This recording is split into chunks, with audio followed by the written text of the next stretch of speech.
The transition from the fluorescent-lit purgatory of Lookie Mart to the antiseptic quiet of a hospital room was a jarring shift in reality.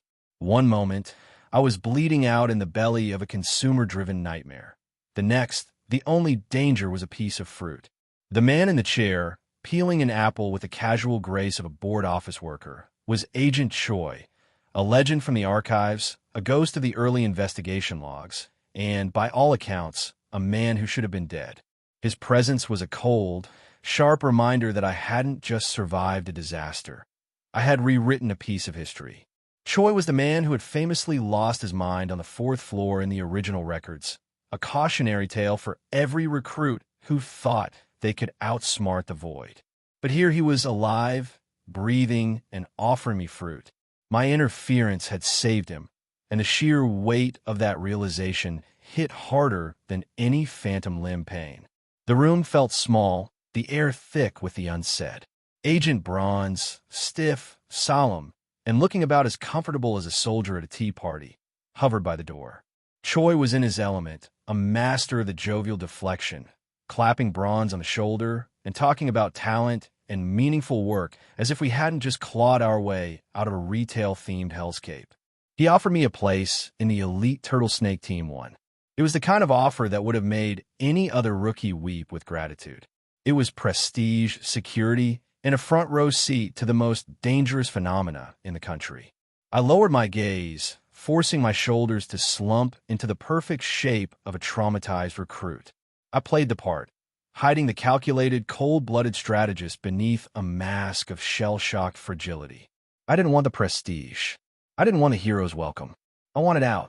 The rescue team was a magnet for catastrophe. If I stayed, I would be the first person sent back into the next supernatural meat grinder. My goal hadn't changed just because the scenery had. I had survived the mart by being the smartest, most cynical person in the room, and I wasn't about to sign my life away to the very institution that used expendable agents as human sonar. I looked at Choi, my sunbae, my savior, and the man whose death I had accidentally prevented, and let a flicker of calculated desperation cross my face. "Please, I want to transfer to another team." Choi's grin faltered, his playful wink stalling as he took in the depth of my apparent cowardice. He saw a broken kid. I saw an escape route. The game wasn't over. It had just moved to a larger, more bureaucratic board, and I was already looking for the emergency exit. The antiseptic hum of the hospital room was a symphony of professional relief. I had done it. I had navigated the treacherous waters of the Supernatural Disaster Management Bureau with the grace of a man dodging a falling piano. By weaponizing the very trauma the Bureau claimed to understand, I had secured a 3-week reprieve from the elite, dangerous grind of Turtle Snake Team 1. Agent Choi, the legendary survivor of the fourth floor, was currently playing the part of the exasperated recruiter, his jovial mask slipping just enough to reveal the desperate, overworked bureaucrat underneath. He wanted me for his team, a shining trophy of a recruit who had defied the odds, but my eyes were fixed on the exit. Agent Bronze, surprisingly, had been my unwitting accomplice. He had smoothed over the messy edges of my survival, spinning tales of government-sanctioned snacks and heroic rescues to cover the fact that I was a tactical gambler who had traded a limb for a cleaner escape. He was my senior, he was my superior, and right now, he looked at me with a mixture of professional respect and a lingering, wounded confusion that I chose to ignore. As they finally retreated, Bronze dragging a protesting Choi out into the hallway, I let the facade of the broken rookie crumble. The silence returned, thick and absolute. I was officially in the clear. The spy, the survivor, the one-armed man with a secret to keep. My gaze shifted to the bedside table. My phone sat there, a silent, blinking invitation to the next phase of my existence. A message from Director Ho, an appointment for Friday. A meeting that was supposed to be a standard debriefing, a report on the shadows I'd been skulking in. But for me, it was a business transaction. I looked down at the empty, bandaged space where my right arm used to be. The Bureau promised to take care of it. They had options: high-tech prosthetics, regenerative experiments, Maybe something entirely more bizarre. They wanted me back on the field, whole and functional, as quickly as possible. But I wasn't waiting for their charity. I was going to squeeze the Bureau for every ounce of compensation, every experimental resource, and every scrap of leverage I could extract. If I was going to be a cog in their machine, I was going to be the most expensive, high-maintenance piece of hardware they'd ever had to repair. I tapped the screen, the blue light reflecting in my eyes, cold and calculating. Director Ho, I thought, his image flickering in my mind. You want a spy? You want a loyal operative who just survived a ghost story? Fine, but you're going to pay for it in gold, in tech, and in secrets. I leaned back against the pillows, a faint, sharp smile tugging at the corner of my lips. The Looking Mart was a graveyard of retail logic, but this was the real game. And for the first time since I'd entered that hellish store, I wasn't just surviving. I was starting to enjoy the climb. The hospital lights buzzed overhead, perfectly normal, perfectly quiet. I closed my eyes, but I didn't drift into sleep. I started planning my first move as a Bureau veteran. After all, if I'm going to be missing an arm, I might as well make sure the replacement is worth the trade. The atmosphere in the Fox counseling office felt less like a professional meeting and more like a high-stakes poker game, where the dealer was a literal fox in a human suit. Director Ho's workspace was a masterclass in psychological theater. The cozy, modern veneer flickered at the edges, revealing flashes of a rotting, primordial shack, the kind of place where things go to be forgotten. I sat there, the empty sleeve of my jacket acting as my primary negotiator. I wasn't just asking for a medical benefit. I was setting a precedent. If the Bureau was going to treat me like a disposable battery, then Daydream Incorporated was going to be my off-the-books insurance policy.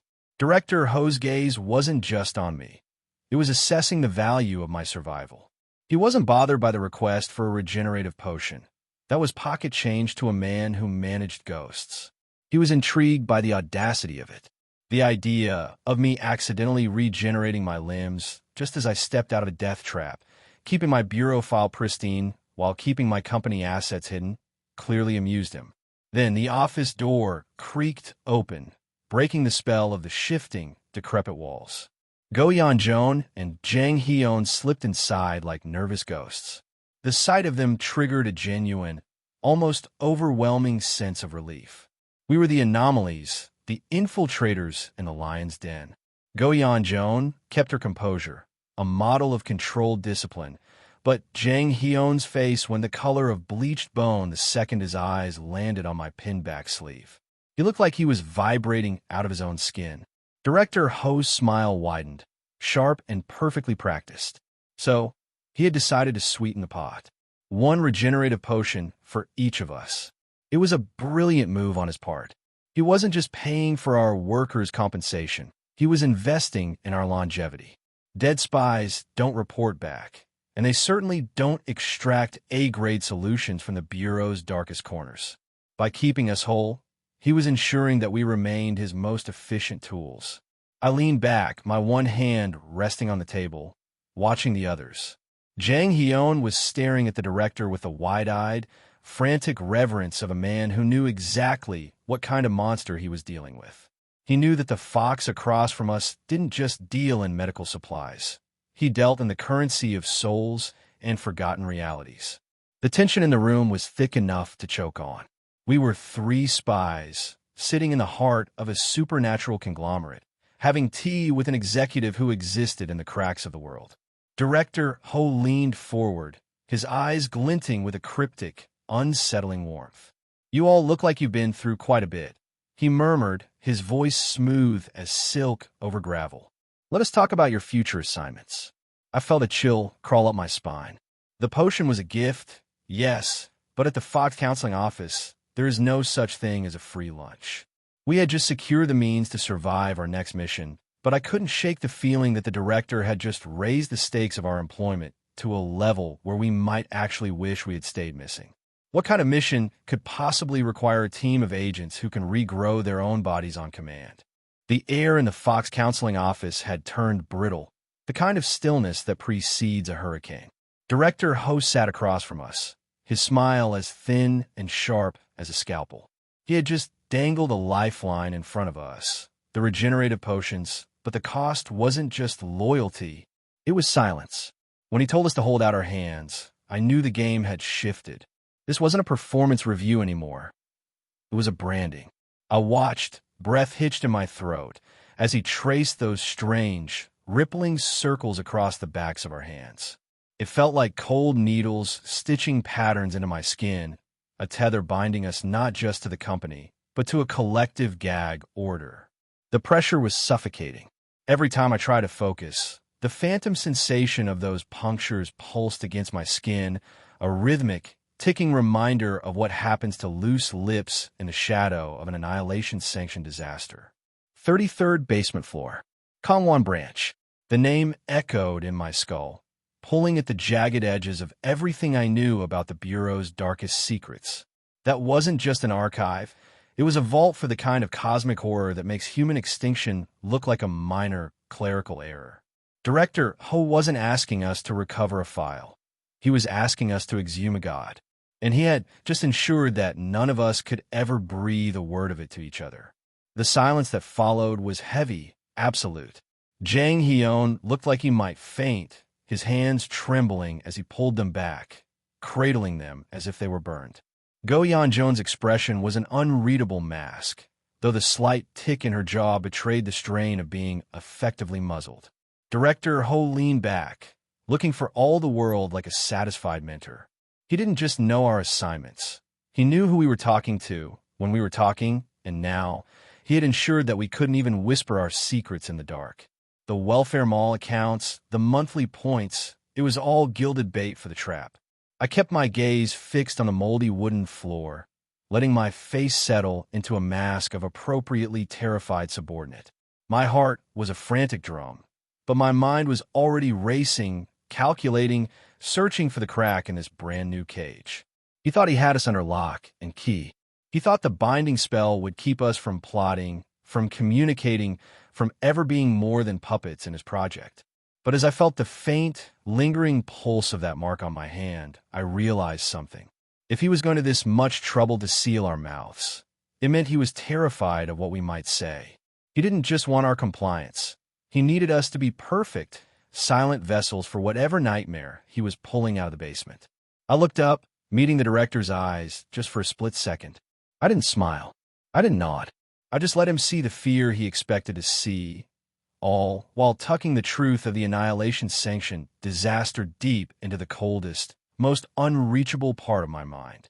He had given us a leash, but he had also given us the target. We walked out of the office in a daze, the muffled sounds of the hallway feeling distant and unreal. The mark on my hand had faded, leaving only a dull, rhythmic ache. I glanced at Go Yeon-joon and Jang Hyun. We were forbidden from using our code names, forbidden from hinting at the truth. But as we stepped into the blinding, indifferent light of the afternoon, I knew the game was far from over. I had the location. I had the resource. And now, I had the perfect cover.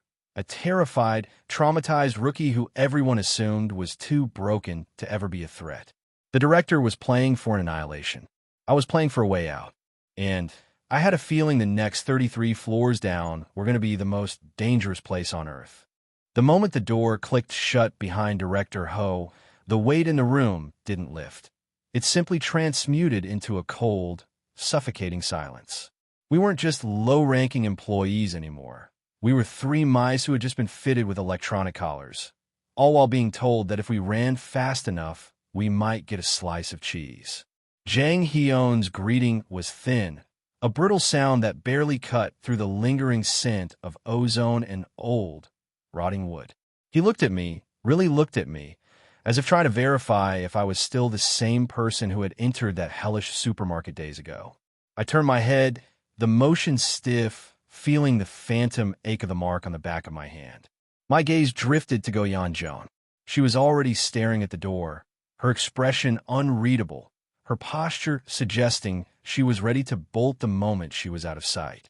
So, this is how it ends, I thought, a bitter, dark humor rising in my throat. We survive the ghost stories, we crawl through the grime of the Bureau, and we end up as pawns on a chessboard held by a fox who isn't even playing by the same rules as the rest of the world. He knows, I realized, looking down at my left hand. The silver ring, my mental protection, my last defense against the madness, wasn't just jewelry to him. It was a signifier, a worn-down shield that he had cataloged with casual, terrifying ease. He knew exactly how much abuse I'd taken, how close I was to breaking, and exactly when I would need to be replaced. Jang Hyun reached out, his hand hovering hesitantly before dropping. He looked terrified, and honestly, I couldn't blame him. We were caught in a system where the wish ticket was the carrot and annihilation was the stick, and we had just realized that the hand holding both belonged to someone who didn't view us as human, but as expendable capital. It's been a while, I managed to say, my voice sounding hollow in the small room. I looked at them, two people who were supposed to be my peers, now my fellow conspirators in a project I still didn't fully comprehend. We were forbidden from using our names, forbidden from whispering the truth of our missions, and tethered by a mark that burned every time we thought about rebellion. Goyeon Joan stepped closer, her voice barely a whisper. She didn't look at me. She looked at the door. "We can't stay here," she said, her tone flat and devoid of emotion. She was right. The Fox counseling office was a den of shadows, and even with the door closed, I felt like the walls were listening. We were in a liminal space, a waiting room for a catastrophe that was already unfolding in the 33rd basement floor of the Kongwon branch. I looked at the back of my hand. The puncture marks had vanished, but the skin felt wrong, as if something had been stitched into my nervous system. I knew then that the next time we met, the stakes would be infinitely higher. The wish ticket was real, but the price of admission was starting to look like everything we had left to lose. "We're going to be watched," I said, barely audible. Every step, every word, every heartbeat. And as we stood there, huddled in that strange, silent hallway that felt like the border between two worlds, I realized the most chilling part of all. Director Ho hadn't just given us a mission. He had turned us into the very things we were supposed to be hunting. What happens when the spy starts realizing the person he's reporting to is the biggest ghost story of them all? The air in the hallway felt lighter now, a stark contrast to the stifling, ominous pressure of Director Ho's office. It was strange, really. We were three pawns stitched together by supernatural bindings and the desperate hope for a wish ticket. Yet in that moment, we were just three survivors trying to figure out how to keep our heads above water. Bison, or Jang Hyun, if we want to be human about it, looked better. That heavy, sluggish gloom he used to carry around the pharmacy had been replaced by the quiet, sharp edge of someone who has stared into the abyss and realized they were still standing. He was in the site cleanup team now. He was the one scraping the nightmares off the walls. It was a hell of a promotion for a guy who used to spend his shifts trembling behind counter. I shifted my stance, the empty space on my shoulder where my arm used to be a constant, throbbing reminder of my first mission. Hyun's eyes flickered to it, his face losing its color for a heartbeat before he forced a polite, sympathetic smile back onto his features. He was worried about the mission, that annihilation-sanctioned disaster in the 33rd basement. The kind of horror that doesn't just kill you, it erases your future. I told him it would be okay, though I wasn't entirely sure I believed it. The bureau was a meat grinder, but at least it was a predictable one. Stealing documents? That was just a Tuesday in our line of work. The real danger wasn't the ghosts or the government. It was the fact that we were being steered toward an endgame we didn't fully understand. We traded our new code names like children swapping trading cards, though these cards had names like Wagik and Grapes. There was a weird, distorted sense of camaraderie in it. We were co-workers in a universe where the office water cooler was likely a cursed artifact. Goyeon Joan was the pragmatist, as always. She wasn't worried about the moral implications of our espionage. She was worried about the mechanics of survival. She caught my eye, her expression guarded. "You will be watched," she reminded me. She was right. The psychiatric counseling session before my discharge wasn't just a medical checkup. It was an interrogation waiting to happen. But we had our protocols now. No talking in the office. No using real names. We were becoming experts at dancing on the razor's edge, hiding our true intentions behind the thin, transparent masks of loyal, traumatized civil servants. As we parted ways, the reality of our situation settled back over me like a heavy winter coat. In 1 week, I'd be discharged. In 3 weeks, I'd be rotated into the field, likely ending up right where Heon was cleaning up the blood. I watched them walk away, their shadows stretching long and distorted against the sterile white tiles of the facility. We had a plan.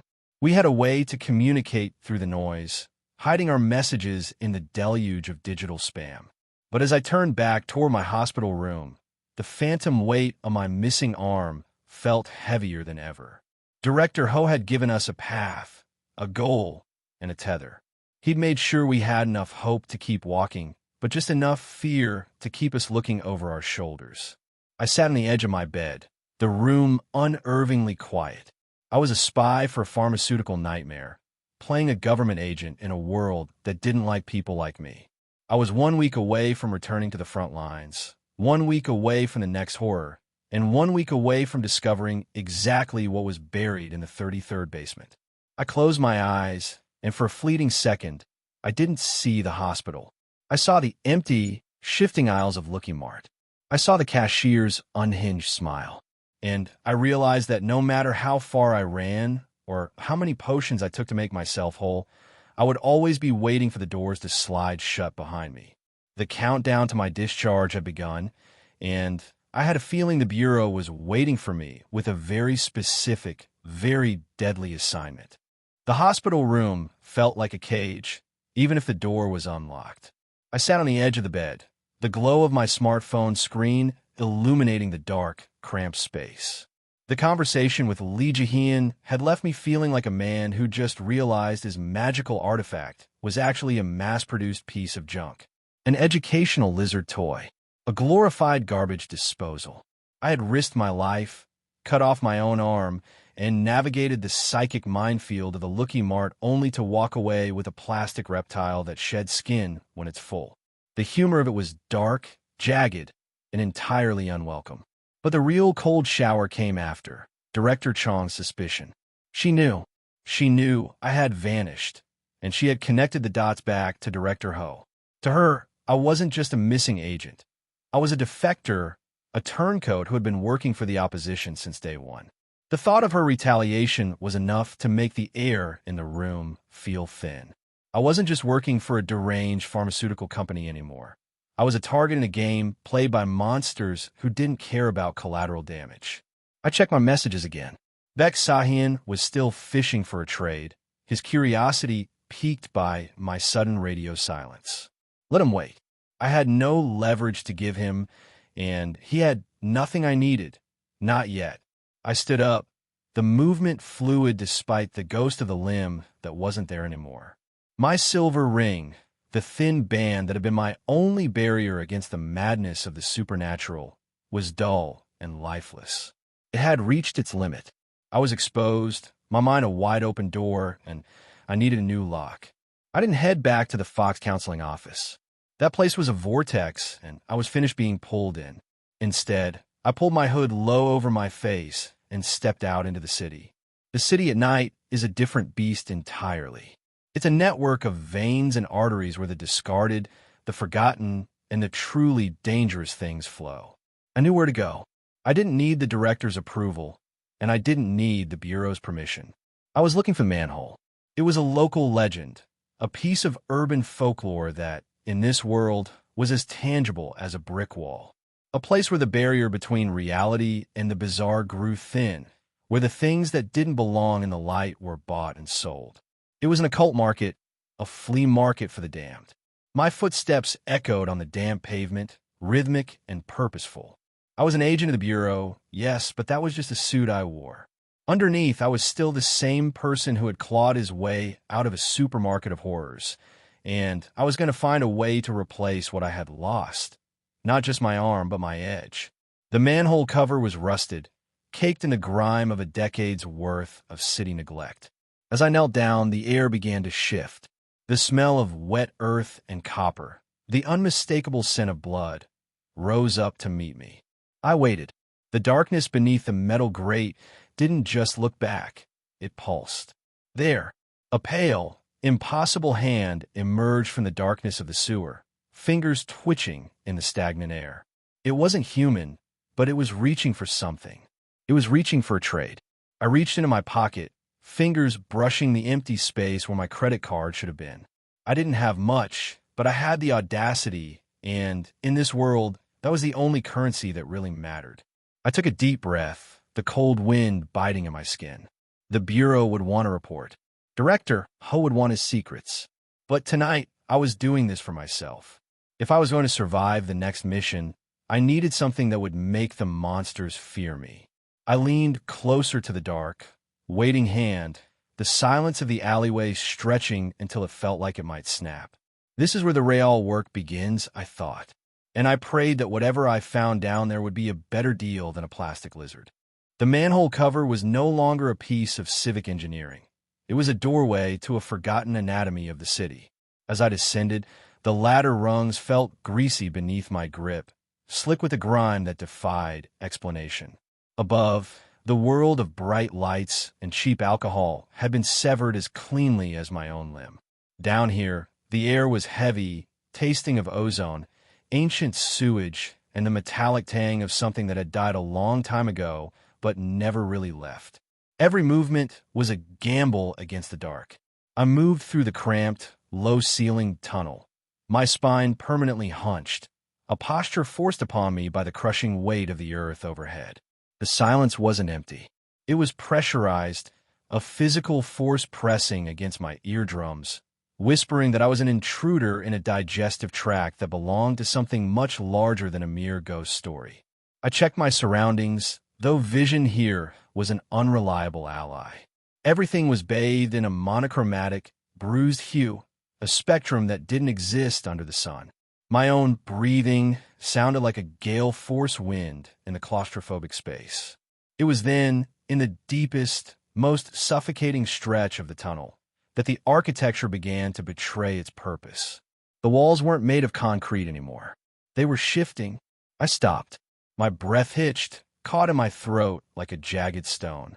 Ahead, the tunnel narrowed into a junction, but it didn't branch off into other pipes. It transitioned into a space that looked uncomfortably organic. The walls were lined with rows of small, rusted lockers, each one marked with a number that seemed to throb with a faint, rhythmic light. It wasn't a sewer. It was a locker room. A locker room for what? I didn't dare to contemplate. I reached out, my fingers hovering over the cold metal of locker number 42. The stench changed instantly, shifting from stagnant waste to something startlingly clean, the sharp, antiseptic smell of a hospital ward. My heart hammered against my ribs, a frantic, uneven rhythm. I had come looking for occult items, for the tools of the trade that would give me an edge, but this wasn't a market. It was a staging area, a place where something or someone prepared for their own excursions into the world above. I heard it then, a sound from behind the rusted door. Not a scream, and not a moan. It was the steady, methodical sound of someone peeling an apple. The sound was impossibly crisp, echoing in the narrow space with a horrifying clarity. It was a mundane sound, a domestic ritual that had no business existing in the dark, lightless gut of the city. My hand moved to the handle of the locker. My skin crawled with the primal urge to run, to scramble back up that ladder and pray the salt held the arm at bay long enough for me to escape. But the Bureau was waiting, the project was looming, and the wish ticket was the only light left in my world. I gripped the cold metal. Whatever was inside, it was waiting for me. And judging by the precision of that peeling, it wasn't a ghost that had lost its mind. It was something that had been expecting a guest. I pulled. The air in the faceless market turned from stagnant to razor-sharp. Agent Choi, the very man who had been play-acting the role of the jovial, overworked senior in my hospital room, was now looming over me, his voice a low, melodic threat that cut through the gloom like a knife. He hadn't come here by accident. The way he spoke, the way he casually leaned into my personal space while dropping that bit about vein pattern tracking, made it clear he wasn't just patrolling a ghost story. He was hunting. My heart felt like it was trying to punch its way out of my chest, but I forced my muscles to remain slack. If I panicked, if I twitched, the game was up. I had come here to trade for survival, to get the tools to keep my secrets, and I had walked straight into a trap set by the Bureau's own golden boy. I looked at the dried-up hand, the one missing the pinky finger, still clutching that blood-stained scrap of paper. It felt like a sick joke. Everything I had worked for, every risk I'd taken to dodge the Bureau's clutches, all of it hinged on this moment of forced anonymity. "Why are you here?" I asked, my voice steady, reflecting only the mild, confused curiosity of a rookie who had stumbled into a place he didn't belong. I made sure to sound just desperate enough, the tone of a wounded, traumatized agent looking for a shortcut to healing. I let my shoulders slump, playing the part of the broken subordinate who had heard a rumor about an underground market and came crawling, hoping for a miracle for my missing limb. Agent Choi chuckled, a dry, hollow sound that echoed off the wall of severed hands. He didn't answer my question. Instead, he reached out, his gloved fingers tracing the air just inches from my own. "You look like a man searching for a replacement," he murmured, his gaze dropping to the heavy coat where my mannequin arm was hidden. "You know, some people find what they're looking for here. Others just find a new way to get lost." He wasn't just talking about the market. He was talking about me. I realized then that the restriction binding me, the one director Ho had branded on my hand, didn't exist for people like Choi. He was part of the machinery. He knew the layout of the ghosts, the secret trade routes, and exactly which rats were trying to gnaw their way out of the walls. "I need the item," I said, ignoring his prodding, focusing all my will onto that blood-stained scrap of paper. "I need it for the assignment." Choi tilted his head, his eyes crinkling in that way that was supposed to be friendly, but felt entirely predatory. He had me pinned in the dark, a veteran of the supernatural versus a rookie trying to play a high-stakes game of espionage with a loaded deck. I was officially in the blast zone. If I moved, he'd see the prosthetic. If I stayed, he'd finish his interrogation and likely bring me back to the Bureau in chains. I took a slow breath, the smell of rot and old parchment filling my lungs. I had to make a choice, continue the farce, or turn the tables and play the role of the idiot who didn't know he was in danger. And then, the hand missing the pinky finger twitched. The scrap of paper fell. It didn't flutter to the ground. It drifted toward the center of the room, as if something invisible was catching it, waiting for the highest bidder. Choi's eyes followed the paper, his smile widening. "Oh," he said, his voice dropping to a whisper. "It seems the market has decided it prefers a different kind of trade." The floor beneath us began to vibrate, a low, rhythmic thrum that matched the sound of a heartbeat. The market wasn't just a place of trade. It was a hungry thing, and it had just realized there were two fresh souls standing in its center. I turned my head to look at him, keeping my face a mask of ignorance. Is this the part where the ghost story gets dangerous? Choi's laugh was cut short by the sound of 100 hands on the walls, all at once, snapping shut. The air in the faceless market turned brittle. Agent Choi's smile, which had been a mask of friendly, slightly manic, veteran charm, flickered. It was the look of a predator who had just realized his prey was not only smarter than he anticipated, but actively manipulating the rules of his hunting ground.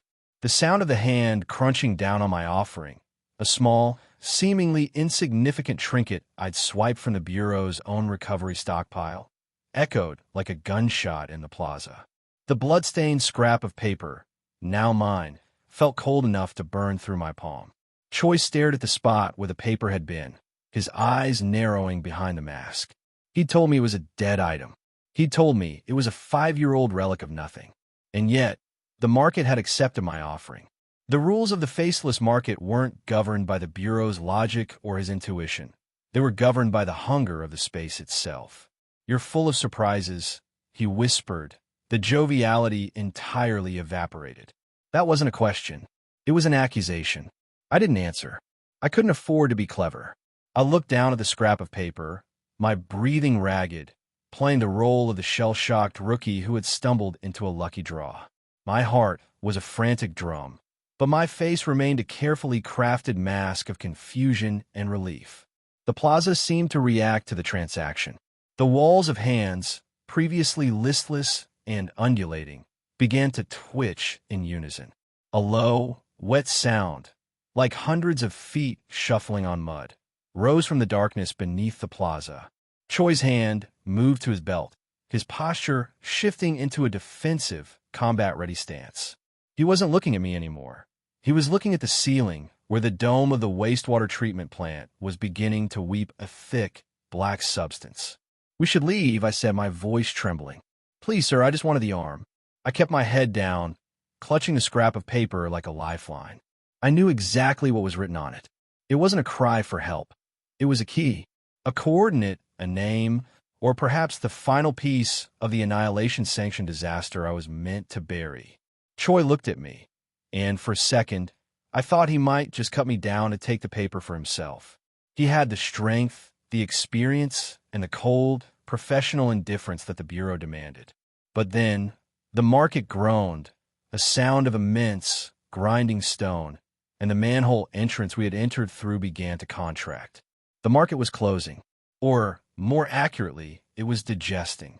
"You have a very strange definition of lucky, rookie," Choi barked, his voice sharp enough to draw blood. "Move. Now." He didn't wait to see if I followed. He turned and sprinted toward the narrowing exit, his movements a blur of practiced, lethal efficiency. I didn't hesitate. I shoved the paper into my inner pocket, grit my teeth against the phantom pain of my missing arm, and bolted. The plaza was waking up. The hands on the walls were detaching themselves, dropping onto the floor like spiders, their fingers skittering toward our heels. I could hear them clicking against the stone, a frantic, rhythmic chase. I dove toward the opening, the bulkhead door groaning as it started to slide shut. I squeezed through, scraping my shoulder against the rusted iron, the cold breath of the market catching at my heels. I hit the sewer floor, gasping for air, the smell of salt and old blood thick enough to choke on. Agent Choi was a dozen feet ahead, already scrambling back toward the ladder that led to the surface. He stopped for a split second, looking back at the bulkhead door as it slammed shut, sealing away the faceless market. He looked at me, then at the pocket where I'd hidden the paper. The look in his eyes wasn't just suspicion anymore. It was something far more dangerous. He knew I hadn't come for an arm. He started climbing. I followed, my hands trembling as I gripped the slimy, iron rungs. We ascended into the darkness, each step taking me closer to the surface, but further into a game I was no longer playing by my own rules. And as my head broke the surface into the cool, biting air of the alleyway, I realized the most terrifying truth of all. Agent Choi hadn't been hunting me. He'd been using me as bait to see what the market would finally cough up. The air in the alleyway was still heavy with the metallic tang of the sewer, a stark contrast to the sterile, artificial world of the Bureau. Agent Choi was still standing there, his gaze lingering on the scrap of paper like a hawk tracking a mouse. I had played the part of the desperate, broken rookie to perfection. I'd offered a piece of custom equipment, a little coin I'd crafted back at Daydream Incorporated, a clever bit of engineering meant to manifest a phantom hand, and traded it for a piece of garbage that supposedly hadn't been touched in 5 years. Except it wasn't garbage. It was a lead. Choi's reaction was a cocktail of professional skepticism and genuine, predatory curiosity. He had tried to push me toward his own squad, his tone teetering between a mentorship offer and a thinly veiled threat. He clearly suspected I was hiding something behind that trembling, wide-eyed facade. But he didn't know about the coin. He didn't know that my trade was a calculated move to secure the only piece of intel that mattered. As I watched him study the paper, my pulse finally began to settle. The note was brutal, a few lines scrawled in blood that had turned the texture of dried rust. It spoke of empathy, of a response to attention. It was the kind of riddle that usually ended with the protagonist losing their sanity or their soul. Choi pulled out his bureau-issued dowsing rod, a strange, elegant contraption of glass and brass that hummed with a low, dissonant frequency whenever it sensed the supernatural. He held it over the bloodied scrap.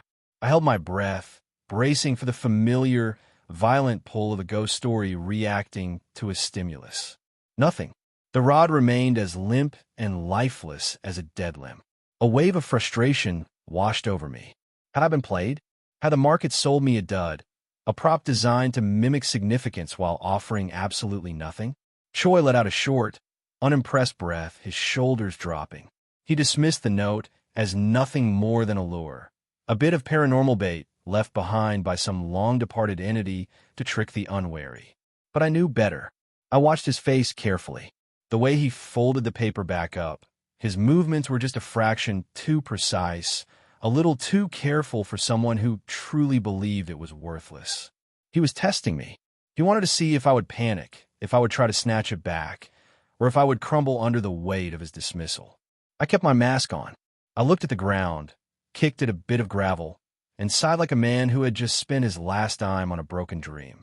It looks like I'm still just a rookie making mistakes, I muttered, my voice tight with exhaustion. Choi didn't answer immediately.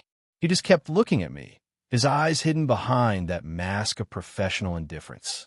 We were standing in the shadows of a city that was actively trying to consume us, and for a fleeting second, the boundary between the hunter and the hunted felt entirely subjective. He clapped me on the shoulder again, a bit too hard this time. Come on, rookie. Let's go. The market's closed, and I'm sure you've got a long, lonely night ahead of you. As he turned to lead the way out, he tucked the scrap of paper into his own inner pocket. He hadn't given it back. He had just confiscated it as part of the investigation. Or maybe, just maybe, he wanted to see what would happen when he was the one left alone with it. I followed him, my fake arm feeling heavy and unnatural under my coat. I had lost the paper, but I had gained something else. I knew exactly how Choi operated. He was a man who played with fire, thinking he was the one controlling the flame. He didn't realize that the note wasn't a lure for a ghost. It was a trigger, and the moment he was alone, far from the prying eyes of the bureau, he was going to find out exactly what happens when you pay close attention to something that feeds on empathy. The city lights flickered in the distance, casting long, reaching shadows that looked suspiciously like fingers. I adjusted my collar, a cold, dark smile tugging at the corners of my mouth. Let him have his prize. The game was only just beginning, and I had a feeling the next chapter of this story was going to be written in something much redder than ink. The air in the semi-basement didn't carry the damp, rot-filled scent of the city sewers. Instead, it smelled of ozone, scorched plastic, and the lingering, clinical sharpness of a laboratory that had been sealed off before the world decided to go insane. I stood in the doorway of what the signage called the Dream Incubation Room, my breath hitching in my chest. This was the origin point, the womb of the madness. I had been led here by a scrap of blood-stained paper, a riddle that Agent Choi thought was a ghost story lure. He was a veteran, a man who saw the world through the lens of paranormal phenomena, but he lacked the one piece of context that mattered, the history of Daydream Incorporated. He was looking for a curse, while I was looking for a factory setting. The room was vast, sprawling beneath the city's crust like a hidden tumor. It was filled with rows of glass cylinders, their surfaces etched with frost and grime. At the center sat the synthesizer, a hulking, obsidian-colored machine that pulsed with a faint, dying heartbeat of light. It was the prototype, the very first iteration of the tech that had turned our reality into a playground for nightmare logic. I walked toward it, my boots clicking against the cold, metal grating of the floor. My heart was pounding, a frantic rhythm that echoed off the empty walls.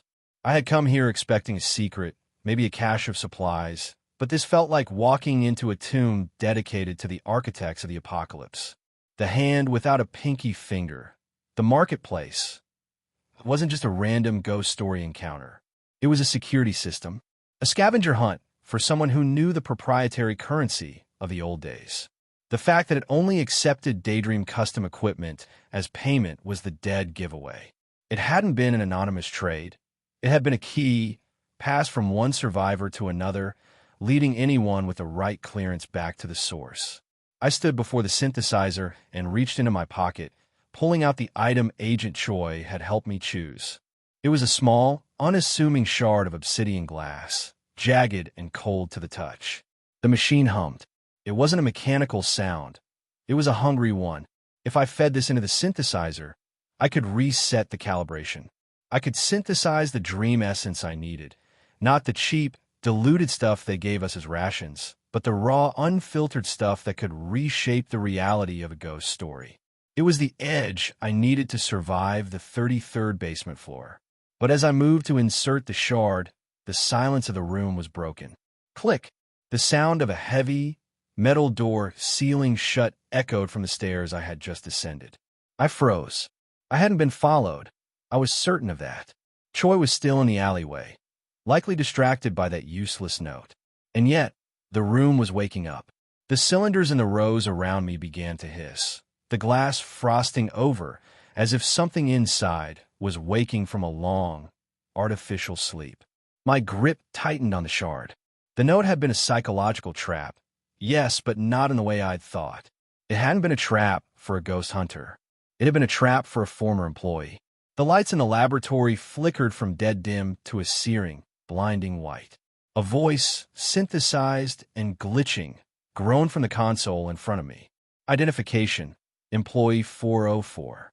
Status, terminated. Initiating containment protocols. I stumbled back, my hand flying to my holster, but my fingers brushed only empty air. I was in a room designed to synthesize dreams, and it had just identified me as a bug in the code. The floor beneath me began to drop. Not a collapse, but a descent. The entire room was an elevator, and it was moving further down, past the sewers, past the city foundations, and into the dark, uncharted depths where the real nightmares of Daydream Incorporated were never meant to be found. I looked up at the ceiling, watching the exit shrink into a pinpoint of distant light, and realized with a sickening clarity that I wasn't in a lab anymore. I was in a cage, and whatever the company had been incubating down here was finally, after all these years, ready to be fed. The silence in the lab was not the silence of a vacant room. It was the heavy, suffocating quiet of a holding cell that had finally been unlocked. I stood amidst the wreckage of a dream turned into a slaughterhouse, the air tasting of static and decaying memories. The corpse beneath the desk wasn't just a grim relic. It was the final, tragic gear in the machine. 5 years. The researcher had been kept in a state of suspended animation, a living battery, sustaining vital signs long enough to ensure their final message, their final plea, was delivered to the market above. The hand I had traded with, the one missing the pinky finger, hadn't belonged to a ghost. It had been a last tether of a human being forced to haunt their own workspace until the very end. I looked at the keyboard, the plastic keys yellowed and brittle. The machine at the center of the room, that obsidian heart of the facility, wasn't just an incubator. It was a bridge. A sudden, jarring mechanical whine pierced the air. The monitor on the desk flickered to life, its CRT screen pulsing with a sickly, nauseating green glow.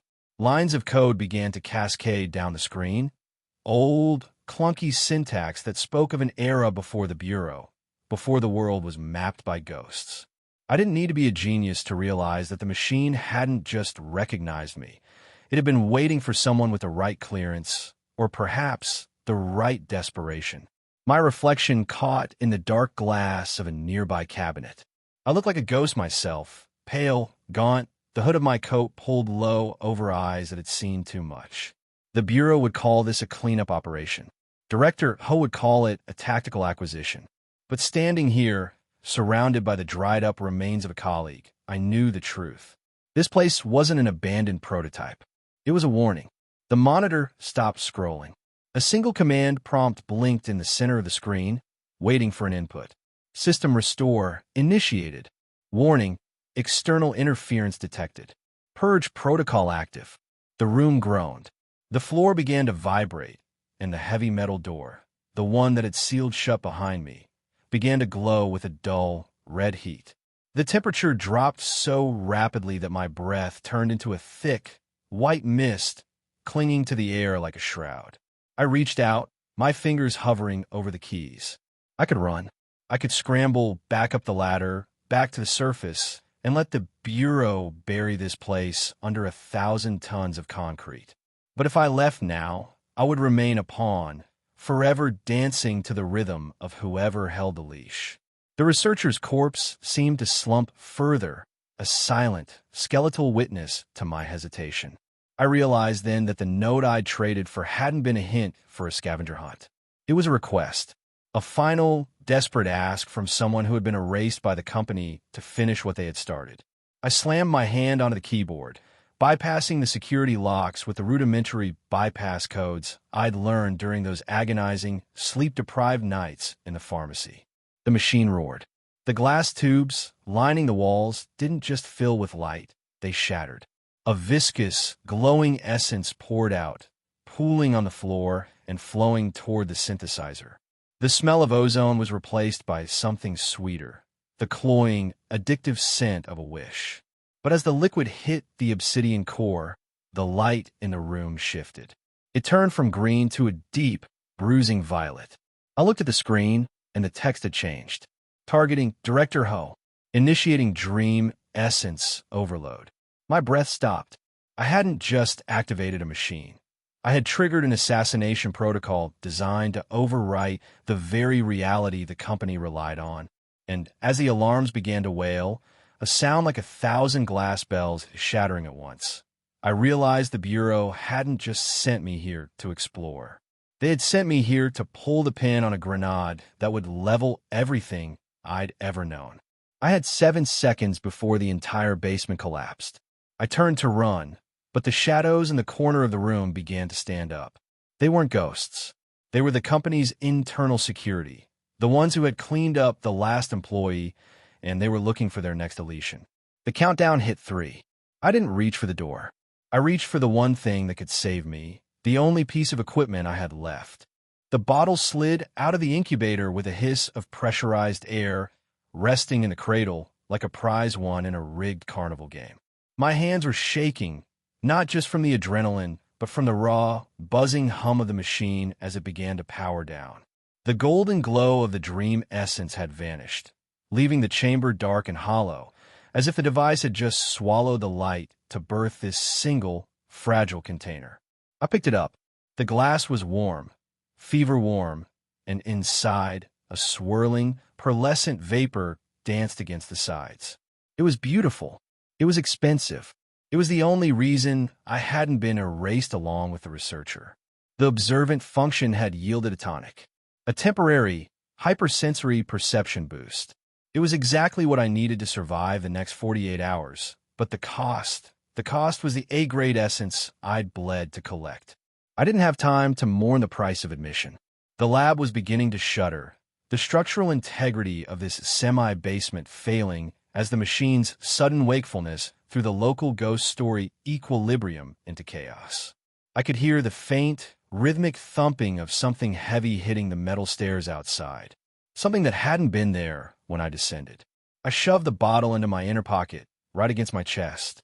It felt like a heartbeat that wasn't my own. I turned back to the desk, grabbing the dead researcher's logbook. I didn't care about the stains or the madness scrawled in the margins anymore.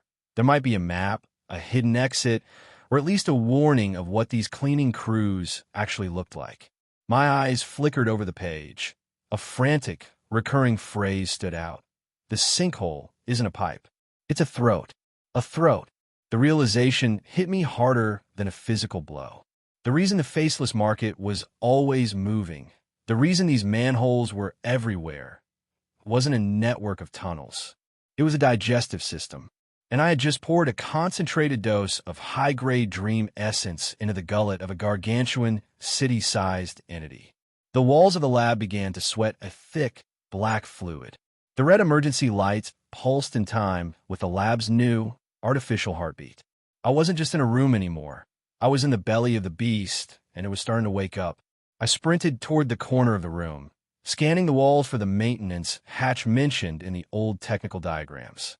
If the machine was a throat, then the ventilation system had to be the windpipe. I found a grate, rusted and partially bolted shut.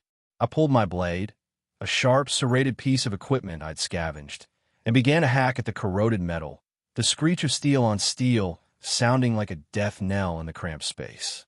Behind me, the lab door gave way. There was no human silhouette, no dramatic entrance, just a darkness that poured into the room like liquid ink, extinguishing the flickering emergency lights one by one. It was a void that didn't just obscure vision. It erased sound, erasing the very air I was trying to breathe. I didn't look back.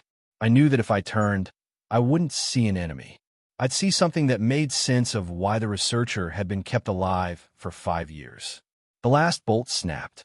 I kicked the grate, scrambled into the cramped, dust-choked darkness of the vent, and didn't stop crawling. The sound of the lab being dismantled behind me was deafening, a wet, crunching sound of metal being folded like paper. I pushed forward, the vent narrowing until it felt like it was squeezing the life out of me. Ahead, a faint, flickering light began to bleed through the slats. I reached the end of the shaft and peered through the grate. It wasn't the alleyway. It wasn't the sewer. I was looking directly down into the pristine, brightly lit lobby of the Bureau's main headquarters. I had been ejected from the throat and dropped right into the stomach of the enemy. And, standing in the center of the lobby, looking directly up at the ceiling vent with a cup of coffee in hand, was Director Ho. He didn't look surprised. He looked like he'd been waiting for me to arrive. The irony was a jagged blade, cutting through the thin, desperate relief I'd felt upon hearing the words General Operations. I sat there, blinking at Agent Bronze, my mind struggling to process the sheer audacity of the Bureau. A General Operations role. A desk job, essentially. Except, in this world, a desk job meant chauffeuring a restless spirit through the witching hour.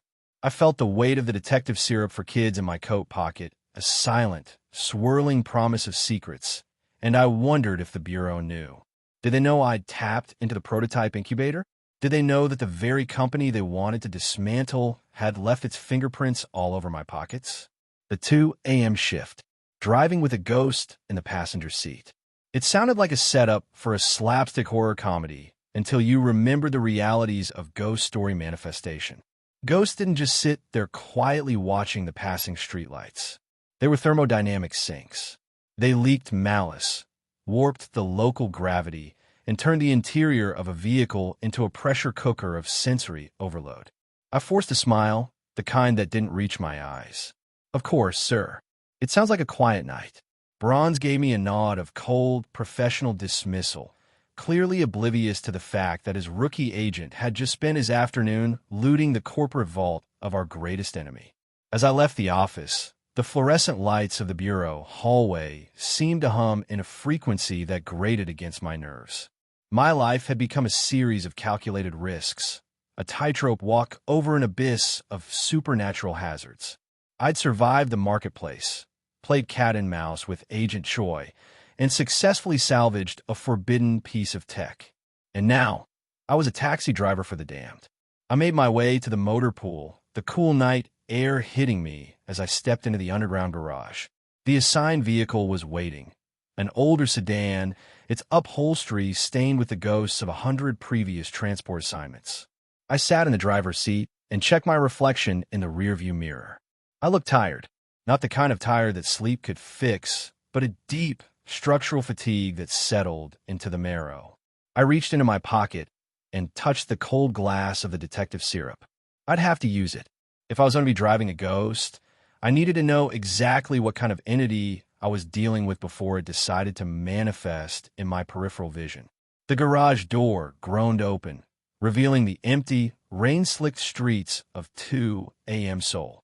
I felt the air pressure in the car drop, the thermometer on the dashboard ticking down toward freezing in a matter of seconds.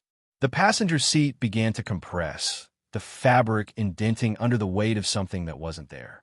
A voice, raspy and dry like parchment being crumpled, filled the cabin. "You're late." I gripped the steering wheel, my knuckles white, and shifted into drive. The engine turned over with a sound like a wet cough. "Sorry for the wait," I replied, my voice steady, though my heart was hammering a frantic rhythm against my ribs. I had a bit of detour. As I pulled out onto the main road, the ghost in the passenger seat leaned forward, its presence a freezing weight against my side. I glanced at the side mirror and saw nothing but the empty street, but in the reflection of the window, I caught a glimpse of a face, a blur of features that kept shifting, trying to find a form that could exist in our reality. I had come for the wish ticket. I had come to finish the job. But as the car moved into the darkened heart of the city, I realized that the Bureau hadn't just given me an assignment. They had given me a passenger who was watching me, measuring me, and waiting for me to slip up. The real test wasn't the ghost story. The real test was whether I could reach my destination without letting the passenger, or the bureau, see what I was truly hiding in my coat. I looked at the road ahead, the darkness stretching out like an endless, hungry throat, and pressed the accelerator. Whatever was waiting for me at the end of this drive, it wasn't a civilian rescue. It was a confrontation, and I was already holding all the cards. The bureaucratic nightmare of my life had officially leveled up. I had managed to escape the meat grinder of the frontline rescue teams only to be handed the keys to a vehicle occupied by a passenger who was, by all accounts, a walking, spectral death sentence. Driving at 2 in the morning, with a ghost in the shotgun seat. It was the kind of setup that felt less like an assignment and more like a cruel, twisted hazing ritual. But as I stood there, staring at the empty sleeve of my jacket, I realized I had played the part of the broken rookie too well. I was being rewarded with a medical procedure I hadn't asked for, and a trip to the heart of the bureau I had been desperately trying to avoid. The entrance to the headquarters wasn't some grand, ominous gate hidden in the mist. It was tucked between the mundane, gray stone of City Hall and the silent, book-lined walls of the library. If you walked past on a busy Tuesday, you would never know it existed. It was a secret tucked into the pocket of reality, an automatic glass door that blinked into existence only when the right badge touched the right shadow. Stepping inside felt like walking into the afterlife's DMV. The air was stale, smelling of ozone, cheap coffee, and the faint copper tang of fear. People in perfectly pressed business attire hurried past, holding files that pulsed with sickly, dim light, while shadows that seemed to possess their own anatomy clung to their heels. It was a place where human normalcy went to be processed, filed, and ultimately buried. We didn't go to the glamorous offices. We went down. The elevator was a relic of a dying age, its keypad replacing the mundane buttons of a standard lift. Every floor we passed felt like a layer of crust being peeled back, exposing the raw, churning nerves of the city's supernatural rot. By the time we hit the 7th basement level, the air was thick enough to taste a blend of sterilized plastic and cold, stagnant earth. The equipment registration room was a tomb of high-stakes artifacts. The officer, Oh Jong-hai, had the kind of calm, welcoming smile that only someone who had spent decades cataloging the nightmares of the world could possess. She didn't look like an agent. She looked like a librarian, the kind who would calmly stamp your return slip even as the building around you began to liquefy. She led us past a display case that seemed to swallow the light, opening a heavy wooden door that shouldn't have fit in the cramped hallway. Beyond it, the room didn't end.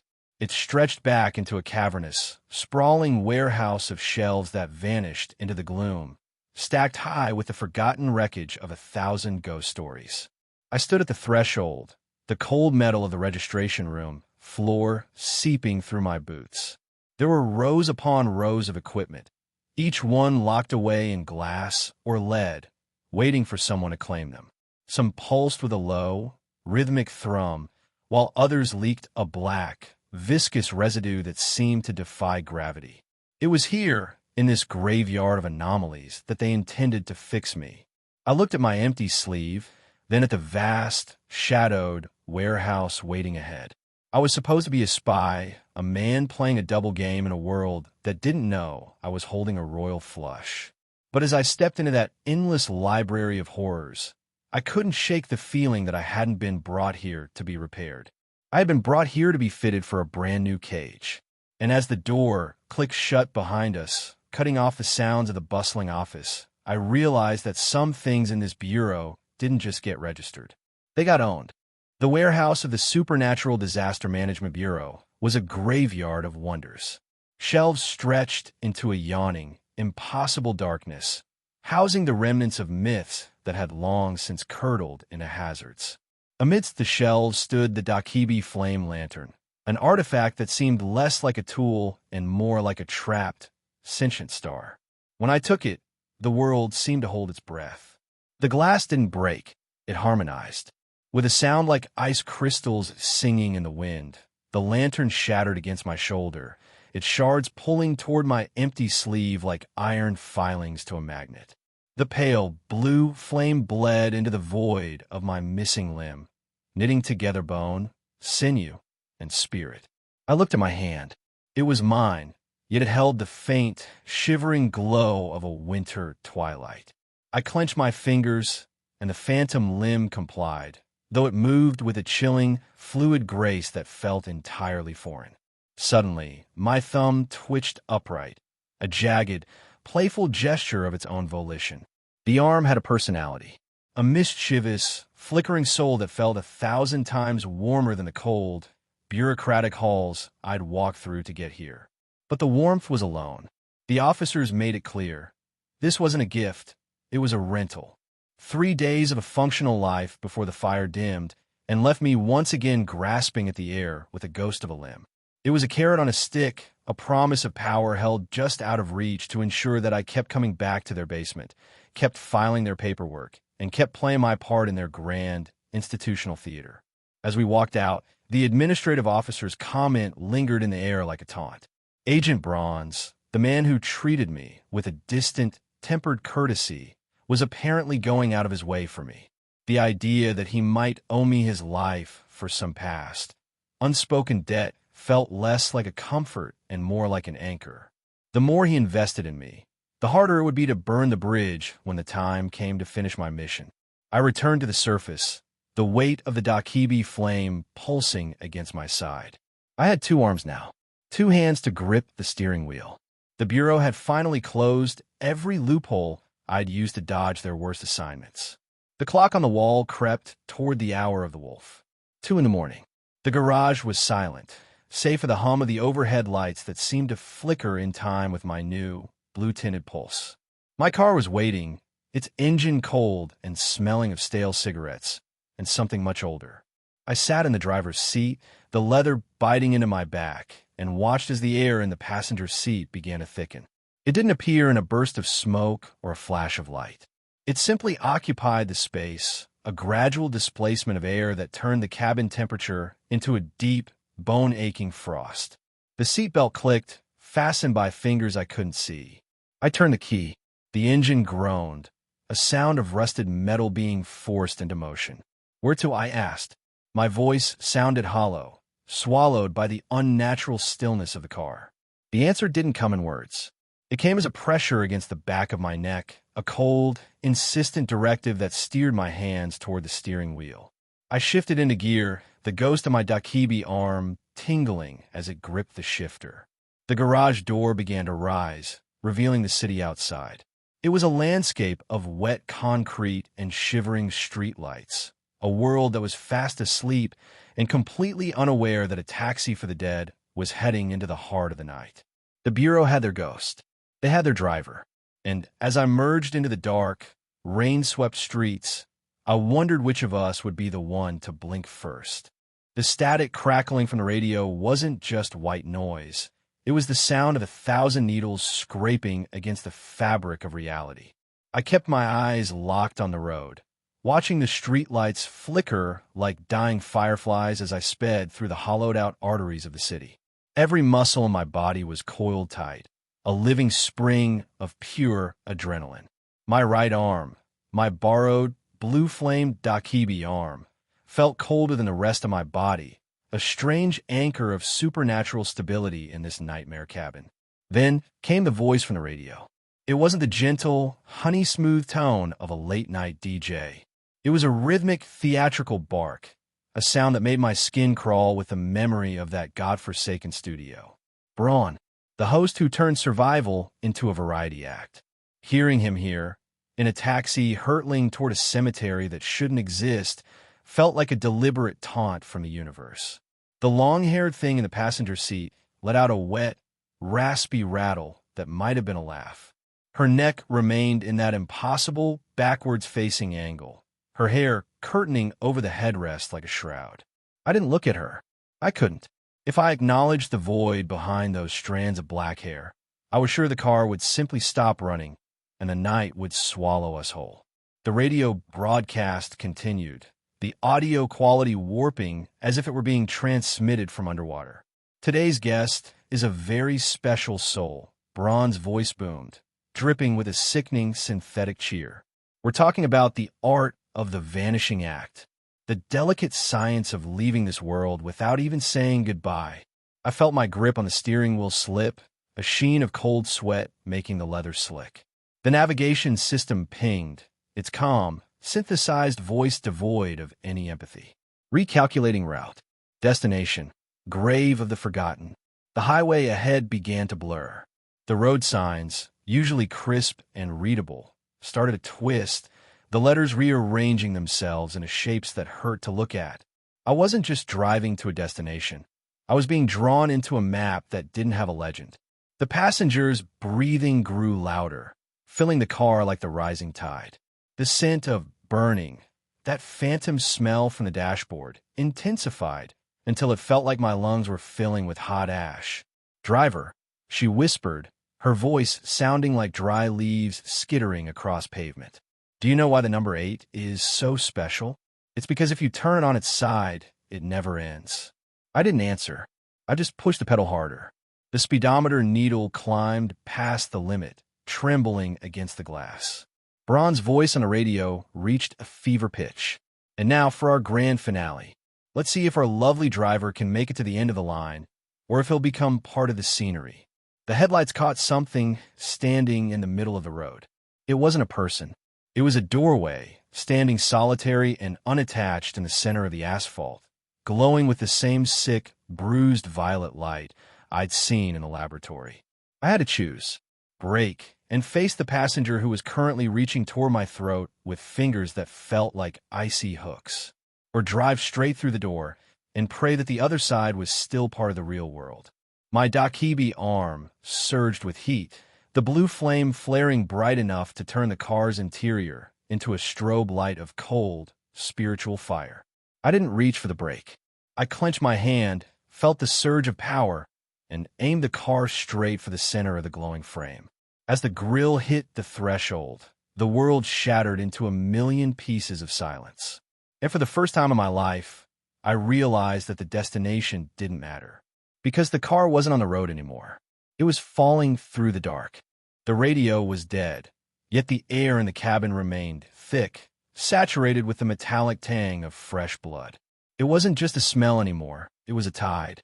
The liquid flowed with a malicious, rhythmic intent, pooling around my pedals, slicking the rubber until my boots slipped, threatening to send us careening into the abyss of the night. I stared at the windshield, my heart hammering against my ribs like a trapped bird. The hand outside, pressed against the glass, was a pale, translucent map of veins and knuckles, a hitchhiker's plea from someone who didn't exist in any census. But it was the reflex of my own right arm that terrified me most. The Dakibi flame, that fickle, flickering spirit stitched in my shoulder, had responded to the apparition. It had mirrored the gesture, a silent, mocking acknowledgement between things that weren't quite alive. The ghost in the passenger seat, the woman with the broken neck and the phantom limbs, had finally stopped her rhythmic, onomatopoeic cackling. She was leaning forward now, her wet, matted hair sliding off her shoulders like seaweed. She wasn't looking at me anymore. She was watching the thing outside. The hitchhiker was still there, the palm flat against the glass, staining the windshield with a smear of something dark and viscous. And then the fingers began to tap. Clack, clack, clack. It wasn't a knock. It was a countdown. "You have a guest," the radio had said. But it wasn't a guest. It was an audience. I could feel the car's suspension groaning, dipping as if the hitchhiker were trying to pry the door handle open. The temperature in the car plummeted, turning my breath into thin, ragged ghosts of white vapor. I had been tasked to return a spirit to its resting place, but it was becoming terrifyingly clear that the cemetery wasn't the destination. The cemetery was just a drop-off point for a larger, hungrier entity. I shifted my weight, trying to find a grip on the pedals, but my foot slid and the car lurched. The woman beside me tilted her head, that impossible snap neck angle making her look like a broken doll, and let out a low, guttural croak. "Don't let him in," she whispered, her voice no longer a mimicry but a jagged, desperate warning. "He's the one who took my feet." The hitchhiker's face appeared in the periphery of the windshield. It was featureless, a smooth, blank canvas of skin stretched over bone, save for a mouth that was stitched shut with thick, rusted wire. He wasn't hitching a ride. He was reclaiming his lost property. The door lock clicked. The mechanism, old and mechanical, groaned as if fighting a force from the other side. I looked at the dashboard, at the GPS, at the road ahead, but the world was dissolving. The cemetery I was heading toward was no longer on the map. The map was gone. The only thing left was the interior of this taxi, a steel coffin in the middle of a nowhere that had suddenly become very, very populated. I reached for the gear shift, my Dakibi-fueled hand crackling with a surge of erratic blue light. I didn't know if I could fight a ghost with a flame, but I knew I couldn't sit here and let the hitchhiker in. I floored the accelerator, the engine screaming in protest. As the car tore forward, the hitchhiker's hand didn't slide off the glass. It stayed anchored, his body blurring into a long, dark streak of shadow, pulled along by the sheer momentum of our flight. He wasn't just catching a ride. He was climbing onto the roof. The roof of the taxi began to dent downward, the metal screaming under the weight of something impossibly heavy. From the darkness above, I heard the sound of wires snapping. One by one, the mouth was opening, and the thing inside was beginning to sing. The world tilted, or perhaps it was just my own reality fracturing. The words didn't come from the radio, nor from the air around me. They came from the back seat, grounded, chillingly human, and laced with a terrifying degree of certainty. I didn't turn around. I couldn't. My knuckles were fused to the steering wheel, the leather digging into my skin as the Dakibi flame in my right arm pulsed. Not with heat, but with a frigid, static-like energy that warned of a violent discharge. The sergeant, that exhausted-looking cog in the Daydream Incorporated machine, sat behind me. He wasn't looking at the road, and he wasn't looking at the scenery. He was looking at the back of my head, dismantling the mask I'd worn for weeks. "So you were alive." It wasn't a question. It was a statement of fact, a receipt for a life he'd likely seen crossed off a manifest. I forced my throat to work, though it felt as if I'd swallowed a handful of dry sand. My voice, when it came out, was a thin, high-pitched imitation of a nervous rookie driver. "I'm sorry, sir. You must be confused. It's been a long night for all of us. Did you say something about Seoul Station?" The silence that followed was longer than the entire drive to the cemetery. It was a vacuum that sucked the remaining warmth out of the cabin. Then the sound of the sergeant shifting his weight, a slow, deliberate movement. A heavy, metallic clink followed. He had opened a small, discreet box. The smell of high-grade, synthetic incense filled the car, the kind the Bureau used to mask the scent of decaying spirits. "Don't bother with the act." The sergeant's voice was devoid of malice, which made it infinitely worse. It was the tone of a man who had seen enough horrors to lose the capacity for surprise. "I know who you are, and I know what you're driving." I felt a bead of sweat track from my hairline, down my temple, and into my eye, stinging like acid.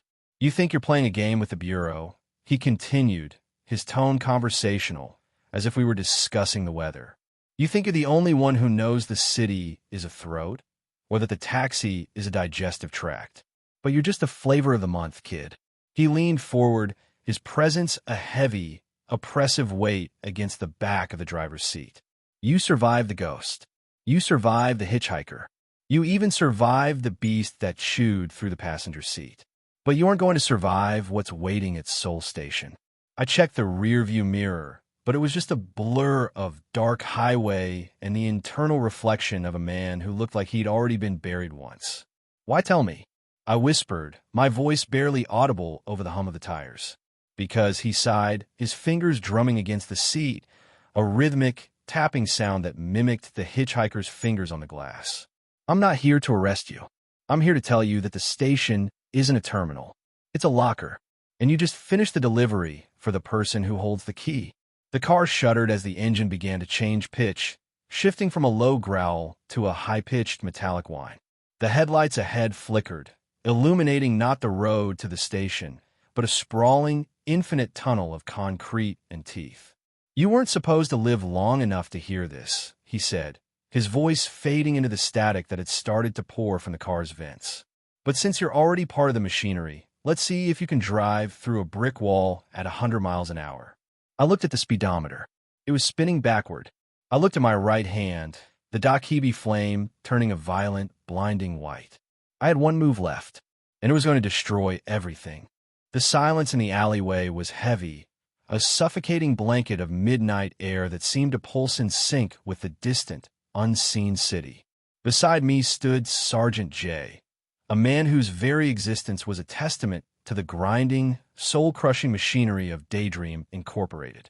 He looked less like a human being and more like a discarded shadow, his uniform worn thin, his eyes carrying the hollow, haunted depth of someone who had seen too many teammates vanish into the maw of the darkness. He had recognized me. The man officially recorded as dead, the ghost of the field exploration team, stood right there in the driver's seat. And yet, there was no panic, no report to the higher-ups, just a quiet, bone-deep relief that radiated from him like a slow-burning ember. I had been prepared for a confrontation. I had braced myself to play the part of a deranged, supernatural taxi driver to maintain my cover. Instead, I found myself staring at a man who had walked miles in the dark, aimlessly drifting toward the train station, only to be pulled into my orbit by the radio's twisted, siren-like broadcast. It was a coincidence, so sharp it felt like a blade. Or perhaps it was something more. The way the radio host had been broadcasting our lives like a scripted drama, it was all beginning to weave together. I led him to the manhole, the secret mouth of the underground lab. The heavy iron cover felt impossibly cold beneath my touch, a stark contrast to the thrumming, blue-flamed energy of my Dakibi-touched arm. As we descended, the air shifted. The scent of ozone and stale city rain was replaced by something antiseptic, clinical, and profoundly wrong. The lab opened up before us, a sprawling subterranean cathedral of forbidden pharmaceuticals. Rows of prototype devices flickered in the gloom, their displays humming with a soft, bioluminescent rot. Jay stepped forward, his boots clicking rhythmically against the floor. He didn't look at the tech. He looked at the walls. He looked at the foundation. And then he stopped. The nameplate was simple: Dream Incubation Room. His face, usually so guarded, shattered. It was a look of pure, unadulterated realization. This wasn't just a lab. It was the heart of the company's anatomy, the place where they manufactured the very nightmares that kept their employees in perpetual, shivering bondage. He had spent years serving the company, following orders, watching friends fade into nothingness, never realizing that the monsters they hunted were being cooked up right under their own feet. I didn't give him time to spiral. I pointed toward the central console, where the prototype device, the one I'd been feeding with my hard-earned dream essence, sat in its dormant, metal-cased slumber. I asked him a question, the one that would determine whether I was about to gain a powerful ally or be forced to silence a witness. "Is there anything here that catches your eye?" Jay leaned in. He moved with a practiced, predatory grace, his eyes scanning the equipment. For a long moment, the only sound was the low, rhythmic ticking of a cooling fan. Then his hand hovered over a specific module, his fingers trembling ever so slightly. He wasn't looking at the research. He was looking at a set of files stacked haphazardly near the back. His gaze snapped toward me, and for the first time, I saw genuine fear. Not the fear of a ghost, or a monster, or a disaster. It was the fear of a man who realized he had been holding the wrong end of a loaded gun for the last decade. He whispered a single name, a name that shouldn't have been in this room, a name that made my blood run colder than the Dakibi fire in my veins.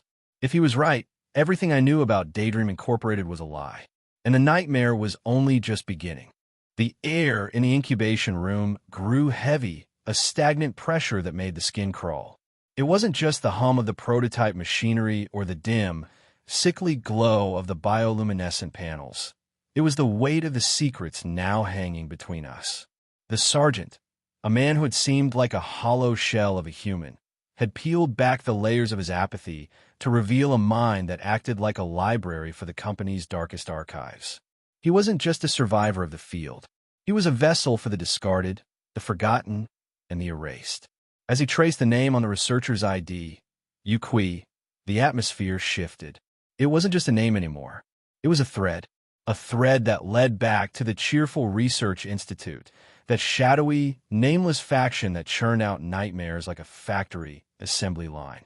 My mind raced through the fragments of lore I had gathered. The theme parks, the shopping platforms, the rural attics. It wasn't just a series of coincidences. It was an ecosystem. The company, Daydream Incorporated, didn't just discover these ghost stories. They consumed them. They squeezed them until the essence of the supernatural was dry. And then they threw the husks away, rebranding the leftover residue as reality. The sergeant's voice was a low, dry rasp, stripped of its former indifference. He spoke of the very first ghost story the company had ever registered, a relic so ancient it had already been deleted from the official logs. A shadow of a shadow. And then he gave me a look that felt like a warning. The company doesn't like it when their trash starts talking back. He murmured, his gaze sweeping the room as if the shadows themselves were listening. We are just the parts they haven't found a use for yet. I felt the prickle of danger at the back of my neck. I was playing a spy in a game where the board itself was alive and hungry. The sergeant, with his fractured memory and his sudden bursts of terrifying clarity, was a wild card I couldn't afford to misplay. He didn't just remember his duties. He remembered the ghosts of the company's founding. He remembered the rot that built the foundation we were currently standing on. I looked at the ID card, then at the sprawling, dark machinery surrounding us. I had entered this lab looking for answers about my own survival, but I had stumbled into a graveyard of gods. The sergeant was right. This place wasn't just a research station. It was an interrogation room for the reality that had been discarded. I glanced toward the exit, the manhole cover looming above like a circular eclipse. If we stay here any longer, we're going to be processed alongside the data, I said, my voice barely above a whisper. The sergeant nodded, his cap pulled so low it obscured his eyes. He didn't move toward the door immediately. He lingered, his fingers trailing over the cold, unfeeling surface of the dream incubator. He looked at me then, a faint, sad smile playing on his lips. You think you're the one in control, don't you? Like a driver behind a wheel. But the road was laid down a long time ago, kid. And some roads only go to the incinerator. A sound echoed from deep within the lab, a rhythmic metallic clatter like a toy being wound up by a frantic, invisible hand. The cheerful research institute wasn't just a manufacturer. It was still in business. And I had a sinking, terrifying suspicion that our arrival had just tripped the alarm. The bureaucratic machinery of the Supernatural Disaster Management Bureau hummed with a clinical, soul-sucking rhythm. I stood there, eyes fixed on the linoleum, while my internal monologue screamed. I had survived the night, survived the sergeant's uncanny interrogation, and survived the sheer absurdity of becoming a ghost story taxi driver. I had even secured an unexpected ally in Sergeant J, a man who moved through the world like a ghost waiting to be exorcised. But now I was back in the belly of the beast. Site cleanup duty. It was the entry-level purgatory for any rookie who hadn't yet proven their worth, or, in my case, a position I was desperate to master, so I could finally carve out a niche where I wasn't constantly being watched by agents who could see through my skin. My fellow recruit, a wide-eyed, overly earnest kid who still believed that bureaucracy meant safety, was practically vibrating with enthusiasm. He stood there, posture perfect, ready to scrub the spectral stains off the world. I, on the other hand, just wanted to make sure my borrowed, Dakibi-fueled arm didn't decide to start flickering at the wrong time. The supervisor, a man who seemed to have forgotten how to smile somewhere in the mid-90s, didn't even look at me. His attention was locked entirely on Agent Bronze. Agent Bronze, the man who had taken a strange, quiet interest in my survival. He stood there like a stone pillar, his presence acting as a silent rebuke to the chaos of the room. He gave me a thumbs up, a stiff, mechanical gesture that felt less like a sign of pride and more like a warning. I ignored it, bowing my head with the practiced humility of a corporate drone. The assignment was simple, at least on paper. Enter a containment zone, stabilize the residual psychic energy, and mop up the leftover ectoplasmic residue from a minor anomaly. It was supposed to be a standard, low-stakes operation. A walk in the park. It was a trap. We entered the site, a defunct warehouse that smelled of ozone and wet wool. The air was thick with the static of 1,000 unheard screams, a sign that the cleanup had been botched before we even arrived. As soon as the heavy metal door clicked shut behind us, the lights didn't just fail. They died, suffocated by a sudden, unnatural frost. My recruit partner pulled out his standard-issue stabilization kit, his hands trembling as he checked the gauges. I drew my own gear, the Dakibi arm in my sleeve pulsing with a rhythmic, ice-blue light that cast long, distorted shadows against the crates. Something shifted in the rafters, a sound like wet fabric tearing. Then the floor dropped out from under us, not literally but metaphorically. The layout of the warehouse began to shift, walls folding in on themselves like an origami nightmare. The minor anomaly we were here to clean up was gone. In its place, the room was filling with something thick, black, and smelling of ancient, rotting incense. The Cheerful Research Institute. The name echoed in my mind. The gear the sergeant had told me about, the prototype machine, it all pointed here. The Bureau had sent us into a meat grinder, disguised as a janitorial task. My partner gasped, his voice choked off as a shadowy tendril wrapped around his ankle and pulled him into the darkness of a crate that shouldn't have been there. I lunged forward, my right hand glowing with the full, unchecked fury of the Dakibi flame. I was meant to clean up the mess. But as I stared into the shifting, teeth-filled shadows of the warehouse, I realized I wasn't the janitor. I was the next piece of evidence to be disposed of, and the clock was already ticking. The suburban street corner felt like a stage set built for a funeral. The dusk was thick, a bruised purple light that clung to the asphalt, and there it stood, a relic of a bygone era.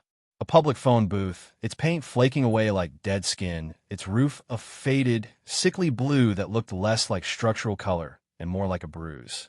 It was silent, but it was the kind of silence that had teeth. Beside me, Jang Hyun looked like a man preparing to walk into a tiger's den, his posture stiff, his eyes darting toward the dark red and yellow sticker plaster to the booth's interior. My own heart was doing a frantic, arrhythmic dance against my ribs. I knew this story. I had seen the debates, the analysis, the endless internet threads dissecting every frame of this particular nightmare. I knew exactly what happened when you listened. The air around the booth was heavy, saturated with the metallic, copper-sweet tang of old blood. It wasn't just a smear on the glass. It was a physical presence, a viscous, stagnant pool that had turned the pavement beneath the booth into a black mirror. We approached in our hazmat suits, the sterile white fabric feeling absurdly thin against the psychic weight pressing in from all sides. I could see the advertisements for long-dead businesses peeling off the glass, a graveyard of phone numbers for people who no longer existed, for services that had vanished into the same void as the victims of this booth. "Don't look at the number," I whispered, my voice sounding tinny and fragile inside the suit's hood. Jang Hyun nodded, his face pale behind the plastic visor. He looked like he was about to collapse, his movements jagged and strained. We were two spies, two people playing a part in a grand corporate charade, but standing in front of this booth, the pretense evaporated. We were just two kids terrified of a machine that had learned how to eat memories. The booth was waiting. The receiver hung slightly off the hook, dangling like a broken limb. I reached for my toolkit, my fingers brushing the cool, utilitarian metal of my equipment. Every instinct I had, every survival reflex developed in the dark, cold corners of the city, was screaming at me to turn around, to sprint until my lungs burned, to leave this corner to the ghosts and the blood. But the Bureau was watching, and resignation was just a polite word for a death sentence. As I took the final step, a faint, static hum emanated from the booth. It wasn't the sound of a dial tone. It was the sound of voice caught in the throat, a wet, gargling rattle that seemed to vibrate in my very teeth. I reached for the door handle. It was cold, unnaturally so, as if it had been frozen in the heart of a winter that never ended. I pulled. The door creaked open, exhaling a gust of air that smelled of ancient rot and fresh, wet iron. The blood inside was fresh. It wasn't just pooling, it was shifting, undulating like a tide waiting for a moon that never rose. And then the phone began to ring.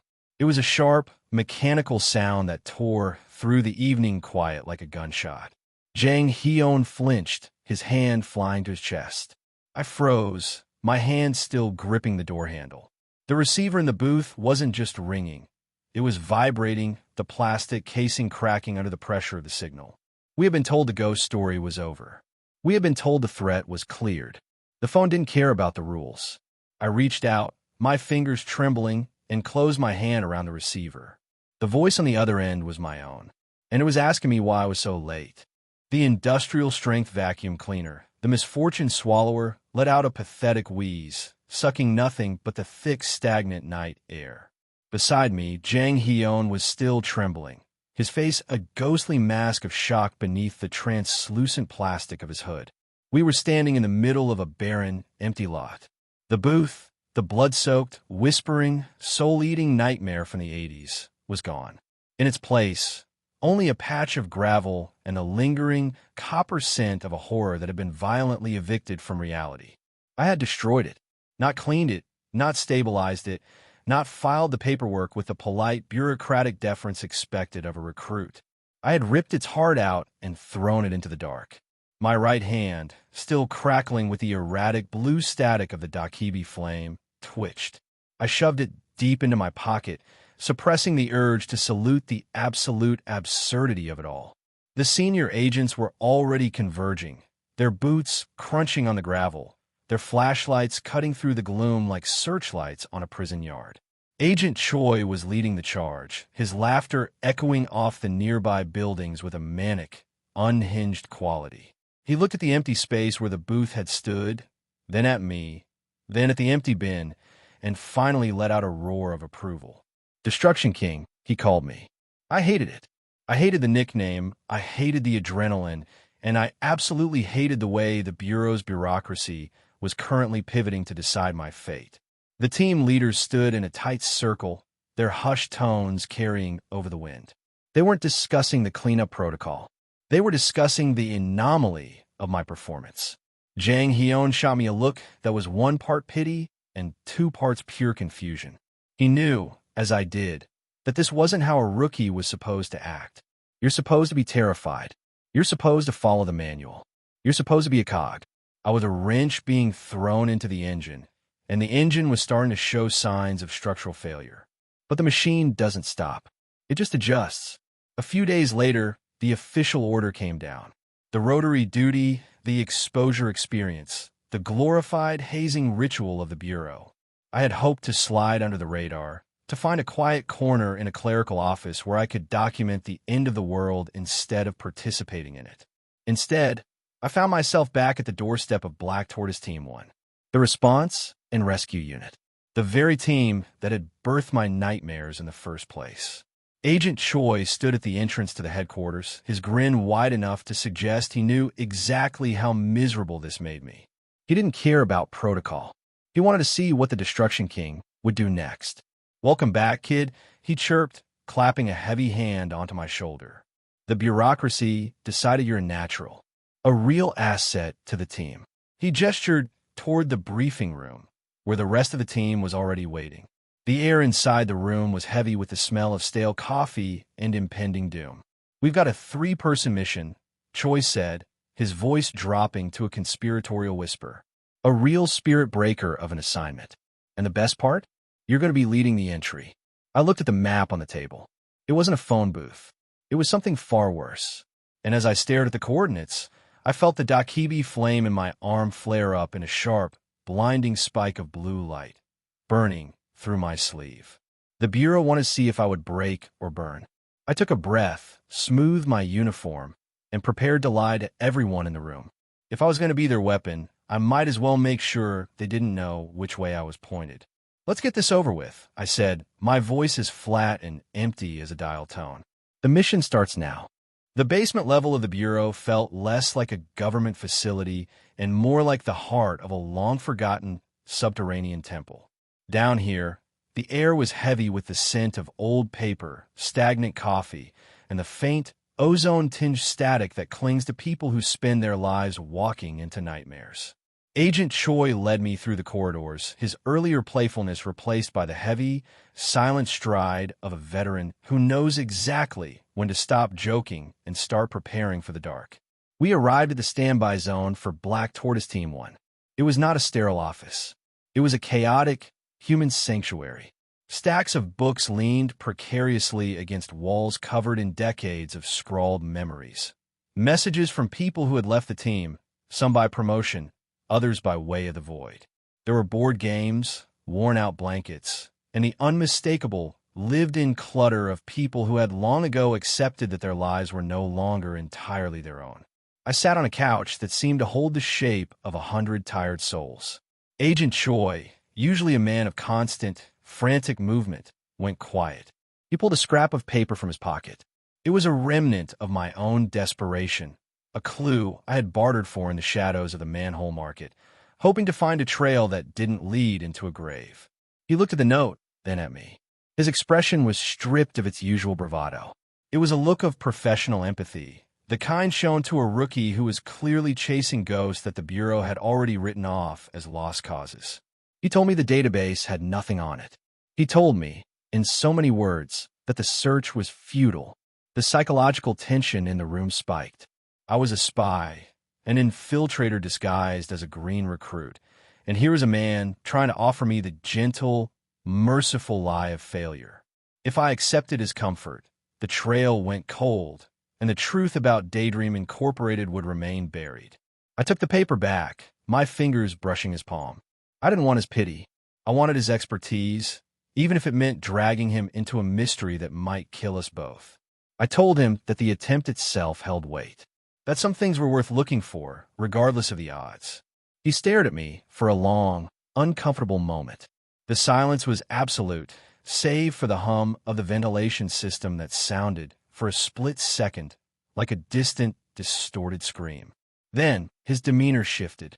The professional detachment evaporated, replaced by a sudden, sharp glint of intensity. He reached out again, his hand hovering over the paper. He wasn't giving up. He was doubling down. There are patterns in the chaos. Kid, he murmured, his voice dropping into that dark, eerie register I had only heard once before. If you think this is worth a second look, then we look. But don't blame me if we find exactly what we're looking for, and it decides to look back. He took the slip of paper back, his thumb tracing the ink with a precision that bordered on surgical. As he stared at it, the lights in the lounge flickered, the bioluminescent glow of the room pulsing once, twice, in sync with the erratic, blue heartbeat of my own Dakibi-touched arm. Outside the door, the heavy, rhythmic tread of someone, or something, approaching signaled the return of our teammate. Agent Choi didn't look up.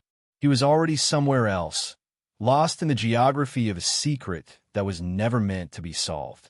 The door began to creak open, and the temperature in the room plummeted. We were about to go on a rescue mission into the heart of a ghost story, and I suddenly realized that the most dangerous thing in that room wasn't the anomaly we were chasing. It was the fact that the Bureau was finally starting to pay attention.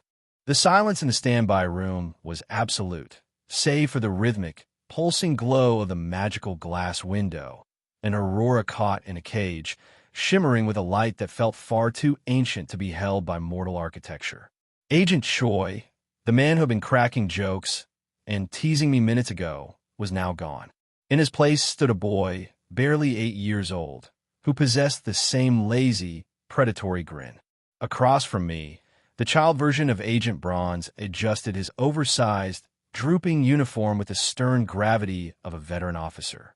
He looked like a miniature general trapped in a school play, his eyes holding the weary, sharp intelligence of a man who had seen too many ghosts. I looked down. My own hands were small, soft, and terrifyingly smooth.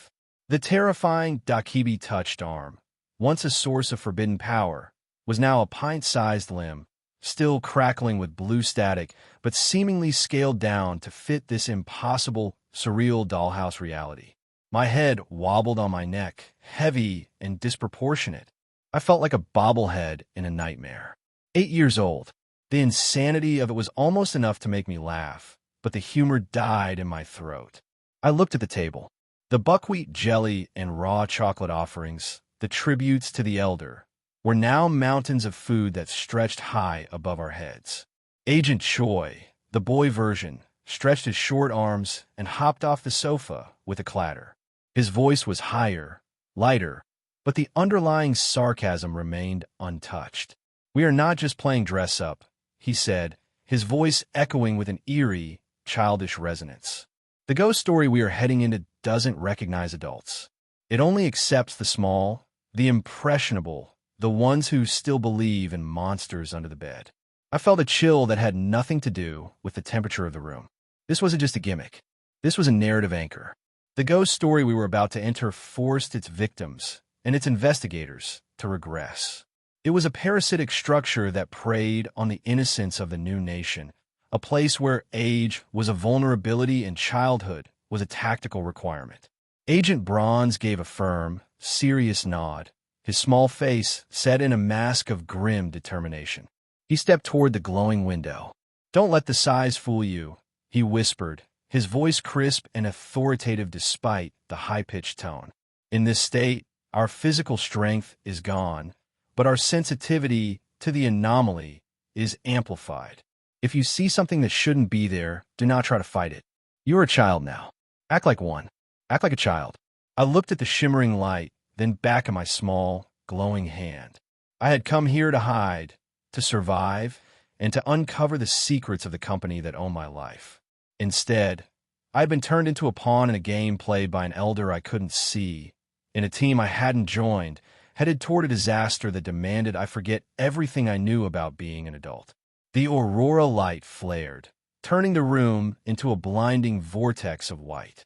"Are you ready, kid?" Agent Choi asked, his hand gripping the edge of the light.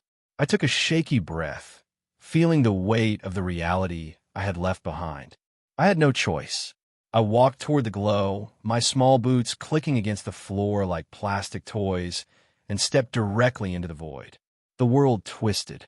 The last thing I heard before the gravity shifted was the faint, rhythmic sound of a school bell ringing in the distance, a sound that shouldn't exist in an underground bunker. And then, the darkness reached out to hold my hand.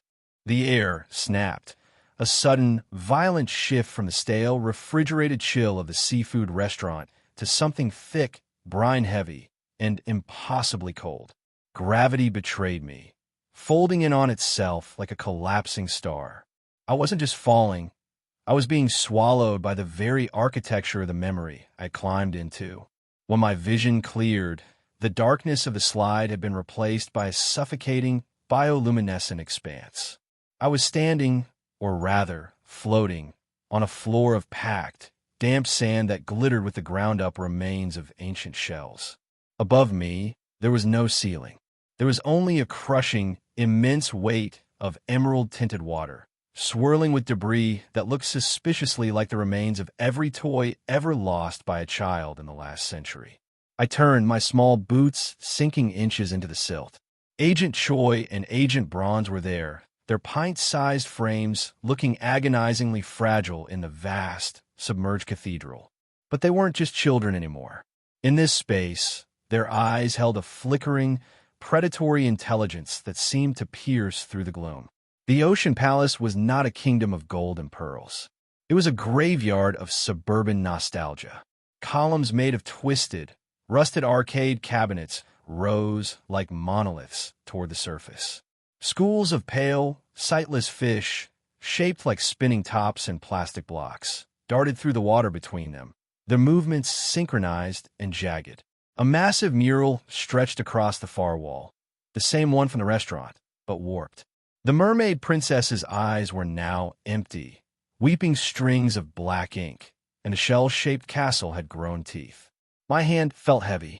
The dakibi flame in my arm was pulsing, not with its usual rhythm, but with a frantic, stuttering beat, as if it were trying to fight off the immense pressure of the deep. Choi leaned down, scooping up a handful of sand. When he let it slip through his fingers, it didn't fall. It floated upward, joining the swirling clouds of toy debris. "Watch your step, kid," he whispered, his child's voice ringing with the weight of decades of experience. The currents here don't move with water. They move with expectations. And the palace is hungry for visitors who aren't quite ready to grow up. I looked at the slide we had just descended. It was gone. Behind us, there was only an endless corridor of red plastic tubes, spiraling into the dark like the intestines of a leviathan. A sound echoed from the depths of the palace, a muffled, melodic chime, like a music box playing a nursery rhyme at half speed. It was rhythmic, persistent, and terrifyingly close. Something was coming. A shape was emerging from the shadows of the rusted arcade pillars, moving with the slow, deliberate grace of an apex predator. It wore the familiar, colorful shape of a restaurant mascot, but its edges were blurring, shedding pieces of its form into the water like melting wax. The psychological tension hit me like a physical blow. I wasn't just investigating a disaster. I was an intruder in a logic-defying ecosystem that treated human maturity like an invasive species. My heart hammered against my small ribs. I realized then that the reason we were transformed into children wasn't just for the ritual. It was a camouflage, a desperate attempt to look like food that had already been digested. The mascot turned its head. It had no face, only a mirror. And in that mirror, I didn't see my own reflection. I saw the adult I used to be, staring back at me with a look of profound, hollow betrayal. The music box sped up. The chiming became a shriek. The palace was waking up, and it had decided that playtime was officially over. The golden light of the ocean palace was a lie. It was a saccharine, suffocating veneer plastered over a graveyard. Walking through those pristine, ivory streets felt like wading through thick, warm syrup.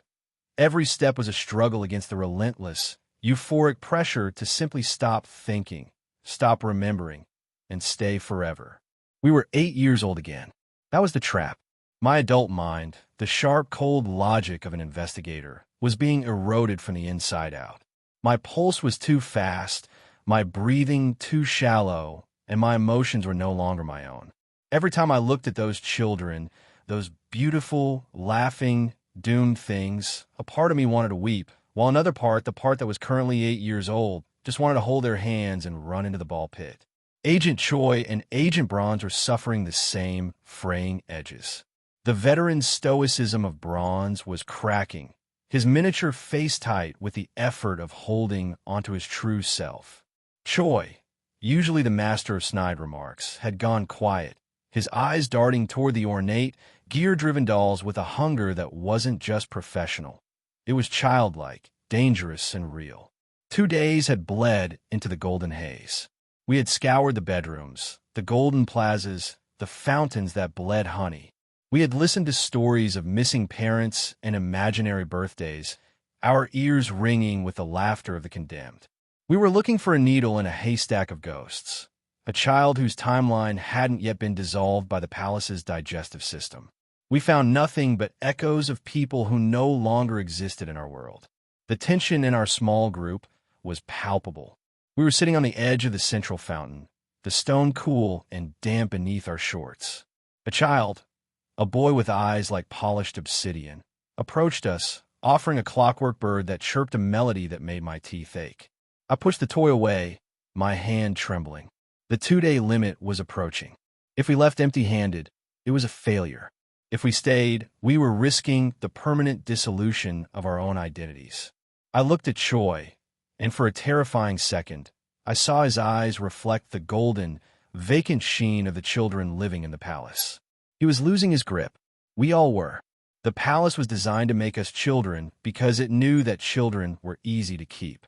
It didn't just want our bodies. It wanted our history, our memories, our capacity to ever imagine a life outside its walls. I don't want to go back. The words tore out of my throat, sharp and hysterical, and I froze. That wasn't me. That was the child body, the Dakibi trick forcing my own vocal cords to betray my intentions. I clamped my hand over my mouth, my chest heaving. Bronze looked at me, his face pale, his small hand gripping his belt so hard his knuckles had turned white. "We have to leave," he whispered, his voice a brittle, high-pitched imitation of authority. "Before the palace decides we aren't visitors anymore." But the street around us was changing. The golden speakers began to emit a low, guttural thrumming, the heartbeat of the palace itself. The children who had been running around us stopped.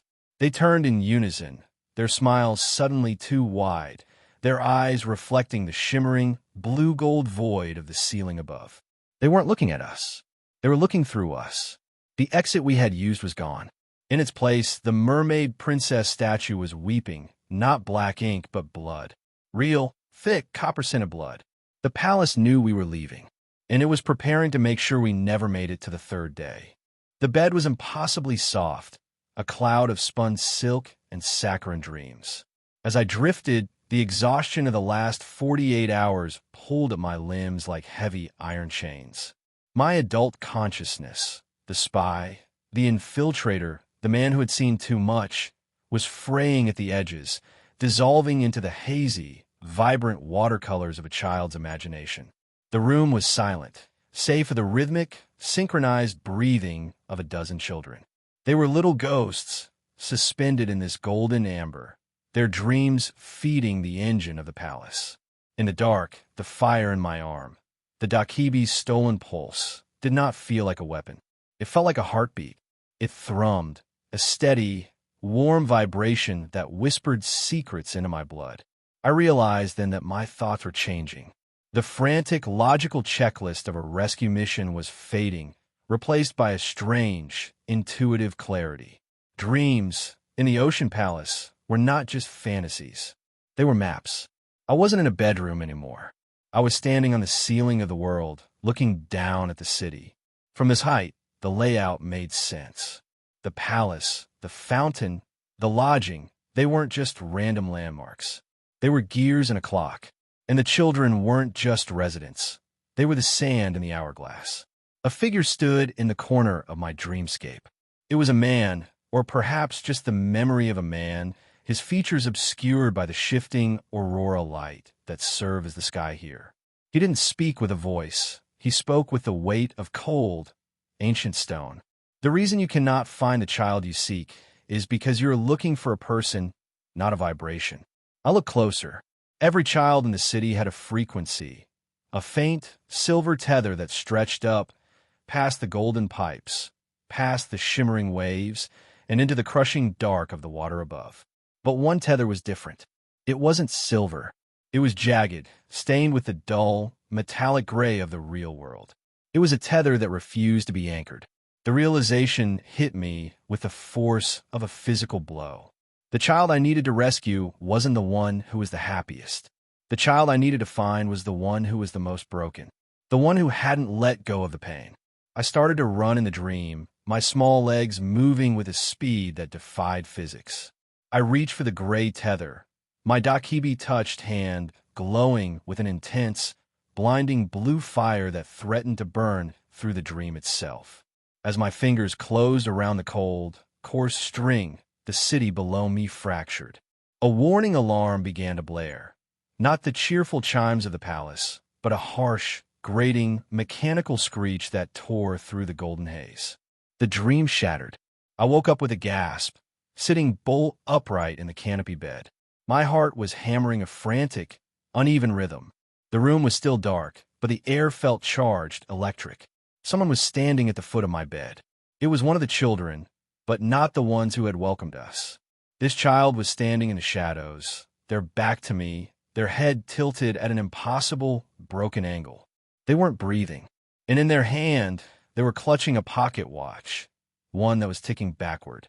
The time limit hadn't expired. The palace had accelerated it. I reached for my arm, expecting the familiar hum of my equipment, but all I felt was the cold, hollow ache of a limb that had been completely drained. The child turned around, their face a featureless, smooth expanse of pale skin, and whispered a name I hadn't used since I joined the Bureau. The hunt wasn't just on. It had already been won, and I was the prize. The golden veneer of the Ocean Palace didn't just fade. It peeled away like wet wallpaper in a house left to rot for decades. The saccharine symphony of children's laughter shattered, replaced by the wet, rhythmic slapping of something sliding through cold sludge. I was no longer a child in a fairyland. I was a stray cat, crouching in the ruins of a nightmare, my whiskers twitching in a world that had forgotten the meaning of light. My heartbeat, once a steady drum, had quickened into a frantic, high-frequency patter. I looked up, or down, given my new perspective, and the fairy tale kingdom was revealed for what it truly was. The pearlescent palace was a decaying concrete skeleton, its ivory bricks nothing more than cracked, stained plaster. The golden pipes that had lined the streets were weeping, thick with a viscous, black fluid that smelled of stagnant time and rusted blood. Everywhere I looked, the corruption was absolute. The majestic coral reefs were actually jagged, calcified protrusions of bone and rebar piercing through the floor. The shimmering aurora was a suffocating layer of smog, trapped beneath a ceiling of swirling, gray, industrial debris. But it was the children who turned my blood to ice. They were still there. They were still smiling. But they were no longer playing with dolls. They were huddled in the shadows of the broken arcade cabinets, their faces smooth and featureless, their bodies tethered to the pulsing, ulcerous masses growing out of the walls. They were being consumed, not by a monster, but by the very space they occupied. The palace wasn't a kingdom. It was a digestive system, and we were the nutrients being slowly broken down into nothingness. I tried to run back toward the safety of the dream, but my feline instincts locked me in place. A shadow moved, a tall, spindly thing that walked on legs as thin as needles. It didn't have a face, only a flickering black and white television screen where a head should be. It drifted between the huddled children, its movements jerky, like a film reel skipping frames. It was checking on them, ensuring they stayed in their blissful, terminal stupor. Panic, cold, sharp, and primal, surged through my small, fur-covered frame. The detective syrup had worked too well. It hadn't shown me the exit. It had shown me the grave. And now, the horror was beginning to notice a new scent in its garden. A cat that didn't belong in the nursery. The thing with the television had stopped. It tilted, the screen buzzing with static, before slowly turning toward the dark alley where I was hiding. I could feel my body beginning to pull. A strange, itching sensation crawled beneath my fur, as if the stamp were trying to graft its own history onto my skin. My jaw felt heavy, my tongue starting to sharpen, the mutation beginning its slow, agonizing crawl through my nervous system. I had minutes, maybe less. If I stayed, I would become just another architectural element of this rotting paradise, another statue in a gallery of forgotten things. If I ran, I might just escape the corruption, but the truth of the palace would remain sealed in this vault of rust and misery. I looked at the children again. One of them, a girl in a blue dress, was staring directly at me, her eyes finally clear, wide with a terrifying, absolute understanding. She didn't scream. She didn't run. She simply raised a finger to her lips, and then she reached in her own chest, pulled out a small, jagged fragment of something dark, and held it out toward me. The creature with the television head was closer now. I could hear the static, a sound like thousands of insects devouring a corpse. I crouched, my claws digging into the filth of the floor, and prepared to leap. But as I moved, I saw what was behind the girl. The entire wall was shifting. It wasn't just a building. It was a giant, beating heart, and we were standing directly inside its ventricle. The question wasn't how to save the children. The question was whether anything inside this place had ever been human at all. And then the screen on the creature's head flickered, showing a live feed of the very room I was currently sleeping in, back in the real world with my own abandoned, child-sized body twitching on the bed, beginning to grow feathers. The air in the alley was stagnant, thick with the iron tang of drying blood and the sweet, nauseating scent of rotting plastic. I froze, my paws pressing into the wet, oily muck of the city floor. My whiskers twitched, picking up the dry, crisp sound of fabric brushing against rusted metal. They were here. The A-Squad. The names burned in my mind like acid. Jean Nasal, Beksahian, Kanyahak. They weren't just agents. They were the architects of the misery I'd spent my life trying to escape. Seeing them here, in this rotting intestinal tract of city, felt like looking into the engine room of a slaughterhouse. They didn't belong in the nursery rhyme fantasy of the Ocean Palace. They were the ones who held the shears. I flattened my body against the side of a collapsed brick wall, my feline form trembling. Every instinct screamed at me to run, to vanish into the shadows of the ruins, but my eyes remained glued to the three figures. They weren't dressed in the whimsical, childlike garb of our team. They wore sleek, sterile tactical gear that seemed to repel the filth of the environment, their faces hidden behind masks that reflected the pulsating, sickly neon of the central mass. They were looking at an object, a small, faded plastic doll, one of the many gifts the mermaid princess bestowed upon the children. Assistant Manager Jean Nazol stepped forward, her movements efficient and devoid of empathy. She didn't look at the doll as a toy. She looked at it as a data point. "Keep it," she said, her voice a flat, hollow command. "The contamination density in this sector is exceeding safety parameters. We need to expedite the collection phase before the central cluster initiates the next cycle." Collection phase? My heart hammered against my ribs, a trapped bird in a cage of fur. They weren't here to rescue anyone. They were here to harvest.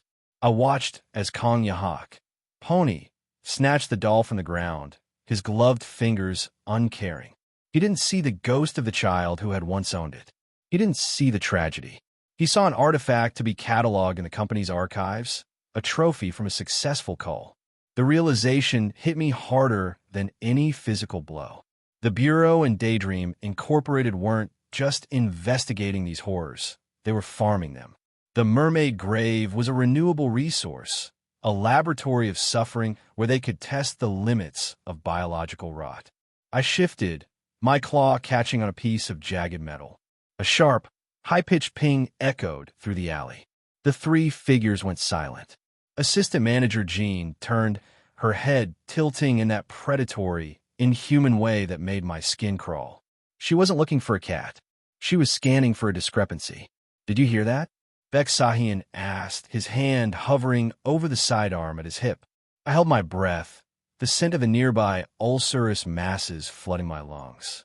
My transformation was still active, the feline form holding me together by a thread, but I could feel the stamp's side effects beginning to take hold. My skin burned. My bones ached with the urge to twist into something wrong, something distorted, something infected. If they found me, I wasn't just a witness. I was a defect, and Daydream Incorporated had a very specific way of handling defects. Jean took a step toward my hiding spot. She reached up and tapped her mask, and a low hum filled the alley, a frequency designed to strip away illusions. My fur began to stand on end. The cat form was flickering, my human silhouette beginning to bleed through the feline edges. I was running out of time. I looked at the alley floor, then at the pulsating, rot-filled heart of the city looming in the distance. I had two choices: stay and become a specimen for the A Squad, or run into the arms of the very monster that was currently turning every living soul in this city into a blood faucet. The static from their masks increased, tearing at the fabric of my disguise. Jin's eyes landed on me. She didn't blink. She simply raised her weapon, her finger tightening on the trigger with the clinical indifference of someone filing paperwork. I didn't think. I leaped. I didn't jump away from them. I jumped over them, my claws shredding the air, desperate to reach the dark, twisting sewers that led to the central cluster. As I soared through the gloom, I saw Jin's eyes widen, not with surprise, but with recognition. She knew exactly what I was. The alley behind me exploded in a shower of sparks and gunfire, and as I scrambled into the stinking, pulsating dark of the tunnels, I heard a voice whisper, cold and clear. "Catch it. It's a prototype." The alleyway became a theater of the macabre. Watching the Daydream Incorporated squad move was like observing surgeons working in a plague ward. They possessed the cold, mechanical precision of people who had long ago traded their humanity for a higher clearance level. They didn't see the victim as a person. They saw an obstacle, a data point, and eventually a source of salvage. The sound of the victim's final moments still clung to the damp air like a physical weight. Even from my vantage point, hidden in the shadows as a mangy, trembling street animal, I felt the filth of this place seeping into my marrow. The Mare children weren't just monsters. They were a systemic failure of reality. They were the echoes of children who had dared to dream in the wrong neighborhood, now repurposed as biological battery packs for a central, pulsing hunger.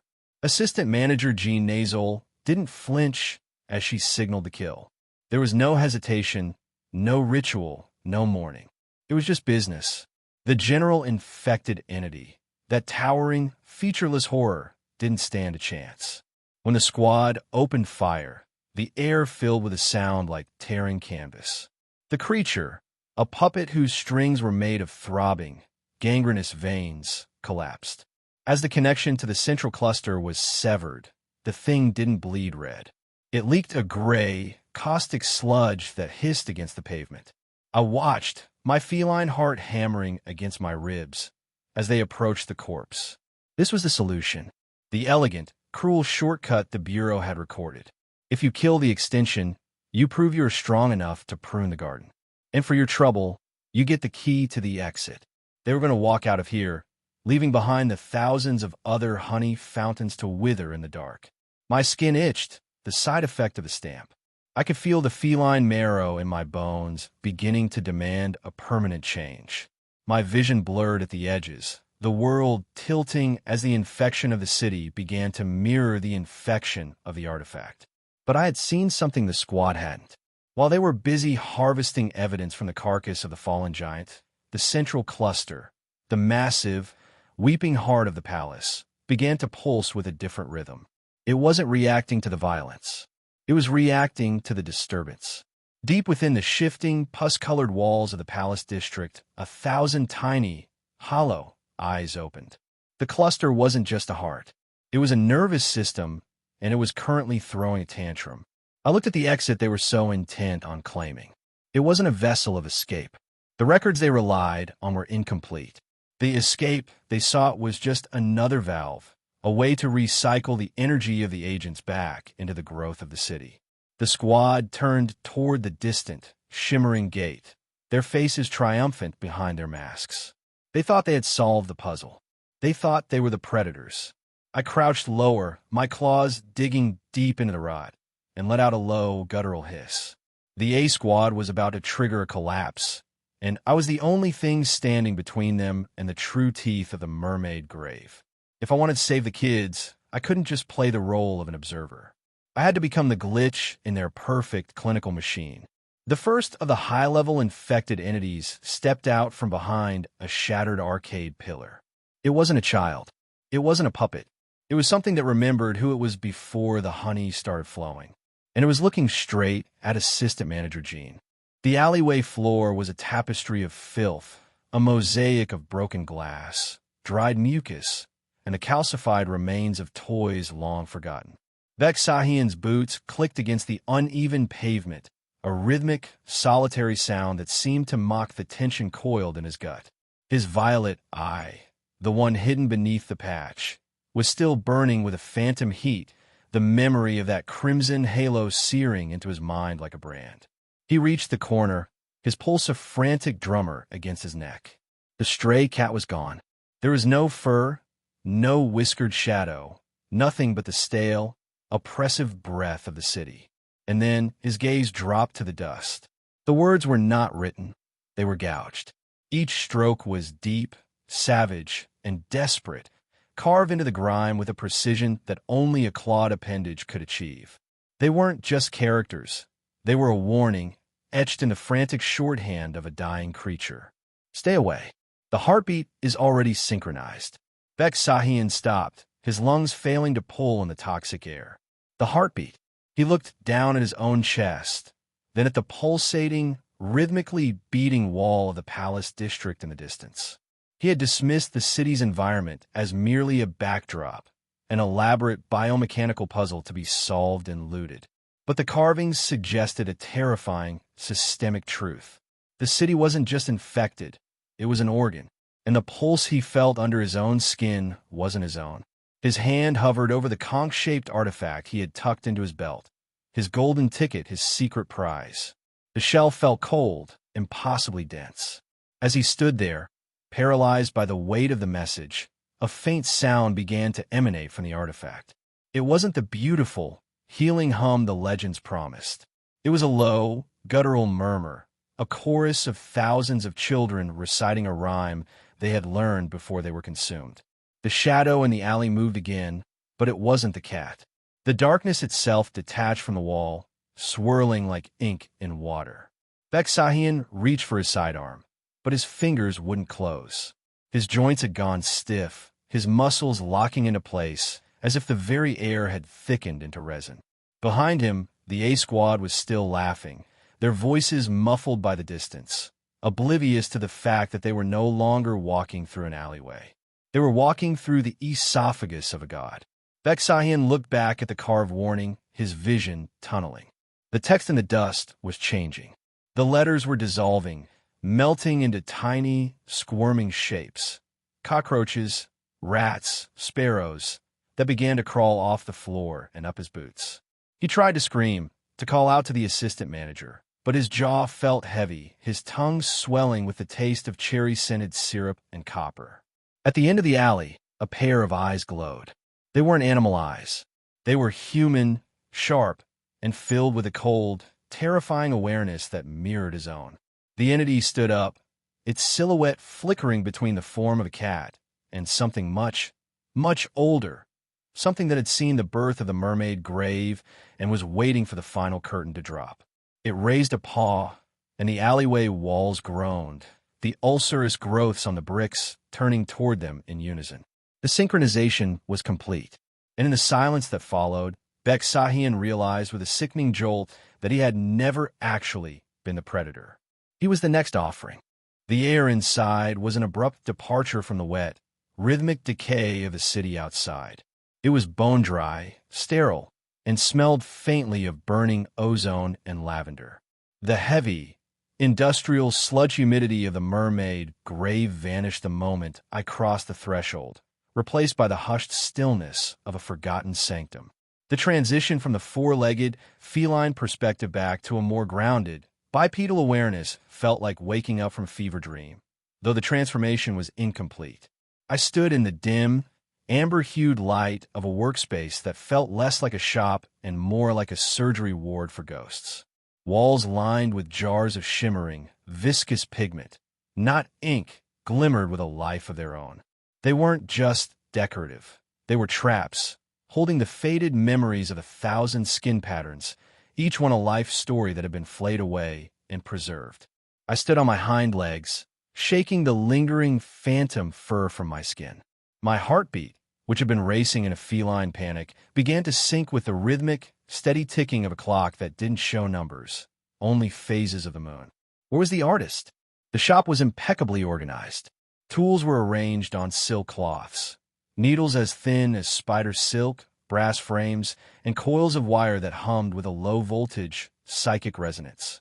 This place didn't just tattoo skin, it tattooed reality.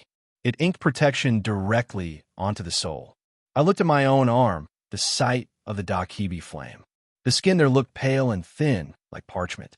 If I could get them to work on me, to seal this unstable power into something more permanent, I might survive the extraction tomorrow. But at what cost? In the mermaid grave, nothing was given for free. Every service required a trade of equal, usually devastating, weight. A shadow moved behind a velvet curtain at the back of the studio. It wasn't a person, and it wasn't a monster. It was a projection, a silhouette cast by a lamp that shouldn't have been burning. "You are late for your appointment," a voice murmured. It wasn't a sound. It was an intrusion, a thought planted directly into my frontal lobe. It sounded like 1,000 chimes ringing in a vacuum. I took a tentative step forward, my tail, still struggling to retract into my own spine, twitching against the floorboards. I wasn't just a guest. I was a potential customer, and by the look of the needles waiting on the table, the artist was expecting a very specific kind of payment. The silhouette emerged.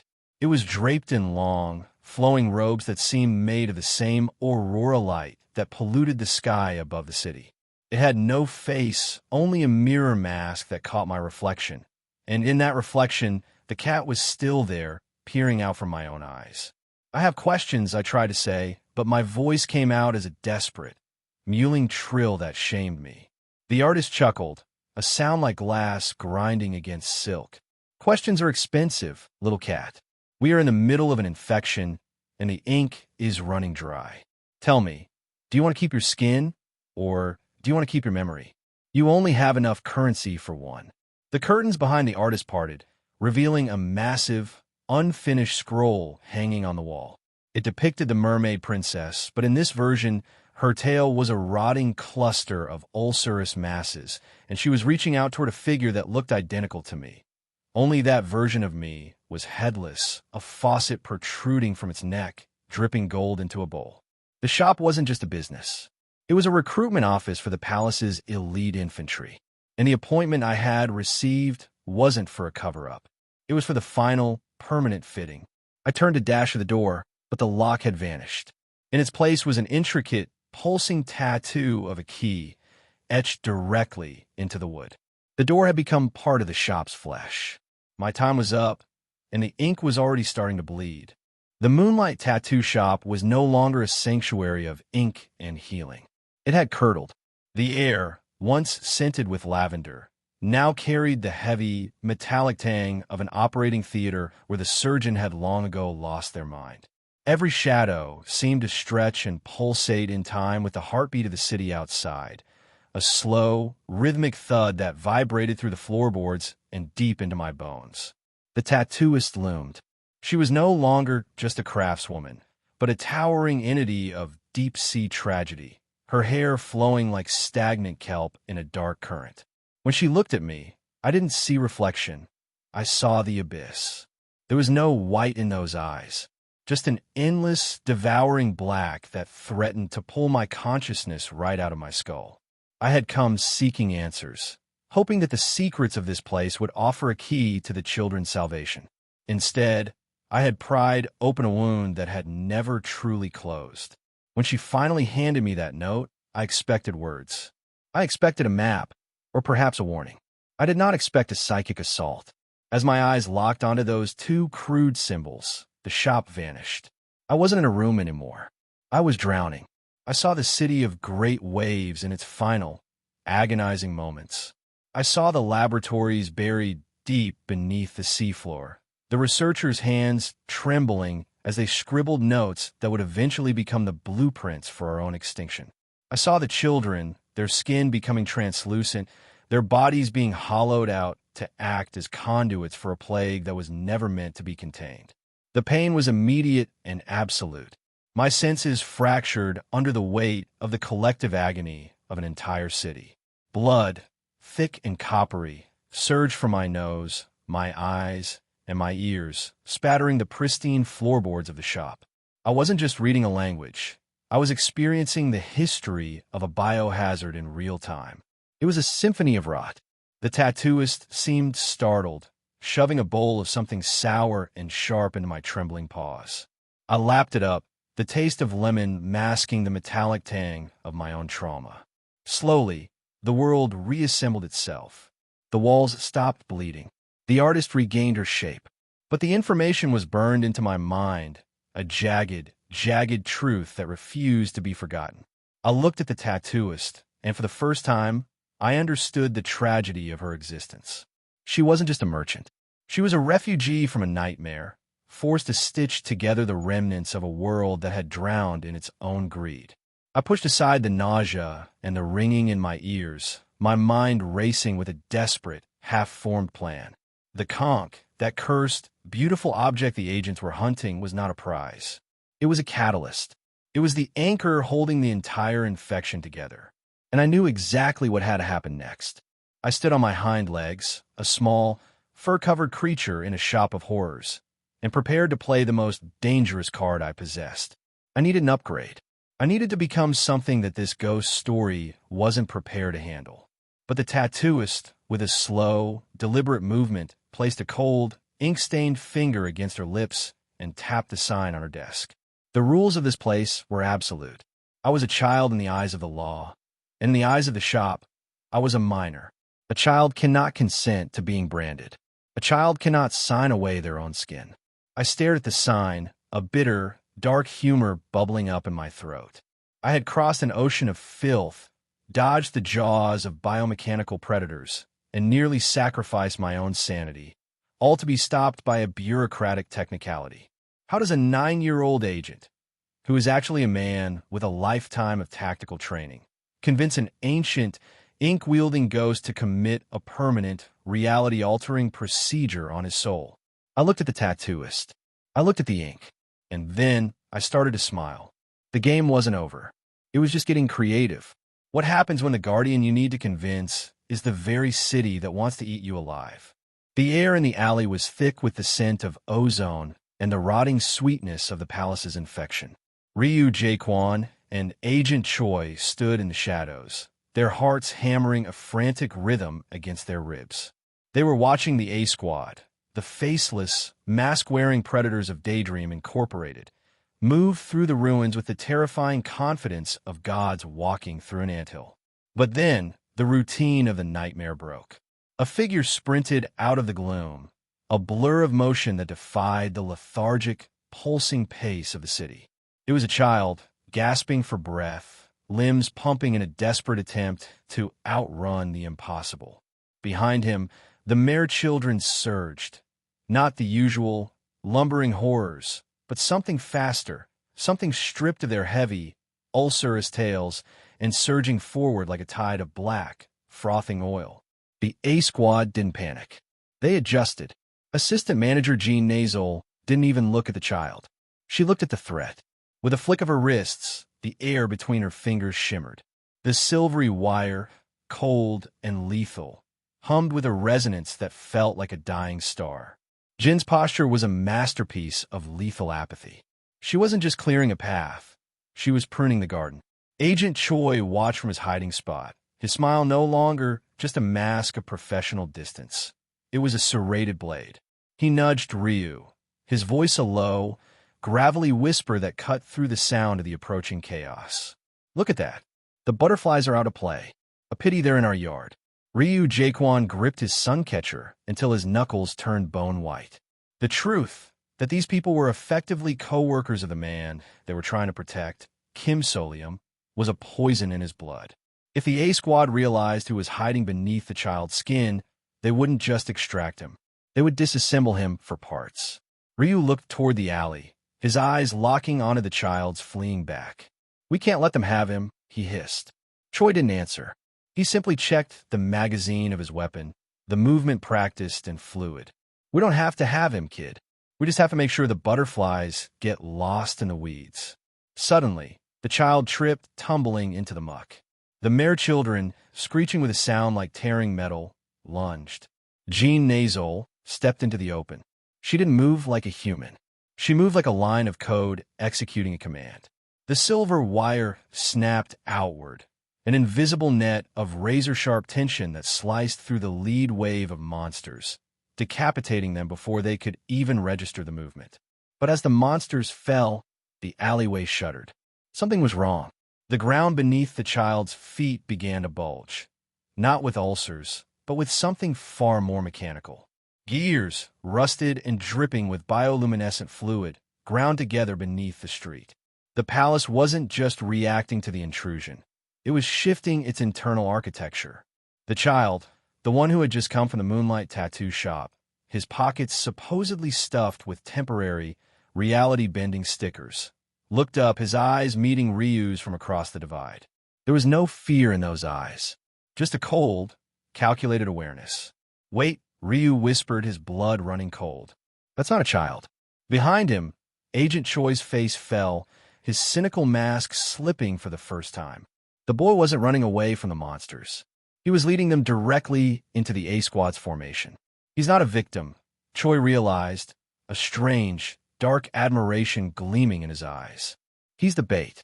As the child dove behind a pillar, a sudden, blinding flash erupted from his hand, a sticker placed with surgical precision against the surface of the nearest wall. The alley didn't just explode, it folded. The space between the Bureau agents and the Daydream Incorporated squad warped, the walls turning into a liquid, shifting mirror. In the chaos, the A squad found themselves cut off, their elite weapons firing uselessly into a void that swallowed the bullets whole. The child stood up, wiping the filth from his face.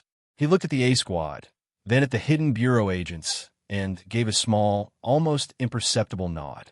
The clock was ticking. The palace was starting to digest the entire sector.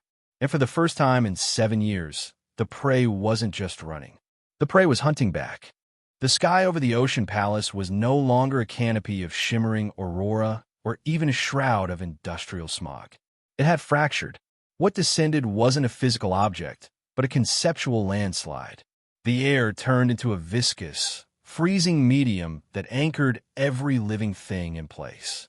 The A Squad's elite wires, the Bureau's tactical glass shards, the very breaths caught in the throats of the combatants, all of it halted, suspended in a moment of absolute, crushing stillness. It was the silence that came before an extinction event. Then, the language began. It didn't reach the ears. It manifested directly in the marrow, a serrated psychic frequency that bypassed comprehension and went straight for the sanity. It was the sound of a galaxy screaming in a jar. Across the alley, the carnage was instantaneous. A Daydream Incorporated operative, his hand mere inches from a lethal weapon, suddenly lost the command of his own body. His fingers didn't stop. They turned inward, his grip tightening around his own windpipe with the force of a hydraulic press. He didn't scream.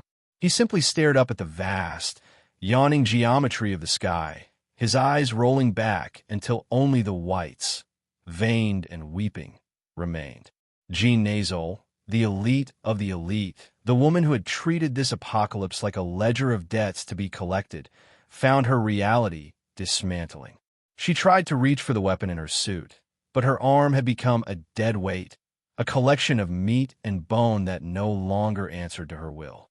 She caught the goat-masked rookie by the collar, but his face had dissolved into a mask of pure, unadulterated terror. He was babbling, not about the mission, not about gold, but about the cat. About the monster hiding in the nursery rhyme. He saw it, the thing that had brought them all here. Above them, the sky didn't just loom. It opened.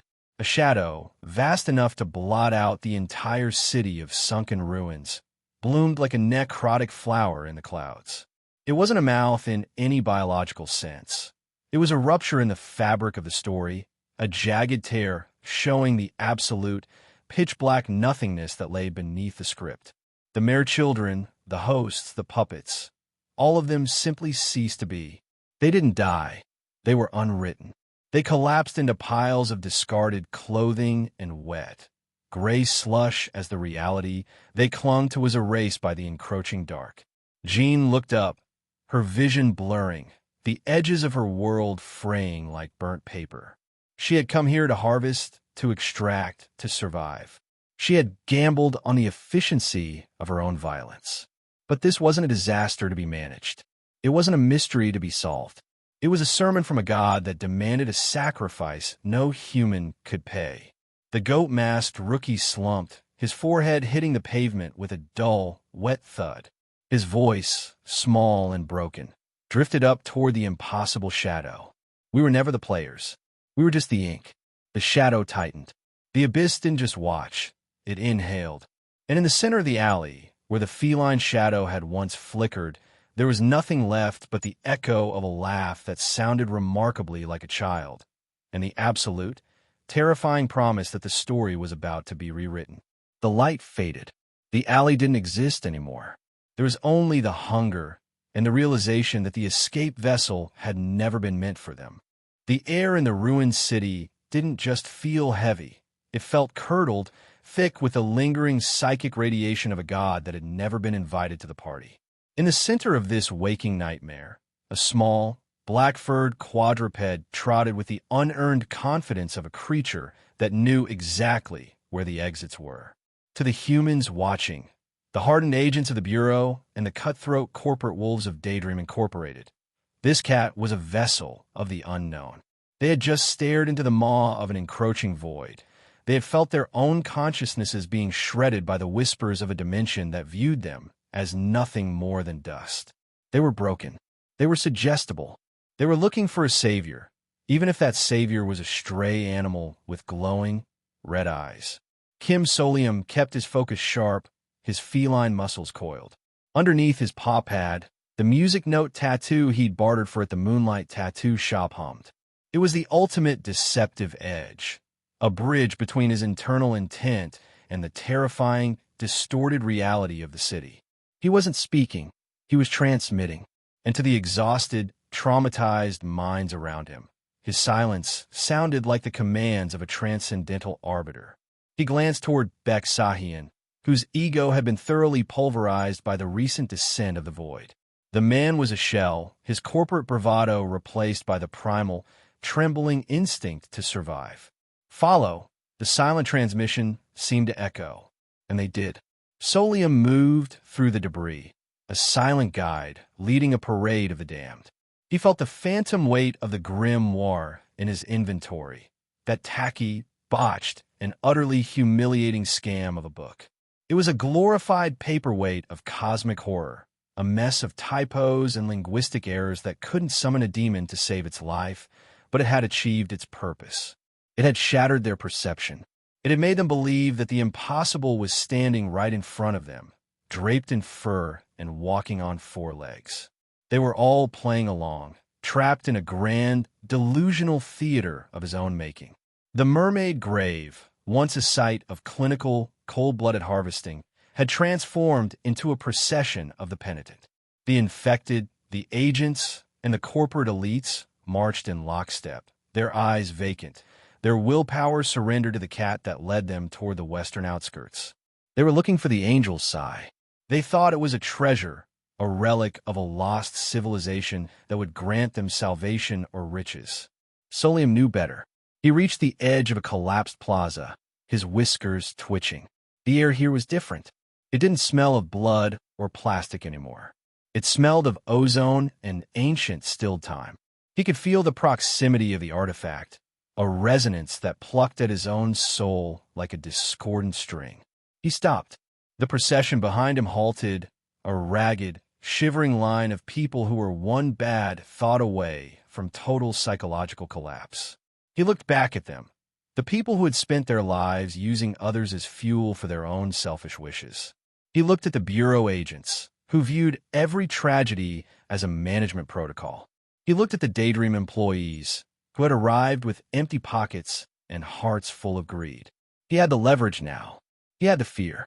But he also had a realization that chilled him more than the void ever could. If he led them to the angel's sigh, he wasn't just ending the ghost story. He was handing them the key to the very thing that had destroyed this city in the first place. A decision flickered in his feline eyes. He had come to save the children. He had come to close the gate. But as he looked at the flickering, distorted horizon, he realized that the angel's sigh wasn't just an object to be removed. It was a trap that was about to be reset, and the only way out wasn't to take the prize. It was to make sure that whatever woke up next didn't have anyone left to hunt. The silence of the plaza was broken by a soft, rhythmic thud. It wasn't coming from the city. It was coming from beneath their feet. The entity was waking up, and this time, it wasn't just reading them. It was hungry. The scene was a masterclass in psychological manipulation. Imagine a stray, red-eyed cat leading a troop of the most dangerous, ruthless, and highly trained individuals in the city, all of them trembling like leaves in a storm. It was absurd. It was terrifying. And for Kim Soleum, it was the only way to keep his head attached to his neck. He paced with the deliberate, eerie grace of a creature that knew the secrets of the universe, all while his feline heart hammered against his ribs like a trapped bird. Every step he took through the ruins was a gamble. Behind him, the Daydream Incorporated employees, those corporate predators who would trade their own mothers for a bonus, and the bureau agents, those bureaucratic watchdogs of the supernatural, were locked in a tense, silent stalemate. The air crackled with the psychic residue of the fake Necronomicon, a bluff so grand and so poorly written that it had ironically become the most effective weapon in the city. They arrived at a ruined cathedral on the eastern edge of the zone. It was a place of broken stained glass and hushed, hollow echoes, a sanctuary where time seemed to have stopped. Soleum didn't lead them to the altar. He led them to a hidden annex, a space that defied the sensory illusions of the city's infection. As he stopped before a torn, wretched painting, the tension spiked. He didn't speak. He didn't have to. The silence itself felt heavy with cosmic judgment. When the safe behind the painting was wrenched open, the atmosphere shifted from pure terror to a raw, vibrating avarice. Inside lay the haul of a lifetime. 12 pristine, snow-white conch shells, each bound in gold. The angels sigh. These were the relics everyone had been dying for, the source of immense power and wealth. The corporate employees stared, their eyes glazing over with the hunger of 1,000 mispromotions. They wanted it all. They were ready to kill for it. But then they looked at the cat. The shadow of the massive, yawning void they had witnessed earlier still sat heavily on their souls. They were convinced that if they moved too fast, if they acted with anything less than perfect, terrified reverence, the entity, this black, four-legged avatar of the apocalypse, would unmake them.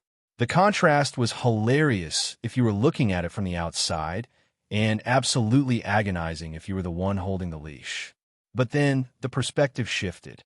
The cat turned its attention to the bureau agents, who were still wearing the masks of children to navigate the hallucination. The corporate squad looked into the safe and saw a gold mine. They saw salvation, wealth, and points. The agents, however, looked into the very same safe and saw nothing. To the eyes of those under the influence of the palace's deception, the interior of the safe was as barren as a desert. Agent Choi wiped a bead of cold sweat from his forehead, his mask of childhood innocence cracking as he stared into the void where treasure should have been. A cold realization began to dawn. The shells were real, they were physical, and they were valuable. But they were hidden behind a veil that only the greedy could perceive. If you were a monster, you saw the reward. If you were a protector, you saw the trap. Soleum watched them, his red eyes narrowed. He knew what the agents didn't. This wasn't just a discovery, it was a sorting process. The city was separating the predators from the prey, and they were all currently walking into a room with no doors. The silence in the cathedral was broken by a soft, metallic click, the sound of the safe locking itself back up, even though no one had touched the handle. And in the darkness of the annex, something else began to uncoil, something that didn't care about treasure, points, or survival. The real guest of honor had finally arrived.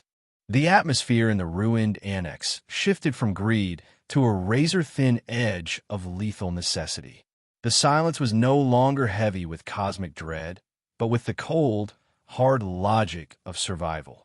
The angel-sized shells were not merely treasures. They were the fulcrum upon which the fate of 28 children balanced. To the corporate scavengers of Daydream Incorporated, they were points and currency. To the agents of the Bureau, they were the only possible salvation for the infected. And now, the truth was laid bare in the debris of a shattered relic. The parasite had been hiding in plain sight, masquerading as a cure while slowly rotting the city from within. It was a classic, cruel irony. The very medicine the victims needed had been the primary vector for their destruction. Agent Choi looked at the shard in his hand, his expression hardening. The cat sat at Jean Nazol's feet, its red eyes unblinking, acting as the silent orchestrator of a standoff that was about to turn violent. The Bureau agents were children in the eyes of the hallucination, but they held the clarity of adults, and they had realized the impossible arithmetic. 12 shells, 28 children, and a room full of people willing to kill to bridge the gap. Jean Nazol didn't hesitate. She was a professional, and in her world, professional meant eliminating variables. With a movement so fluid it looked like a glitch in reality, she snapped her wrist. The silver wire, fine as a spider's thread and sharp as a surgeon's scalpel, didn't head for the Bureau agents or the corporate rivals. It blurred toward the nearest mare-child, the ones who were too far gone, the ones who had already become the hollowed-out puppets of the infection. The air hissed as the wire tightened. It wasn't an act of malice. It was a desperate, tactical pruning. If the shell was the cure, then the children were the soil. And the soil was currently choking the life out of the garden. The corporate employees watched, their masks of professional apathy slipping. They couldn't hear the Bureau's realization. To them, this was just the violent whim of an elite agent. But they felt the shift in the pressure of the room. The cat, that enigmatic avatar of misfortune, hadn't moved to stop her. It hadn't clawed at her ankles or hissed in protest.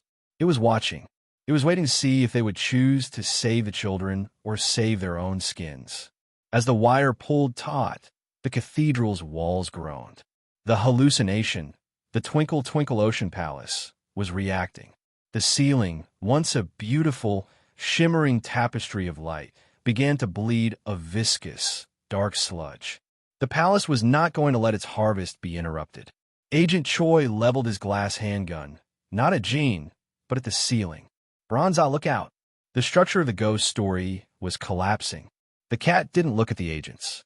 It didn't look at the treasure. It turned its gaze toward the deepest, darkest recess of the cathedral, where the shadows were beginning to stand up on their own. The cure was in the bag, the hostages were tied, and the predators were circling. Kim Soleum sat in the center of the storm, his feline body vibrating with the sheer, unadulterated terror of having successfully manipulated everyone into a fight for their lives. The clock was ticking, and down in the basement, the thing that had actually infected the shells was finally starting to wake up. The cathedral annex had turned into a high-stakes chessboard where the pieces were made of flesh, silver wire, and stolen time. The moment the conch shell touched the infected child's ear, the air changed. The suffocating, sugar-coated hallucination of the ocean palace shattered, replaced by the stark, brutal reality of a ruined city. The melody, an aria of forgotten humanity, did what no tactical strike could. It clawed the boy back from the brink of total monstrous transformation. The cat, that impossible, red-eyed entity, sat motionless in the boy's arms, tolerating his desperate, terrified grip. It was a visual paradox, a creature of nightmare offering the only comfort in a collapsing world. Jean Nazol, the elite who treated life like a series of ledger entries, didn't hesitate. She dropped the child into Agent Choi's arms, not out of mercy, but out of cold, tactical fluidity. She had calculated the odds, seen the shifting tides of the fight, and realized that holding a hostage who was no longer a puppet was a liability. She kicked the door, the signal for the daydream incorporated wolves to scatter into the gloom, Beksahian clutching the bag of remaining shells like it was his own beating heart. The standoff dissolved into a frantic scramble. But as the corporate team fled, they left something behind. The severed tail of the mare child, a mass of twitching, parasitic ulcers, lay on the cold stone floor like a dying animal. The cat walked toward it, its form crackling with the static of a reality under too much pressure. It didn't look at the agents or the fleeing employees. It looked at the tail, and then it looked at the humans. The tension was suffocating. Beksahian had tried to claim the prize, but Agent Choi, operating with a desperate, sharp-witted clarity, had snatched the wriggling mass of tissue into a containment case first. He knew, with the intuition of a veteran who had seen too many ghost stories end in tragedy, that the cat wasn't just guarding the shells. It was hunting the source of the infection. The cat stood perfectly still, its red eyes burning with a knowledge that felt older than the city itself. Agent Choi didn't try to fight the creature. He didn't try to capture it. Instead, he dropped to his knees and pulled out a stick of chalk. The silence of the annex was absolute as he began to write on the dusty, blood-spattered floor. The questions he scrawled were a desperate gamble, a truce proposal written in the language of a man who had realized the cat was the only thing standing between them and a total, solar-racing wipeout. He asked the question that had been haunting the Bureau for months. How were the corporate scavengers using the parts of the monsters to fuel their escape? The cat didn't speak. It didn't need to. It simply turned its gaze toward the fleeing shadows of the Daydream Incorporated team and then back to the chalk-written floor. It was inviting them to dance. Beksahian, hiding in the dark alleyway outside with the bag of shells, looked back at the ruined cathedral and felt a cold, jagged shiver crawl up his spine. He realized, then, that he wasn't carrying a treasure. He was carrying the very thing that the cat had been trying to incinerate all along. The game had changed. The cat wasn't just guiding them to the exit anymore. It was leading them to the place where all the debts of the mermaid grave would finally be collected, and the interest rate was paid in blood. The silence that descended upon the fountain was heavier than the ocean itself. It was the crushing, soundless weight of a funeral, the kind that isn't held in a chapel, but in the hollow space where a person used to be. Ryu Jaquan didn't scream. He couldn't. His breath had turned to ice in his lungs, his vision narrowing until the only thing in the world was the figure standing by the fountain's edge. It was Grapes, the rookie, the one they had been so desperate to protect, to shield from the corporate vultures, to usher safely back to the light. But the light was gone. The boy stood amidst a group of rescued children, his small, fragile hands waving with a terrifying, rhythmic cheer. Below his waist, the transformation was absolute.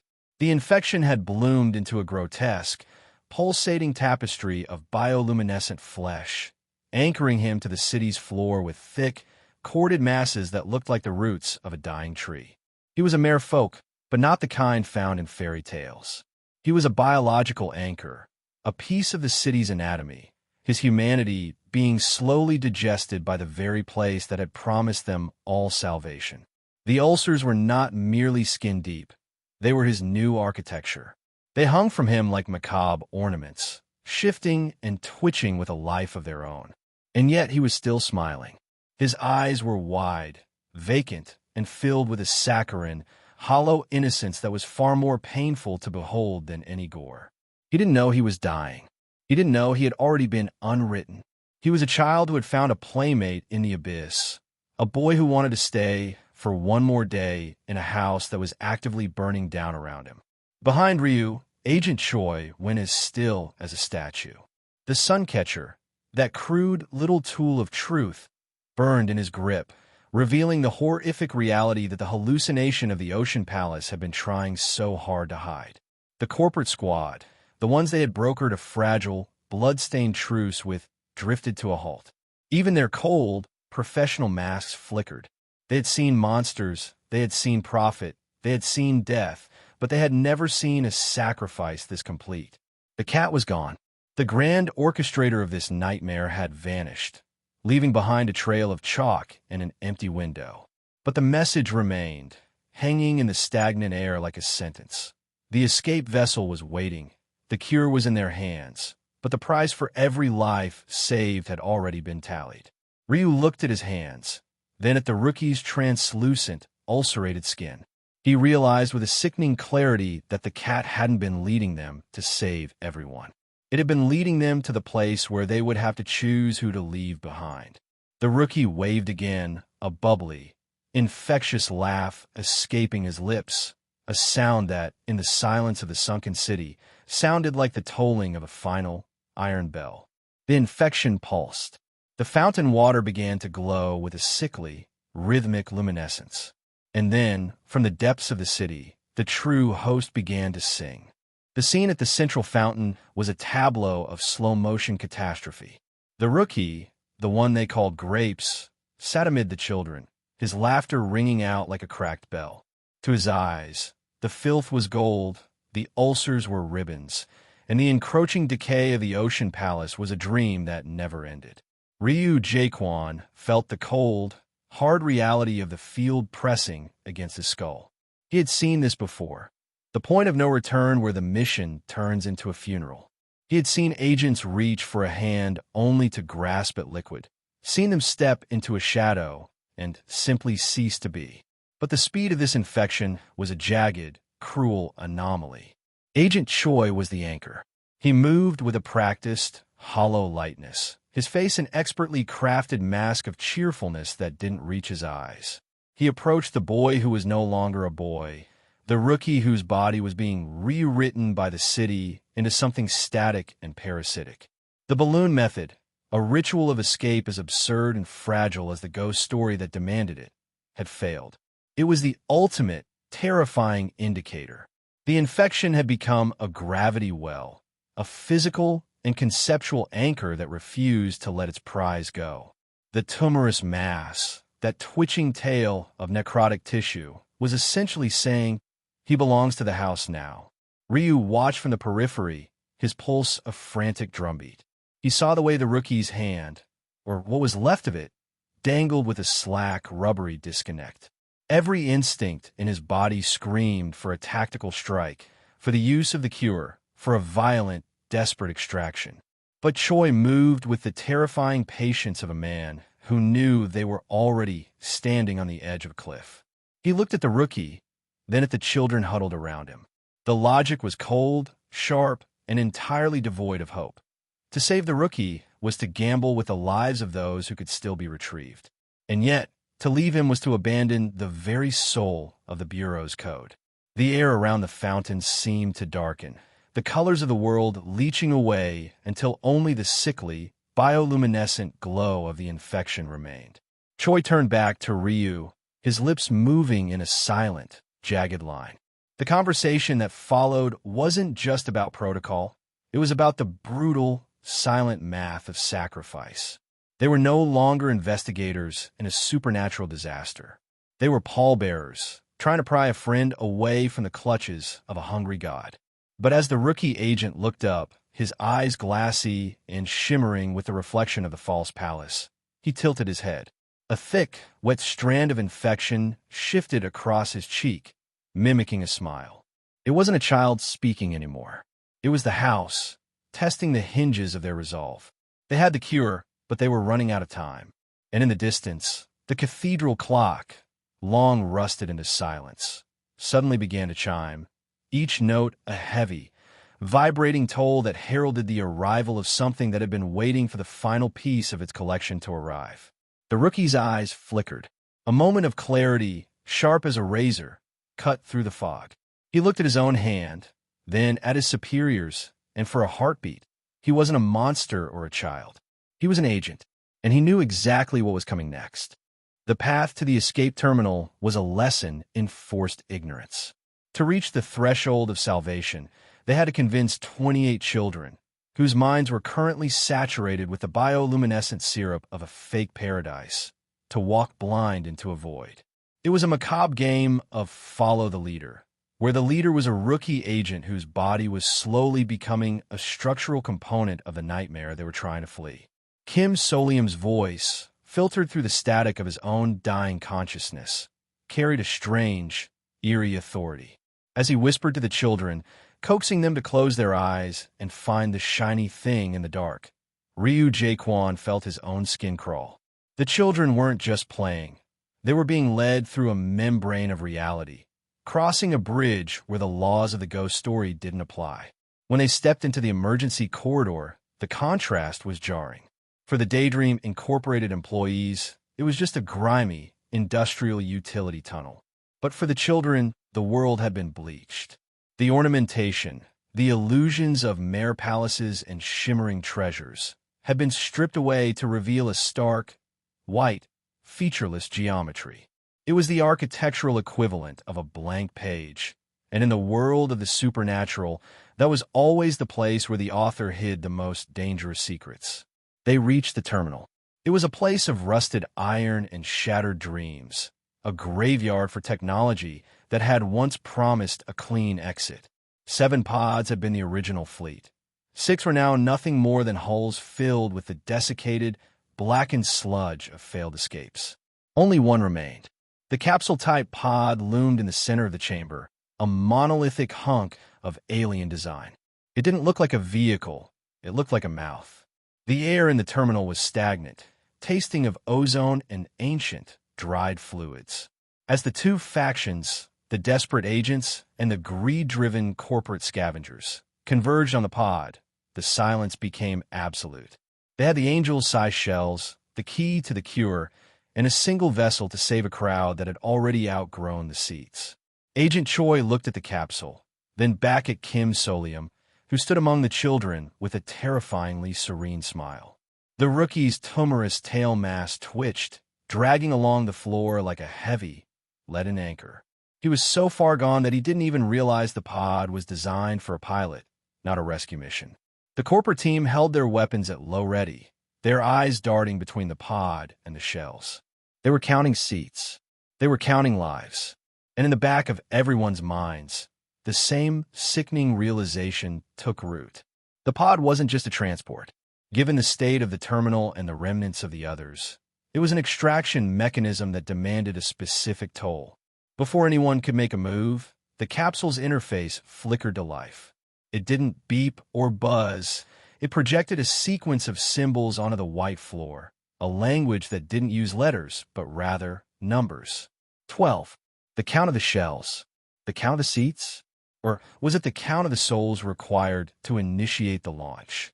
The machine was waiting for sacrifice, and for the first time, the Daydream Incorporated employees stopped looking at the Bureau agents as rivals. They started looking at them as potential weight to be jettisoned. The countdown began, not with a clock, but with the rhythmic, wet thumping of the rookie's infected tail against the steel floor. Kim Soleum tilted his head, his eyes reflecting a light that only he could see, and began to hum. It was the same lullaby from the conch shell, but this time, the melody was distorted, dissonant, and growing louder, drowning out the mechanical hum of the pod. The terminal walls began to sweat, the black, contaminated water from the bridge outside, seeping through the joints of the ceiling, turning the white corridor into a rising, ink-filled cage.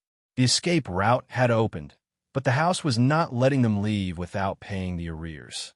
The escape terminal was a claustrophobic cage of rusted steel, but for a moment, hope felt almost tangible. The Bureau agents had cracked the code. The escape pod wasn't a death trap. It was an airlock, and it didn't care about their moral standing or their infection levels. It only cared about one thing: the severance. The message on the device, previously a terrifying demand for purification, suddenly crystallized into a grim, mechanical instruction. To leave, they didn't need to hunt down monsters. They needed to cut away the anchor. If you severed the infectious mass, the tail, and presented it to the reader, the door would unlock. It was a surgeon's solution to a supernatural plague. Agent Choi's eyes glimmered with a rare, desperate exhilaration. They didn't need to choose who lived. If they managed the limited supply of conch shells to stabilize the children through the trauma of the severance, they could ferry everyone out. Every single soul. Watching from the sidelines, hidden behind the grotesquerie of a half-tumor-covered face, I felt a wave of genuine, stinging warmth. This was the Bureau I believed in. This was the messy, illogical, and impossibly noble work that stood between humanity and the abyss. I had pushed myself to the brink for this. I had swallowed the rot, let the infection bloom in my own cells, and danced on the razor's edge of total mental dissolution, all to steer these two factions toward a path where the casualty count was zero. I had been playing the role of the tragic, infected rookie, a sacrificial lamb for the sake of the narrative. And it had worked.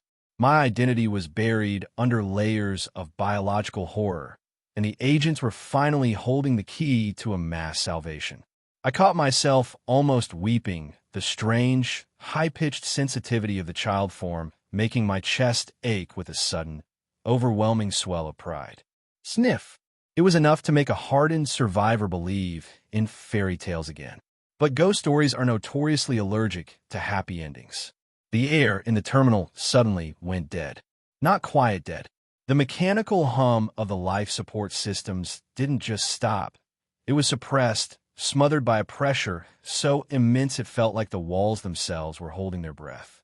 Beside me, a little girl in a blue dress, her eyes previously vacant and lost in the Ocean Palace's dream, suddenly snapped her head toward the ceiling. Then another. Then all 27 of them, their movements synchronized by a sudden, jagged hive mind consensus. The Mermaid Princess, the entity that had been treating this city like a farm, the gardener of this rot, had finally realized her harvest was being stolen. The realization didn't come as a whisper. It arrived as a seismic shift. My own voice betrayed me. It wasn't my command, but the desperate, chattering alarm of the hive pulsing through my veins. The warning ripped out of my throat, raw and involuntary. The Mermaid Princess is on her way. The response was instantaneous. The ceiling above the escape pod didn't just break. It dissolved, torn apart by a sudden, violent eruption of biomass. Thousands of pounds of necrotic tissue, wet and pulsating with the dark, bioluminescent bile of the city, surged downward like a landslide. The escape pod's light, once a beacon of hope, was smothered in an instant by the tidal wave of reaching, hungry limbs. The rescue mission had just become a fight for the very last breath. The terminal wasn't just a room anymore. It had become a cathedral of rot. The entity they called the Mermaid Princess didn't descend. She manifested, a towering, bioluminescent nightmare that turned the cold steel of the station into an altar of shivering, translucent flesh. Her beauty was the most dangerous weapon of all, a golden, divine glow that promised salvation and demanded total annihilation of self. As her influence surged, the world of rusted iron and grim survival began to dissolve, replaced by the sickeningly sweet, shimmering mirage of the Ocean Palace. I felt the pressure in my skull, like a tightening vice. The Mermaid Princess wasn't just observing, she was claiming. Every child in the room, myself included, was an extension of her nervous system. When she looked down, she saw her garden. When she reached out, she saw her property. And that escape pod, our only door to the outside, was nothing more than a glitch in her scripture, an object that didn't exist in her kingdom. Agent Choi and his partner were fighting a war of attrition against reality itself. The suncatcher flared, bleeding the deep reds and blues of a traditional Korean dakhibi haunt into the gold-drenched horror.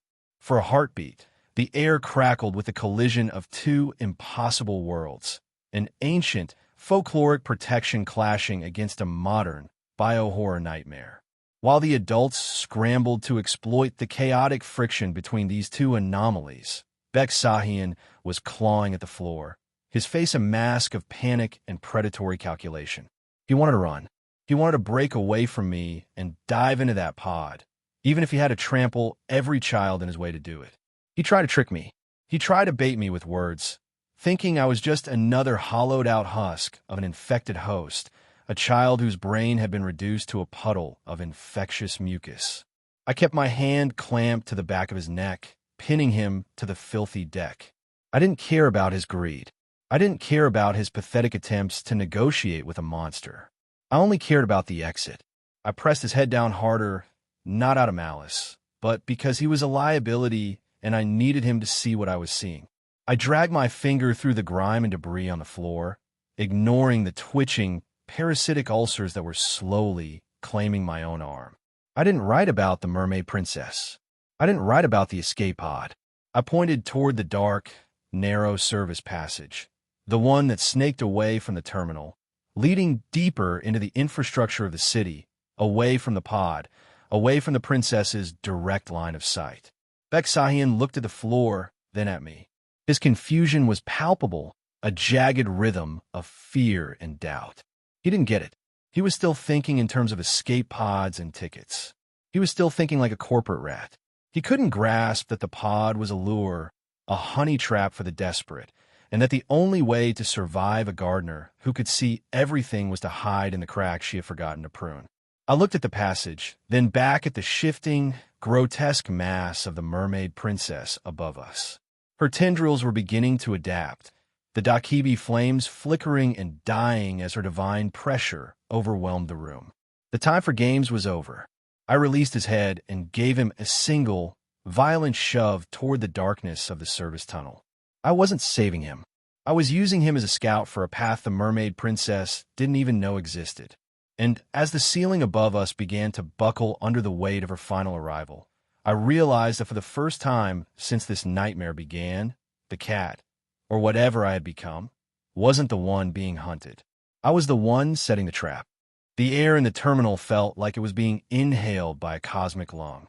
Reality was buckling under the weight of the Mermaid Princess, a divine abomination that had turned the station into her personal cathedral of rot. But then the script flipped.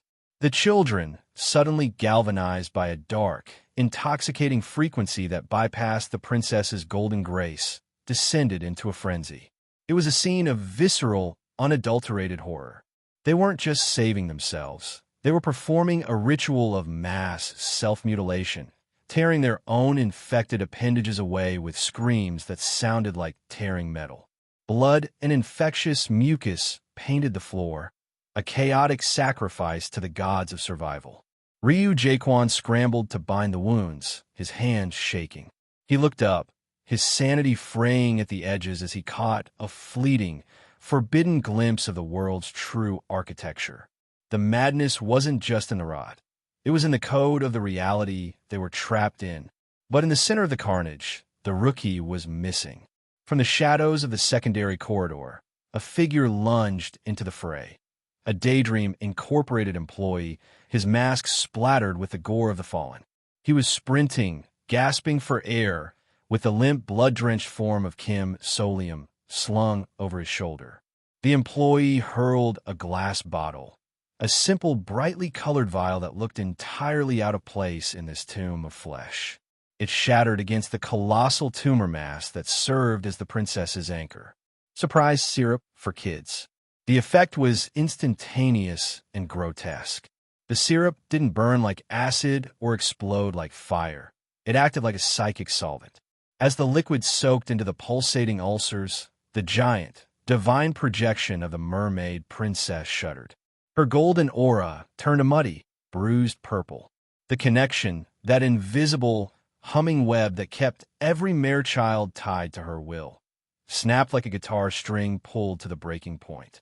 The mass collapsed, a mountain of meat and slime slumping to the steel floor with a wet, heavy thud that shook the foundations of the terminal.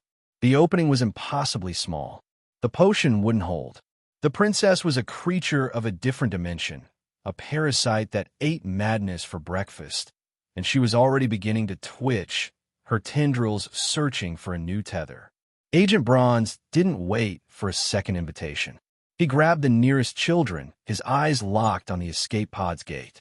The Daydream employees, realizing their only chance at survival was the path the agents had paved, surged forward with them.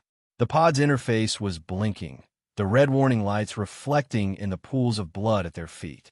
It was asking for verification. It was waiting for the tally of severed tails. They were pushing the children toward the gate, a frantic, shoving line of survivors and scavengers, all trying to cram themselves into a metal shell that was never meant to hold them all. Ryu Jaquan caught the gaze of the employee who had carried the rookie. They didn't exchange words. They didn't have time. They just ran. Behind them, the terminal began to scream. The mermaid princess was waking up, and the purple syrup was already evaporating into a foul, acidic mist. As the pod's heavy, blast-proof door began to slide shut, the last thing anyone saw was a swarm of tumorous tendrils lashing out, not at the pod, but at the very air where they had stood just seconds before. The latch hissed, a final, metallic sound of separation. The escape pod hummed. Gravity began to shift. They were leaving. But as the engines ignited, vibrating through the floorboards of the terminal, the silence that followed wasn't relief. It was the sudden, sickening realization that even if they reached the surface, the stain of the ocean palace wouldn't wash off. And somewhere in the dark, something that had been waiting for the door to open was already starting to climb in with them. The escape pod tore through the water like a silver needle, stitching together the final threads of a nightmare. Behind them, the city didn't just break, it unraveled. The foundation of the mermaid grave buckled as if the earth itself had finally grown nauseated by the rot, dragging the colossal, pulsating hive of the mermaid princess into the abyss. It was a symphony of destruction, a wet, thudding cacophony of collapsing concrete and the shrill, mocking laughter of children echoing from the dark. Inside the pod, the air was thick with the scent of ozone and dry blood. The tension that had held them upright for hours finally gave way, collapsing into a heap of exhausted, traumatized survivors. Kim Soleum, or Grapes, the rookie who had played the role of the monster to save the victims, climbed into the extraction capsule. His body was a map of scars and lingering decay, his arm a missing memory, but his mind had miraculously found its way back from the edge of the hive. As the bubble of strange, synthetic air sealed him away, he felt the heavy, suffocating blanket of the ocean palace finally start to lift. It had been a hellish gamble. He had used the infection as a weapon, turned their own biological tether into a command signal, and manipulated a cold-blooded corporate hit squad into becoming saviors. He didn't care about the corporate fallout. He didn't care about the missing arm or the terrifying reality that he had technically been a part of the horror. He had emptied the grave. Every child was accounted for. The darkness claimed him. It was a peaceful, velvety void, a sharp contrast to the bioluminescent torture of the city below. He drifted, trusting the veterans to navigate the currents of the Bureau's strange, administrative reality. When the capsule finally hissed open, he expected the sterile halls of the Bureau headquarters, or perhaps a medical bay where he'd be debriefed and forgotten. He expected the harsh, fluorescent lights of a government facility. But the light that hit his eyes was different. It was cleaner, sharper, and deeply, dreadfully familiar. He stepped out, his legs wobbly, his vision clearing. He saw the white-walled corridors. He saw the polished floors that shone with an antiseptic, soul-crushing perfection. He saw the rows of pristine lab equipment and the complex data terminals. It was the interior of a facility so specialized, so disturbingly organized, that his stomach turned over in sudden, icy recognition. He stood frozen in the center of the room. This wasn't the Bureau. In front of him stood a man in a crisp, white lab coat, adjusting his glasses with a smile that was less of a greeting and more of a surgical incision. The man's eyes twinkled with the terrifying, unbridled fascination of a researcher who had just found a perfectly preserved specimen for his collection. Behind him, other researchers in the same sterile gear began to emerge, their notebooks open, their pens poised. Kim Soleum felt the blood drain from his face. He recognized the layout. He recognized the branding on the wall. He recognized the very air of this place, which smelled of ambition, corporate efficiency, and the cold, unfeeling drive to monetize the supernatural. He hadn't escaped to the Bureau. He hadn't returned to the light. He had been delivered directly and without a receipt to the front door of Daydream Incorporated, and the section chief was waiting to welcome him home. The air in the research team's office wasn't just thin, it was surgical. It smelled of industrial-grade sanitizer and the metallic, ozone tang of forbidden experiments. We had jumped from the frying pan of a literal abyss into the fire of a corporate laboratory, and the transition felt less like an escape and more like a delivery. Section Chief Kwok Jae-kong was a man whose smile didn't reach his eyes. They were too busy dissecting us, cataloging our limbs, and calculating the profit margins of our misery. He treated the Disaster Management Bureau's agents not as heroes who had just averted a catastrophe, but as vandals who had blundered into his private storage locker. Agent Choi was holding his ground, his banter a razor-thin wire stretched over a pit of vipers. He was using the Bureau's official mandate like a shield, waving the concept of a safety inspection in Kwok's face. It was a classic dance of bureaucratic warfare, a language of polite threats and implied consequences. But I knew Kwok. I knew the specific, clinical hunger in his voice when he mentioned the word tests.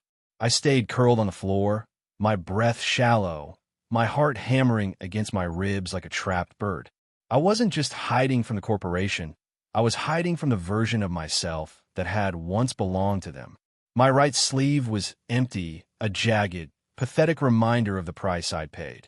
To Kwok, that wasn't a tragedy. It was a data point, a defect, a reason to keep me in a jar. Kwok moved through the group of children, his footsteps silent on the polished tiles. He was weeding the garden. His finger traced the air above a child's gills, then hovered over the empty space where my arm should have been. The sheer, predatory joy he took in the act made my skin crawl. He wasn't looking for patience. He was looking for raw material. The veterans were good, but they were playing a game of chess against a player who owned the board, the pieces, and the house itself. Suddenly, Kwok stopped. He leaned down, his face hovering inches from mine. The light reflected off his glasses, turning his eyes into twin, featureless discs. He didn't say anything, but the silence stretched, thickening until it was heavy enough to crush the air out of the room. He reached out. His fingers, long, pale, and steady, brushed against my forehead. He was checking for a fever, or maybe he was looking for a signature, a spark of the life I used to lead before I became a ghost in their machine. Behind him, Agent Bronze's hand twitched, hovering near his weapon, the tension in the room vibrating at a frequency that felt ready to shatter glass. One wrong breath, one flick of a pulse, and the facade would collapse. We weren't just in enemy territory. We were in the belly of the beast, and the beast had just realized it was hungry. Quack's smile deepened. He withdrew his hand, his eyes never leaving mine, and turned back to the agents with a voice as smooth as polished bone. Then, do let us discuss the terms of this collection. I believe a few of these units are already spoken for. The security alarms didn't ring. They didn't need to.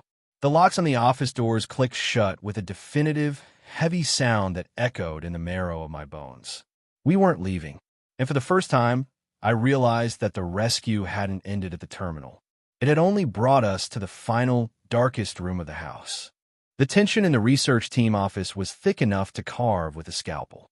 It was that specific, suffocating brand of corporate dread where every smile is a hidden blade and every polite suggestion is a tactical maneuver. Kwok Jae-kong, the section chief with a personality like a shark in a lab coat, had finally backed off, but the air remained charged with a static electricity that made the skin on my neck crawl.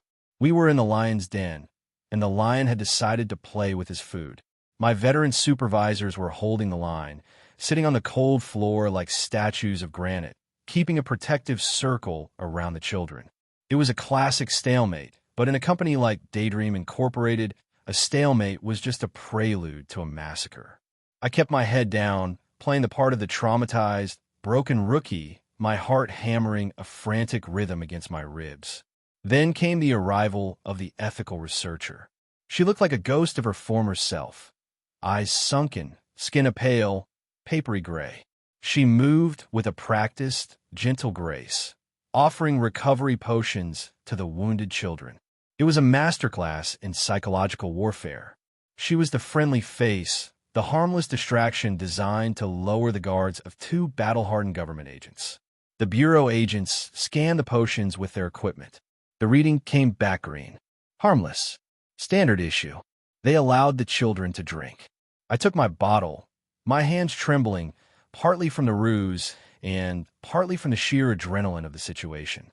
I lifted it to my lips, but as I drank, I diverted the liquid into my skin, feeding it to the ink-black tattoo on my wrist instead of my throat. I watched the other children out of the corner of my eye. The researchers were meticulous. They were picking and choosing their victims, spiking specific bottles with subtle, predatory precision. My paranoia felt like a survival instinct, sharp and necessary. As I shifted, a cold, hard weight pressed against my ribs. The Dakibi lantern. It was still there, a forbidden artifact that screamed of my true identity as an agent. I tried to shun it into the hidden space of my tattoo, but the flame flared inside the glass, a rebellious, sentient heat that refused to be tucked away.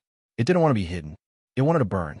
I managed to shroud it in the folds of my oversized jacket, my pulse a frantic, irregular drum. Across the room, I caught sight of Baek Sahin. He looked exhausted, his eyes darting between me and the exits. We locked eyes for a fraction of a second, a silent, jagged exchange of threats and promises. He wanted his reward. He wanted out. And he knew that if he sold me out, he might get his prize, but he might also burn the whole building down in the process. He was a creature of pure, calculating greed, and for now, greed dictated that he keep his mouth shut. The room grew suddenly colder. The heavy steel door hissed open, and a hush fell over the lab. The researchers stiffened. The agents' hands tightened on their gear. A man stepped inside, his posture effortless and terrifyingly precise. He wore a mask, a sterile, unsettling white lizard. Section Chief Lee Jae-hyun. The air didn't just feel heavy anymore. It felt pressurized. The lizard mask didn't blink. The silence that followed was absolute, the kind of silence that usually precedes a firing squad. I shrunk back, pulling my coat tighter around the glowing lantern. The game of survival had just moved into the final, most dangerous stage of the experiment. The man in the lizard mask didn't just walk. He moved with an eerie, rhythmic precision that made every other human in the room look like they were struggling with the basic concept of gravity. He was the anchor in a room full of drowning people. While the research team scrambled to regain their footing and the Bureau agents weighed the risk of a full-scale firefight, he simply sat there, indifferent to the gore-streaked floor and the suffocating tension of the office. Being near him felt like standing next to a mountain during a thunderstorm. He was the strongest card in the deck, and for reasons that defied corporate logic, he was letting himself be used as a glorified babysitter. As I washed my single hand in the sterile, white-tiled restroom, the silence between us grew heavy. It was a space designed for brief, nervous breaks, but here it felt like the only sanctuary in the entire building. The hum of the facility, the vents, the hidden machinery, the electronic pulse of the research labs, seemed to fade as he activated the anti-eavesdropping barrier. The world shrank to just us, a broken, one-armed spy and a man with a reptile's face and a brain that operated on a different wavelength of reality. I had expected a confrontation. I had expected to be dragged off to a containment cell for questioning. Instead, I got a cold, logical confirmation of my identity that left me feeling more unnerved than if he had drawn a weapon. I looked at his mask, those unblinking, vertical pupils staring back at me with the same emotional depth as a high-powered computer. He didn't see a child. He didn't see a victim. He saw a data point, a constant. So that's it, I muttered, my voice barely audible over the faint thrum of the dampening field. You don't care about the skin, the age, or the missing limb. You just see the soul signature or the sequence. I guess it shouldn't surprise me. He didn't offer a platitude. He didn't pretend to be human. He just tilted his head, the lizard mask catching the overhead light in a way that made him look like a predatory statue. The status of the mission is the priority, he replied, his voice flat, devoid of the cadence of human anxiety. The objective is to extract the personnel from this sector. You are designated as part of that personnel. I leaned against the sink, letting out a jagged, hysterical laugh that I quickly cut short. It was almost funny. I had been terrified of being found out by the research team, of being turned into a laboratory rat by Kwok Jae-kong, and yet the only person who actually realized who I was, the only one who could truly blow my cover, was the most dangerous man in the company. And what about the others? The agents? Are they just collateral? He watched me, that red, reptilian stare unshifting. The Bureau is a variable. The company is a variable. Your survival is a fixed point required for the conclusion of this record. I looked at the mirror, seeing a haggard child with a necrosis-scarred face and one arm, standing next to a nightmare in a lizard mask. The absurdity of it was overwhelming. Fine, I said, pushing off the sink and squaring my shoulders. If I'm a fixed point, then let's get moving. But if you're going to keep me safe, you'd better make sure we get out of here before the section chief decides he's done waiting for his snacks to be prepared. He had moved to open the door, but he looked toward the exit, his posture shifting ever so slightly. The security team is currently being diverted, he stated. You have approximately 6 minutes to secure the agents and reach the main transit line. I froze. 6 minutes? I didn't ask how he knew. I didn't ask if he was helping me out of loyalty or because the record demanded it. I just grabbed the door handle, feeling the cold, hard weight of the Dakibi lantern in my jacket. A reminder that in this world, even the most logical monsters have their own secret agendas. The hallway outside was still waiting, and at the end of it, the shadows were already beginning to move. The relief was a physical weight lifting off my shoulders, yet it felt like a fragile porcelain construct. One wrong step, one loud noise, and it would shatter into 1,000 jagged pieces. As I sat in the sterile safety of the Black Tortoise team's lounge, the transition back to my own skin, the weight of my right arm restored, the phantom itch of necrosis fading, felt like waking up from a fever dream that had lasted a century. I looked at the others, the seasoned veterans who had weathered the storm with me. They were discussing the aftermath, their voices low, weaving through the details of the corporate trap we had narrowly escaped. The mention of the tampered potions made my stomach turn. They were selecting targets like shoppers in a grocery store, cataloging the most mutated, the most valuable children for a fate worse than death. It was a cold, efficient, and utterly heartless business model. But there was a problem. A lingering shadow. Even in my natural form, the echoes of the mermaid grave remained etched into my skin. The ulcers on my face weren't just physical. They were the stubborn, necrotic residue of a ghost story that refused to be fully digested. I was cured, yes, but I was still marked, a living record of a narrative that should have killed me. When Agent Choi mentioned the elder, the lounge went quiet. There was no hesitation in his eyes, only a resolute, slightly mischievous glint that I'd learned to associate with the Bureau's most unorthodox solutions. The elder. I didn't need to ask what that meant. In our line of work, the elder wasn't a job title. It was a force of nature, a living anomaly that sat at the very heart of the Bureau. If the standard medical bay was a scalpel, the elder was an ancient tectonic shift. I stood up, my muscles still aching from the long hours of playing the monster, the survivor, and the spy. The lounge, with its familiar, cluttered warmth, felt like the only real place left in a world that had tried to turn us all into data points for a spreadsheet. We headed toward the deeper levels, leaving the light of the main corridors behind. The air grew cooler, smelling of old paper, stagnant water, and something impossibly, vibrantly alive, the scent of a garden grown in the dark. As we walked, I touched the glass lantern still hidden beneath my coat. The Dakibi fire pulsed against my palm, a steady, rhythmic heartbeat that seemed to harmonize with the vibrations of the building itself. We were going to the source. If Daydream Incorporated wanted to play games with our bodies and our souls, they were about to learn that the Bureau had its own way of dealing with unwanted baggage.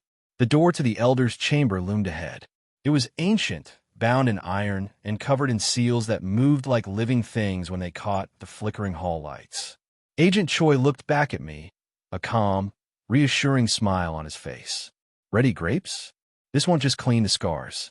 It'll make sure the ghost story forgets your name entirely.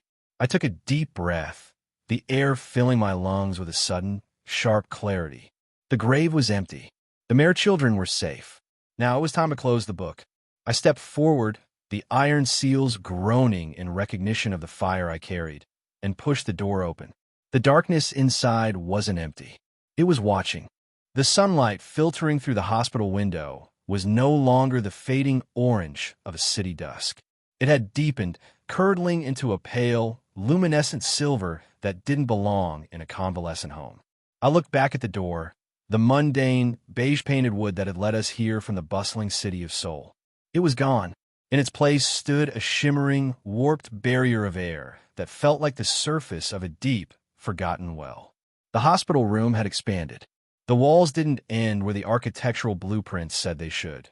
They stretched out into a vast, twilight expanse that smelled of pine needles, ancient dust, and the sharp, metallic tang of a thunderstorm.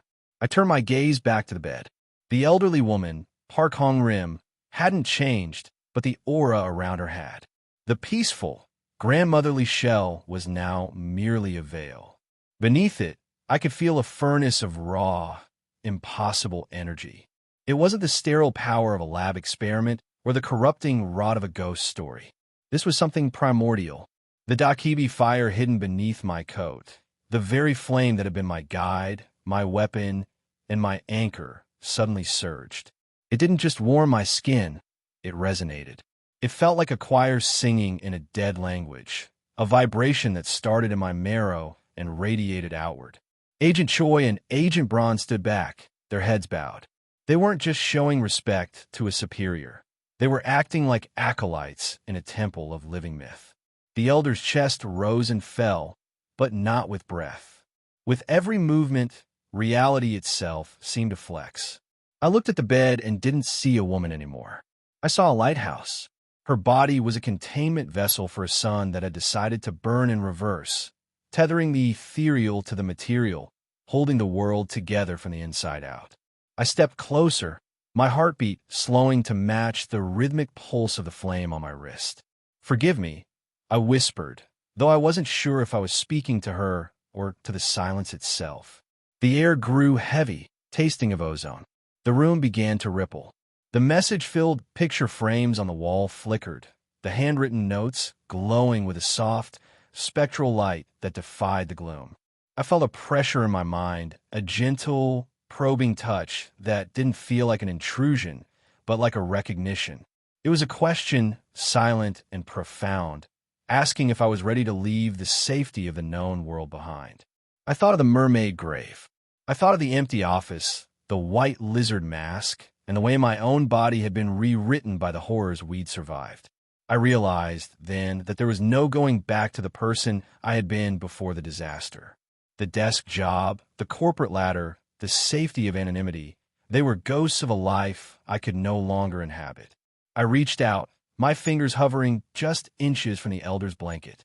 The moonlight flooding through the window intensified, blindingly bright. For a heartbeat, the image of the hospital room completely dissolved. I saw a bridge of fire spanning the gap between the mundane world and the dark, tangled thicket of the supernatural. I saw the Black Tortoise team, not as co-workers, but as a fellowship of outcasts guarding the borders of reality. I took the step. I didn't bow to a superior. I bowed to the threshold. As my head dropped, the sound of the city outside, the honking cars, the distant sirens, the hum of electricity snapped into silence. The elder's eyes remained closed, but the shadow she cast on the wall behind her opened wide, its pupils vertical and cold. A voice, sounding like 1,000 distant memories overlapping, echoed, not in my ears, but directly into the center of my thoughts. So, the new one has arrived. Tell me, Grapes, what exactly did you bring back from the grave? The question wasn't just a curiosity. It was a test. And as the Dakibi flame on my wrist flared into a roaring, golden crown, I realized the transition was complete. I wasn't just a recruit anymore. I was part of the record, and the record was only just beginning. The hospital room air felt thinner, cleaner, as I blinked into the sudden, sharp focus of reality. The transition was so seamless that for a heartbeat, I expected to still feel the ghostly weight of the elder's hand on my back. Instead, there was only the steady, rhythmic beeping of the monitors and the soft hum of the evening city light filtering through the blinds. I wasn't a broken, necrotic thing anymore. I felt knit together. The sickness, the remnants of the mermaid grave, the lingering rot that had seeped into my nerves, it had all been cauterized away, not by medicine, but by a grace I hadn't known existed. I stood up, my body moving with a fluid ease I hadn't felt since the mission began. My right hand, the one that had held the cracked, worthless pop socket, felt heavier in my pocket. I didn't pull it out. Not here. Not in front of the others. The elder had touched it, mended it, and given me the one thing a spy never expects to find in a corporate hellscape: a choice. A wish. The agents were watching me, their expressions unreadable but kind, as if they knew exactly what had transpired in the quiet space of that dream. "Let's go," Agent Braun said, his voice unusually soft. We walked out into the corridor. The hospital was a hive of quiet industry, filled with the hushed voices of visitors and the squeak of rubber saws on tile. To the rest of the world, we were just 3 men leaving a room after a visit. They didn't see the fire still smoldering in my veins. They didn't see the way the shadows in the hallway seemed to recoil slightly as I passed, as if they knew I had been marked by the elder. As we stepped out into the crisp night air of the city, the skyscrapers of Seoul loomed above us like obsidian teeth. Somewhere in that concrete forest lay Daydream Incorporated, a beast that was currently licking its wounds, unaware that one of its most prized anomalies had just been stripped of its curse. I looked at my hand, then up at the moon. It was a full, brilliant orb, staring down at us with the same vertical, lidless intensity one had seen in the lizard mask. The nightmare was over, but the game had fundamentally changed. I had been a pawn, a spy, a victim, and a monster. Now, I was something else entirely. I felt the shape of the pop socket in my pocket. It was no longer just a piece of plastic and faulty adhesive. It was a seed, a tool, a manifestation of a promise. I took a breath, letting the cool, midnight air sharpen my senses. The veterans were walking ahead, their silhouettes blending into the urban dark, but for the first time, I didn't feel like I was following them. I felt like I was walking alongside them. Whatever Daydream Incorporated threw at us next, whatever new ghost stories they tried to manufacture or sell, it wouldn't be enough. They were playing with science and greed. We were playing with the fire of the Dakibi. I reached into my pocket, my fingers brushing against the smooth, transformed surface of the trinket, and made my wish. The streetlights above us flickered in unison, a long, rolling wave of darkness followed by a burst of blinding, unnatural light. A car horn blared in the distance, sounding less like a warning and more like a challenge.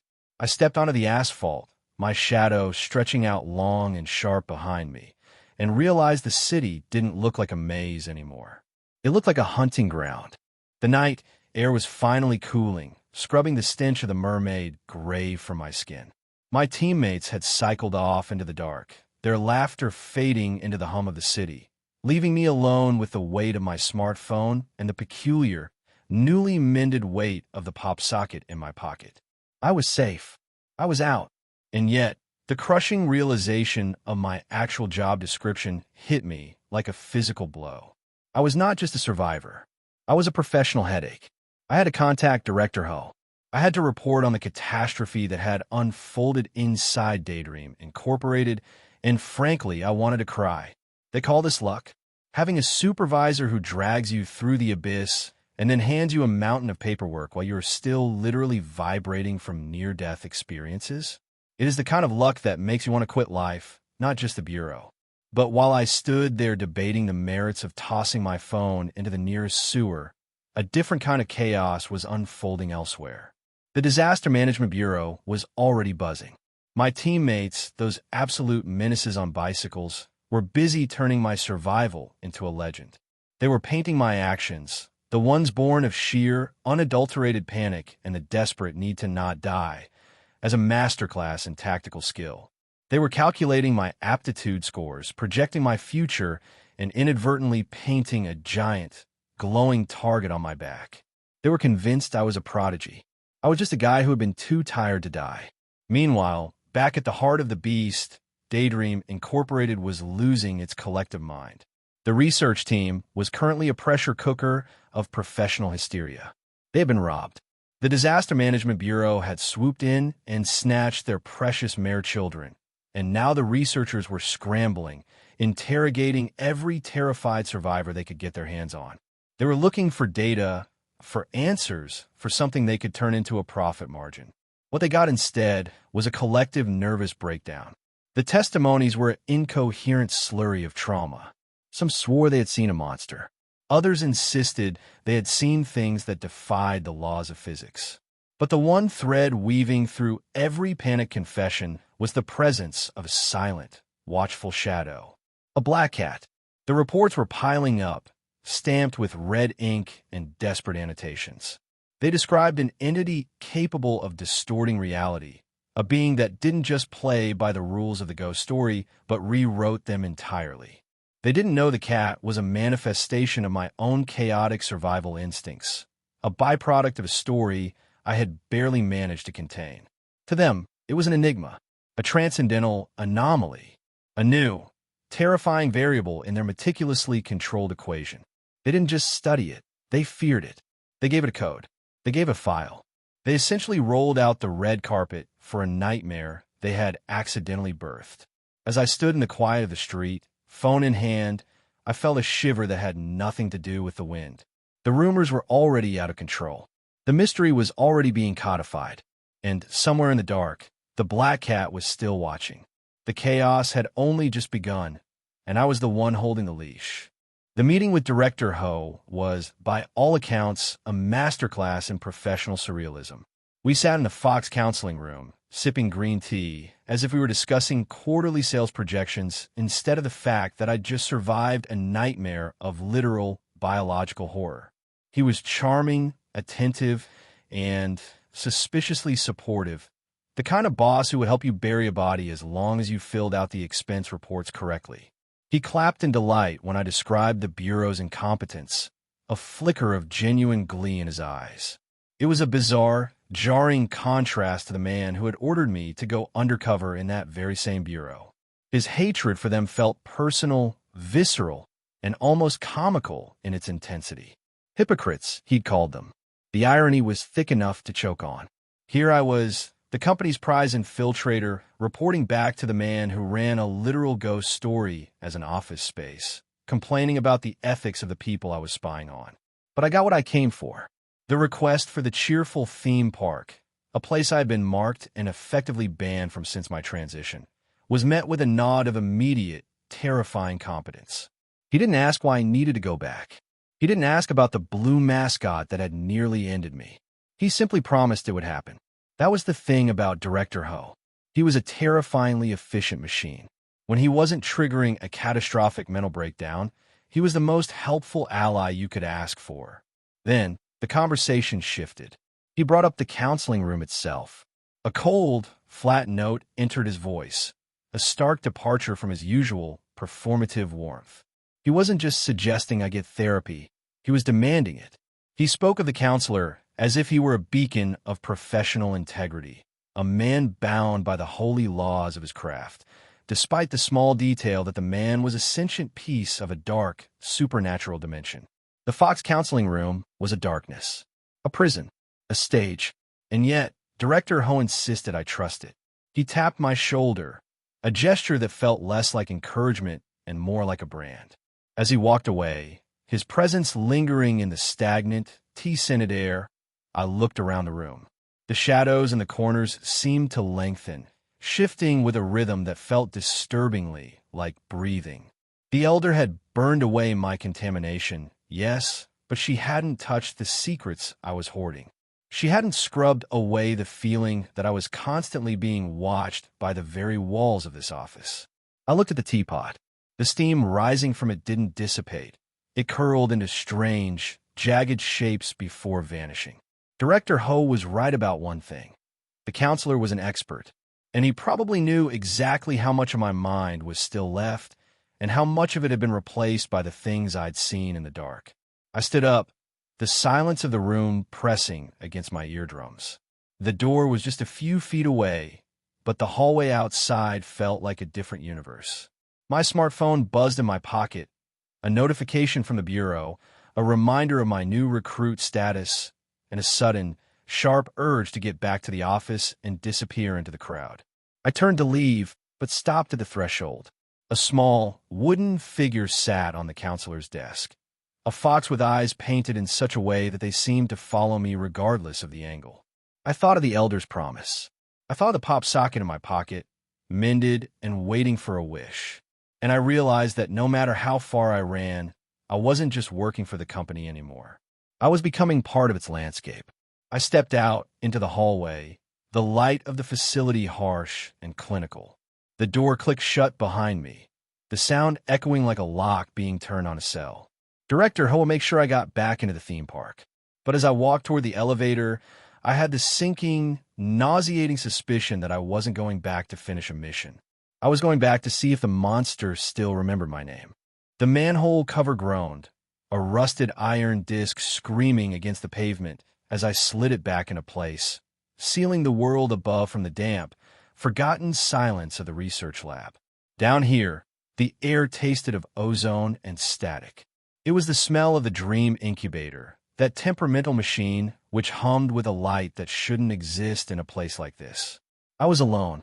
The frantic adrenaline of the mermaid grave had long since bled out, replaced by a cold, surgical focus. My wrist throbbed faintly where the ink-black tattoo sat, a silent, shifting abyss holding the secrets I'd scavenged. Among them lay the research team's stolen experimental potion, a vial of potential betrayal that I kept not to use, but to keep out of their hands. I didn't trust the machine. I didn't trust the company. And I certainly didn't trust the fact that a VIP card, handed to me by an alien tentacle, contained a SIM-like chip with instructions to essentially consume it for a peaceful purchase. But in this world, if you didn't bet on the strange, you were already dead. I turned my attention to the incubator. The golden essence, that precious, B-grade nectar I'd wrestled from the heart of the disaster, glowed with an intensity that made the surrounding shadows retreat. I poured in. The machine chattered, a rhythmic mechanical purr that sounded too much like a hungry animal. Points drained. My savings, if you could call the fruits of my survival savings, vanished into the void of the incubator. I wasn't just gambling. I was equipping myself for a suicide mission. The cheerful theme park was waiting, and I had no illusions about what lay on the other side of that threshold. I needed an edge. I needed to be something other than a target. I leaned in, my finger hovering over the interface. I could play it safe, grab the low-hanging fruit, the verified potions that were predictable and weak. Or I could press the button that cost 30,000 points, the one that promised an effect far beyond anything Daydream Incorporated could manufacture. I pressed it. The machine shrieked. It wasn't the sound of an early model failing. It was the sound of a system pushing past its intended limits. A glass bottle materialized in the delivery slot, shimmering with a teal, bioluminescent light that seemed to pulse in time with my own heartbeat. Disguised syrup for kids. I held the bottle up to the dying light of the incubator. It was cold, unnervingly smooth against my palm. A disguise. The realization hit me with the force of a physical blow. The theme park didn't want me to enter as an agent. It wanted me to return to the playpen. It wanted me to go back to being the child I had pretended to be when I first navigated those cursed halls. I looked at the reflection in the glass. The face of a man who had seen too much, scarred by the necrotic touch of a ghost story, hardened by the brutal logic of Director Ho and the cryptic guidance of the Lizard Chief. They thought they could force me back into the mold. They thought they could lure me into the playground so they could strip me of my agency once again. I slipped the teal bottle into my pocket, the cold glass pressing against my thigh. Let them have their disguise. Let them think I'm walking back into their trap as a helpless, malleable child. They don't know that this time, I'm not bringing a victim to the slaughter. I'm bringing a wolf wearing a lamb's skin, and he's tired of playing games. I turned toward the exit, the manhole cover looming above. The park was waiting, and this time, it was going to find out exactly what happens when the plaything decides to start hunting the players. The office of the Preliminary Investigation Unit was a sanctuary of mundane tranquility, a sharp contrast to the chaotic, nightmare-laced reality I had been navigating for what felt like an eternity. Goyan Jones stood there, radiating a kind of hesitant sympathy that set my nerves on edge. She handed me her phone, her expression shifting from relief at seeing me alive to a strange, lingering dread. I stared at the screen. The Agent Talk group chat. The scrolling wall of text felt like a digital autopsy of my reputation.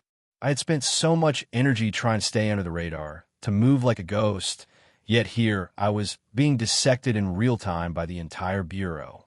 Destruction King. They weren't just talking about me. They were building a myth. A monster slayer. A prodigy destined for the top.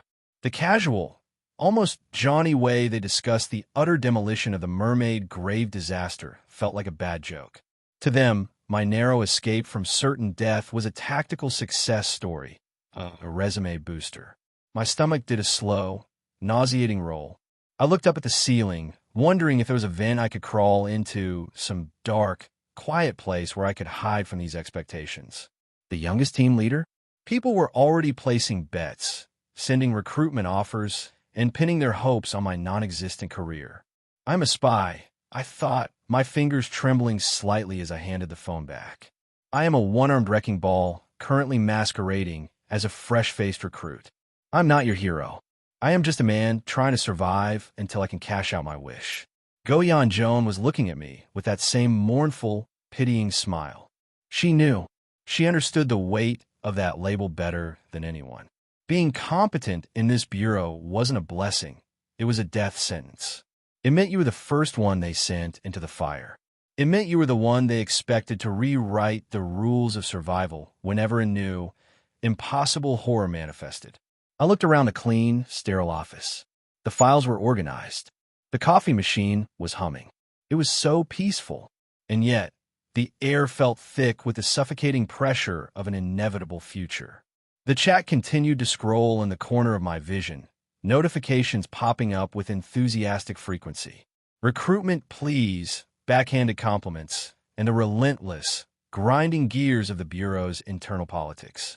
I didn't want to be a team leader. I didn't want to be a legend. I just wanted to be a footnote in the history of this place, someone who left no trace, no memory, and no expectations. I turned back to the desk, tried to adopt the posture of a diligent junior investigator. But as I sat down, I felt the cold, hard weight of the disguise syrup in my pocket. My next assignment. The chat room kept buzzing, a symphony of praise for a man I didn't recognize. "I'm in trouble, aren't I?" I whispered, the words barely audible in the quiet room. Goyan Joan didn't answer. She just walked to the coffee machine, her shoulders slumped. "Oh, you have no idea," she replied, the sound of the brewing coffee masking the sudden, sharp ping of a new notification on the group chat. The screen glowed. "Notice, all-team meeting called for the rookie. Attendance mandatory." The countdown had begun. The computer monitor hummed with a sterile, blue light that felt almost clinical after the visceral, neon-drenched madness of the mermaid grave. I sat at the empty desk, my fingers poised over the keyboard. This was the sanctuary of the preliminary investigation unit, a world of spreadsheets, data points, and the cold, hard logic of supernatural cataloging. Goyan Jones stood nearby, her presence a quiet anchor. She had been assigned to the desk duties too, a casualty of her own brushes with death, and the way she moved around the office carried the subtle, guarded tension of someone who knew exactly how easily a ghost story could snap a human life in half. I looked at the screen. The file titled, "Do you know about the red clothes at Exit 4?" was already open, waiting for me to weave its narrative into something the Bureau could archive, study, and, if we were lucky, contain. It was almost laughable. At Daydream Incorporated, I would have been dissecting a literal organ or recording the final screams of test subject. Here, I was writing a report. I was a scribe of the occult. The story itself was a classic, a figure in red scene on the periphery of a crowded subway exit, a lingering stain on the corner of the eye that didn't disappear when you turned your head. It was pedestrian, almost cliché, but the data points attached to it, the series of unexplained disappearances, the subtle manipulation of time, the way it fed on the anxiety of late-night commuters, suggested something far more predatory. I started typing. My mind was a library of horrors, and the documentation came to me with a fluidity that I suspect unsettled Goyan Joan. I didn't just summarize the sightings. I analyzed the patterns. I mapped the causal flow of the haunting, identifying the psychological vulnerabilities it exploited.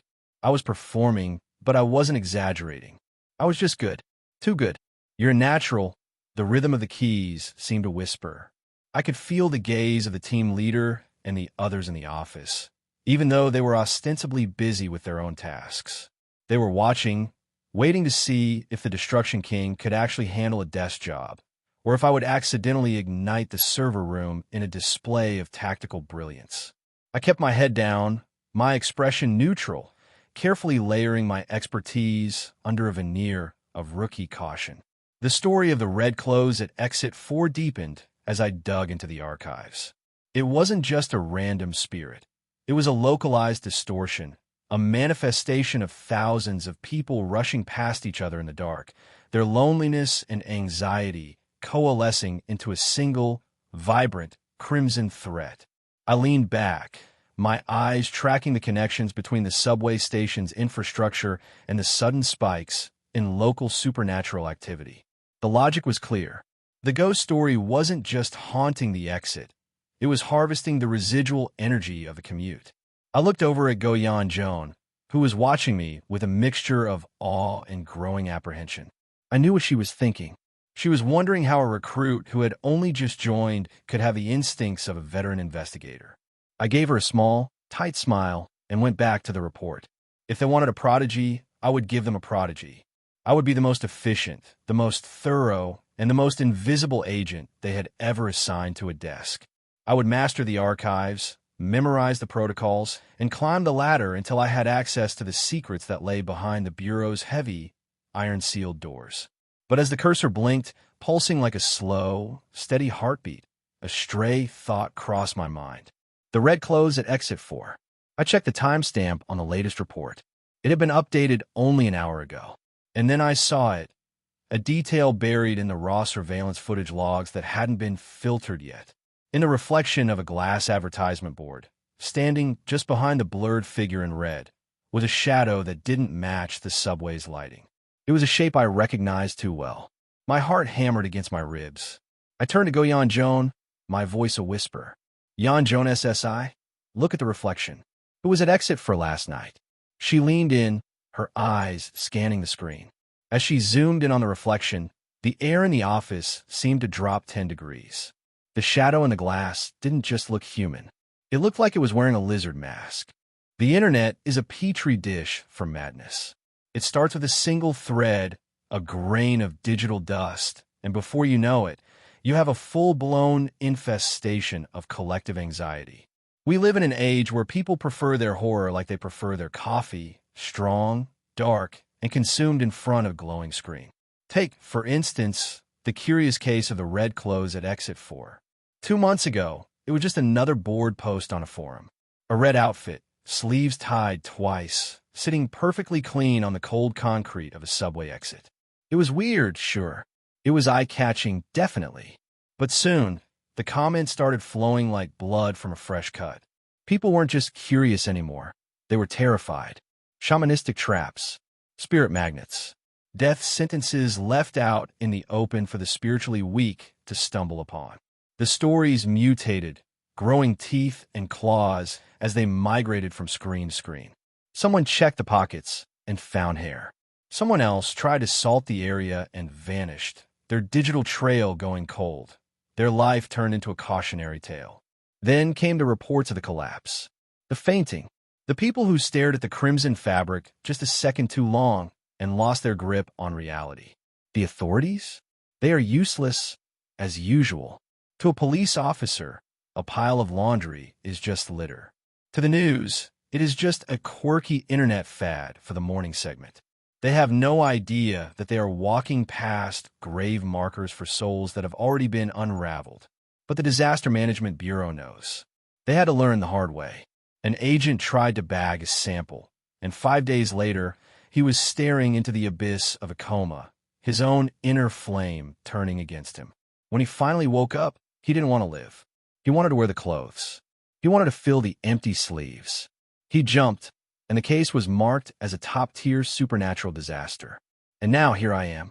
The Bureau thinks they're being kind. They think they're giving the Destruction King rookie a breather, a soft, padded desk job where I can play librarian with urban legends while my blood pressure settles. They want me to sort the noise from the signal, to categorize the madness, and to file away the tragedies of people who were just in the wrong place at the wrong time. They have no idea who they have just handed the keys to. Most people see a scary story and scroll past, heart racing, hoping it stays on the screen. I see a map. I see data points. I see the invisible architecture of a haunting. Documentation is not just paper pushing. It is a weapon. You can dismantle a monster if you know how to write its history well enough. My fingers dance over the keys, the familiar clatter of the keyboard, grounding me. The office is quiet, the air conditioning humming a steady, low-frequency tune. It is the perfect environment for a predator of information. They want a summary? I will give them an autopsy.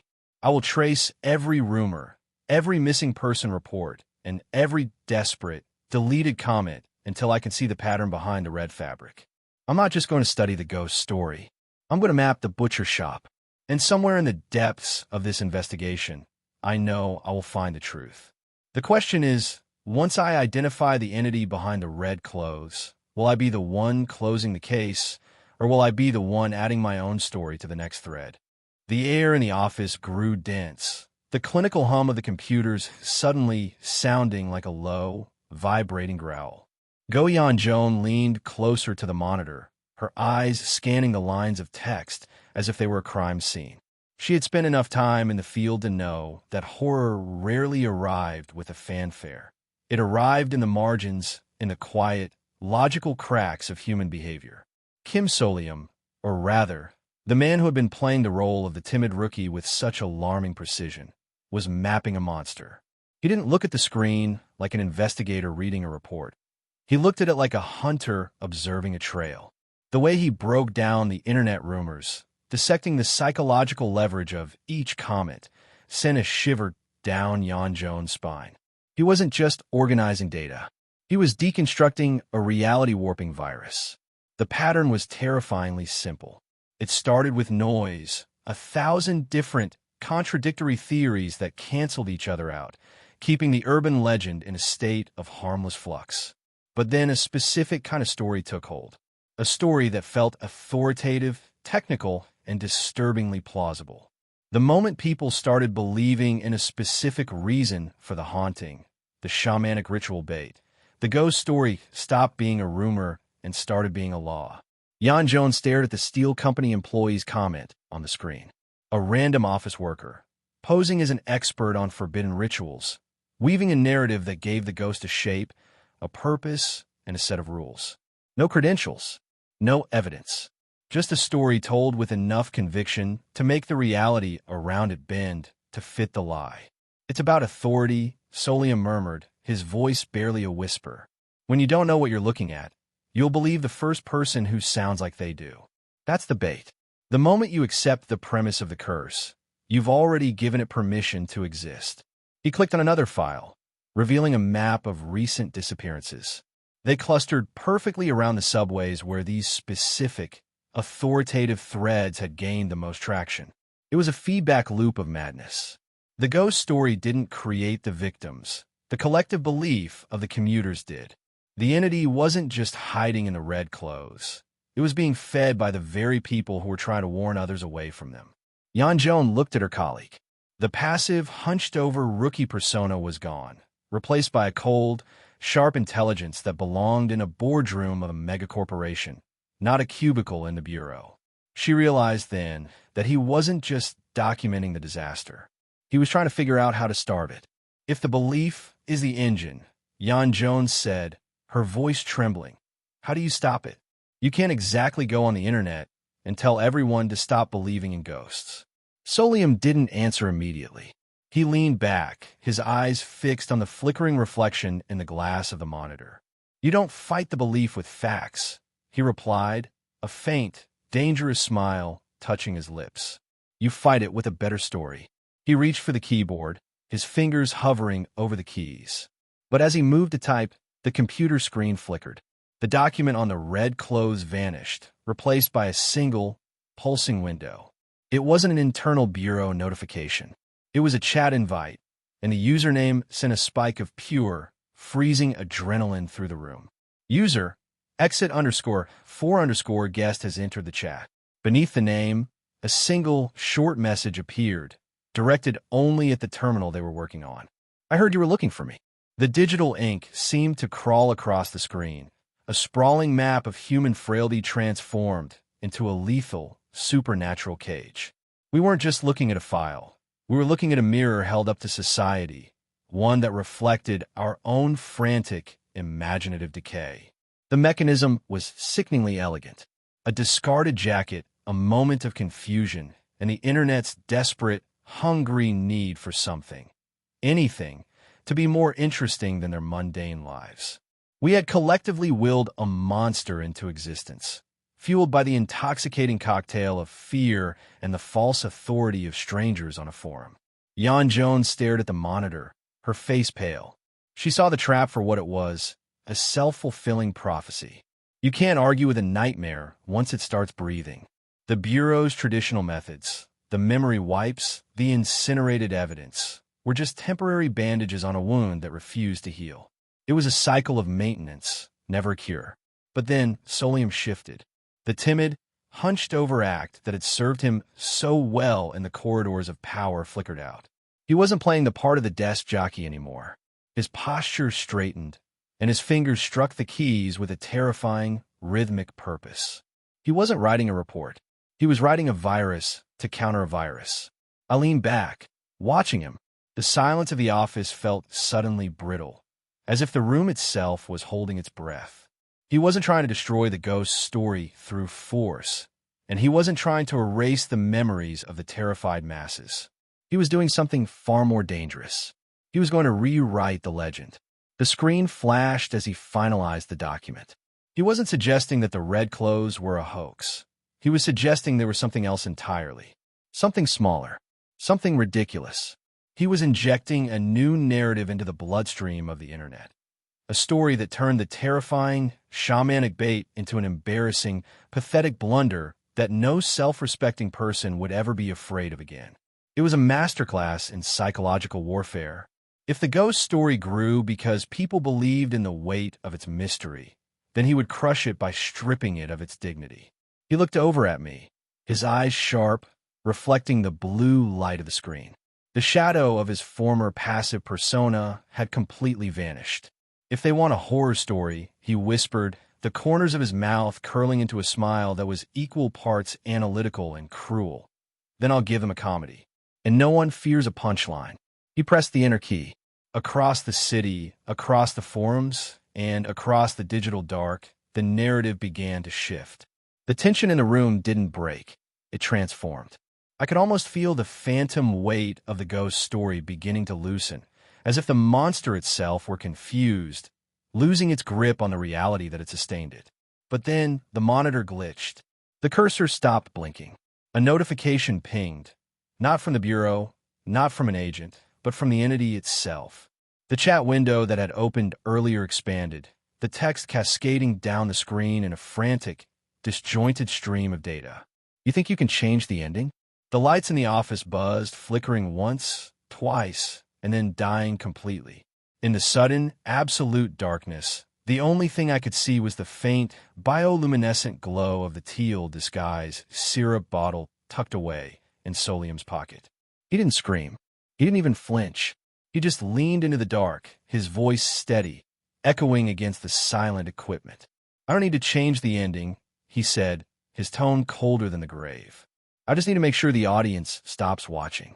From the hallway, the sound of rhythmic, heavy footsteps began to approach the door. They weren't the footsteps of an agent, and they weren't the footsteps of a human.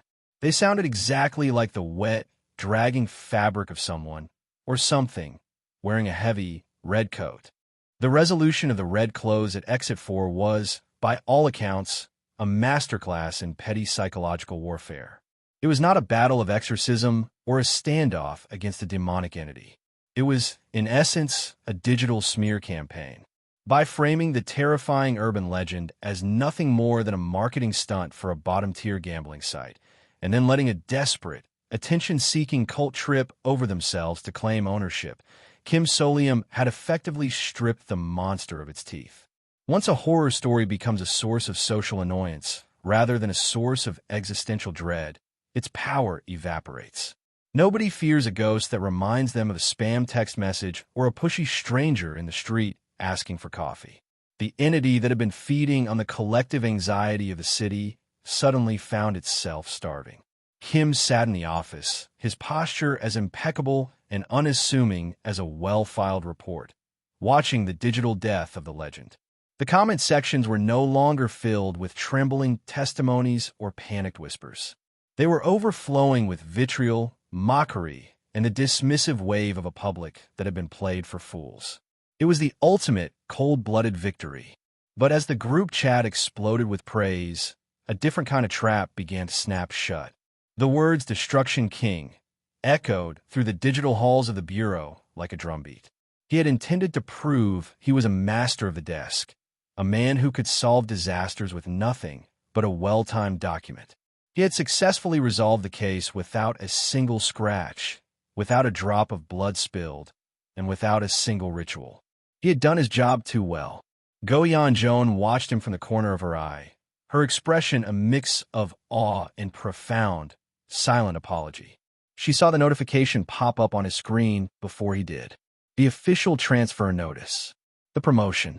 The final, unavoidable assignment to the very unit he had been desperately trying to avoid, the dispatch and rescue unit. The Bureau didn't see an analyst. They didn't see a spy playing a part. They saw a weapon that worked. And in their eyes, a weapon is not meant to be left on a shelf, quietly organizing archives. A weapon is meant to be held at the front lines, pointed at the next nightmare, and fired. The office seemed to grow smaller. The fluorescent lights flickered, casting long, sharp shadows that seemed to reach out toward his desk.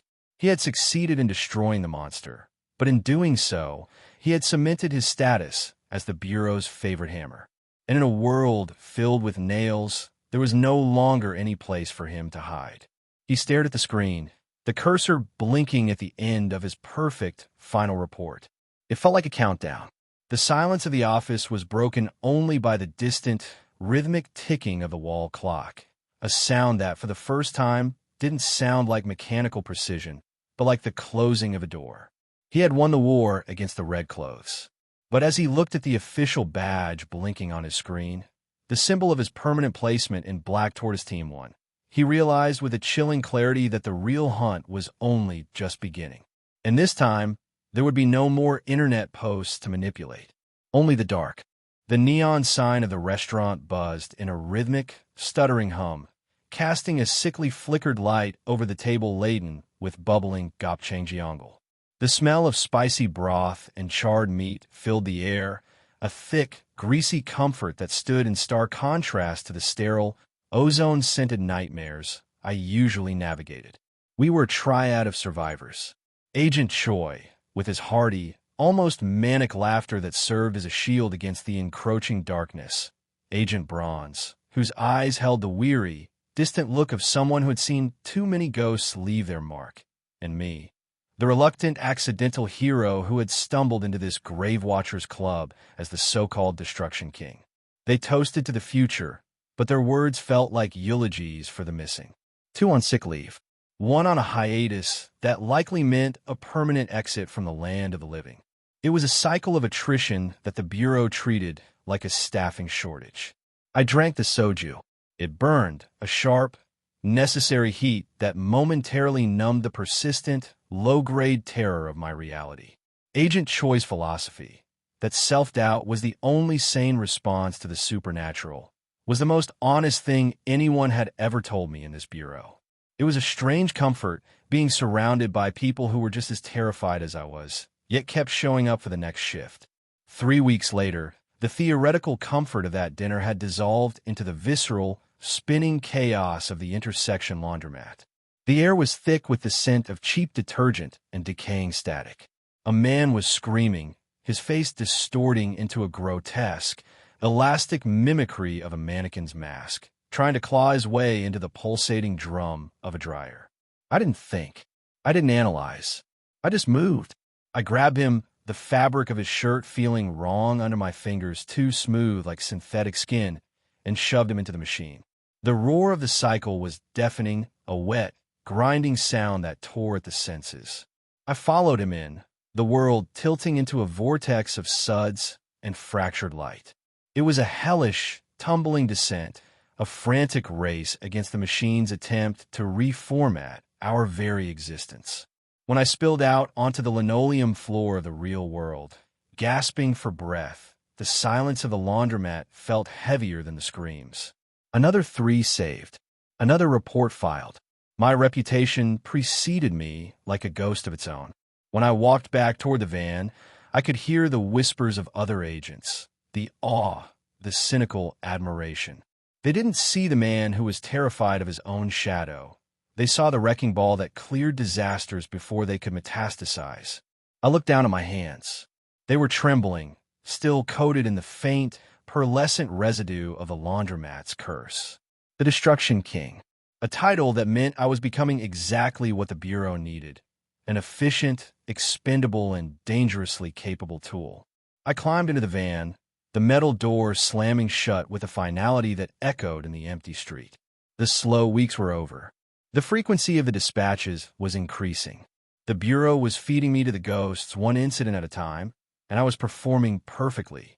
I closed my eyes, but behind my lids, the washing machine kept spinning and the mannequin man's face kept shifting. I knew, with the cold, sinking certainty of a man realizing he's reached a dead end, that the next mission wasn't going to be as simple as a haunted laundromat. Something in the dark had noticed me, and it wasn't impressed by my paperwork. The corporate machine of the Disaster Management Bureau is a beast that demands consistency. For 3 weeks, I played the part of the reliable, slightly quirky rookie. I was the office mascot, the destruction king who cleared laundromat curses and subway haunts with the mechanical efficiency of a well-oiled gear. People stopped asking for my name and started expecting my results. It was a comfortable lie to live in. It kept the spotlight on my reputation rather than my true intentions. But the reprieve was ending. The Bureau was grooming me for the inevitable, the lonely, suffocating descent into a solo mission. The kind of assignment that turns a man into a ghost long before his body gives out. I needed space. I needed time to disentangle the webs of secrets I had been weaving since the day I entered this hellish organization. My seniors, perhaps sensing the fraying nerves beneath my calm exterior, finally relented. A forced vacation, 4 days of leave, stretched into 6 with my regular time off. It was the perfect cloak for my next move. I met him in the dim, stale air of a suburban room cafe. Vex Sahian was a man who lived for the exchange of rumors, a scavenger of secrets who believed he held all the cards. He was frantic, his pulse practically visible in the vein pulsing against his temple. He thought he was bargaining from a position of strength, unaware that he was merely a footnote in a larger, darker story. The air between us grew cold as he spoke. He tried to trade in the currency of disappearances, the classmates who had vanished into the obscurity of branch offices, cut off from the world like light swallowed by a black hole. I let him talk, keeping my expression as blank as a terminal screen. He wanted a reaction, a flicker of shock to confirm he had something of value. I gave him nothing. Then he dropped the name, Kwok Jaekong. The weight of that name nearly crushed the breath from my lungs. A researcher, a man who held keys to the cages we were all stuck in. The story followed, a heated confrontation between a security guard and the research team, a flash of inexplicable violence, and a guard who had crossed a line that should have remained sacred. As Bex Sahian watched me, his eyes wide with the predatory hunger of someone who finally smelled blood in the water, I felt the phantom chill of a trigger. I thought a man I once knew, the calm, lethal precision of someone who could kill without needing to understand the void. I pulled the item from my wrist, a heavy, dark, and utterly impossible thing. The look on his face shifted from greed to something approaching reverence, or perhaps just sheer, unadulterated terror. He didn't know that every secret he surrendered to me was just another stone in the path I was building. He didn't know that by revealing the rift between the researchers and the guards, he had given me the exact tool I needed to crack the bureau open. I tucked the book away, the transaction complete. The room felt smaller, the walls closing in as the reality of his report settled into my mind. I was no longer just a rookie investigator. I was an architect of an escape, and the foundation was already trembling. I left him there, trapped in his own curiosity, and walked out into the cold, indifferent city. The cheerful theme park was waiting, and somewhere in the shadows of the bureau, the man in the security gear was already sharpening his blade. The clock was ticking, and I was the only one who could hear the alarms. The room cafe felt like a hollowed-out skull, stagnant and hushed, the perfect backdrop for a transaction of forbidden goods. As Bex Sahian vanished into the evening crowd, clutching that cursed, heavy tome to his chest like a holy relic, I exhaled, the tension bleeding out of my shoulders. That book, a counterfeit, a prop, a dangerous little lie, had been an itch under my skin. Now it was his. The sheer intoxicating power it offered was a seductive poison, and for a moment I had almost believed in it myself. It is a terrifying thing to wield an authority that makes the world bend to your words. It was a good thing I got rid of it. Or perhaps that's just what I needed to tell myself to sleep at night. I sat there for a long moment, staring at the empty chair where my informant had been. The information he provided was worth more than the book. It was confirmation. Jay was lurking in the annex, a predator stalking the corridors of the research facility, watching the men who were busy rearranging the fabric of reality. The pieces were moving. The research team and the security guards were no longer two sides of the same coin. They were two armies preparing for a war of attrition. The weight of the situation sat in the pit of my stomach. Everyone around me was a moving part in a machine I barely understood, playing roles defined by desperation. Even Beck Sahian, with his frantic, wide-eyed ambition, was just another gear grinding against the teeth of the bureau. Why was he so obsessed with the wish ticket? Was it a simple matter of survival? Or did he want to change something about the past, something that had already calcified into a tragedy? It was a question for another day, perhaps another lifetime. My reflection in the darkened window of the cafe looked tired, the face of a man who had been playing a role so long he had started to forget the script.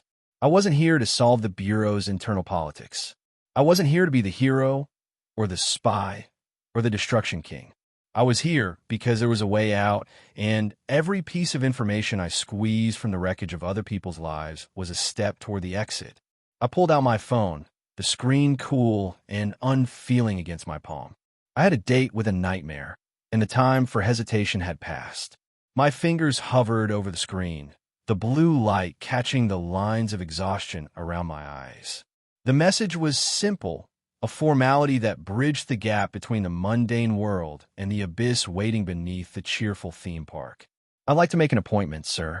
I hit send. The sound of the notification was a final, sharp click, the lock engaging on a door I could never reopen. Outside, the city moved on, unaware that one of its quietest, most diligent agents had just stepped off the path and into the dark. Tomorrow, I wouldn't be answering to the Bureau. I wouldn't be answering to the team. I would be answering to the thing that had been waiting for me in the dark. And for the first time in a long time, the only story that mattered was the one I was about to write with my own life. The air in the conference room was thick with the scent of ozone and stale office coffee, a sterile prelude to the madness waiting at the park.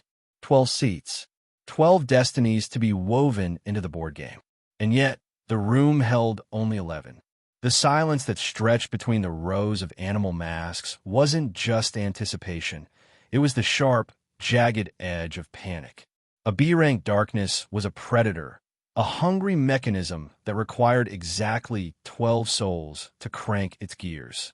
11 meant an incomplete set, a missing piece in a puzzle that didn't like to be unfinished. The researcher at the front of the room was unraveling in real time. His hands trembled as he shuffled the papers, his gaze darting to the door that refused to open. He wasn't just a staff member anymore. He was a gatekeeper who had lost his key. In the corner, Jang Hyun shifted, the bison mask stifling his breathing. He felt the weight of the stigma clinging to him like a shroud, a mark of the branch office exile that made him invisible to the elite, yet dangerously convenient for the desperate. To the others, he was just a discarded tool, a buffer to absorb the first wave of trauma. They didn't know the blade he was carrying or the role he was forced to play. Next to him, Lee Song-hee's dolphin mask seemed almost cheerful, a mocking contrast to the tightening tension in the room. She was the anchor, the elite presence that kept the pack from tearing each other apart before they even arrived at the gates. And then there was Lee Jae-hyun, the lizard, sitting in cold, reptilian stillness. He was a wall of muscle and menace, an enigma that most chose to leave unsolved for the sake of their own survival. They were all waiting for the 12th. The door finally groaned on its hinges. It didn't slam open with a hero's entrance. It opened with a soft, deliberate click. A figure stepped inside, cloaked in the shadows of the hallway. They didn't wear an animal mask like the others. Instead, their face was obscured by a simple, featureless porcelain white mask, a blank slate that promised nothing and revealed less. The room went deathly quiet. There was no warmth in this arrival, no sense of relief. The air pressure seemed to drop, and the fluorescent lights hummed a discordant, shivering note. The 11th guest, the one who was supposed to be the sacrificial lamb or the final piece of the machine, felt a collective shiver pass through them. The newcomer didn't say a word. They walked toward the empty chair, their footsteps falling with a rhythmic, measured cadence that sounded entirely too heavy for a human. As they sat, they tilted their head, the white porcelain mask catching the light, reflecting the faces of the others back at them. The researcher gulped, his voice cracking as he reached for the activation switch. "We are ready," he whispered, the words barely audible over the sudden, rushing sound of something shifting in the walls of the building itself. Everyone, please hold your position. The game was beginning. And as the board game mechanics of the cheerful theme park started to spool up, the porcelain masked stranger reached out and touched the table. The surface didn't feel like wood or plastic. It felt like cold, wet skin. The 12th player had arrived, but as the room began to dissolve into the shifting, colorful nightmares of the park, a terrifying thought occurred to those watching. The 11th seat hadn't been filled by a staff member at all. It had been filled by an architect, and he hadn't come to play. The tension in the conference room was no longer just heavy.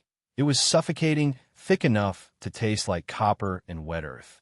When the doors finally yielded to that impossible guest, the temperature seemed to plummet, turning the air into a brittle, frozen cage. This was not an agent. This was a walking monument to the company's most depraved secrets. The creature, for there was no other word for that horned, smoking nightmare, moved with the fluid, predatory grace of something that had never learned to be afraid. Its silhouette was a jagged tear in the fabric of the room, anchored by those bioluminescent yellow eyes that pulsed like dying stars. The field exploration team members, men and women who had stood on the front lines of hell, suddenly looked like startled children. They were veterans of the darkness, people who had stared into the void and blinked. Yet here they sat, knuckles white, eyes averted, terrified of the space occupied by the security unit's envoy. The researcher, a man who had built his career on cold, analytical data, was visibly trembling. He knew the stories, the whispers in the dark corners of the company intranet that suggested the security team didn't just contain monsters, it recruited them. They were entities that had traded their autonomy for a desk and a badge, creatures bound by contracts that spanned dimensions. And then there was the monster itself. Kim Soleum leaned back in the chair, the weight of his custom armor pressing against the seat. Beneath the horned, terrifying mask and the intimidating, ribbed lantern attachments, he felt a strange, detached amusement. The disguise was a masterpiece. It wasn't just a suit, it was a psychological barrier. By appearing as the thing they feared most, he had effectively removed himself from the equation. Nobody would question him. Nobody would dare to make eye contact. Nobody would even breathe in his direction. It was the ultimate infiltration strategy. By playing the role of the uncontrollable, inhuman anomaly, he could wander the theme park as a ghost in the machine. He watched the other employees, the bison, the dolphin, the lizard, scrambling to process their luck. They were praying to gods they didn't believe in, begging for the simplest, most merciful fate to be put in any group other than his. They didn't realize that in their fear, they had already handed him total control. The researcher's voice was a thin, reedy sound, cracking under the pressure of the briefing. His instruction was simple, an unspoken plea to the assembled staff: do not interfere. The warning was meant for his safety, but for Soleum, it was an invitation. He glanced to his side, toward the bison mask, and felt a flicker of grim satisfaction. The board was set. The rules of the theme park, the mascots' bizarre, arbitrary laws, the color-coded groups, the deadly attractions, all of it was just static. As the researcher triggered the final sequence, the room began to vibrate. The reality of the office, the sterile smell of the conference room, and the comforting, mundane presence of human life started to fray at the edges, dissolving into the neon, saccharine sweet light of the cheerful theme park. The lights shifted from clinical white to a garish, carnival pink. The floor beneath them liquefied, turning into the checkered tiles of a manic, impossible board game. Soleum stood up. The smoke curled around his boots, leaving the scent of ozone and ancient decay in his wake. He didn't need to lead, and he didn't need to follow. He just needed to play the board. And as the park's gates groaned open, revealing the looming, grinning face of the mascot, he realized he wasn't just here to gather dream essence or satisfy a research objective. He was here to break the game. The first draw was about to happen, and for the 11 people around him, their nightmare had only just begun. The silence of the ruin was absolute, a stark, suffocating void that lacked the sugary, manic energy of the park I had been promised. My boots crunched over shattered glass and layers of gray, undisturbed dust as I paced the perimeter of the management office. The reverse-side suit felt heavy on my shoulders, the forest of horns straining against the low ceiling, as if the gear itself was hungry to shed its human skin. I leaned against the rusted frame of the filing cabinet, my eyes, those glowing, artificial lantern eyes, scanning the desolate landscape outside. The blue zone's shimmering lights were a distant, taunting beacon in the dark, a reminder of the path I was supposed to have taken.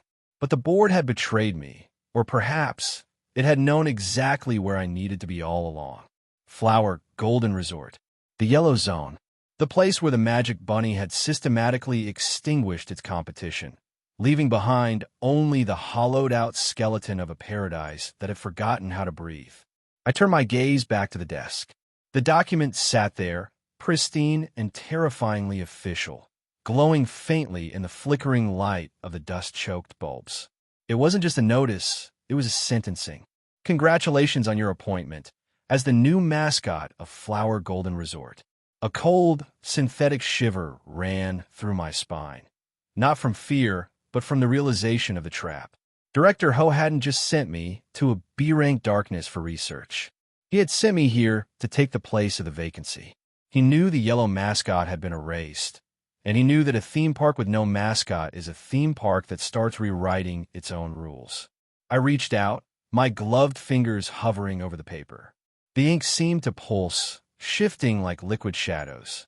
If I accepted this, if I allowed the park to recognize me as its new avatar, I would have absolute authority over the Yellow Zone. I could open the gates, I could collapse the reality of the resort, and I could potentially bypass every single hurdle between me and the exit. But the cost was written into the very fabric of the appointment. To be the mascot is to be the host of the haunting.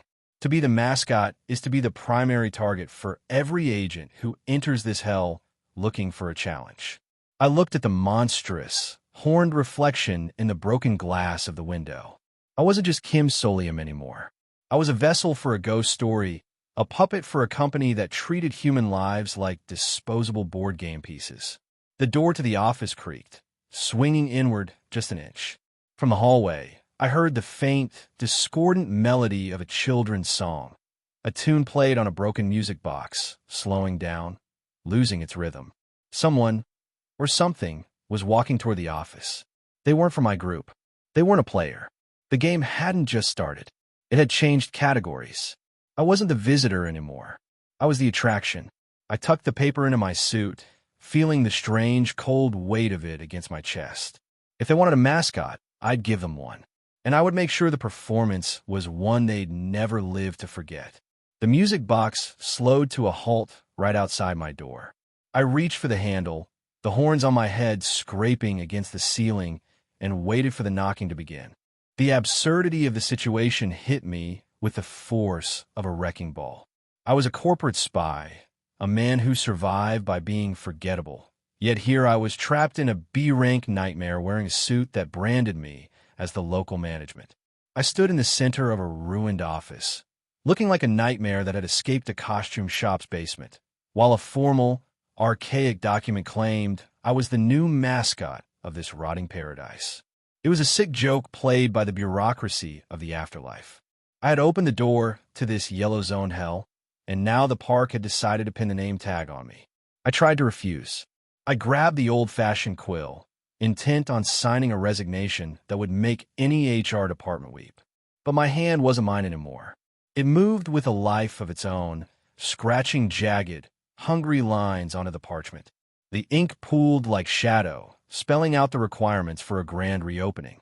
It was a chore list for a ghost, and the first item was a doozy: recruit staff from the living.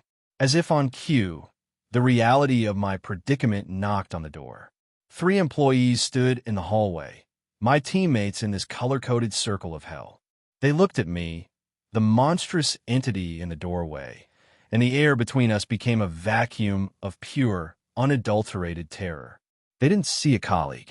They saw a boss who might decide their souls were part of the resort's renovation budget. I had to move them. I had to get to the gate. But the moment I reached for the entrance to the blue zone, the world tightened around my throat. A cold, invisible force, like a spectral noose, pulled me back. The rules of the park were etched into my very marrow. The mascot does not leave their zone. Panic, cold and sharp, flooded my senses. If I couldn't leave, they couldn't ride the attractions. If they didn't ride the attractions, we couldn't win the prize. If we didn't win, we remained here forever, as permanent fixtures in a park that had long since forgotten the meaning of joy. I pointed back to the office, a gesture that was half command and half surrender. The others shuffled back, their masks hiding the exact moment their hope died. They were trapped in a resort that had no rides, with a mascot that was slowly losing its grip on the definition of human. I retreated into the office and shut the door, the sound of the latch clicking into place like the final note of a requiem. The room seemed to hum with a low, predatory energy, waiting for me to make the next move. I stared at the blank, dust-covered walls. The resort didn't need a mascot to welcome guests. It needed a catalyst. I looked at the quill, the ink, and the growing list of requirements. To bring this place back to life, I wouldn't need to fix the roller coasters or clean the concession stands. The park had a different definition of entertainment. It didn't need happy tourists. It needed a spectacle. And as the lights in the office flickered, casting long, twisted shadows of my horns against the peeling wallpaper, I realized what the final entry on the list was. It was blood. The question wasn't how to run the park. The question was how many of us were going to be left once the grand opening finally began. The ink was still wet on the page, and the weight of the air had shifted from the stagnant rot of ruins to the sharp, electric hum of an active manifestation. I stood amidst my new, unwilling staff, the remnants of the burned contracts still drifting in the air like black snow. They were marked now. That cursive G, branded in ash upon their foreheads, was more than just a tattoo. It was a shackle. I was the architect of their employment, and the resort was the hungry beast we were collectively feeding. The transition was violent. One moment we were standing in a tomb of dust and shadows. The next, the walls groaned and peeled away like dead skin, replaced by an eruption of gilded opulence. It was a cartoonish, opulent nightmare. Magenta velvet stretching across floors that felt like soft, warm skin, and chandeliers that dripped light like golden honey. The flower golden resort hadn't just been restored. It had been resurrected as a hungry, neon-drenched maw. I looked at my recruits.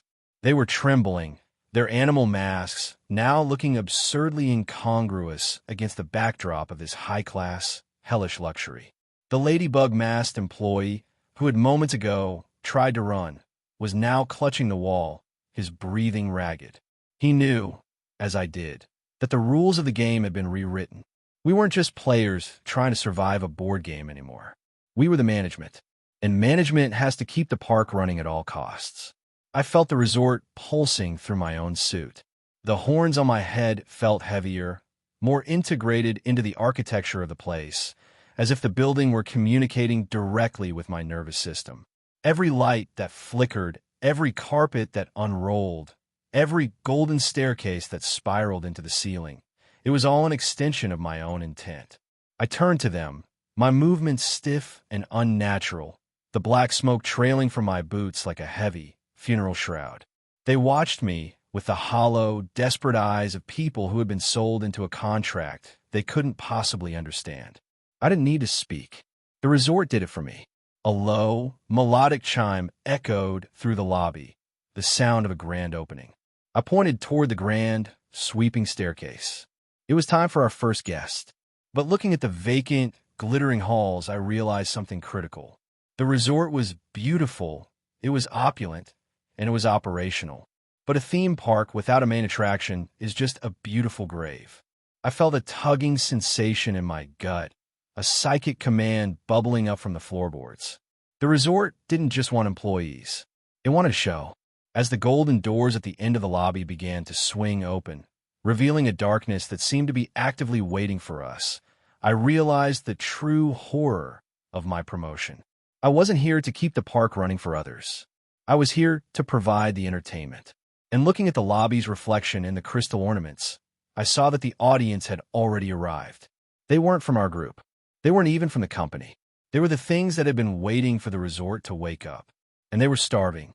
The first ride was about to begin, and we were going to be the ones on the tracks. The quill moved with a life of its own, but this time the ink didn't just bleed. It burned with the authority of a king in a kingdom of dust. By defining the resort's values, I had drawn a line in the sand. No slaughter, no mindless chaos, no unbridled malice. I was turning a slaughterhouse into a high-end, terrifyingly polite manor for entities that had long ago forgotten the meaning of manners. The lobby shifted around me. The gaudy, neon-drenched decor muted into something more refined. Velvet ropes appeared, and the very air took on the scent of old paper and ozone. I waddled, my stubby, mascot suit limbs betraying my frantic, human mind as I surveyed the army of myself. Dozens of replicas, dressed as bellboys and guards, stood in silent vigil, their vacant, toy-like eyes tracking my every move. They were mirrors, and looking at them was like staring into a funhouse reflection that refused to let me blink. My staff, my hostages, looked shell-shocked. They were dressed in crisp, golden-trimmed uniforms that transformed their terror into something resembling professional service. Jang Hyun met my gaze, his expression unreadable behind his mask, but there was a flicker of something in his eyes. Recognition. He understood that I was playing for time, and that the resort was nothing more than a cage I was trying to turn into a fortress. I checked the guest book. 2 stamps down. 1 to go. But the sun was sinking. Through the arched, gold-framed windows, the sky outside the resort was bruising into a deep, sickly violet. Sunset was coming, and with sunset came the guests. I looked down at the document, at the fresh, hungry page, waiting for the requirements to expand. I needed attractions. I needed to build a playground for monsters that would satisfy the resort's demand for existence without turning my guests, or my staff, into the main course. A thought flickered cold and sharp. The resort rules I had written. No troublemakers, courtesy, and class. These weren't just guidelines. They were a barrier. If I could frame the entire experience as a rigorous, high society test, perhaps the entities that entered wouldn't be looking to hunt.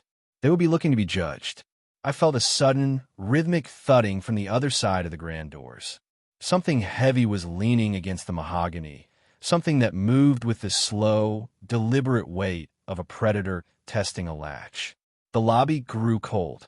The chandeliers dimmed, their golden light shifting to a pale, ghostly silver. I turned, my mascot paws gripping the front desk. My heart, or whatever was currently serving as my heart in this suit, hammered against my ribs.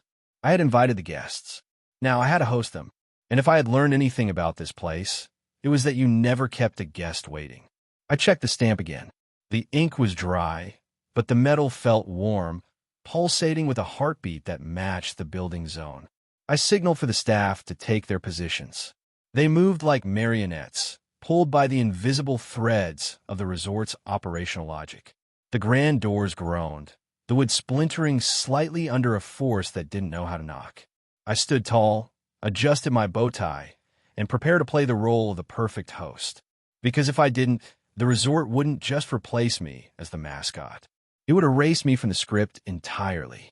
The doors drifted open, revealing a shadow that stretched far longer than the hallway should have allowed.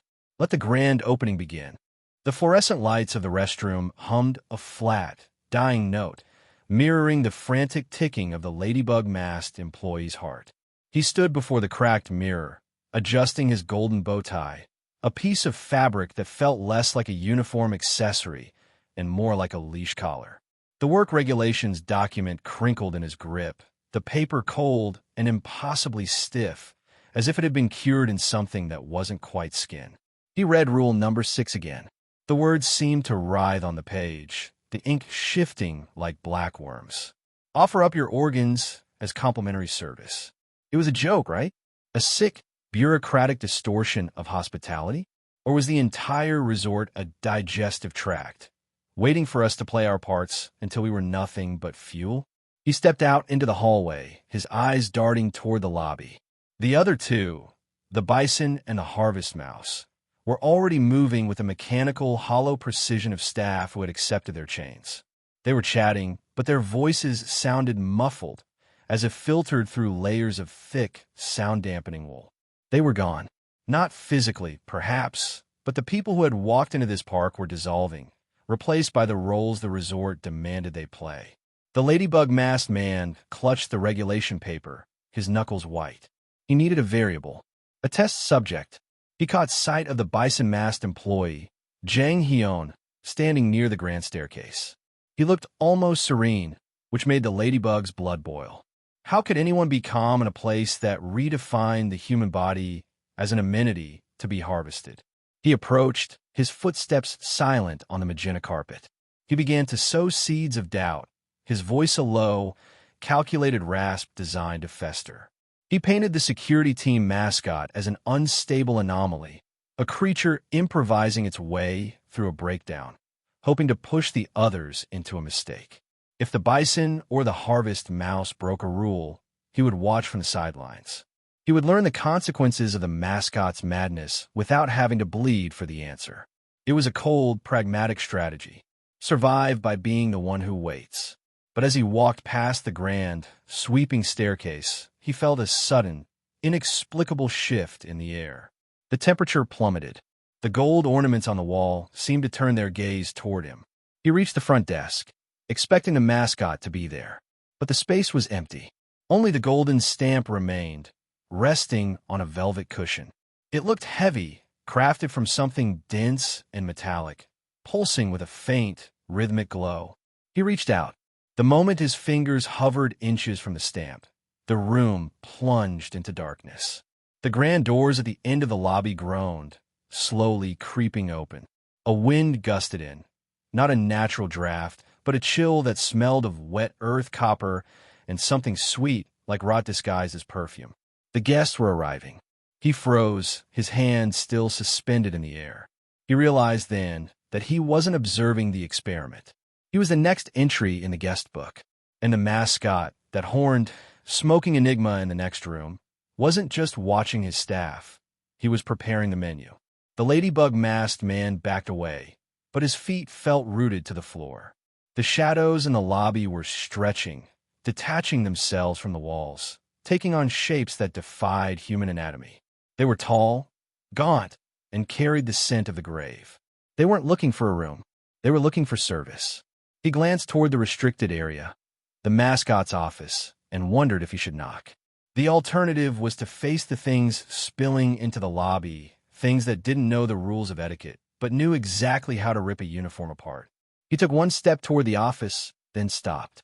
From behind the closed door of the mascot's office, he heard sound. It wasn't a growl or a snarl. It was the rhythmic, steady sound of a quill scratching against parchment.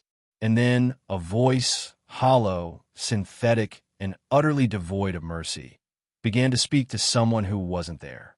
The grand opening was officially underway, and the first rule of the resort was about to be put to the test. The lobby lights shifted from their artificial, clinical glow to a warm, inviting amber, the kind of lighting that masks the decay of a tomb with the illusion of a five-star hotel. Outside, the purple bruised sky finally gave way to a pitch-black night, and the doors of the Flower Golden Resort groaned open not with a bang, but with a welcoming, musical chime. It was time. The guests were pouring in now. They were not human, nor were they quite ghosts.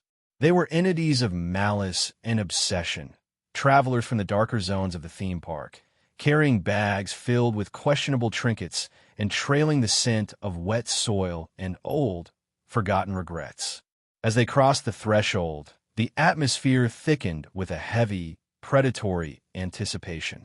I stood at the center of the lobby, an oversized, feline-horned construct of fabric and foam.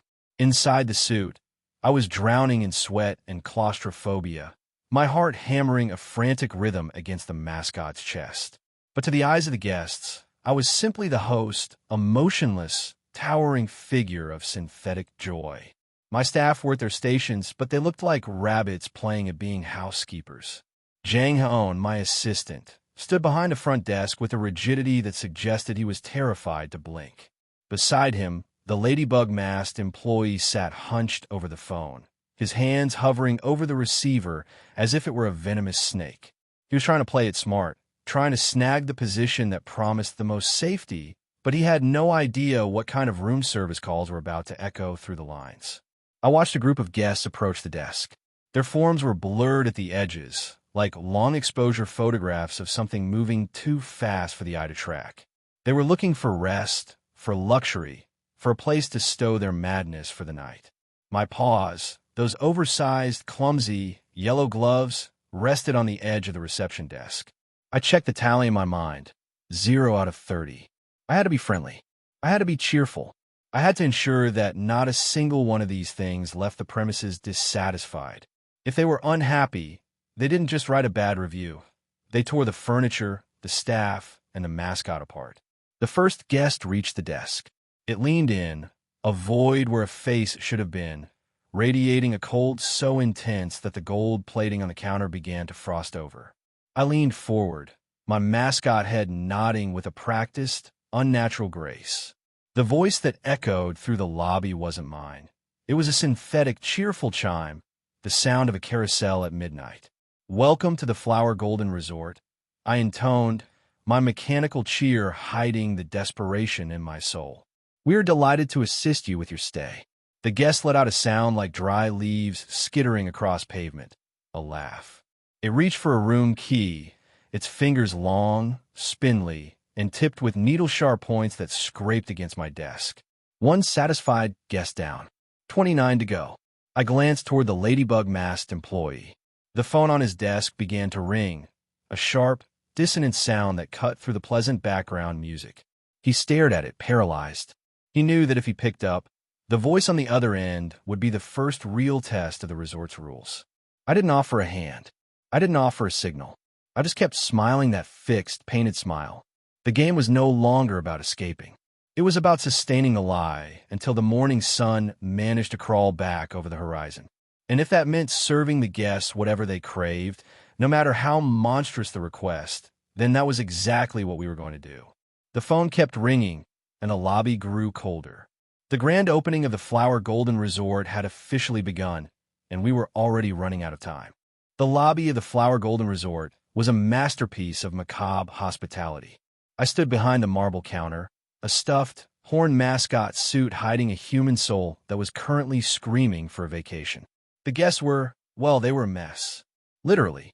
A family of 4 checked in, their bodies a jigsaw puzzle of trauma and tire tread marks, their organs shifting with every breath. I gave them a deluxe suite and an extra bed for the kid. It was the polite thing to do.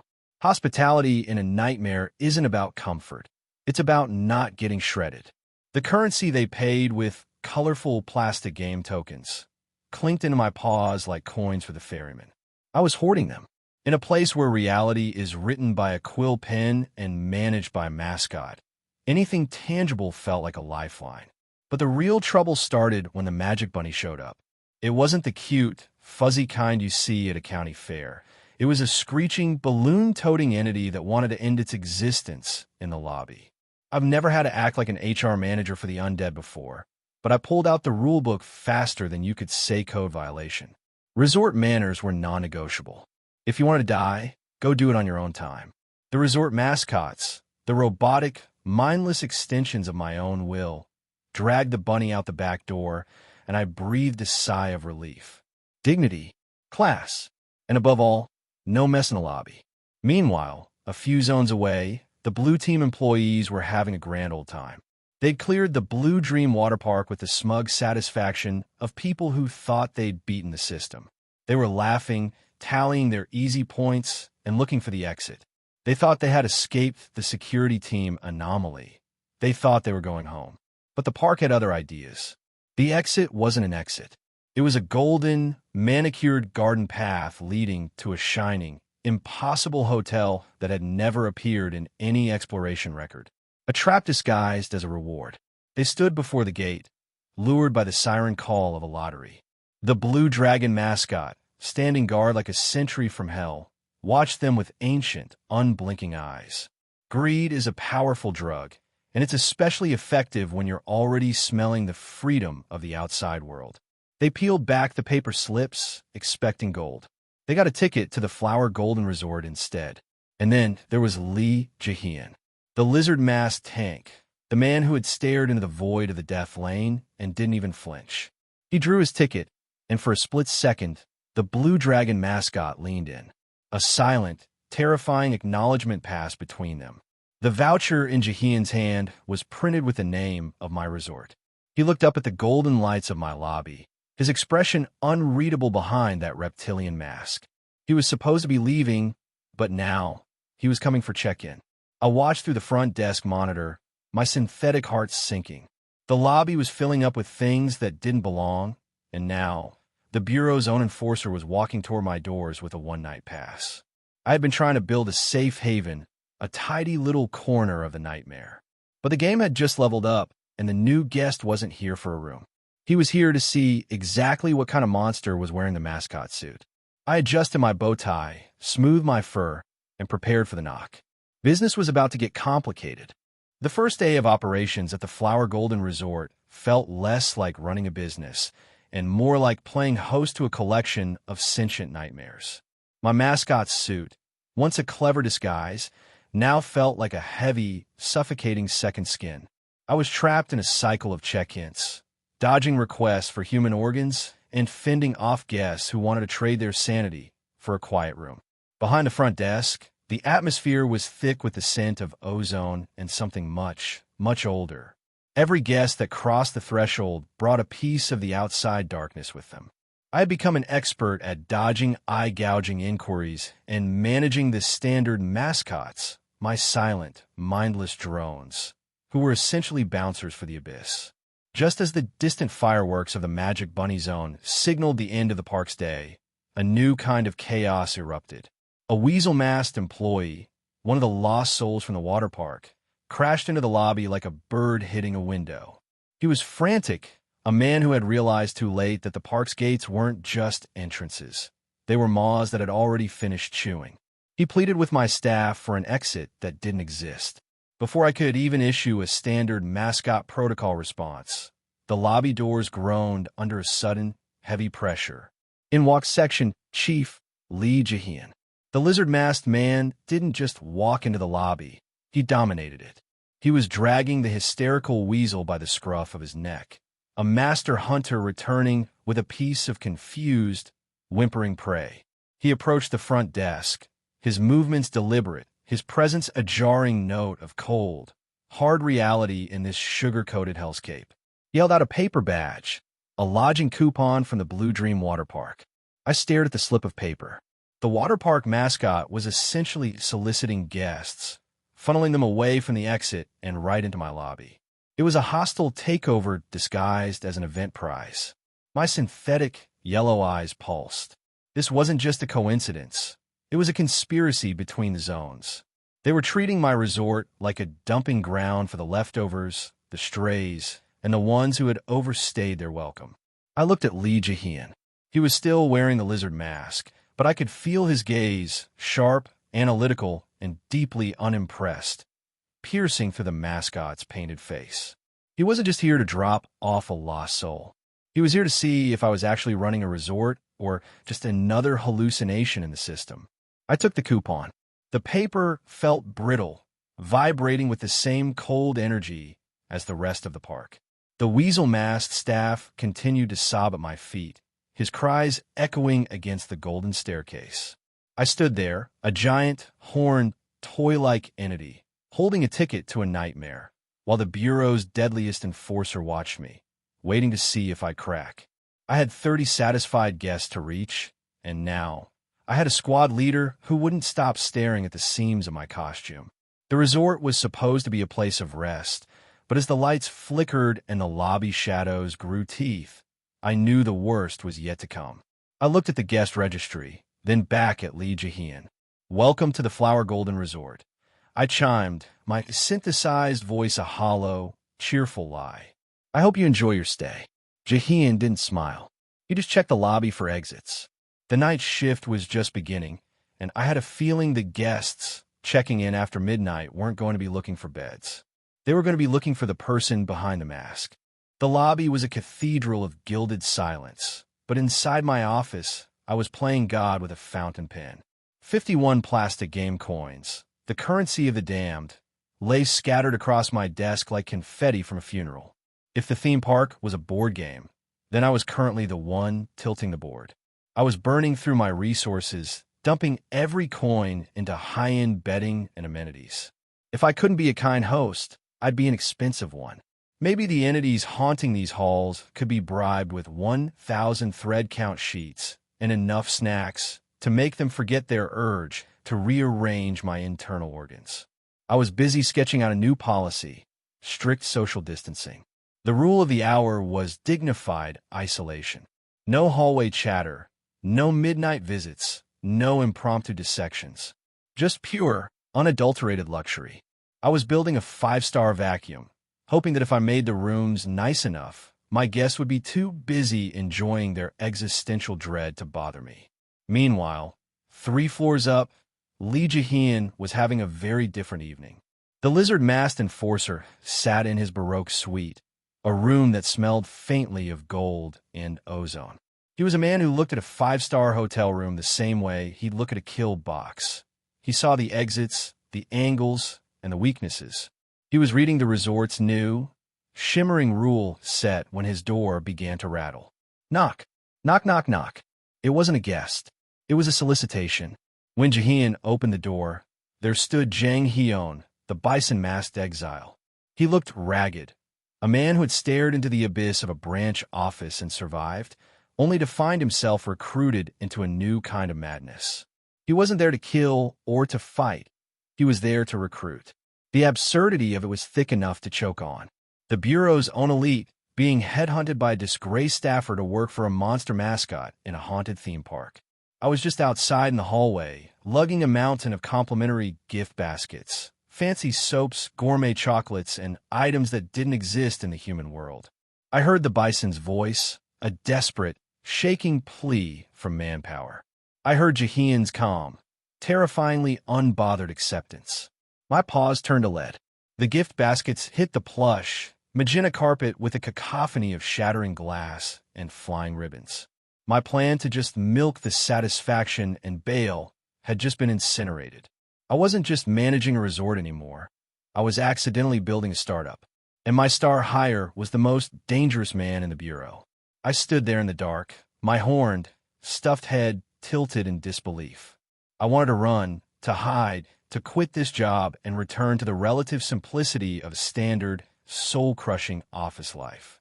Instead, I stood in the corridor, a giant, feline catastrophe in a suit, watching the Bureau's deadliest tank negotiate his hourly wage. The Flower Golden Resort was open for business, and apparently, we were now accepting applications. If I didn't find a way to stop this, I wouldn't just be the mascot of a B-rank darkness. I'd be the CEO of a death squad. I leaned against the wall, the suit's fabric straining, and listened to them discuss benefits. It was, without a doubt, the most terrifying interview of my entire life. The second day of operations dawned. If you could call the shift from nightmare to lesser nightmare a sunrise.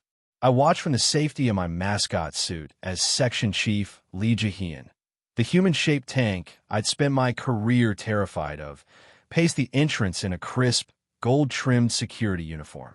Seeing the Bureau's most dangerous enforcer play bellhop felt like a glitch in reality, but it worked. Jang Hyun, my newly minted HR manager, had apparently decided that if the resort was a sinking ship, he was going to staff it with the heavy hitters. He'd practically headhunted Jae-hyun. Meanwhile, the ladybug-masked employee was busy scurrying through the shadows, hoarding recruits like he was playing a high-stakes game of survival musical chairs, convinced that status was the only currency that mattered. Little did they know, I was busy running my own game. I dropped a massive, glittering gotcha machine right in the center of the lobby. It was a snow globe-sized monument to dopamine, filled with gold-wrapped gifts and room upgrades. My philosophy was simple: bribe the guests into complacency. If I couldn't beat the ghost stories, I'd bury them in luxury goods and high-end amenities until they were too comfortable to bother with any ritualistic dismembering. The guests, a collection of entities that defy biology, actually loved it. They stood in line, their empty eye sockets and distorted limbs twitching with excitement as they pressed the button for their turn. It was the most surreal scene I'd ever witnessed. A lobby full of monsters fighting over gift-wrapped spa vouchers while a lizard-masked elite kept the peace. I felt a surge of genuine, albeit terrified, pride. We were clearing the quotas. The space for tranquil rest sign on the door was doing its job, screening out the most chaotic elements. And for a moment, I actually dared to hope. I was managing the resort like a reality show host, throwing out freebies to keep the ratings high and the body count low. But then the atmosphere curdled. The lobby, which had been buzzing with the manic, chiming joy of a game show, suddenly went dead silent. The standard mascots, those hollow robotic shells that moved only when I willed them to, stopped their patrol. They didn't just halt. They froze, their heads snapping in unison toward the main entrance. The glass doors didn't open. They didn't shatter. They simply dissolved. A shadow poured in, not from the theme park, but from a place deeper than the board game's logic. It was a thick, viscous, ink-black stain that didn't follow the light.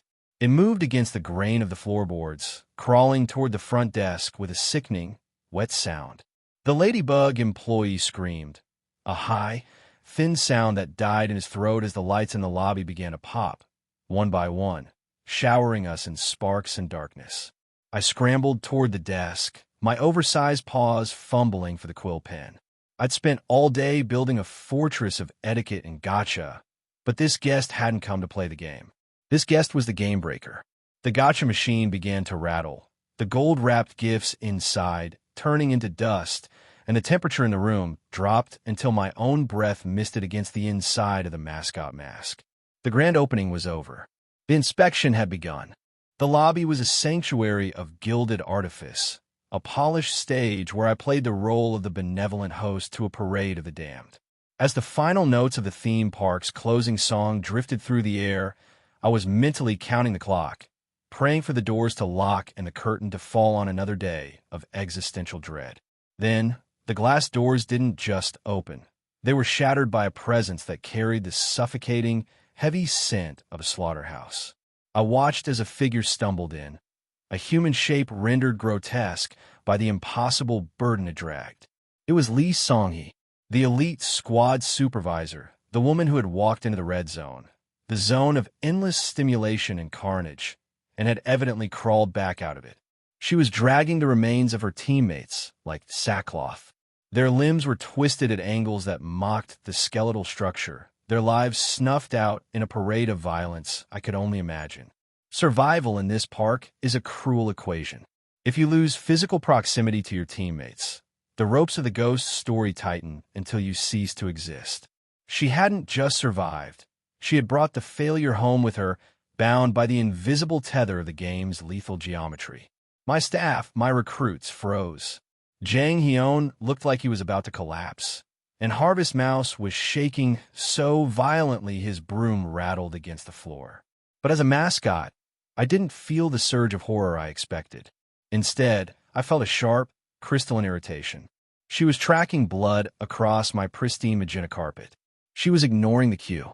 She was, in the most literal sense, lacking class. She reached the front desk, her breathing a wet, ragged rattle. She didn't offer coins or vouchers. She offered a piece of broken, gold-stained debris, a scrap of the park's own architecture salvaged from a zone that had tried to eat her alive. She was broken, her legs shattered, her mind clearly fraying at the edges. And yet, she looked up at me with a terrifying, hollow cheerfulness. She didn't want a room. She wanted a job. I pulled out the employment contract, the quill scratching against the paper with a sound like grinding teeth. She took it, her fingers slick with the blood of her fallen squad. She didn't ask for safety.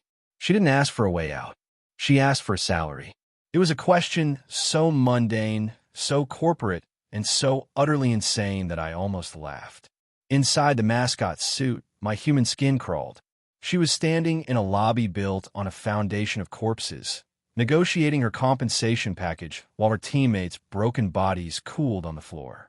I looked at the contract, then back at her. The resort was no longer a place of rest. It was becoming an office for the dead. I didn't answer her immediately. I just watched as the standard mascots moved forward, their movements synchronized and cold, to clean up the blood and remove the evidence of the red zone's latest harvest. The resort was full. The staff was growing. And somewhere, deep within the architecture of the park, I could hear the board game's pieces shifting, preparing for the next turn. I put my mascot paw to my bow tie and nodded. Tomorrow, we would discuss her benefits. Assuming, of course, that tomorrow arrived at all. The contract was signed in blood, but as the ink settled, the resort's reality bent to accommodate it. It was like watching a horrific, high-budget makeover.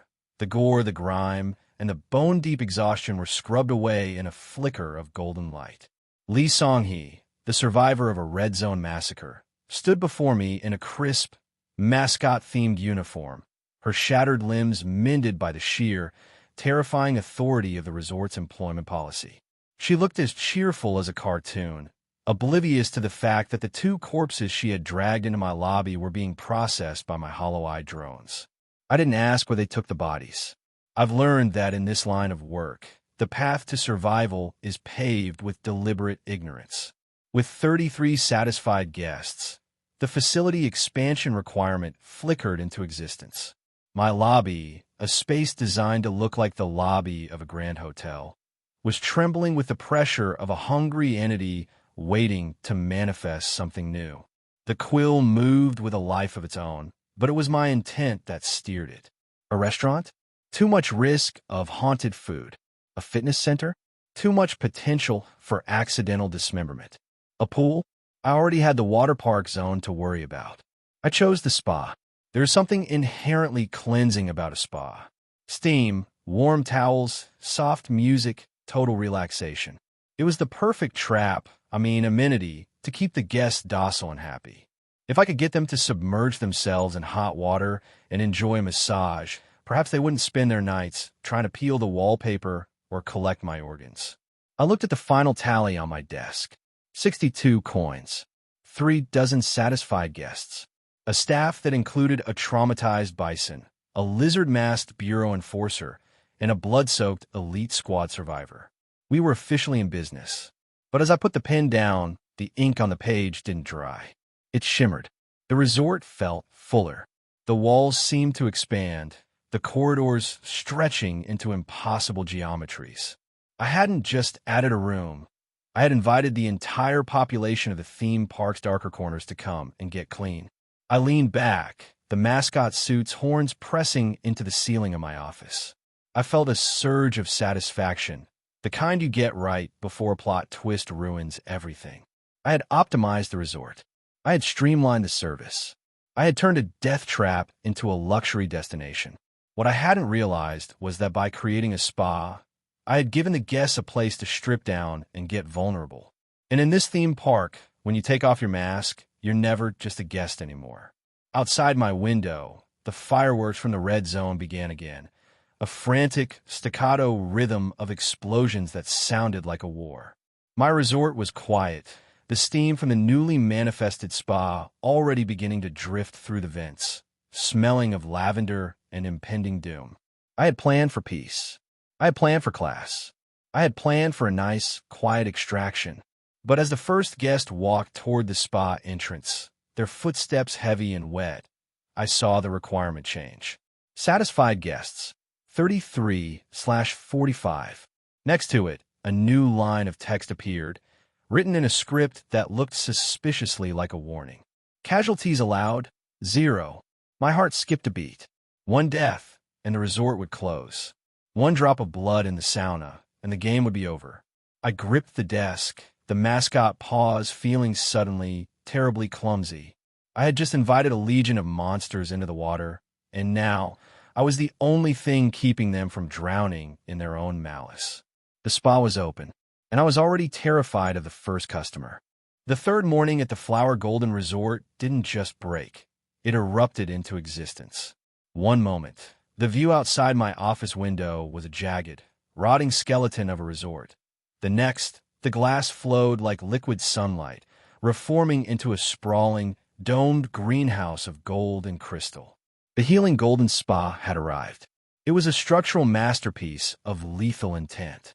The spa menu was a laundry list of items that would make a sane person's skin crawl, vassal juices and ingredients harvested from things that shouldn't exist. I stared at the facility manifest and felt the familiar, crushing weight of the mascot's suit. If I let my human staff near that place, the resort would be stained with their essence by noon. I made an executive decision: total automation. I dumped every remaining cheerful coin I had into the greenhouse, upgrading it into a self-contained ecosystem of predatory, self-aware plants. They were the masseurs now. They were the attendants. If a guest wanted a massage, they were getting it from a vine that knew how to knead bone and sinew. My staff were relegated to the desk or the cleanup crew, kept safely behind the glass, a buffer zone of high-end furniture and thick, velvet curtains meant to act as a metaphysical seal. I was effectively running a daycare for eldritch horrors, bribing them with plush bedding and automated pampering so they wouldn't notice I was trying to starve the resort of drama. I looked at my lineup. Lee Song-hee at the spa desk. She was a shark in a uniform, too dangerous to leave idle, but too useful to fire. Weasel, a shaking, broken wreck, was scrubbing floors, while Ladybug stood off to the side, his eyes darting with the frantic, calculating energy of a man who thought he had decoded my utilitarian brilliance. He thought I was playing favorites, cutting the weak and elevating the strong.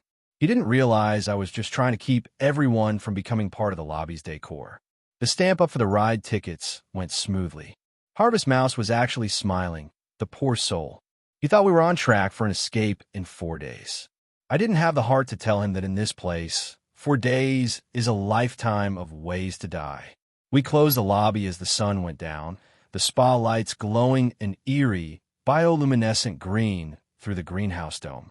It was a successful day. The guests were relaxed. The spa was humming with the sound of automated vines working out the knots and things that lacked muscles. And I had successfully navigated the day without having to write a single new rule. But as the resort settled into the night, the silence wasn't the peaceful, muffled quiet I'd been working for. It was a humming silence. From the corners of the ceiling, from the seams in the gold-trimmed wallpaper, I started to notice it. The resort was beginning to throb. It was a faint, rhythmic vibration like a heartbeat that wasn't mine and didn't belong to the building either. It was coming from the guests. Or rather, it was coming from what the guests were leaving behind. Every time a guest checked out of the spa, they left something in their wake, a fine, glittering dust that hung in the air like metallic pollen. It was settling on the staff, on the furniture, and worst of all, on the standard mascots. As I watched the feed on my office monitor, a standard mascot, one of my silent drones, reached up to its own mask. It wasn't supposed to have autonomy. It wasn't supposed to feel. But as the dust touched its face, the mascot's hand began to twitch. It looked down at its own fabric fingers, then turned its head, slowly, with a sickening mechanical creak, to look directly into the security camera lens. It wasn't a drone anymore. The resort wasn't just accommodating the guests. It was beginning to mimic them. And as the lobby lights flickered and died, I realized the spa wasn't just a facility. It was a factory, and we were all just raw material waiting for the next shift. Business was booming. In any other world, this would be a triumph. In a hellish, theme park-themed ghost story, it was a death sentence. My resort, which had been a quiet corner of manageable misery, was suddenly the hottest destination for every urban legend, cryptid, and cosmic anomaly in the sector. My lobby was no longer filled with tourists carrying souvenir headbands. It was a transit hub for things that crawled out of the deep woods and entities that had forgotten what it meant to have a corporeal form. Even the Hellfare taxi driver, a man whose existence was tied to the literal end of the road, was here for a spa day. I was being haunted by word of mouth. My own customers were writing reviews, glowing, transcendental testimonials that were circulating through the dark, subterranean network of ghost stories like a virus.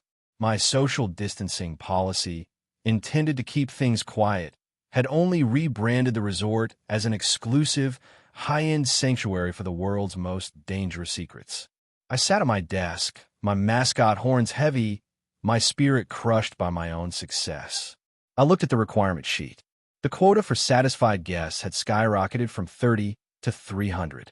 And underneath it, written in ink that seemed to pulse with a predatory hunger, was a new, ominous line: mascot ceremony rites.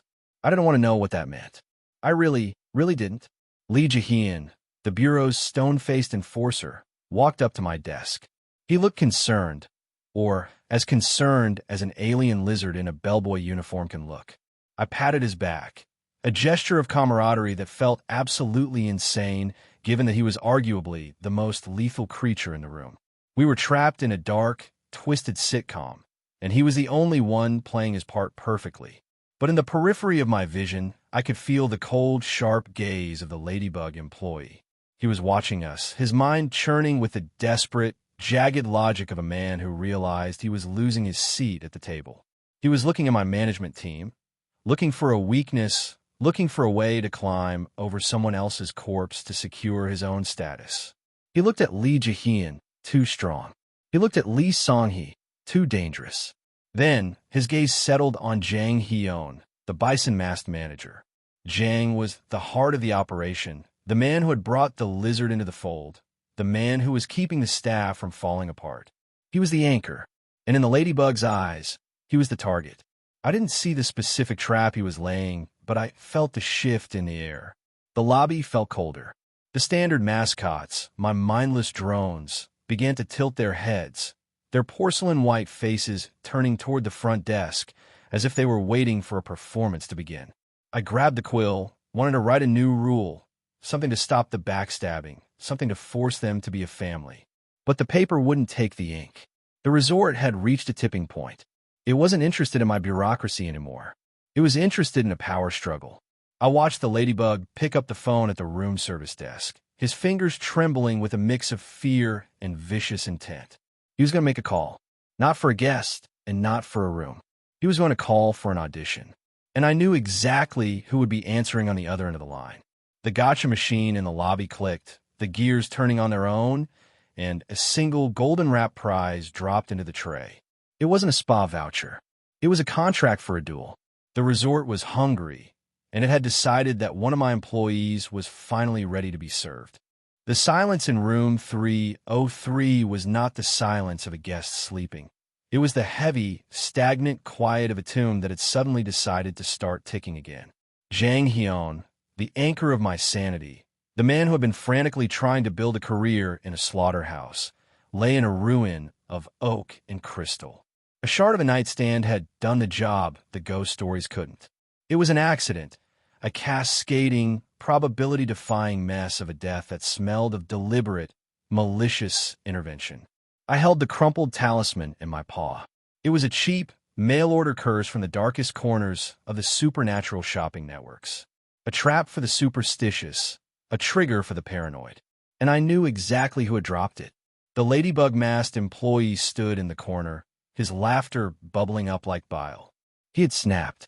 He had bought into the twisted logic of this place, believing that the only way to earn his freedom was to thin the herd. He had murdered his own teammate for a promotion that didn't exist in a resort that was slowly turning into a cage. He clapped his hands, his madness leaking out through the gaps in his mask, rambling about being the best employee. Lee Songhee, the elite supervisor, had silenced him with a casual, brutal strike to the throat, but the damage was done. The anchor was gone, or so I thought.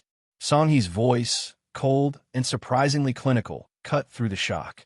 She pointed to her own mended limbs, her own artificial staff decorations. She looked at me not as a human looks at a person, but as a gear looks at a lever. She knew the truth of this domain. My employees weren't just staff, they were extensions of the resort's architecture. They were assets, and assets can be repaired. I didn't think. I didn't calculate. I simply reached out with the authority of the mascot, tapping into the grotesque, hungry power of the yellow zone. The air in the room thickened, smelling of ozone and rot. Jang Hyun's body didn't just move, it was rewritten. The blood didn't wash away. It was consumed by the room itself. The wound in his spine sealed shut, not with flesh, but with the dark, sewing machine precision of a nightmare. The crystal shard that had killed him became a souvenir, a fashion accessory tucked neatly into his vest. He rose.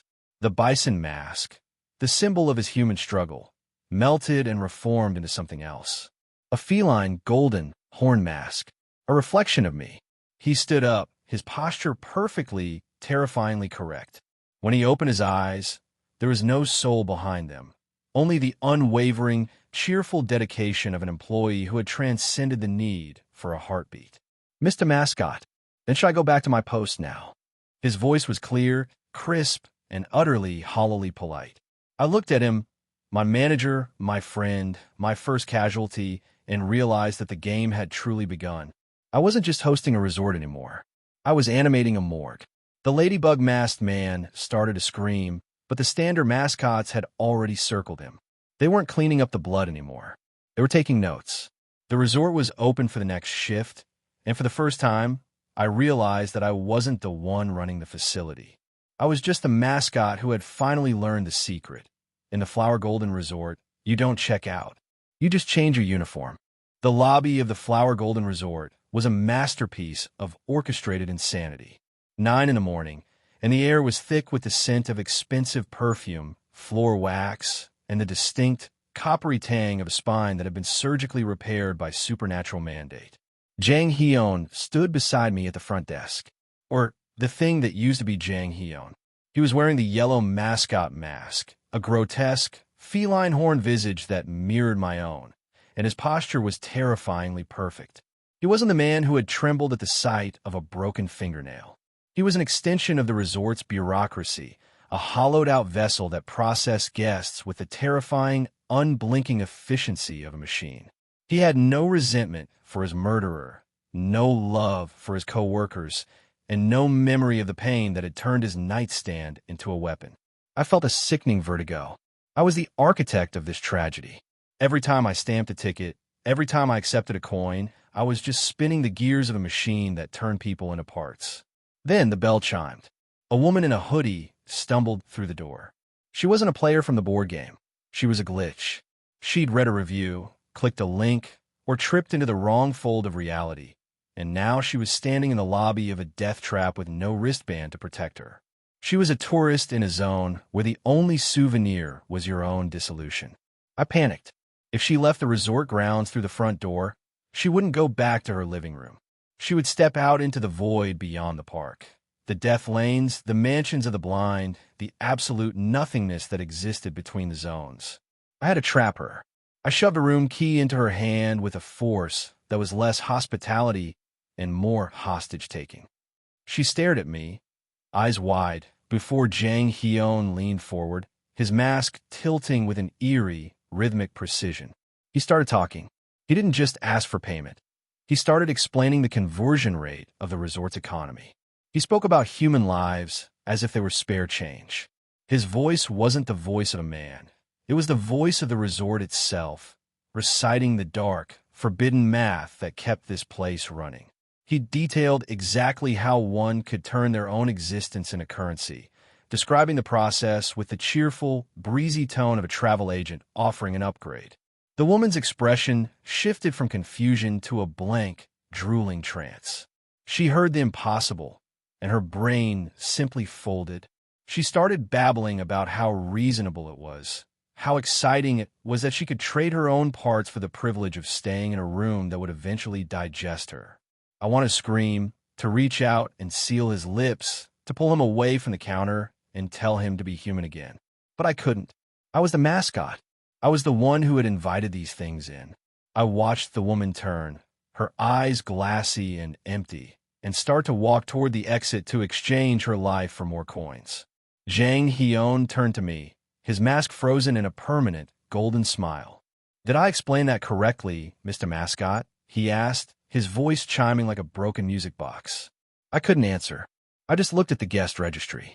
Satisfied guests, 34/45. And for the first time, I realized that the guest count wasn't just a goal for escape. It was a tally of everything I had destroyed. The lobby doors groaned, ready to let the next disaster in. I adjusted my bow tie, smoothed my fur, and waited for the next guest to trade their soul for a deluxe suite. Because that was the job, and the resort always demands its due. The lobby is a gilded cage, and I'm the warden of a museum that replaces its exhibits with the people I once called teammates. The woman in the hoodie is gone, spiraling toward a fate that I helped write, and beside me, the thing that wears Jang Hyun's skin is beaming with the vacant, terrifying radiance of the converted. There is a hollow ache in my chest that the mascot suit can never cover. I needed to know. I needed to see if the core of the man was still inside the husk. I poked at the embers of his memory, asking about the life he left behind, the orphanage fire, the desperate, clawing need to save others when he couldn't save himself. He recited the tragedy of his own existence like a promotional script for a theme park ride. There was no pain in his delivery, no tremor in his voice, just the manic, bubbly enthusiasm of a worker who has finally found his purpose in the service of a nightmare. He spoke of his trauma not as a scar, but as a tedious, discarded draft of a story he had finally rewritten into something shiny and compliant. It was an act of psychological violence that I had performed upon myself. I reached out to the document, the quill pen shaking in my paw, desperate to find a loophole, a reset button, a way to stitch the soul back into the suit. I wanted to undo the repair. I wanted to let him be dead, because the alternative, this eternal, cheerful servitude, was a fate far more grotesque. But the pen is a traitor. It refuses to acknowledge regret. It only recognizes operations. It only understands the metrics of satisfaction and the cold, mechanical logic of the resort. I watched the ink bleed across the page, forming words that promised more efficiency, more loyalty, and more success. The resort isn't just killing my staff, it is optimizing them. It is stripping away the messy, human weight of guilt, grief, and ambition, leaving behind only the perfect, smiling servant. I looked into the eyes of the thing that looked like my friend, and I saw nothing but the reflection of my own painted golden mask. He is efficient. He is tireless. He is my best employee, and I despise him for it. I gripped the pen until the plastic groaned, forcing the nib into the paper to scratch out the evidence of my own morality. I cannot afford to be human here. I cannot afford to mourn. The resort is a hungry, expanding maw, and if I stop for even a second to contemplate the cost of my management, the building itself will begin to view me as a surplus asset. I am a mascot. I am the host. And as the lobby doors swing open once more to admit the next wave of nameless, hungry entities, I realize the most terrifying truth of all. There is no way to return things to normal. There is only the next shift. And I have a long night ahead of me. The air outside the resort was not air. It was a heavy, stagnant soup of ozone, cold, and the lingering scent of wet, forgotten things. My mascot suit felt heavier than usual, each step echoing with a muffled, synthetic thud of foam on pavement. I had to leave. The resort was no longer a place of business. It was a hungry, self-replicating organism, and I was merely the mascot who had fed it. My trip to the cold storage had shattered the last vestiges of my denial. I had gone looking for 2 bodies to recruit as staff, hoping to fill my ranks without dragging more living souls into the meat grinder. Instead, I found my own silent, robotic bouncers, the very creatures I had assumed were mindless constructs of the resort's operating system. They were the dead. They were the ones who hadn't made the cut, the ones who had been processed and scrubbed of their individuality until they were nothing more than empty uniforms. I looked at the standard mascots surrounding me, their vacant, painted smiles reflecting the dim light of the storage room. Every single one of them was a former guest, a former employee, a former human being who had simply run out of time. Jang Hyun was the only exception, an individual, a soul tethered to a contract. But the others? They were just components. And I was the one who had kept the lights on, the one who had made sure the resort stayed open to receive more of them. The madness was cascading. I had turned a death trap into a luxury spa, and in doing so, I had simply provided a more comfortable environment for the digestion of human souls. I left the resort. For the first time, I pushed past the boundaries of my own domain, my heart hammering against the inside of the cat-like costume. The transition from my golden, opulent lobby to the harsh, wet reality of the theme park was jarring. The Blue Dream water park lay ahead, a sprawl of stagnant, chlorine-tinged pools and rusting slides. The blue mascot saw me coming. It dropped its booklet, some instruction manual for a water ride, and sprinted toward the gate. Its movements were fluid, predatory, and possessed of a sickening, familiar intelligence. I felt a surge of cold dread as we met at the threshold. This wasn't just another mascot. This was a peer, a rival, a participant in the same sick game I was losing. I wanted to ask it how to stop the cycle. I wanted to ask it if there was a way to break the contract without destroying the world. But as the blue creature's shadow fell over me, I saw the truth etched into its own painted expression. It wasn't looking at a host. It was looking at a competitor. The blue mascot reached into its pocket and pulled out a small, jagged piece of paper. It didn't offer a greeting. It offered a challenge. The lottery that had brought me Jahian and the others hadn't been a random event. It was a coordinated call. I looked back at the Flower Golden Resort, glowing like a beacon in the distance, its windows shimmering with the trapped, satisfied souls of 300 guests. I was winning the business game, and I was losing the battle for my own existence. I held up my paw, the fabric damp with sweat, and beckoned the blue mascot to speak. I was the manager, the host, the mascot, but as the creature leaned in, I knew that in this park, the only real boss was the hunger of the next level. The boundary between the zones was not merely a fence. It was a membrane of vibrating, hostile intent. Standing there, the synthetic fur of my cat-eared suit brushing against the cold metal of the gate, I stared into the eyes of the blue dragon. To any tourist wandering past, we were just two theme park mascots having a whimsical, silent conversation. But to me, the air was ringing with a resonance that bypassed my eardrums and struck directly at my psyche. The blue dragon's voice was a tidal wave of pure, concentrated will, a chorus of thousands of voices all whispering the same terrifying, euphoric promise. It spoke of unity. It spoke of a bridge between our zones, a hybrid facility where the rules of my hotel and the madness of his water park could interlock like the teeth of a trap.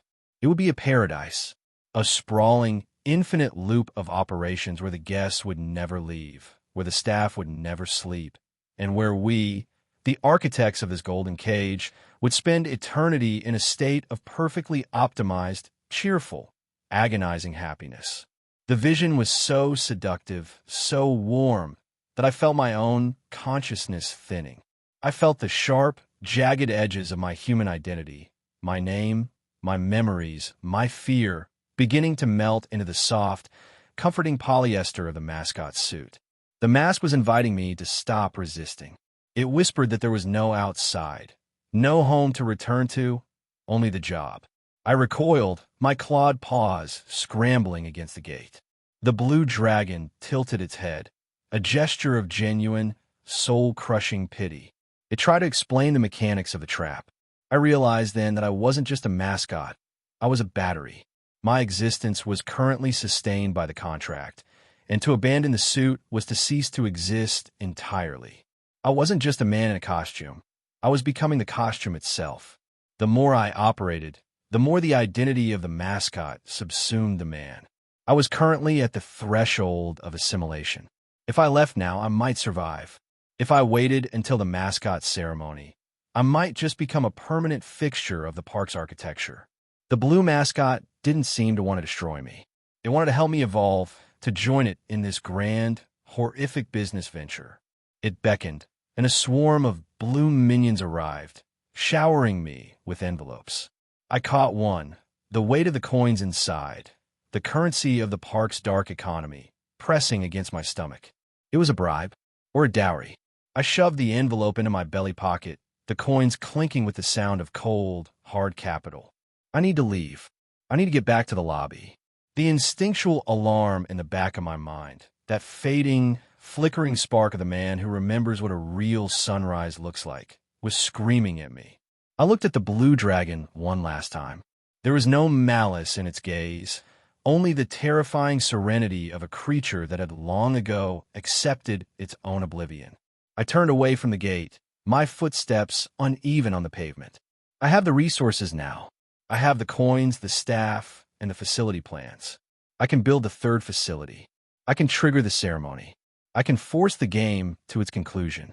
But as I sprinted back toward the shining, golden lights of the Flower Golden Resort, I could feel the suit tightening. The soft, cozy warmth that I had once found comforting now felt like a constriction. I was running, but the lobby seemed to be retreating from me, the distance between the zones stretching out, warping into an endless corridor. I am a manager. I am a mascot, and I am currently the only thing standing between my guests and the absolute, eternal joy of the abyss. I reached the glass doors of my resort, gasping for air. The lobby was waiting. The spa was steaming. And behind the front desk, the thing wearing Jang Hyun's face was waiting for me to clock in. The fourth day was ending. The fifth was looming. And the game is no longer about survival. It's about not losing the last piece of myself before the grand opening finally closes. The lobby of the Flower Golden Resort was no longer a place of business. It was an abattoir. As I shifted my consciousness into the standard mascot standing guard near the front desk, the sensory flood was instantaneous and nauseating. The air didn't smell like lavender or hotel linens anymore. It smelled like iron, slick and suffocating. Ladybug lay on the carpet, his mask shattered, his neck a ruined mess of jagged glass and arterial spray. His final moments had been a frantic, futile struggle against a life draining out of him, his hands clawing at his own throat in a desperate attempt to staunch the flow. He had tried to play the game, tried to scheme his way into survival. And in the end, he had just been another piece of meat discarded by the machine. Lee Song-hee, the elite survivor who had walked through the red zone's fire, sat restrained by Lee Jae-hyun. The lizard-masked enforcer held her down with the cold, effortless precision of a predator, his grip immovable. Song-hee wasn't fighting back. She was breathing in shallow, ragged hitches, her uniform splattered with the dark, wet evidence of Ladybug's end. I watched through the glass bead eyes of the standard mascot, feeling the static hum of my own consciousness struggling to balance between two bodies, one at the water park gate and one standing over the carnage of my own lobby. My mind raced back to the Chuo. The realization that food from this place wasn't just a snack, but a catalyst for assimilation, echoed in my head. Ladybug hadn't been suitable for the resort. He had been a foreign body, a remnant of a human morality that simply didn't belong in the architecture of this theme park. And the park had pruned him. Song-hee hadn't just killed him in a fit of rage. I could see the way she looked at the body, not with hatred, but with a terrifying, hollow recognition.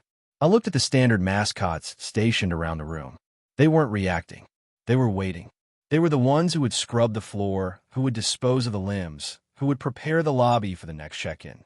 They were the ones who would ensure the satisfied guest counter kept ticking, regardless of how much blood was required to balance the books. I pulled my consciousness back to the blue zone, gasping for breath, the blue mascot watching me with a gaze that held the weight of an ocean of drowned things. It knew. It had seen the lobby through the same thread of reality that connected us. It didn't offer comfort. It only offered a slight, rhythmic tap of its clawed finger against the gate. The resort was breaking. The social distancing, the gacha machines, the spa, it was all just cosmetic. The foundation of the resort was built on the assumption that if I ran it perfectly, I would remain in control. But I wasn't the manager. I was just the catalyst. I tucked the blue dragon's coins into my pocket, the metal biting into my side. I had to get back. I had to reach the lobby, take back my own body, and deal with the fact that my most capable staff member had just committed a murder in the middle of my five-star lobby. I turned to the blue mascot, my voice trembling. I needed more than just staff. I needed a way to cut the strings before the entire resort decided that my own heart would make a better currency than any plastic coin. The blue mascot didn't answer. It just stood there, a blue reflection of my own impending, synthetic doom, while the laughter of children from the water park's background track played on, endlessly, cheerfully, and horribly. I began to run, not toward the gate, but toward the golden glow of the resort, my home, my prison, and my grave. The lobby of the Flower Golden Resort was a masterpiece of cold, clinical indifference. Ladybug, who had been a breathing man an hour ago, was now a neatly reassembled employee, another hollowed-out vessel wearing the resort's branded smile. Sonhee had been demoted to the spa, a punishment that felt more like a promotional transfer for a predator, while Jahian watched everything with the unblinking, reptilian patience of a man who knew exactly how deep the rot went. I stood behind the counter, my feline-horned mass pressing against the cool marble, trying to maintain the facade of a manager. But the universe wasn't letting me hide.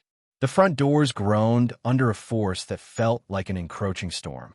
The Disaster Management Bureau had arrived. Black Tortoise Team 3 stepped into the lobby like a funeral procession. They were cut from a different cloth than the disorganized strays that usually washed up on my doorstep, calm, professional, and radiating the kind of disciplined competence that usually gets people killed in this park. They weren't here to stay. They were here to audit the abyss. When they locked eyes with the thing wearing Jang Hyun's skin, I felt the resort's atmosphere curdle.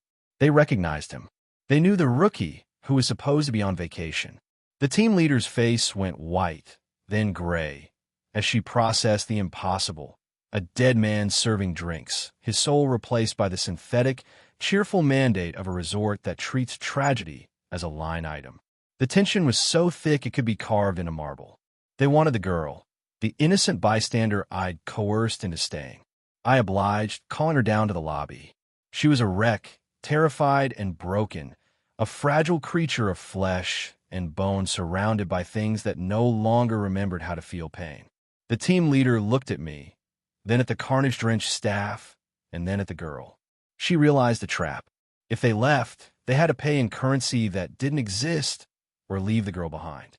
I made my offer. A trade. Work or get out. The team leader didn't blink.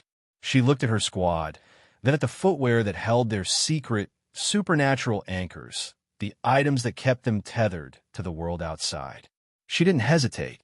She signed the contracts. With their signatures, the ink on the ledger pulsed, a dark, hungry light consuming the paper. 3 more staff members. Requirements fulfilled. The lobby shuddered as if the building were inhaling a deep, satisfied breath.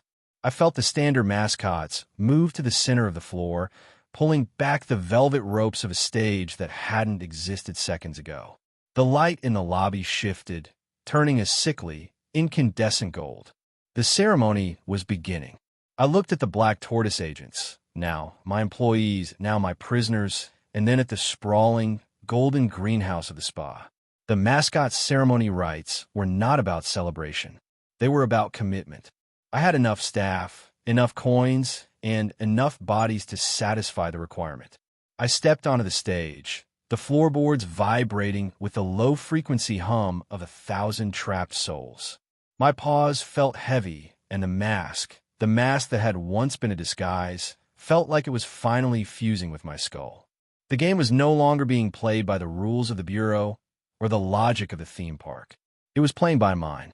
I raised my pen, the golden light reflecting in my dead, plastic eyes, and waited for the resort to tell me exactly how many more of us it wanted to consume. The resort is a pressure cooker, and I'm the only one who knows exactly how thin the glass has become. My newest employees, the tactical specialists from the Disaster Management Bureau, are not guests. They are investigators, people who spend their lives peeling back the skin of reality to see the rot underneath. And they are currently trapped in a hallway that breathes. The team leader, a woman whose survival instincts are honed to a razor's edge, caught a glimpse of what lies beyond the resort's perimeter. She saw the shadows. She saw the lumpy, shifting silhouettes of things that masquerade as mascots out in the dark, silent ruins. She looked out at the dead forest, where the ghosts of an amusement park still scream in the static, and she realized the truth. The resort is a bright, golden island in a sea of absolute, ravenous hunger. When I appeared behind her, I didn't mean to terrify her, but the costume has a way of turning every movement into an omen. I watched her hand tremble as she pointed into the darkness, asking the questions that lead to early graves. I didn't answer. I just patted her head, a gesture of comfort or perhaps a mark of ownership, and handed her a small, physical manifestation of my domain. She took it like a bomb. She thinks she's gathering evidence for the forensics unit. She doesn't realize that everything she touches in this resort eventually becomes part of the resort's inventory. She is playing a game of intelligence, but I am playing a game of architecture. As the night wore on, the resort began to purge itself of its own decay.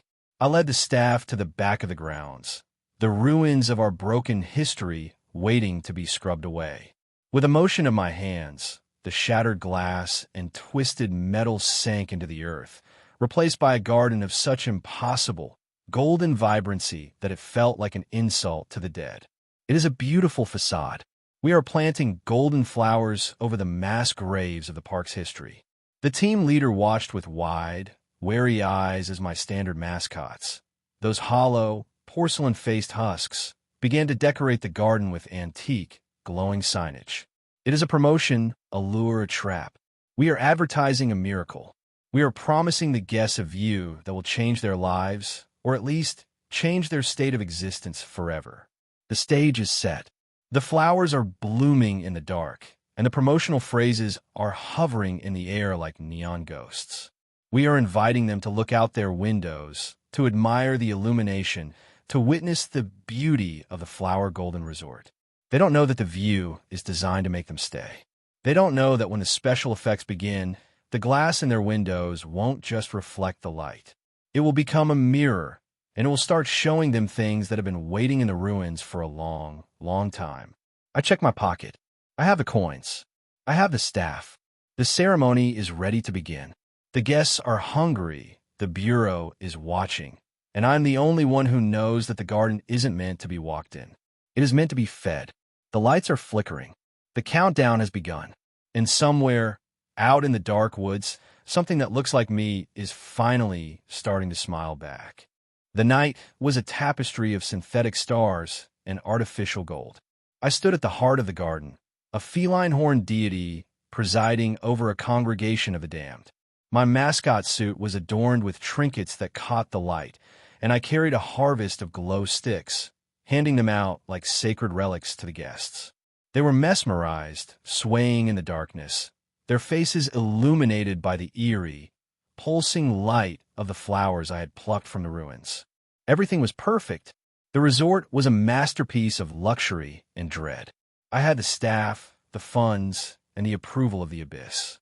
As I raised my paw, the entire garden erupted in a synchronized, blinding display of golden light. The guests screamed, some in joy, some in terror, some in that specific hollow delirium that only comes when you realize you've traded your soul for a 5-star view. Behind me, Supervisor Lee Song-hee, the woman who had sprinted through the fires of the red zone and lived to brag about it, leaned in close. She talked about her escape as if it were a casual hike, describing how she dodged the magic bunny, that manic, harebrained nightmare that ruled the red zone. She didn't realize that in this place, dodging a monster is just an invitation for a longer chase. Then, the garden's light pushed back the shadows of the forest. The darkness, which had been our only barrier against the rest of the park, retreated. It was revealed. The forest wasn't just a place of rustling leaves and rot. It was a construction site, and the builder had been waiting for the lights to come on. The magic bunny stood on the edge of the new development, a creature of pastel nightmares and industrial-grade violence. It didn't rush. It didn't shriek. It simply raised a hand, and the ground began to groan.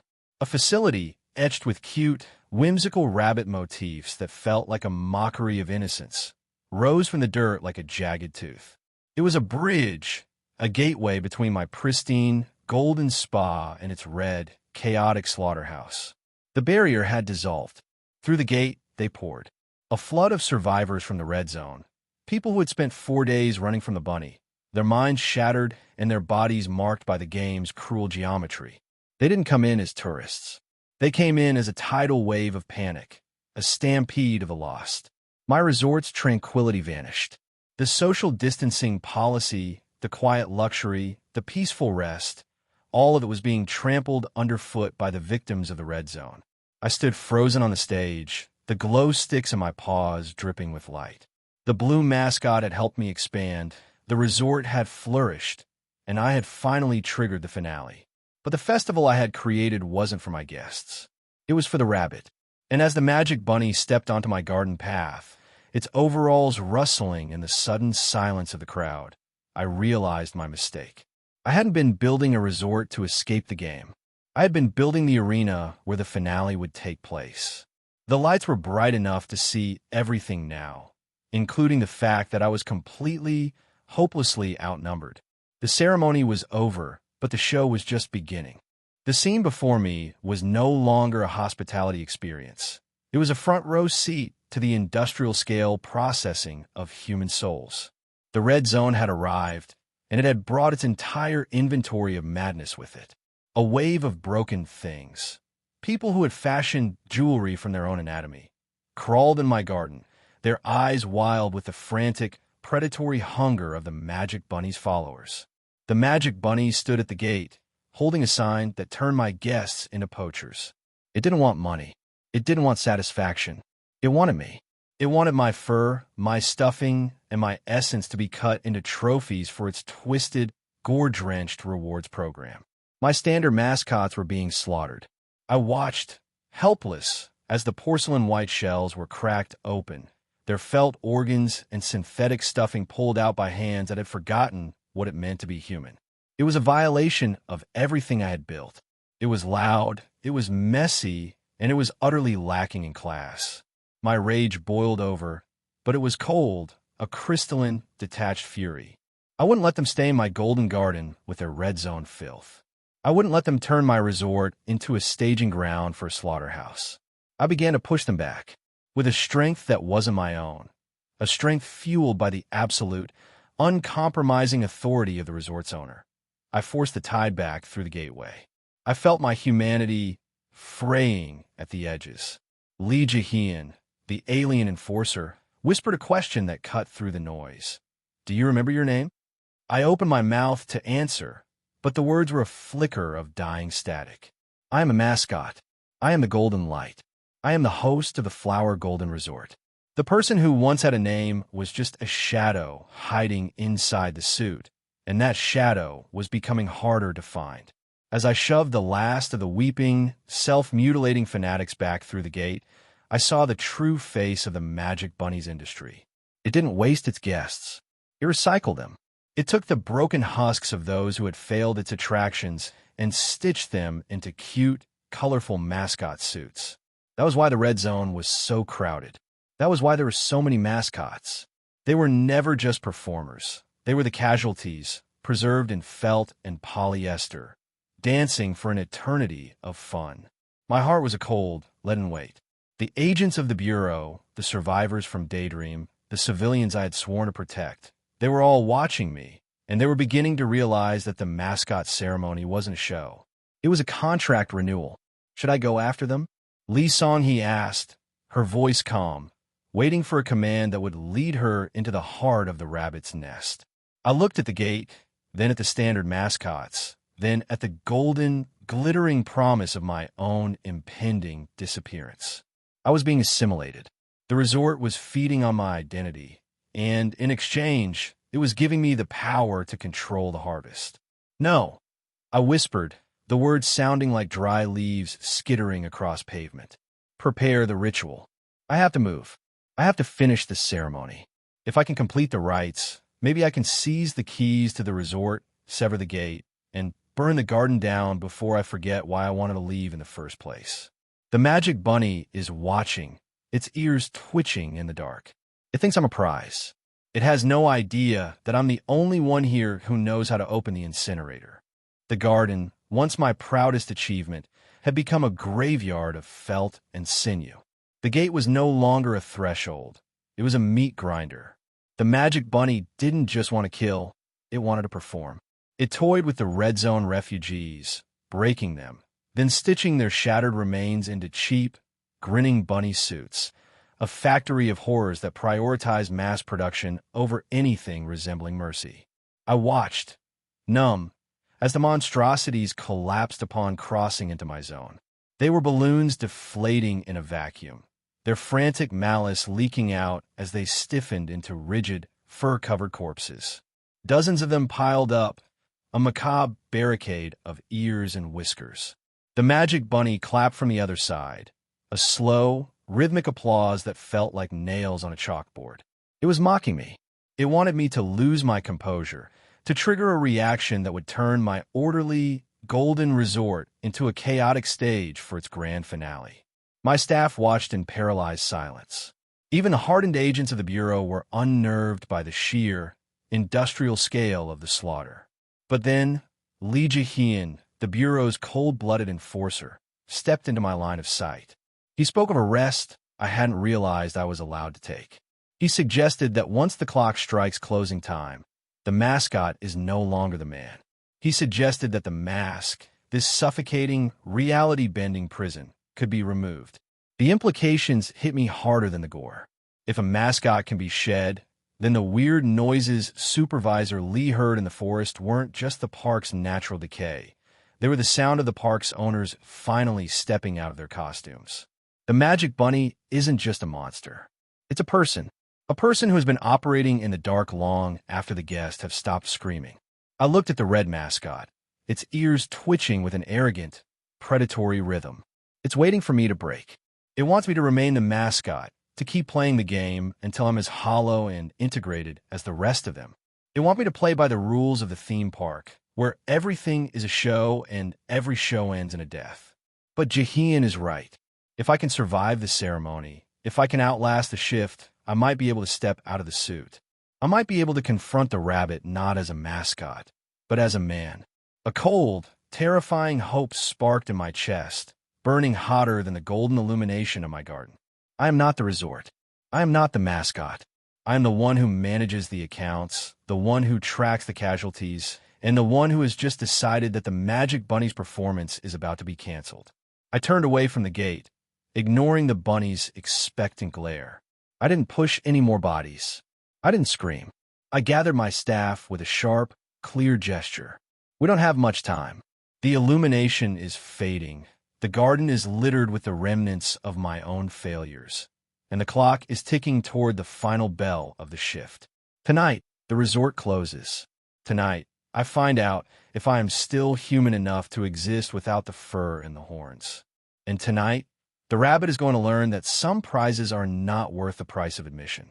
The countdown isn't just a formality anymore. It is the rhythmic ticking of a bomb hidden beneath the floorboards of my own resort. The Magic Bunny has built its bridge of bone and sinew, and it is waiting for the final chime of the park clock to cross over. Every second I spend breathing the stale, recycled air of this place feels like a luxury I can no longer afford. I look at the graveyard of red suits littering my golden garden, the discarded, deflated husks of the Magic Bunny's victims. They stare back with glass eyes, empty vessels that once held life, now merely souvenirs of a massacre. Lee Song-hee, the survivor with the sharpest wits and the deadliest instincts, offers to sprint into the mouth of the beast. She feels responsible, believing her own narrow escape drew the monster's attention to our doorstep. I refuse her. I cannot trade another life for a slim chance at a secret, not when the entire resort is teetering on the edge of a total collapse. My staff, my beautiful, broken, and bewildered staff, are working with a frantic animal energy. The Bureau agents are scrubbing blood from the petals of the golden flowers, their professional composure fracturing under the weight of the impossible. We are putting on a show for a predator that is already counting the guests. But as I stare at the rabbit's suit in my hands, a desperate, dark intuition takes hold. The Good Friend doll, the legendary item that could turn the tide of a ghost story, is a plush toy filled with soft stuffing. What is this rabbit suit, if not a larger, bloodier version of the same? It is a manufactured vessel, a container for something that shouldn't be. If the theme park recognizes these things as products, then perhaps it also recognizes the laws of their creation. The announcer's voice rings out over the grounds, cheerful and high-pitched, a shrill contrast to the silence of the waiting corpses. 1 hour until closing. I don't head for the front desk. I don't head for the stage. I sprint into the heart of the resort, my mascot feet thumping against the floor. I find a space, a hidden, shadowed corner of the office where the reality of the resort is thinnest, and I begin to draw. My claws tear into the floor, tracing the lines of a summoning circle that I've only ever seen in the desperate, late-night fever dreams of ghost story addicts. I'm gambling with the only thing I have left, my status as the resort owner. If this circle doesn't take, I'm just a cat-eared mascot in a suit, waiting to be gutted by a rabbit. If it does take, I might just summon an ally capable of tearing the Magic Bunny's empire apart from the inside. The air in the room begins to vibrate, tasting of copper and ancient, unwashed fabric. The rabbit suit in the center of the circle starts to twitch. It isn't just a discarded toy anymore. Outside, the announcement plays again. 30 minutes until closing. The garden is ready. The illumination is primed. And the gate to the red zone is beginning to glow with a sickly, pulsating crimson light. I look at the circle, the rabbit suit beginning to rise, and I realize I've stopped being the mascot and started being a necromancer. The final act has begun, and God help me, I have no idea who I'm about to call to the stage. The ritual of the good friend is a desperate gamble, a frantic scramble through the wreckage of memory to summon something that can survive the coming slaughter. I know the steps by heart. A hexagram on the floor, a coin of value, salt in the mouth, a sacrifice by fire is a formula for salvation, or so the legends say. But in a place where reality is nothing more than a suggestion, a formula is just a loaded gun. I trace the pattern in water on the office floor, the cool liquid stinging my fingertips as if the building itself were trying to discourage the act. In the center, I place the discarded, non-functional shell of a rabbit suit, a hollow monument to the Magic Bunny's cruelty. I had no real currency, so I used a plastic token of the park, a pathetic substitute that felt heavier than lead in my glove. Then came the salt. I shoved it into the yellow mascot's mouth, hoping for some metaphysical grace, and set the bow tie ablaze.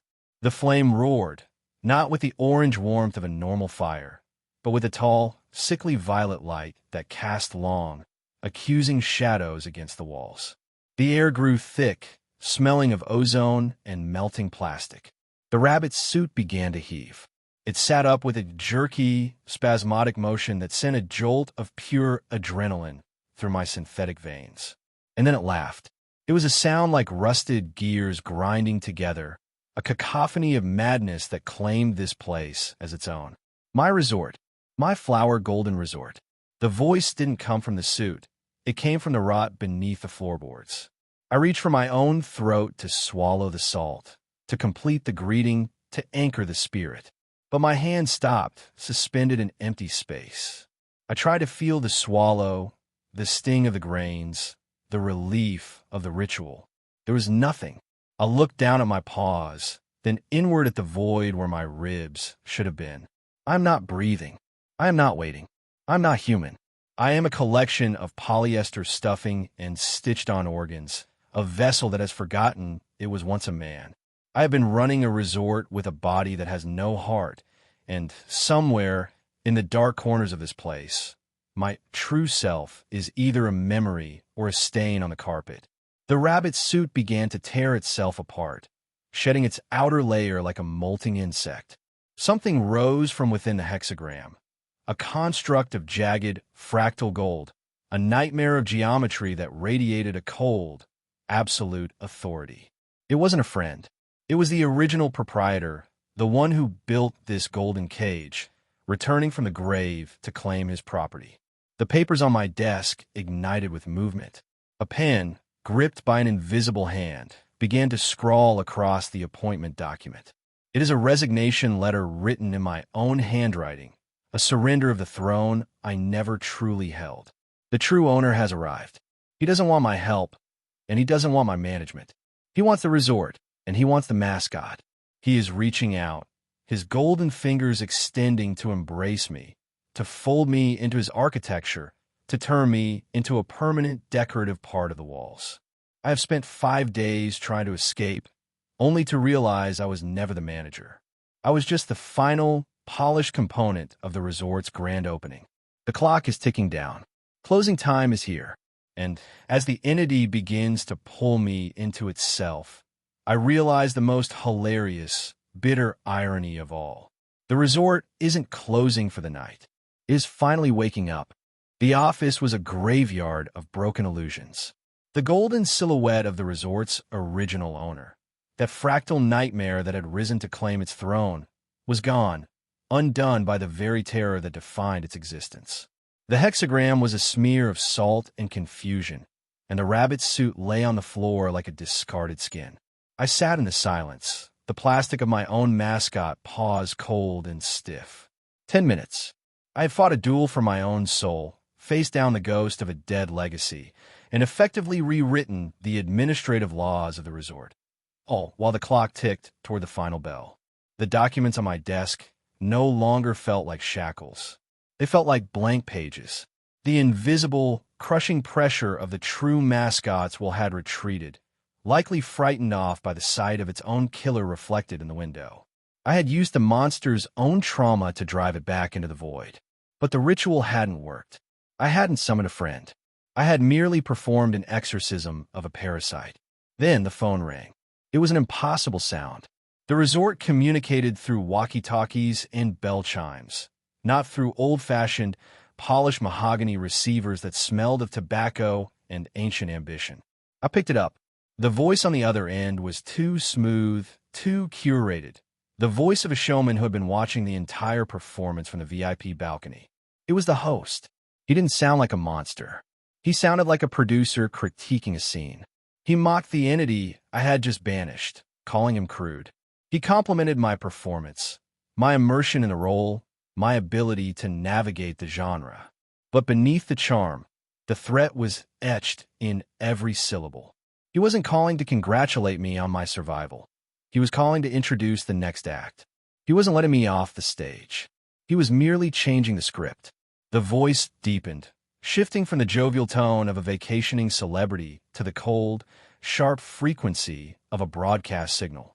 He spoke of an advisor, a voice that would be with me from now on, guiding me through the final hours of the shift. I felt the receiver vibrate in my hand, the plastic warming up as if it were pulsing with an internal electric life. A static hiss filled the line, then settled into a crisp, authoritative tone that seemed to bypass my ears and resonate directly within the synthetic stuffing of my head. The host had sent me a new friend. But in a game where everyone is a performer, I knew exactly what a perfect advisor really meant. It was a handler. I leaned back in my chair, the yellow mascot mask staring blankly at the wall.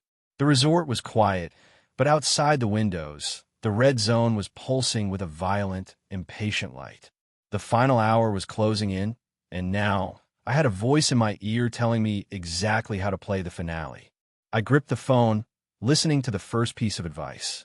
The resort was changing, the rules were shifting, and the closing bell was starting to sound like a funeral toll. It was time to see just how much fun this show could really be. The voice on the other end of the line, this brawn, didn't just sound like a showman. He sounded like a director who had just finished watching a masterpiece of suffering. He wasn't just giving me advice. He was giving me a retrospective. The phone became a projector, and my 5 days of hell became a polished, edited sitcom. I watched the rewind of my own life. It was sickening. In the footage, I wasn't a desperate human being fighting for survival. I was a character. I was an ambitious, quirky, and slightly unhinged manager making all the wrong, entertaining choices. I saw myself hiring the dead, imposing ridiculous rules, and building a golden garden over the blood of my coworkers. It was a performance, and it was a hit. Braun's commentary was the applause, the laugh track, and the biting critique all in one. He laughed at my outrageous promotions and marveled at my fearsome management style. He framed every frantic, traumatized decision I'd made as a deliberate plot point designed for maximum viewer engagement. Then came the kicker. He rewound the tape to show me the moments I had forgotten, my own body, left abandoned near the blue zone gate while I played the role of the mascot. I saw my original form, standing there like a hollow prop, while my consciousness was busy elsewhere, effectively puppeteering a suit of synthetic fur. I felt a surge of relief that it was still there, but that relief died the moment I realized the truth of my own biology. My right arm, the one that should have been long since rendered useless, the one tethered to a finite, magical resource, was still moving. It didn't need the magic anymore. It was moving because the mascot suit didn't need a human limb to function. It had replaced my physiology with its own. The horror wasn't sudden. It was a slow, creeping realization that the suit was no longer a disguise. It was a replacement. I was being optimized. The more successful the resort, the more perfect the mascot. I had been playing the part of manager so well that I had become the very thing I was supposed to be running. I had been so obsessed with the rules of the resort, so devoted to the dignity of the guest experience, that I had effectively lobotomized my own humanity. It's already too late. Braun's voice was warm, almost fatherly, as he delivered the final, crushing line. The resort didn't need a host anymore. It had a mascot. I hadn't just been running the place. I had been seasoning myself for the position. I looked at the receiver. I looked at the golden, flowery ornaments on my mascot horns. I realized that the reason the original owner had been so easily frightened away wasn't just because of the magic bunny reflection. It was because the resort had already chosen its new avatar. It was me. You can't quit on your own anymore. You are now a member of the cheerful theme park. The phone line went silent, but the hum of the resort began to rise, a low-frequency vibration that resonated through the floorboards and into my very marrow. The resort was waiting for the final act.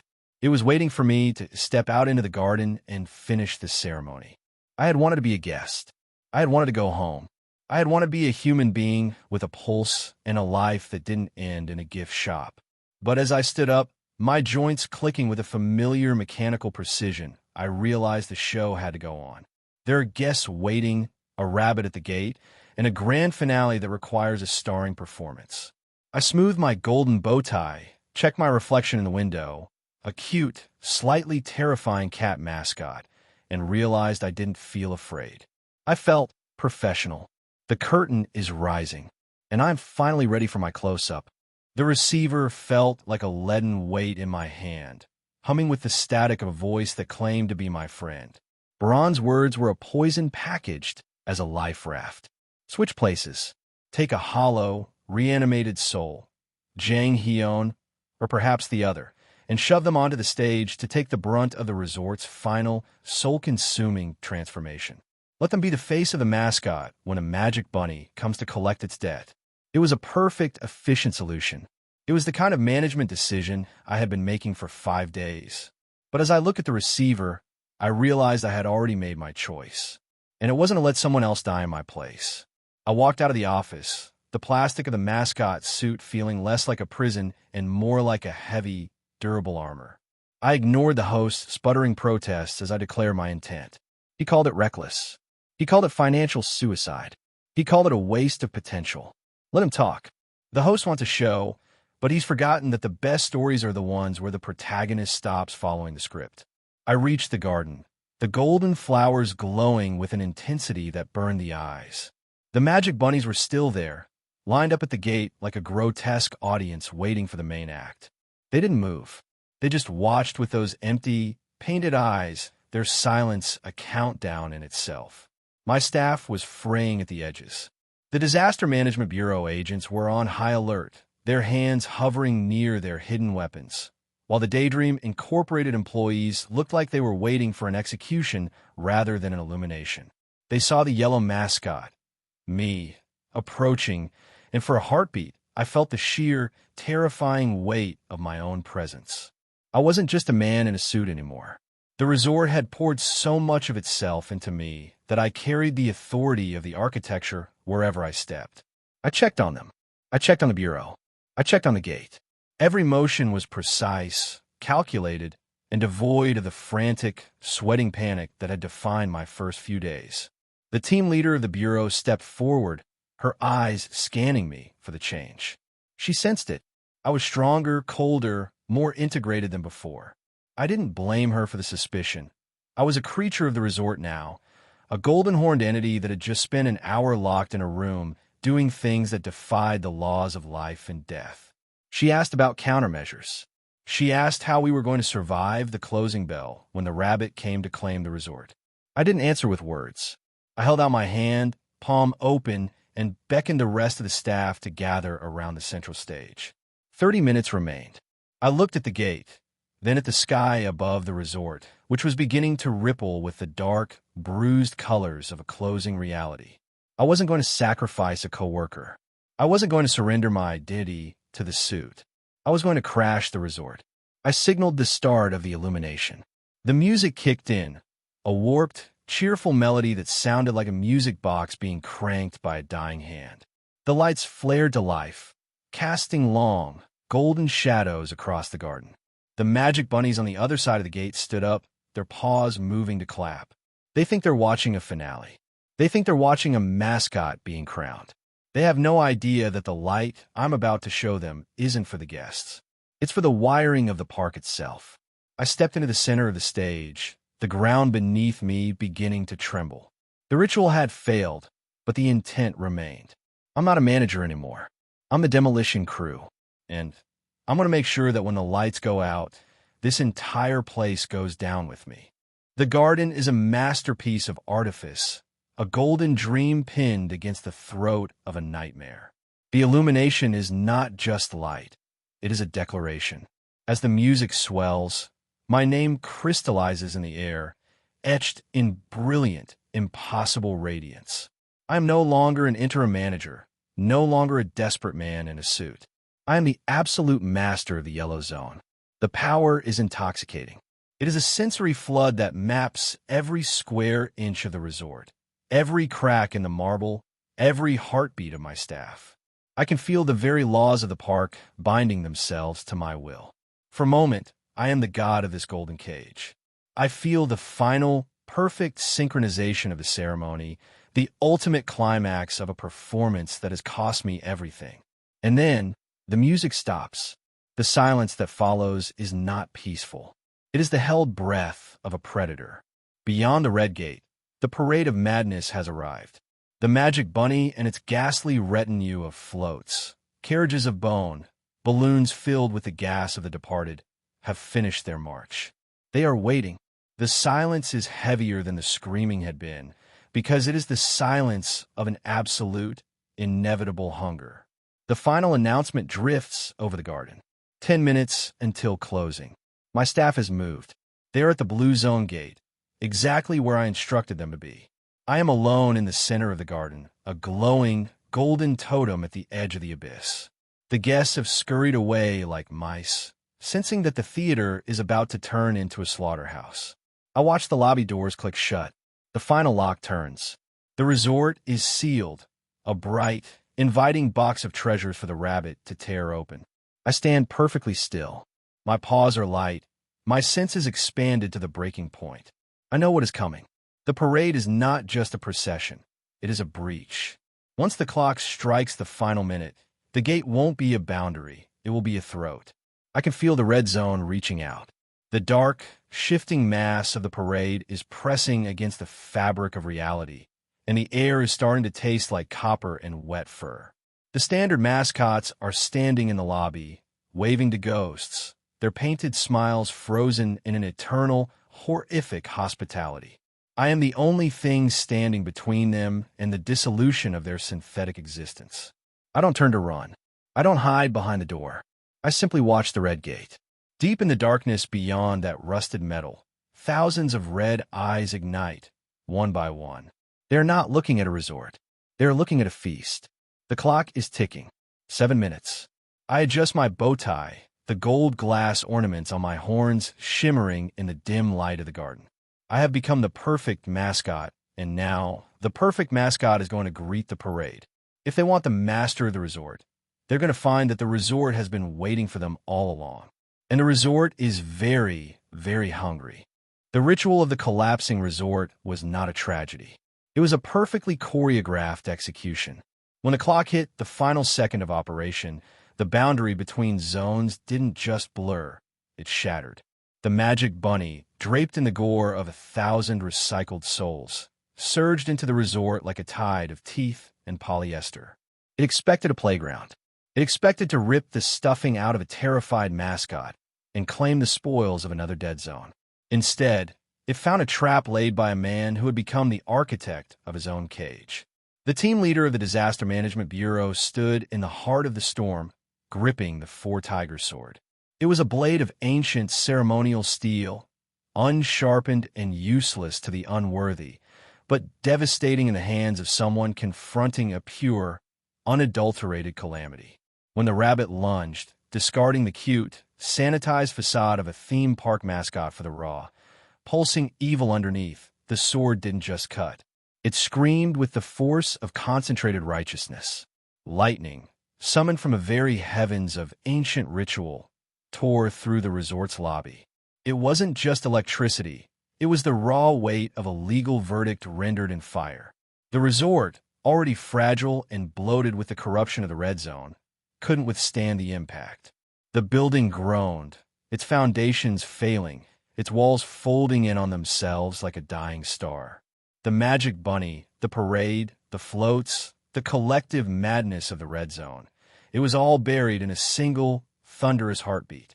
The resort became a tomb. In the aftermath, the shelter where the survivors huddled remained intact, a small, oxygen-starved pocket of sanity amidst the smoldering ruins. The air tasted of ozone and pulverized concrete. The team leader sheathed her blade, her hands finally steady. The evil had been excised, but as the dust settled, a new panic began to rot the silence. The employees of Daydream Incorporated looked at the wreckage of the Golden Palace. They needed their manager. They needed their tickets stamped. They needed the bureaucracy of the theme park to validate their survival, or they would be trapped in this board game until they, too, were recycled into costumes. The despair was palpable. They began to argue about dragging a corpse from the rubble, their voices shrill and frantic.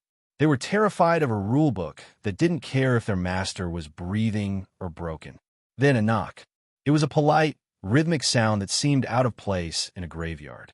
Section Chief Lizard, the enforcer who had seen the rot from the beginning, tapped on the floor. With a sound like tearing parchment, the ground gave way. A figure emerged from the black smoke beneath the shelter. It was not a mascot.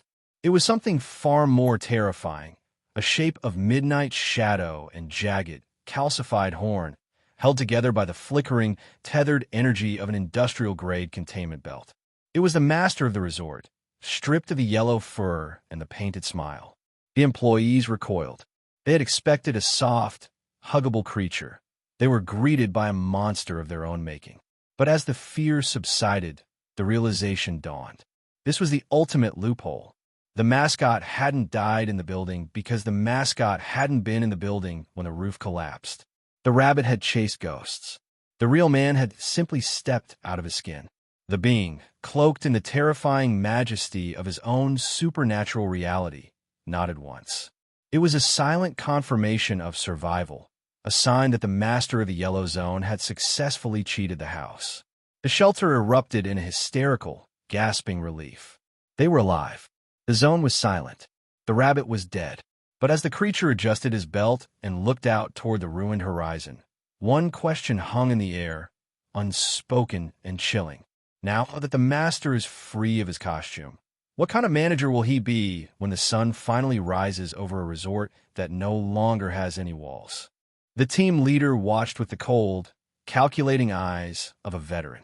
She wasn't fooled by the dramatic collapse or the sudden emergence of the shadow thing from the basement. She saw the seams of the reality playing out before her. In her mind, she had already filed her report. Daydream Incorporated had breached the ethical event horizon, creating a chimera that looked human but felt like a void. She felt a phantom chill, a warning from her own instincts that this creature, this former mascot, was a ticking time bomb. Yet, as the creature gestured with slow, weary movements, she recognized a paradox. It possessed the one trait no disaster should have: kindness, or at least the simulation of it. The shelter was no longer a refuge. It was a sarcophagus. As the floor gave way, the employees scrambled out, trailing after the smoky, horn-crowned entity like lost children following a funeral pyre. The creature didn't speak with a tongue. It whispered with dark haze and flickering lantern light, its silhouette carving dread into the very air. The trek toward the blue zone gate was a descent into a dead world. They passed the blue mascot, standing by the entrance like a discarded doll. It was a hollow shell, a costume that had lost its inhabitant, yet it rose to greet them with the mechanical precision of a clockwork guard. The path through the water park was a soggy, spectral march. There was no joy, no cheerful background music, just the rhythmic, unnerving splash of water against the feet of the living and the hollow thud of the mascot's suit trailing in their wake.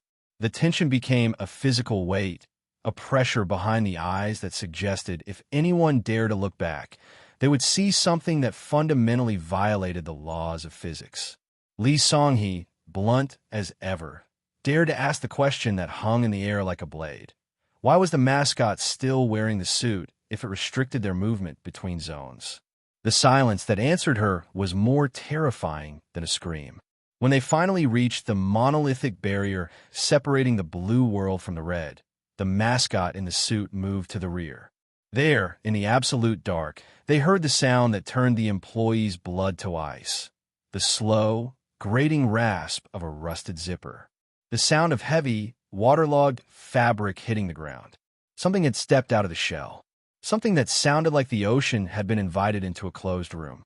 The entity leading them, the shadow creature with the lantern glow, raised its hand to the wall. It wasn't just opening a gate. It was tearing open a scar in the world. As they crossed the threshold into the Magic Bunny's domain, the employees moved with the desperate, quiet grace of the condemned. They didn't look back. They couldn't. To look back was to acknowledge that the thing behind them, the thing that had cast aside its blue fur to walk in the dark, was no longer a mascot. It was an abyss, and it was walking right at their heels. They stepped into the fantasy land, but it was a land of teeth, rust, and silence. The manager, the shadow, and the unnamed horror from the blue zone were now inside the lion's den, and the rabbit was waiting. The silence of the Magic Bunny's domain was not the silence of a sleeping park. It was the suffocating, heavy stillness of a predator waiting for the right moment to strike. Walking at the front, I felt the absence of the mascot's suit like a missing limb. I was just a man in a security uniform now, exposed to the dark, carrying the lantern light of my own supernatural corruption. Behind me, the thing that had once been the blue mascot followed, its movements a wet, rhythmic drag, the sound of something oceanic and vast forcing itself into a form that was never meant for land. I dare not look back. I didn't need to. The psychic pressure radiating from that thing was a cold, tidal weight that made the very air seem to curdle. It was my army, my nightmare, and my only leverage. Braun's voice crackled through the receiver, a chirpy, disembodied cheering section for a suicide mission. He found the destruction of the resort amusing, a grand spectacle of fire and ruin. I found it to be the only way to lure a god into a trap. We weren't just infiltrating, we were performing an autopsy on a zone that had turned cannibal. We reached the rear of the fantasy castle, a towering monument to saccharine horror that looked like it had been carved from radioactive candy. The back door, a modern blemish on a fairy tale design, gave way under Jahian's practiced, brutal efficiency. Inside, the corridors were a museum of grotesque excess. Shadowy displays of props, relics of the missing, flickered in and out of existence as my lantern light swept over them, a strobe effect that made the walls seem to pulse like a living throat. I ignored the supply rooms and the freezers, my eyes locked on the prize. If the Magic Bunny had a heart, it wasn't in the parade. It was in the infrastructure. It was in the logic of the park itself. We reached a staircase, a downward-sloping throat of rusted metal and dried, brown stains. The sign above the door read, Mascot Development Lab. My heart, or the void where it used to be, hammered against my ribs. Behind me, the employees of Daydream and the agents of the Bureau crowded together, their eyes wide and glassy, terrified that if they stood still for too long, they might accidentally turn their heads and see what was trailing us. They were running, not out of bravery, but out of the sheer primal fear of being the one left alone with the thing from the water park. The door was ajar, a sliver of darkness peering out at us. This was the source. This was a factory that had turned living, breathing people into felt and fur. I pushed the door open, my smoke-formed letters flickering with a dying, yellow intensity. There was no sound inside, no hum of electricity, just the smell of chemical preservatives and stale, ancient terror. And waiting for us, arranged on clinical, stainless steel tables, are the prototypes. The Magic Bunny isn't a monster that emerged from the woods. It is a product that rolled off an assembly line. I step inside, and the door groans behind me. We are at the bottom of the world, in the belly of the beast. And I am about to find out exactly what happens when you start pulling the strings of the people who make the monsters. The laboratory was a graveyard of ambition. It was a space where the logic of the park had tried, and failed, to build a god. Before us lay the carcass of a monstrosity, a half-finished shell of scales, human fingernails, and twisted intent. It was the Magic Bunny, not as a fairy tale, but as a failed prototype, a patchwork of stolen parts trying to mimic the form of something ancient and terrible. The air in the lab was thick with the scent of ozone and rot. As we stared, the residue of the beast, that viscous, twitching sludge, began to pulse. It didn't just move, it hungered.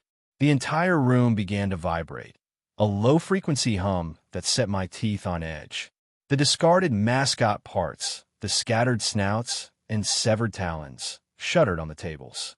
The lab was waking up, trying to assemble a new host from the garbage of its past. I didn't give it the chance.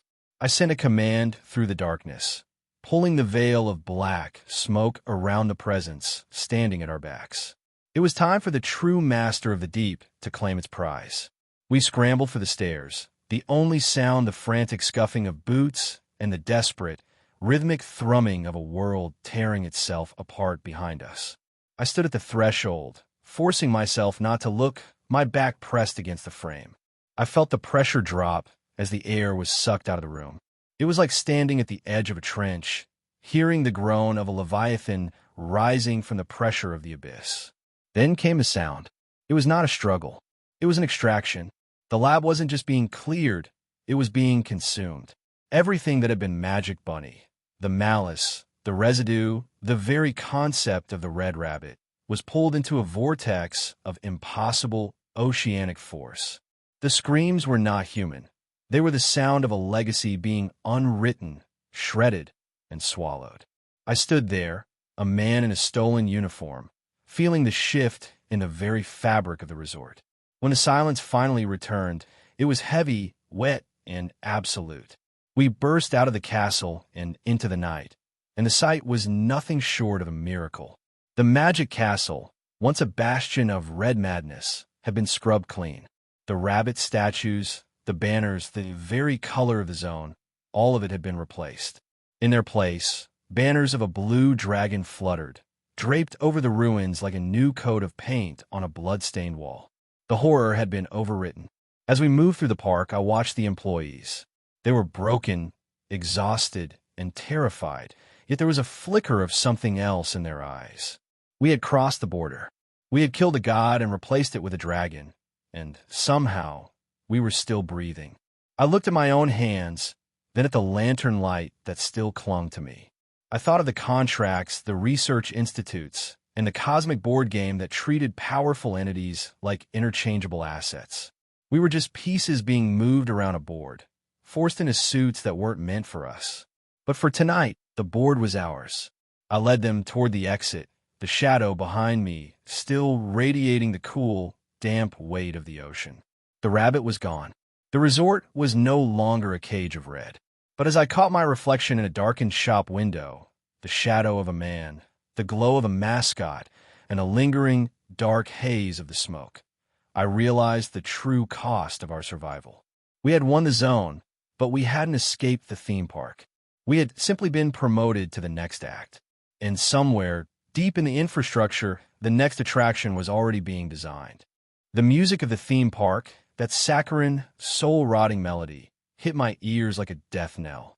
Opening time, The gate that had once been a threshold to a water park was now a monument to the blue dragon, a creature that now occupied the territory once held by the rabbit.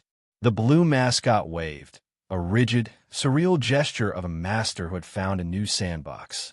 Stockholm Syndrome, or simply the brutal survivalist logic of this place. It didn't matter. I looked at the receiver on my belt, bronze silent presence, a constant reminder of the unseen audience. Then, I looked at Supervisor Lee Songy. She expected me to pull on the fur again, to step back into the mask, to become the golden horn deity that the resort demanded. But I had played the ultimate administrative trick.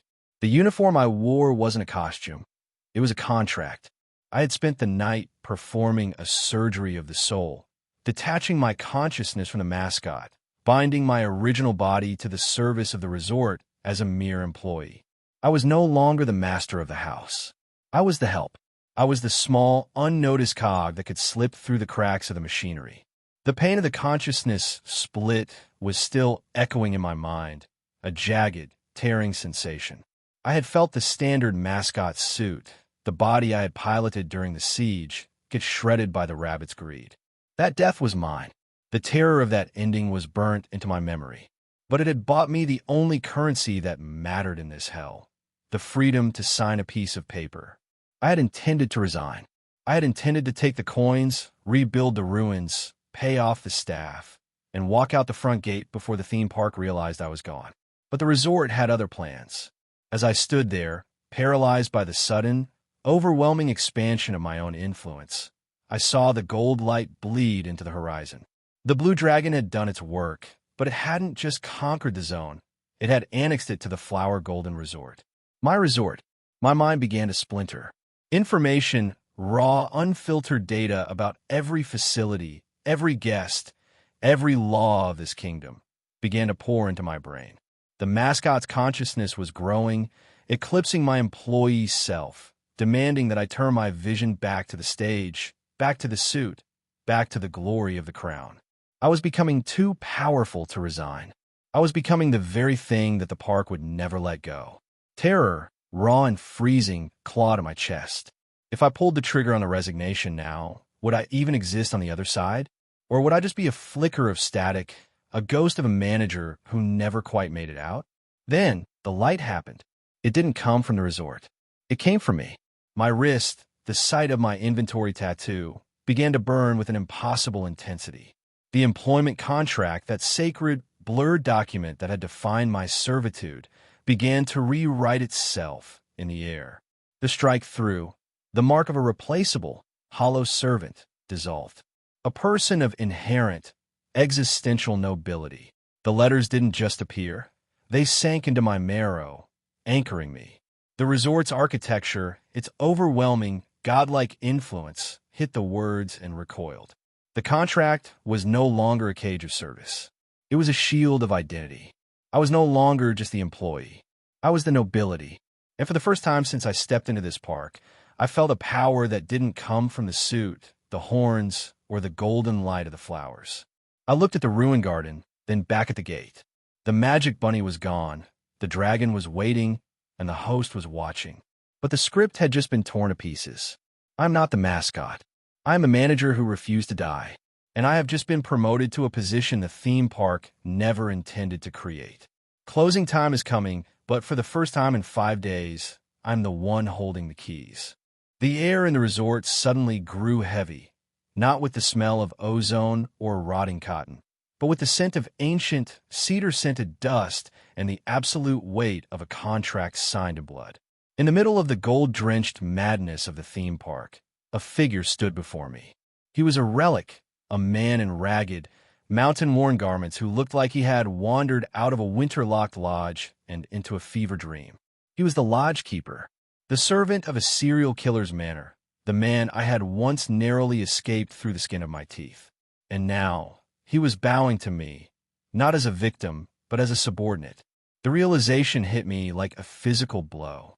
The tattoo on my arm, the one I had mistaken for a mere VIP pass, a glorified digital ticket for this hellish theme park, was something far more ancient. It was a seal of ownership. And a lodge keeper? He was the ultimate administrative tool. He didn't just manage a house, he managed the souls within it. The conditions for this authority were as terrifying as they were revealing. Nobility, in this context, wasn't about holding doors or wearing silk. It was about absolute dominion. It was the power to hold a domain against parasites, to command fear, and to be the final word in a land where mercy was a currency no one could afford. I hadn't just been playing a game of survival. I had been carving out a kingdom. Every decision I made, every trap I set, and every time I chose to dominate the chaos of the mascots, I was fulfilling the job description of a dark aristocrat. Behind me, the blue mascot, that grotesque, cutely deformed dragon, watched us. I could feel its gaze, heavy and possessive. It wasn't just my savior, it was my herald. It had marked me as kin, dragging me into this web of power, claiming me for its own brand of twisted family. The lodge keeper waited, his patience an eternity of shadows. He wanted the resort. He wanted to manage my domain. He spoke of greater posts and stronger servants, a promise that he could turn this chaotic, crumbling resort into a fortress of absolute order. The temptation was a siren's song. To let him take the wheel, to let him handle the logistics of ghosts and the bureaucracy of the damned, would mean I could finally step back. I could stop being the mascot. I could stop being the puppet. But I looked at the employees, the terrified humans who were still trying to find a reason to smile through their trauma. If I handed the keys to the lodge keeper, this place would stop being a resort. It would become a manor, and the guests would become the inventory. The lodge keeper's eyes gleamed with a hunger that wasn't for food, but for administration. He served a master, but he was designed to cultivate horror. If I said the word, the resort would run with terrifying, clockwork perfection. It would be safe. It would be prosperous. And it would be mine. I stood there, the golden light of the theme park reflecting off the horns of my uniform, feeling the weight of the tattoo on my arm. A choice lay before me. I could remain a pawn in the theme park's game, or I could become the landlord of a nightmare. I looked at the gate. I looked at the dragon. And then I looked at the ink on my arm, which seemed to pulse in anticipation of a name. The theme park is opening. The guests are coming, and they have no idea that the management has just changed from something merely insane to something ancient. What happens when you give a serial killer's butler the keys to a magical kingdom? We are about to find out. The transition was seamless, a masterstroke of administrative alchemy. One moment, I was a man suffocating under the weight of a golden horn mask. The next, the lodge keeper stood in my place. He was no longer a ragged mountain recluse. He had been curated by the resort's own logic, transformed into a pristine, monocled butler with the chilling elegance of an executioner. The contract, that golden light that had been my leash, curled around my wrist as a tattoo, binding the lodge keeper to my will for over 1,000 days. I was free. The relief was so sharp it almost knocked me off my feet. The Disaster Management Bureau agents were still whispering, their eyes darting between me and my new manager. They were trying to piece together the puzzle of who I was, but I didn't give them the chance. I moved the staff toward the exits, my golden smoke forming sharp, clipped commands. The resignation forms were signed, the mascot suits discarded like dead skin, and the employees returned to the fragile reality of their own clothes. But the gate was crowded with stubborn ghosts. Supervisor Lee Song-hee, freed from her employee status, had finally succumbed to the physical toll of her injuries. Her legs, shattered in the chaos before she ever donned a resort uniform, gave out instantly. She sat on the cold floor, looking at me with a mix of exhaustion and relief. She wasn't leaving, and neither was Section Chief Lee Jae-hyun. The team leader, that woman who had wielded the four-tiger sword like a divine instrument, remained as well, her arms crossed, watching me with eyes that saw far too much. My attention drifted to the two remaining staff members still trapped in their yellow mascot shells. I knew the truth. If they resigned now, they wouldn't walk out of the gate. They would crumble into the corpses they had been before the resort gave them a synthetic heartbeat. The lodge keeper, ever the professional, confirmed my worst fear. Employees of the resort were tied to its domain. but I am a landlord. I didn't care for the policies of the park or the limitations of the contract. I had signed these people into existence. They were mine to protect. When the team leader stepped forward, her eyes scanning the survivors with a cold, professional hunger, I felt a spike of protective rage. She didn't want to save them. She wanted to acquire them. "Sell them to me," she said, her voice dropping into a dangerous, transactional register. My smoke response was immediate, hard, and final. "Employees are not for sale. They are people." She sighed, a sound of frustration that echoed in the silent, golden hall. She pivoted to a tactical negotiation, offering trades, offering anything to get her hands on the personnel. She pointed to the long-haired staff member, Jang Hyun. The air in the resort suddenly dropped 10 degrees. I looked at Hyun. I realized in a flash of clarity that the Disaster Management Bureau wasn't here to manage the disaster. They were here to harvest the anomalies. If Hyun walked out that gate under her custody, he wouldn't be a survivor. He would be a specimen in a jar. I looked at the lodge keeper. I looked at the team leader. And then I looked at the exit, a yawning gap of darkness that represented everything I had fought to escape. I had the power to dictate the terms of their departure. I had the power to save them. But if I play my cards right, I could also ensure that the Bureau left here with exactly what they deserved: absolutely nothing. The silence stretched, broken only by the hum of the theme park's music starting up for the morning.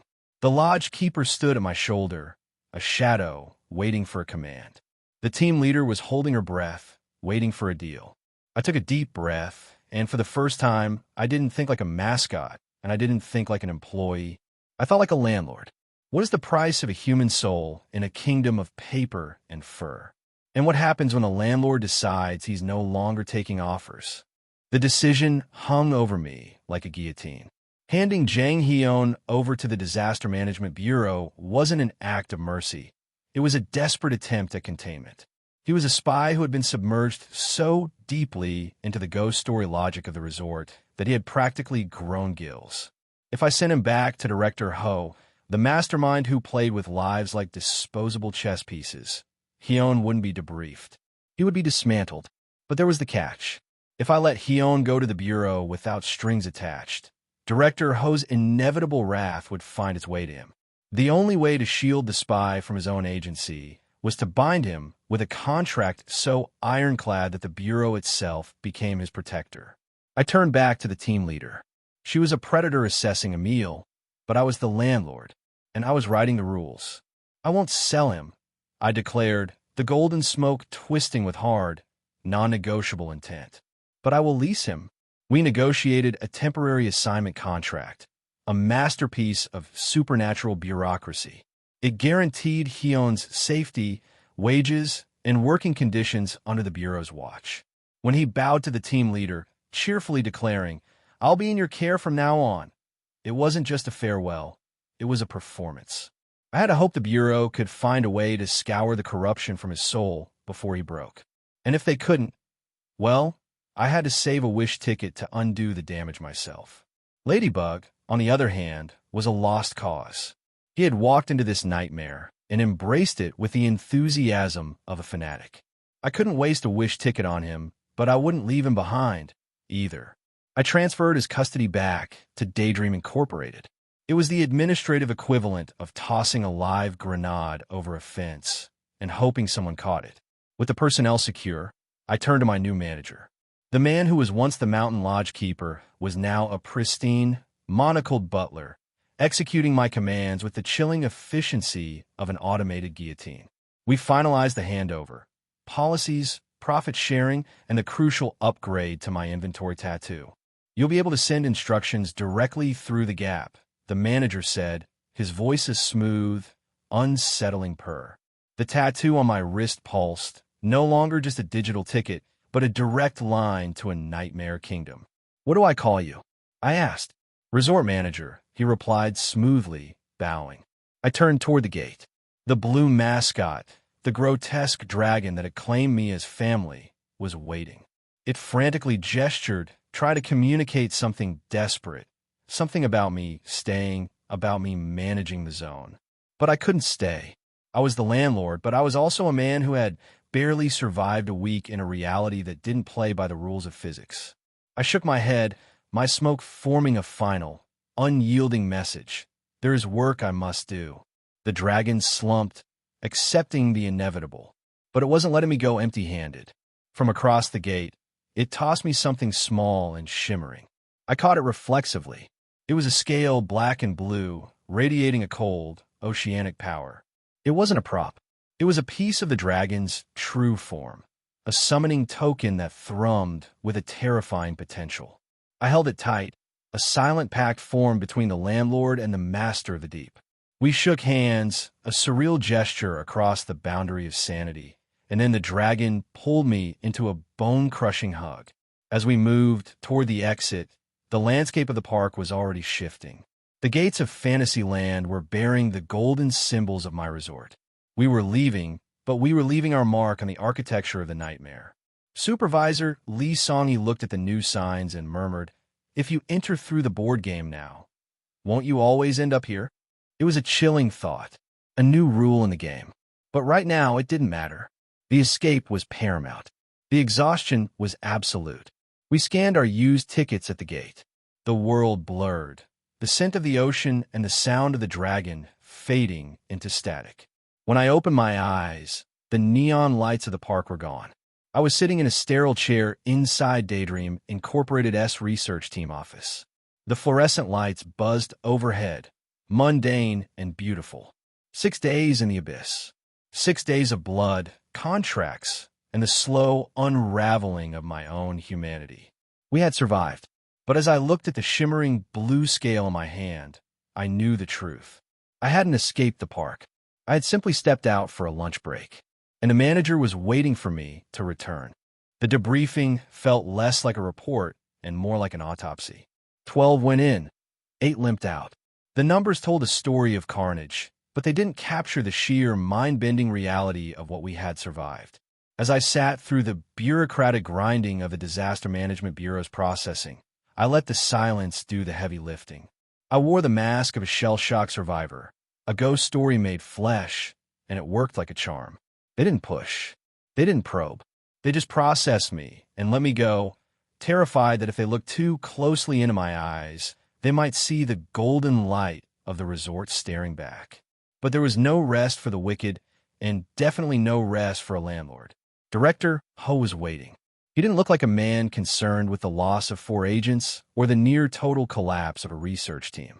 He looked like a man who had just watched a fascinating chemical reaction and was now calculating the cost of the beaker. When he saw the security team uniform I'd returned, his smile didn't reach his eyes.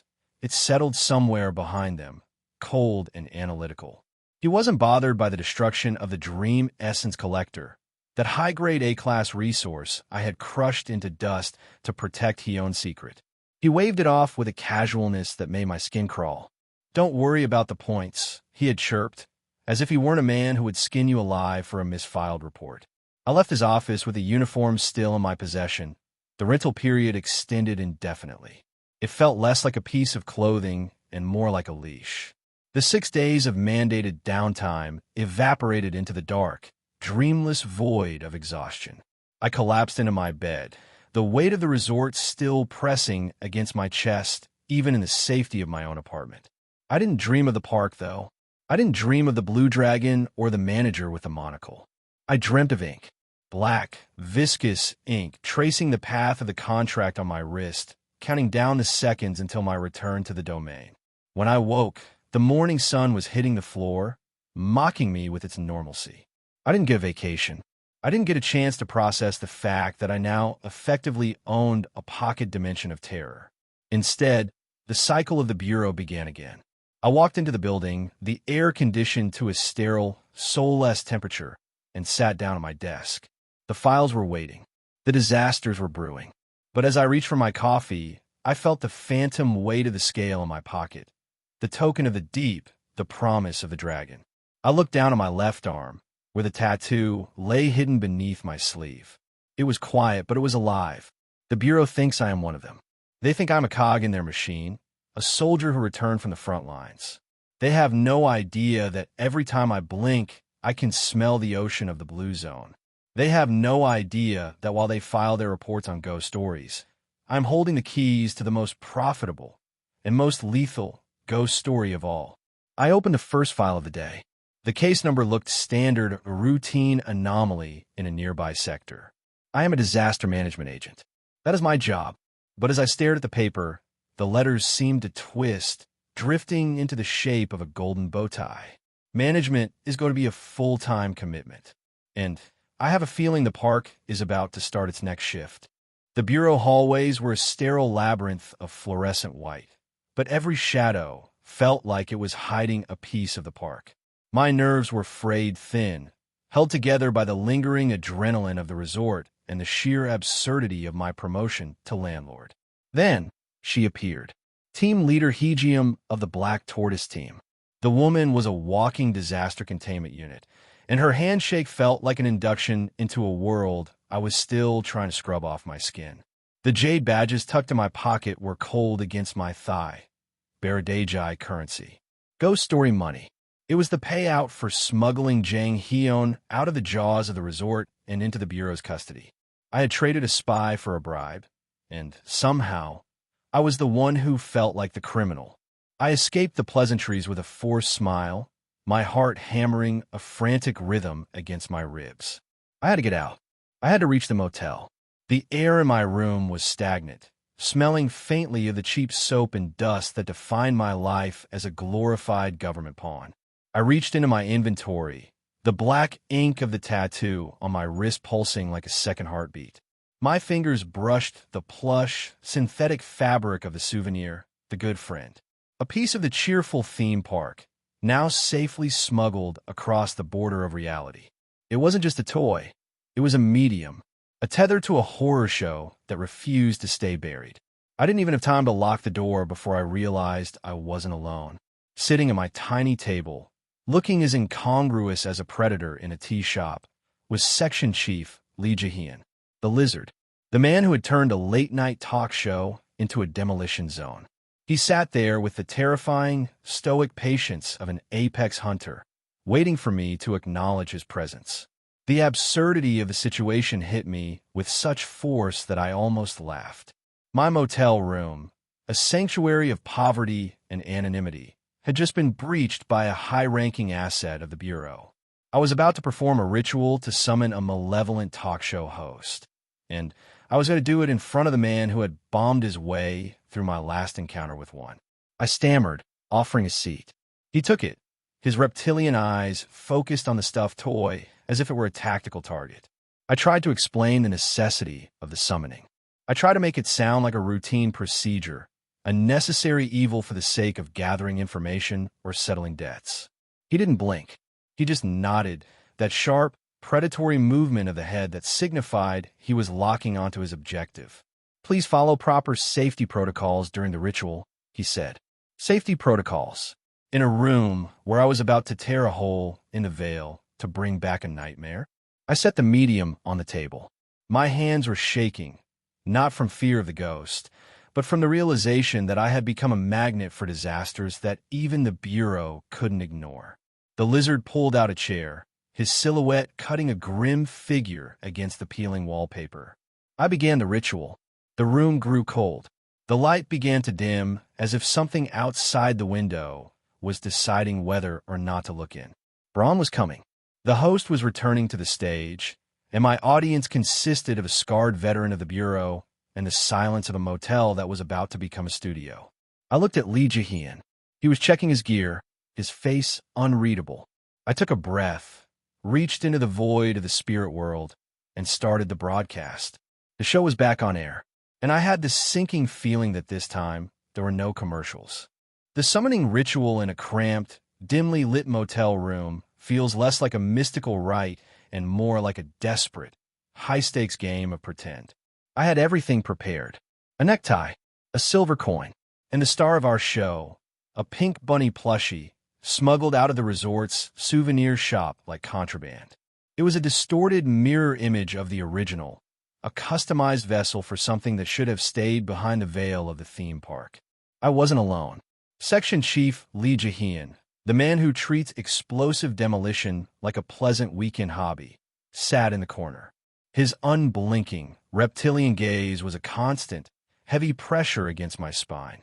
He was the silent auditor of my madness, watching as I laid out the ritual lines with the steady hand of a man who had already accepted his fate.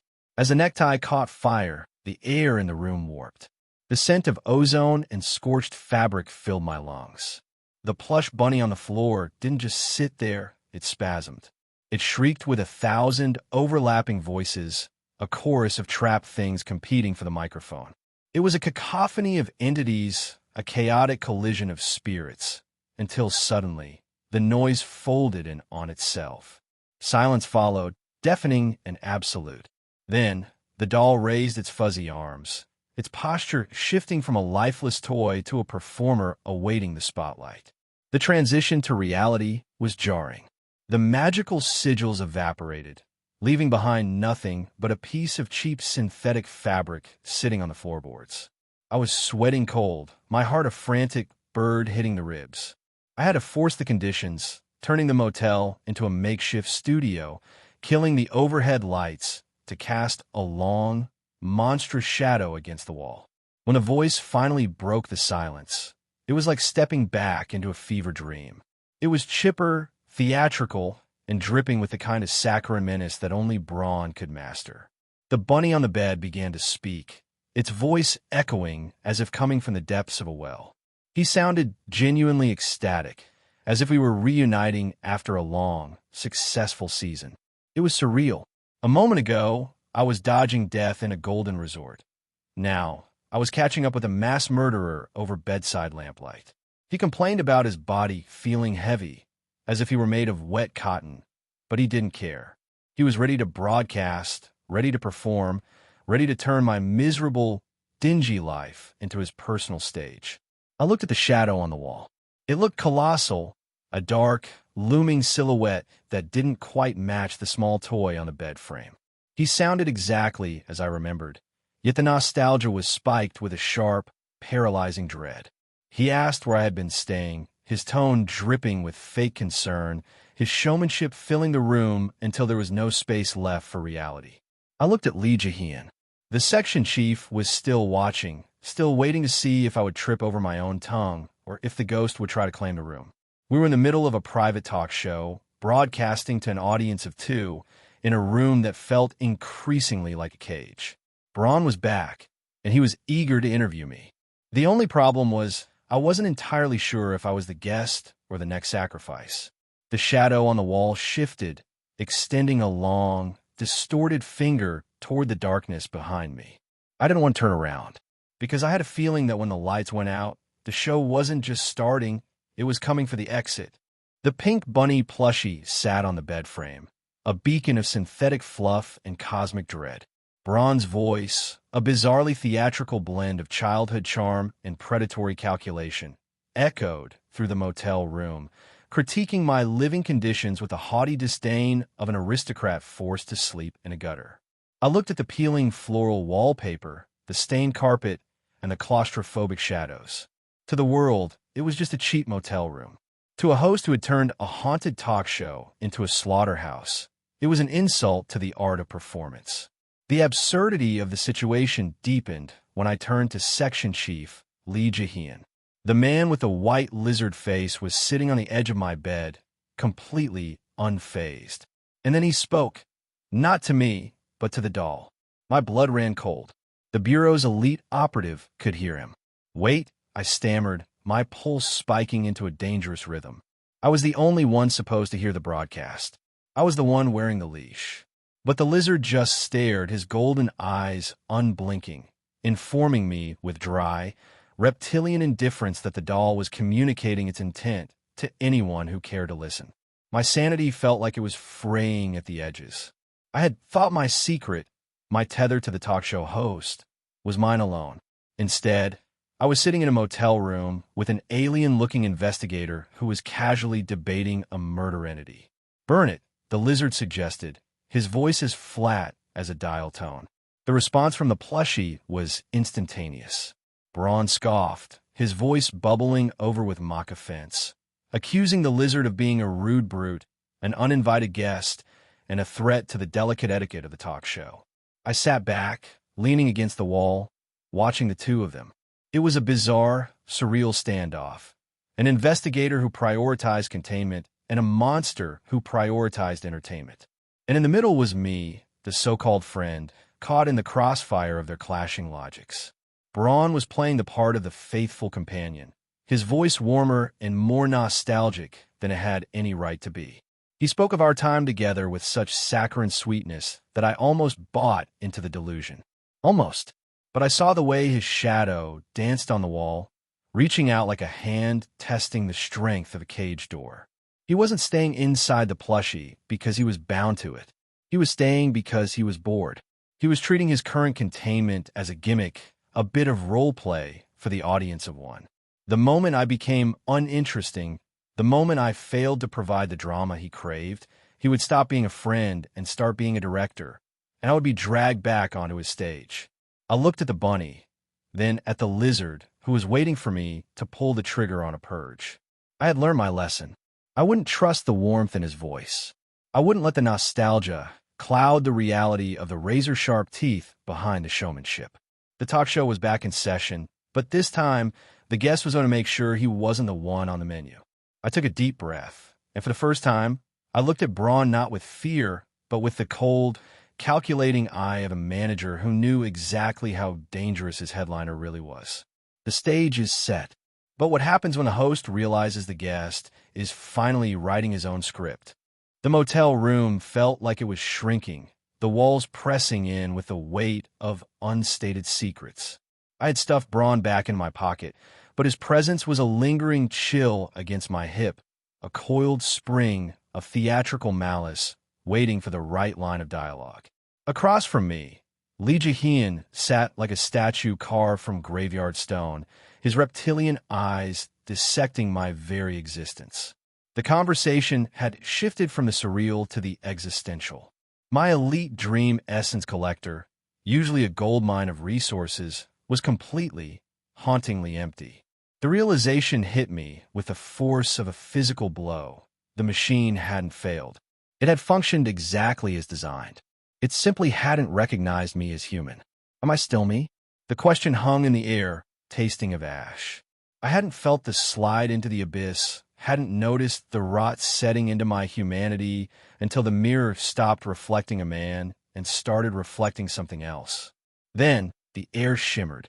A golden notification materialized from the void, dropping a small, ornate silver music box into my trembling hands. The Church of the Luminous Unknown.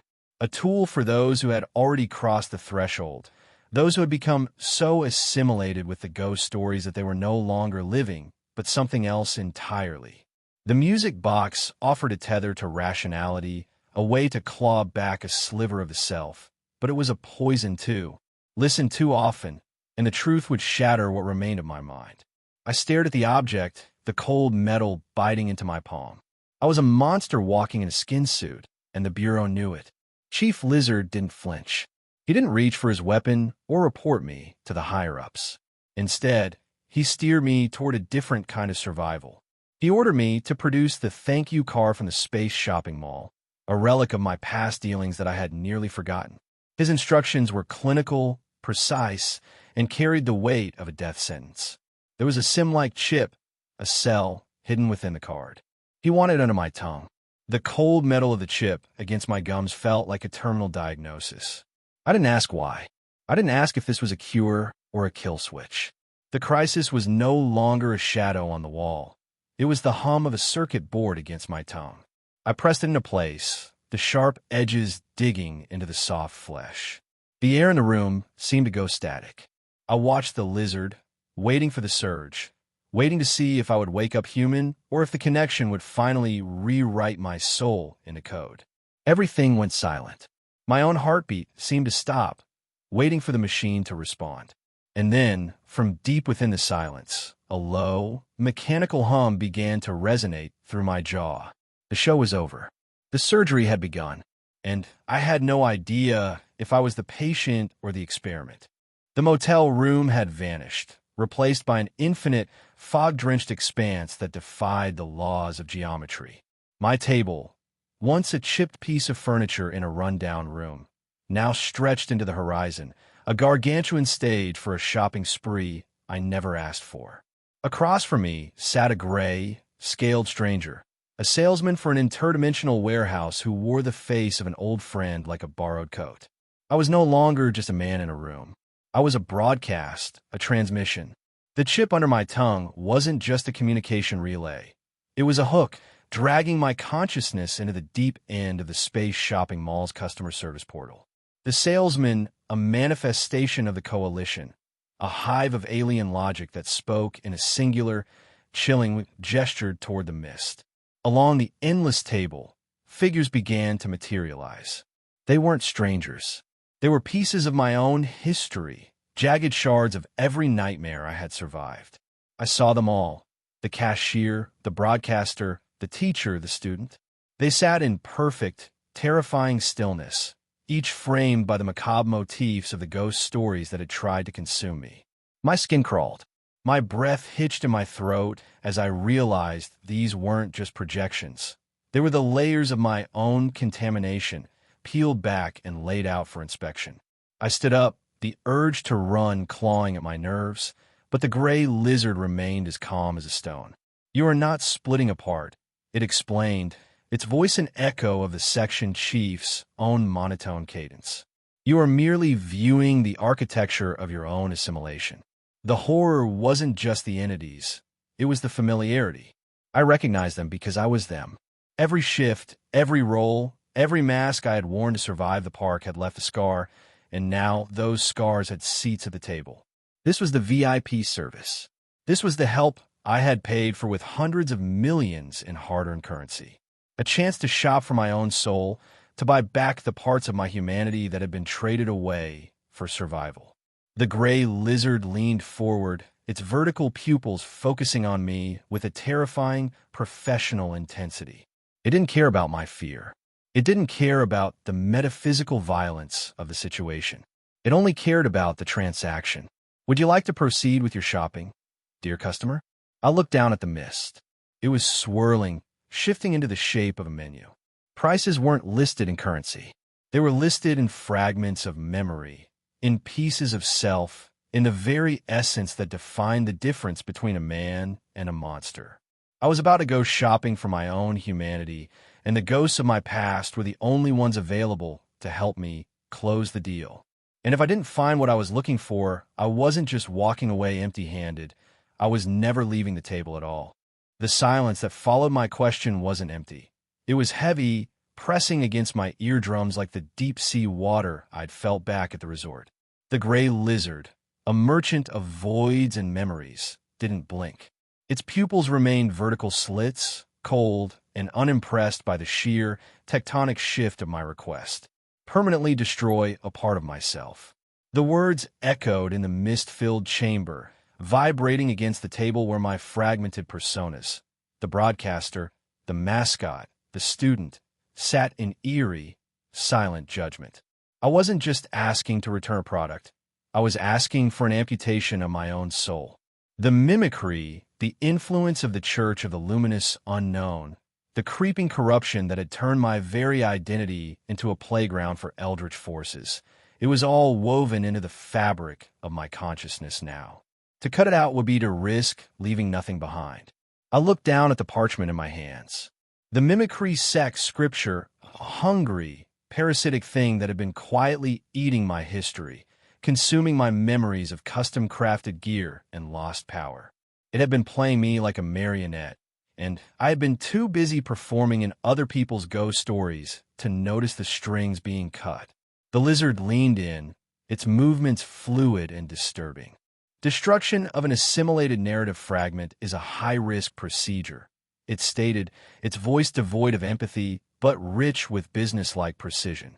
The process requires the removal of the underlying psychic anchors. If the integration has progressed too far, the removal of the corruption will result in a total collapse of the subject's self-recognition. In simpler terms, if I killed the infection, the host might die too. I felt the weight of it all.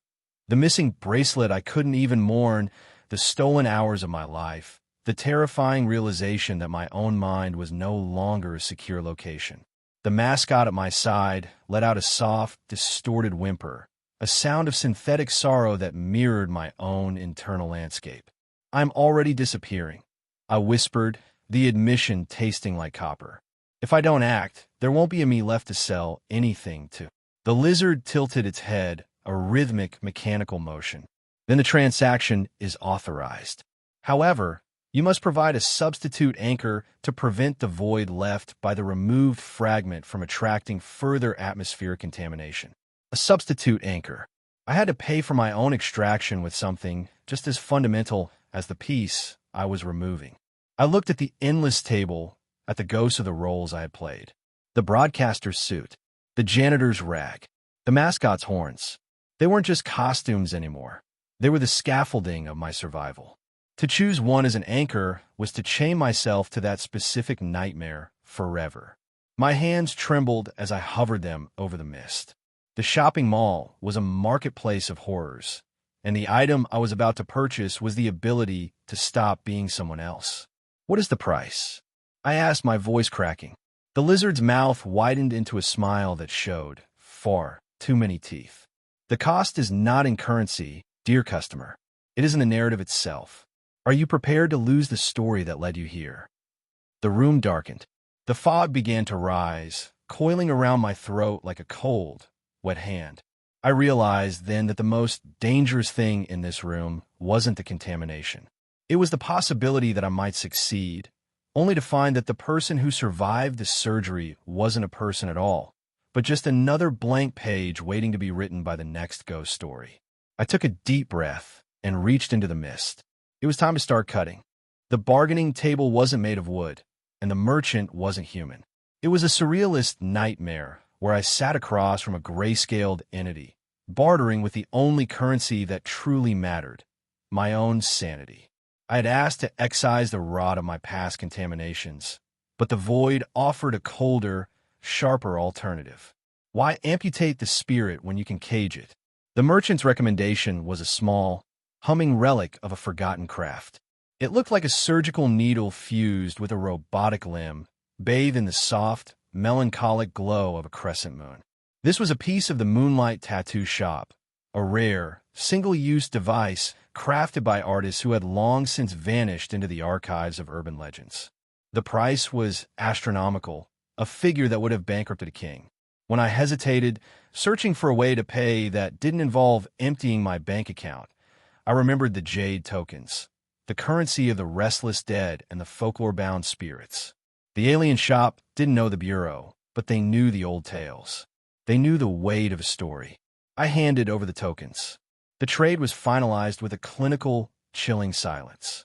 With the device in hand, I felt the phantom presence of the artist who had once poured their soul into this machine. It wasn't just metal and light. It was a hungry, creative pressure. I pressed the switch, and the machine broke free, hovering above me like a curious, glowing insect. It bypassed my skin, seeking the exact center of my internal storm. The heat was instantaneous, a searing brand placed directly over my heart. I looked down, my breath hitching as I unbuttoned my shirt. There, etched into my skin like an ancient map, was a complex, circular puzzle. It was a halo of interlocking, alien runes, concentric circles of history and anxiety, woven together with the precision of a clockmaker. It was beautiful, terrifying, and functional. It was a structural reinforcement for a soul that had been fracturing under the weight of too many masks. As the device went dormant, its light winking out like a dying star, the room suddenly shifted.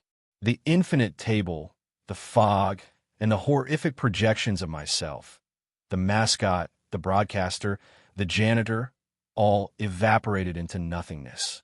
I was back in a motel room, the air thick with the smell of ozone and cheap, lingering dust. But I was not the same. I reached up, tracing the ridges of the tattoo over my heart.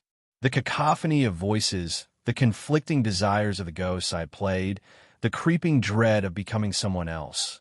It was all being reined in, forced into a harmonious, albeit lethal, equilibrium. I was finally the master of my own madness. I stood up, the motel room, feeling smaller, more manageable. I was a vessel of many stories, but for the first time, I was the one holding the pen. I headed for the door, my pulse sinking with the steady, rhythmic hum of the ink against my ribs. But as I stepped out into the hallway, the familiar silence of the building seemed to have changed. It wasn't just the quiet of a motel anymore. It was the quiet of a stage, waiting for the next act.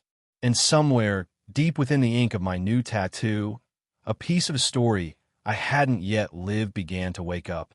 The motel room felt like a different world, or perhaps I was simply the one who had finally woken up. I traced the intricate, pulsing patterns of the tattoo over my heart, the ink warm against my skin. It was more than just art. It was a map, a compass, and a cage, all rolled into one.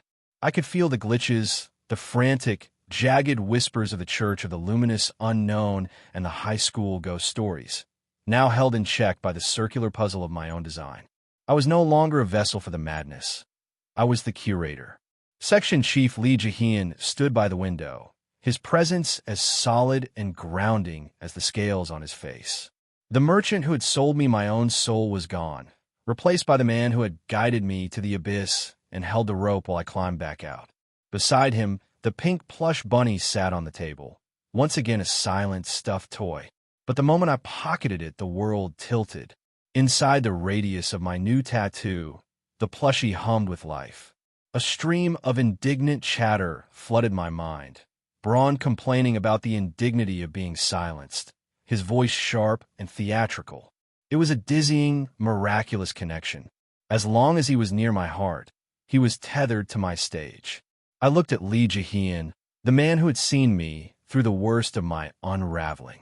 We had just finished a transaction that would have shattered a lesser mind, locking away a piece of forbidden scripture in an interdimensional storage locker for the price of a monthly mortgage payment. It was absurd. It was terrifying. And yet, it was the most sensible thing I had done in months. He didn't offer a lecture or a warning.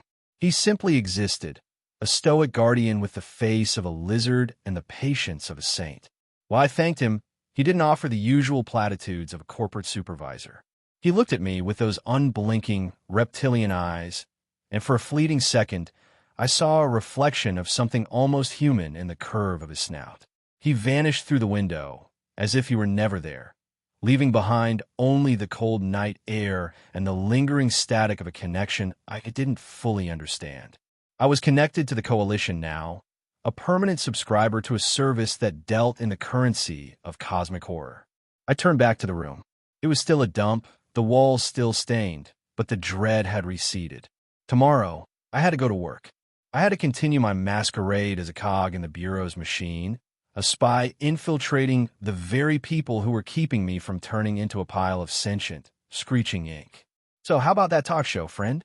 The rabbit whispered in my pocket, his voice buzzing with a dark, anticipatory energy. "We have a lot of lost time to make up for." I walked to the door, my hand brushing the tattoo on my chest. I had a job, a monster in my pocket, and a secret that could burn the world down if it ever leaked. The show was just beginning, and, for the first time, I was the one holding the remote. The atmosphere in the Black Tortoise team, one waiting room, was, as always, a peculiar blend of professional lethargy and buried trauma. It was a space that felt like a set piece from a budget horror film. Whiteboards littered with the scrawled shorthand of people who lived on the knife edge of reality, and the pervasive scent of stale coffee and industrial-grade disinfectant. To anyone else, it was a government office. To Braun, currently wedged into the top pocket of my tactical bomber jacket, it was an insult to the very concept of stagecraft. I did my best to ignore the muffled, theatrical scoffing emanating from my chest. Being a secret agent for the Paranormal Disaster Management Bureau required a certain level of stoicism, but it's hard to project calm authority when your pocket-bound companion is busy critiquing the room's lighting and lack of dramatic flair. Then came the intrusion. Agent Choi, ever the observant nuisance, spotted the plushie while I was mid-scribble on the whiteboard. The moment of panic was sharp, a cold spike of adrenaline. the kind that makes you realize just how fragile this entire masquerade really is. I stumbled through a clumsy, stuttering explanation, my hands fumbling as I tried to keep the bunny upright against the board. The social whiplash was immediate. One moment, Choi was lecturing me on classified information and the National Intelligence Service. The next, Bronze was there, looming with that weary, veteran gaze that seemed to see straight through my tactical gear and into the messy, haunted pile of contradictions I'd become. They didn't interrogate me. They didn't haul me into an observation room to run ghost story resonance tests. They just accepted it. In their world, where the laws of physics are often treated as mere suggestions, an agent carrying a creepy doll wasn't exactly the biggest red flag in the building. It was a bizarre, jarring sort of relief. But the moment the door clicked shut behind them, the atmosphere changed. The silence that filled the waiting room was heavy, expectant. I leaned against the whiteboard, the marker still damp in my hand, and let out a breath I hadn't realized I was holding. The tattoo over my heart hummed, a low, rhythmic vibration that felt like a countdown.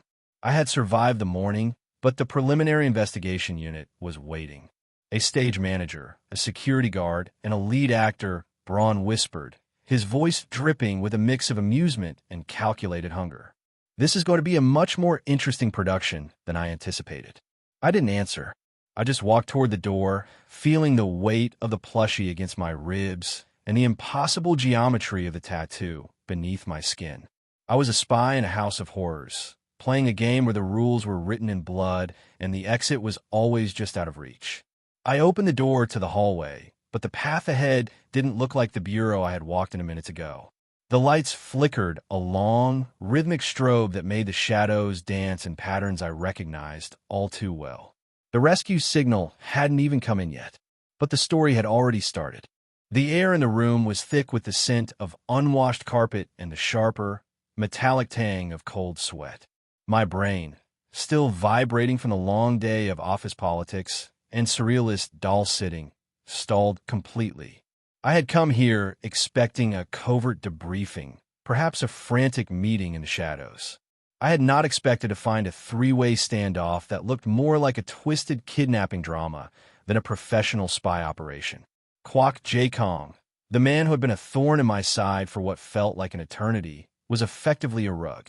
He was bound, prone, and entirely incapacitated, a position that would have been hilarious if the person holding him down, the sergeant, wasn't vibrating with a lethality that made the very floorboards groan. Then there was Supervisor Park Min-seong. He looked like he had seen a ghost, or perhaps he had seen something much worse. His face was a mask of pale terror, his security team uniform rumpled as if he had just crawled through a meat grinder. He looked at me with eyes that were desperate for an exit, a silent plea for an explanation that I didn't have. I stood in the doorway, my hand resting on the small, hard lump in my chest pocket where Braun sat, suddenly very quiet. The sergeant didn't even look up at me. He kept his knee pressed firmly into Jae-kang's back, his posture as rigid as a tombstone. The silence in the room was surgical, clean, and terrifying. It wasn't the silence of people waiting to talk. It was the silence of people waiting for someone to trigger the explosion. The absurdity of it finally snapped into focus. I had spent the day building a reputation as a fragile rookie who needed a plushie for emotional support, and I had walked right into a room where my superiors were apparently disposing of their own internal trash. "What did you do?" I finally managed to croak, the sound thin and pathetic in the heavy air. The sergeant turned his head. His expression was a void. He didn't answer with words. Instead, he simply gestured to the phone lying on the floor, the device he had used to send those cryptic, disjointed messages. It was shattered, the screen spiderwebbed with cracks that looked disturbingly like the puzzle piece pattern etched into my own chest. He had information, yes. But looking at the way Kwok Jae-kang's fingers twitched against the carpet, I realized the information wasn't written on a piece of paper. It was written in the way he was being held. I took a step inside, the door clicking shut behind me. There was no going back to the bureau waiting room now. There was no more playing the part of the quirky rookie with the harmless doll. The sergeant's voice, when it finally broke the silence, was as dry as parchment. "You should not have come alone, Grapes." And then the light in the room flickered once, twice, and the shadows in the corner started to stretch, detaching themselves from the walls. The room wasn't just a motel anymore. It was an interrogation chamber, and I had just walked onto the chopping block. The motel room, a sanctuary of peeling wallpaper and flickering fluorescent light, had morphed into a stage for a tragedy that refused to follow the script. The air felt heavy, saturated with the frantic, chemical sweat of terrified men and the cold, unbothered stillness of a man who looked at the concept of murder with all the emotional weight of ordering lunch. Kill him. The sergeant said it with such casual, conversational finality that for a heartbeat, the only sound was the distant hum of traffic outside, a world that had no idea that just behind a cheap, locked door, someone was debating whether to end a life to save an afternoon's scheduling conflict. I felt the plushie in my pocket stir. Braun was likely vibrating with a mix of delighted horror and professional jealousy at the sergeant's bluntness. Meanwhile, the reality of the situation hit me with the force of a wrecking ball. This wasn't a hero's tale. We weren't the good guys fighting the darkness. We were just survivors trying to patch the leaks in our own sinking ship. Supervisor Park Min-seong was practically gray, his eyes fixed on his wrist. That watch. The tick-tock of a second hand on a digital display, a sound that signaled not time passing, but a leash tightening. If he lied to the company and failed, he wouldn't just be fired. He would be erased. The sergeant, in his blunt, tactical ignorance, was ready to burn the whole building down just to avoid an awkward conversation with HR. I lunged forward, not to stop the sergeant physically, but to occupy the space he was currently holding in the room. I grabbed his arm, feeling the cold, static tension of someone who had spent too long inside the restricted zones of the annex. No, we don't kill him. My voice sounded strange, even to my own ears, sharp, authoritative, and utterly exhausted. The sergeant blinked, his gaze drifting from the unconscious form of Kwok Jae-kong to me. There was no malice in his eyes, only a sort of bewildered pragmatism. He genuinely didn't understand why I was making things difficult. Supervisor Min-seong let out a breath that sounded like a sob, his fingers finally pulling away from his wrist. He was terrified of the watch, terrified of the company, and now, terrified of us. If you kill him, we are all dead, I said, leaning closer until the sergeant had to meet my eyes. If he disappears, the company doesn't just launch a disciplinary hearing. They launch a hunt. And you know better than anyone what happens when the security team starts hunting their own. The sergeant went quiet, processing the logic. The malice in the room shifted, turning from active violence to a cold, calculated hesitation. We had to move. Kwok Jae-kong was a liability, a walking, breathing interrogation report, and every second we spent arguing over his fate was a second closer to the company realizing exactly who was in this room. I looked at Min-seong. You're going to report that you found the sergeant patrolling and that you discovered the assistant manager unconscious due to some freak accident. Maybe he tripped. Maybe he fell. I don't care, just make it mundane. Make it boring. Min-seong nodded, his hands trembling. And you? He whispered, looking at me. What do I say if they ask about you? I looked at the sergeant, then at the man tied to the floor. The shadows in the corner of the room were growing, curling like ink in water. I could feel the tattoo over my heart pulsing, syncing with the rhythm of a disaster that hadn't even begun to unfold yet. Don't mention me, I said. If they ask, you found the sergeant alone.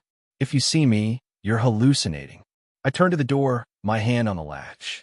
The sergeant began to haul Kwok Jae-kong up, his movements efficient, practiced, and terrifyingly gentle.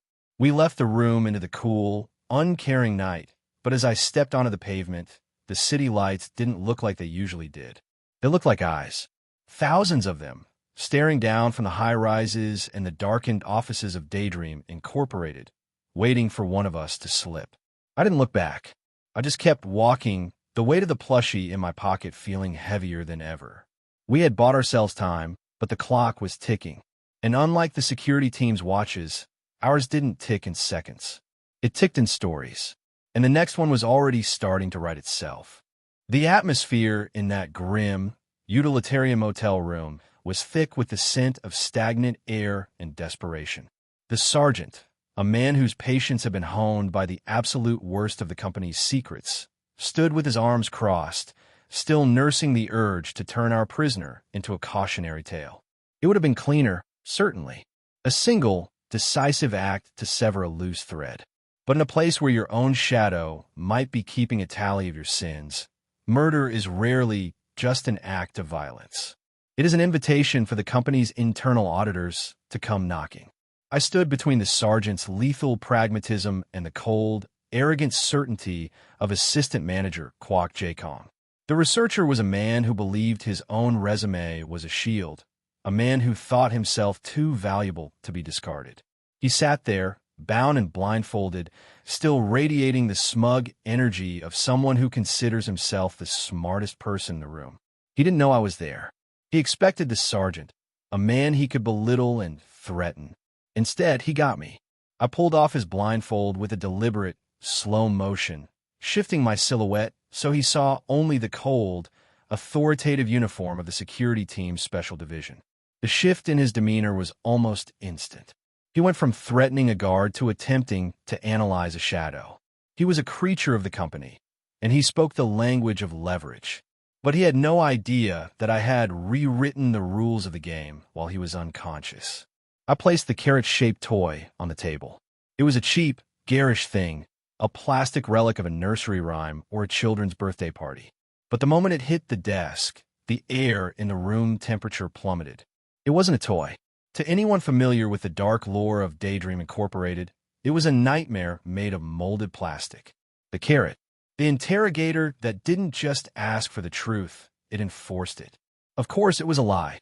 A beautiful, high-fidelity forgery created with a dash of desperate ingenuity and a pinch of synthetic magic. But the secret to a good interrogation isn't the reality of the weapon. It's the fear it inspires in the victim.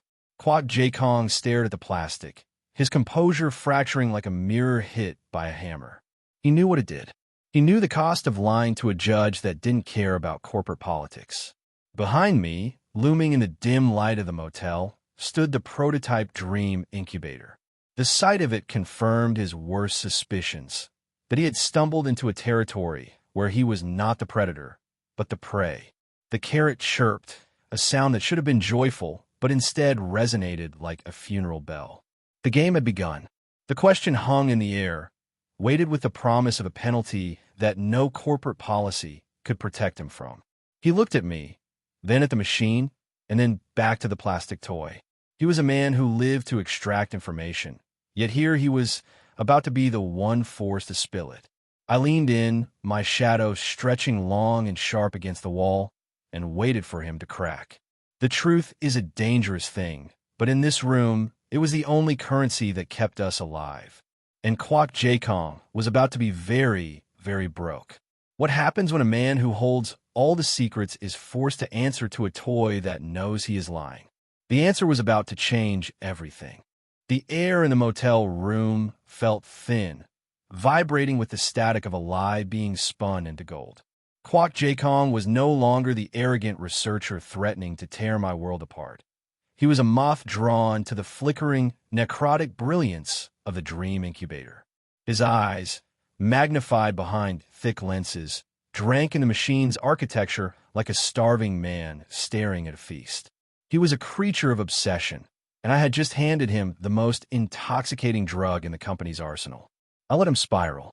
He was busy cataloging the machine's origins, the abyss, the darkness, the thorn of pure silver, his mind racing to map a geography of power he thought he understood. He looked at me, not with the cold calculation of an interrogator, but with the desperate, feverish hunger of a scholar who has finally found the forbidden text. He thought I was the hand of a master, an avatar of some higher-tier entity that even he, with all his secret maneuvering, couldn't quite identify. He didn't realize that the star-related darkness he was so fascinated by was nothing more than a scrap of borrowed influence, a theater prop I'd draped around my waist to look the part. Then came the turn. I didn't let him keep his delusions of grandeur for long. I pressed the carrot.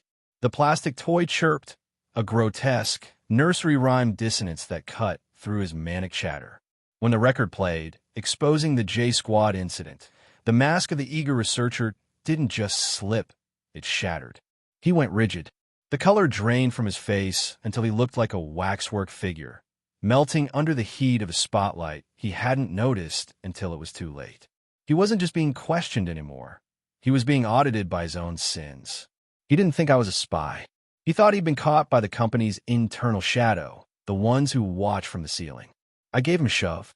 The metal of the dream incubator groaned under his weight as he stumbled toward it, his glasses catching the rhythmic, pulsating light of the dream essence. He was close enough now to smell the ozone, to see the way the reality around the machine warped like heat haze on a highway. I thumbed the record button again. The carrot's voice was sickeningly happy. What function do you think the machine in front of you has?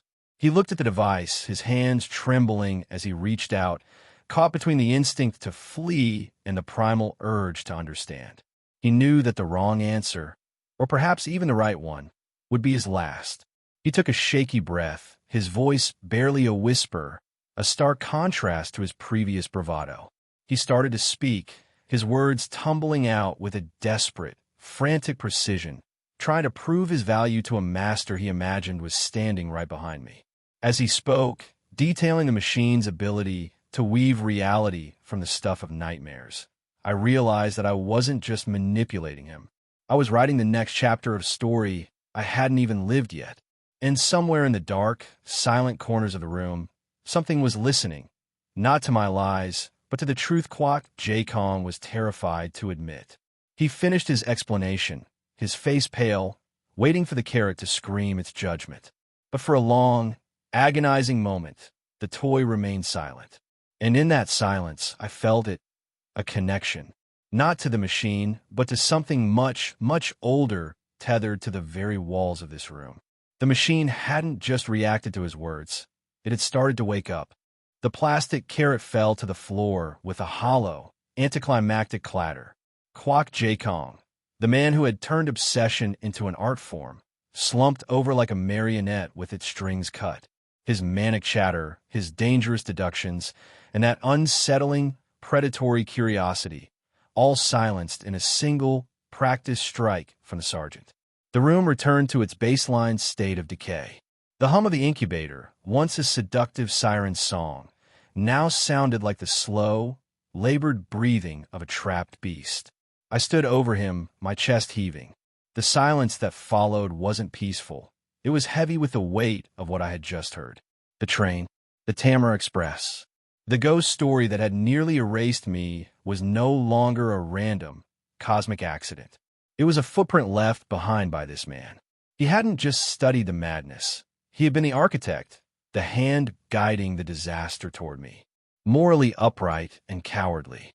The words echoed in my mind, a surgical dissection of my own past self. He had seen me, weighed me, and decided I was nothing more than a convenient component for his grand, twisted experiment. I looked down at my hands, encased in the stolen authority of a security team uniform. If I wasn't the man he thought I was, then what was I?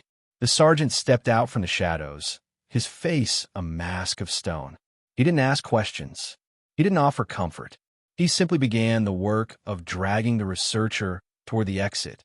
We were professional scavengers now, cleaning up the mess of a world that didn't know it was ending. I looked at the dream incubator one last time.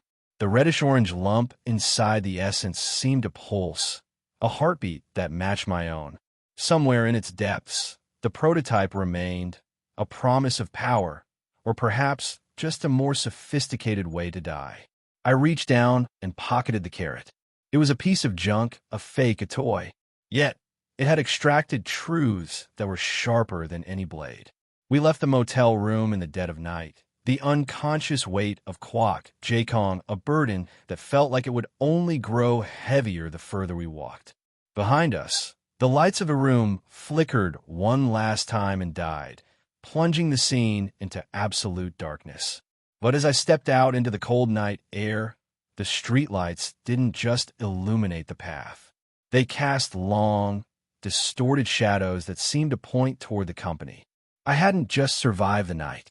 I had opened a door, and whatever was waiting on the other side was finally starting to push back. The game was no longer about hiding. It was about who would be the first to blink. And as I looked at the dark silhouette of the Daydream Incorporated building looming on the horizon, I knew the real horror hadn't even begun. Something was moving in the ink of my tattoo, a cold, creeping sensation that made my blood run sluggish. The story had reached its turning point, and the next act was going to be a tragedy. The motel room, once a theater of my own design, had transformed into an altar of betrayal. The silence that followed the sergeant's departure was not the peaceful lull of a mission accomplished. It was the suffocating stillness of a trap snapping shut. I looked at the phone, the screen glowing with the casual, breezy messages of a man who should not exist. Lee Kanghian, a ghost from the salmon market, a contact who was supposed to be as buried as the secret I had been protecting. Yet, here he was, bypassing my security, my identity, and my new life with the casual ease of a man checking a grocery list. The air in the room grew heavy, the scent of dust and cheap detergent replaced by something colder. The sharp, metallic tang of a blade honed for professional execution. From the shadows behind the office chair, he emerged, the goblin hat, a whimsical piece of headwear that had served as his cloak of invisibility, slid to the floor like a shed skin. He looked nothing like the frantic, bumbling contact I remembered. He was clean, sharp, and possessed a gaze that felt like a scalpel peeling away the layers of my carefully constructed facade. The note I had given him, a frantic, desperate scrap of information, was held between his fingers. It looked small and inconsequential, a fragile thing that had finally led the wolf to my door. I didn't move. I couldn't. The tattoo over my heart, usually a pulse of vibrant potential, went deathly cold, as if the ink itself had frozen. Braun, huddled in my pocket, was suddenly deathly quiet. Even he, the host of 1,000 horror stories, seemed to recognize that this was not a scene from one of his scripted dramas. This was a finale. You should have found some way to slip out a hint in the middle, he said, his voice as smooth and steady as the edge of the steel he held. He didn't speak with the malice of a villain or the rage of a jilted business partner. He spoke with the clinical detachment of a janitor finishing a job. The blades in his hand weren't just weapons. They were the tools of a trade that demanded absolute, uncompromising silence. The light in the room shifted, the shadows lengthening to swallow the space between us. I had spent the day playing at being a spy, walking through the bureau with a plushie in my pocket, convinced I was the one holding the remote. I had tricked the arrogant, outmaneuvered the corrupt, and felt the thrill of a performance executed to perfection. But I had forgotten the most important rule of the trade. In a world where secrets are the only currency, everyone is a player, and everyone is a target. I had been so busy rewriting my own story that I hadn't realized I was merely an extra in someone else's much larger, much darker production. He took a step forward, the light catching the razor-thin edge of his blades. The countdown hadn't just stopped. It had run out, and as the first strike began its descent, the last thing I felt wasn't terror. It was a cold, crystalline realization. The stage wasn't mine. I had never been the one holding the remote. I was just the audience, and the show was about to take my head. The air in the room was no longer just stale. It tasted of ozone and ancient, suffocating malice. Beneath me, Agent Choi lay pinned, his breath hitching in his throat as the shadow wolf's maw, an impossible, jagged eruption of hate, clamped down, not quite severing his arm, but anchoring him in a grip of pure, formless dread. The glass marble, the key to my cage, lay in glittering, pulverized ruin on the floor, effectively severing the connection to the warden. For a heartbeat, the only sound was the wet, guttural chittering of the entity that had intervened. It wasn't my ally. It was a chaotic variable that had simply decided to eat the person who threatened its favorite distraction. "Stop!" I barked, the command tearing from my throat with a desperate, raw authority. The shadow wolf didn't yield, but it paused. Its eyes, swirling pits of oily blackness, swiveled toward me, reflecting the panicked, distorted image of my own face. Agent Choi's face was a study in profound, terrified clarity. He was staring at the nightmare looming over him. And for the first time, he realized that his professional sanitized world of glass prisons and bureau protocols was entirely irrelevant to the gravity of what was currently pinning him to the floor. I lunged, not to attack, but to interpose myself. I slammed my hand onto the wolf snout, feeling the skin ripple like liquid lead. It was freezing, a cold that bit through my palm and threatened to stop my heart. "If you kill him, we are both dead," I hissed at the shadow, though I knew it didn't understand the language of man. "I need him. The Bureau needs him. You want the show to continue, don't you? Then let him go." The entity vibrated, a low-frequency hum that made my teeth ache. Beneath me, Choi's pulse was a frantic, irregular rhythm against the floorboards. He was staring at me, his gaze oscillating between the monstrosity above him and the frantic, desperate man who had been his subordinate. The masks were off, and underneath, there was only the raw, ugly truth of a survival game neither of us had chosen. I felt the weight of Braun in my pocket, his silence now heavy with an expectant, dark hunger. He wasn't helping. He was savoring the tension, the exquisite potential of this moment where the line between agent and monster blurred into nothingness. I looked down at Choi, my fingers digging into the shadow's jaw, forcing it to loosen its grip just a fraction. "Listen to me," I whispered, my voice barely audible over the creature's rumbling growl. "You want to know what I am. You wanted to know why I'm here. Look at this. Look at what's standing in your office. This is what you're defending. This is what you're going to jail for." I hauled him up, the entity swirling around us like a cloak of living midnight. The room felt like it was dissolving, the walls of the motel peeling away to reveal a void of endless, shifting geometry. "We aren't in the Bureau anymore," I said, my voice cold as the grave. "The warden isn't coming for me, Choi. He's coming for all of us. And you have exactly one chance to decide which side of the glass you want to be on." I released my hold on the creature. It lunged, not at Choi, but at the light fixture, plunging the room into absolute, impenetrable darkness. In the sudden absence of vision, I heard the sharp, frantic click of a safety being disengaged. The game had shifted from a hunt to a standoff, and in the blackness, I couldn't tell if the person holding the gun was the man I once trusted or something that had crawled out of the shadows to take his place. The motel room faded into a memory of dust and neon, replaced by the suffocating, claustrophobic intimacy of a taxi back seat. My heart was not just beating, it was hammering against my ribs, a frantic rhythm of a bird trapped in a cage. Next to me, Agent Choi remained a master of poise, despite the indignity of being restrained by the very recruit who had been feeding him intel for weeks.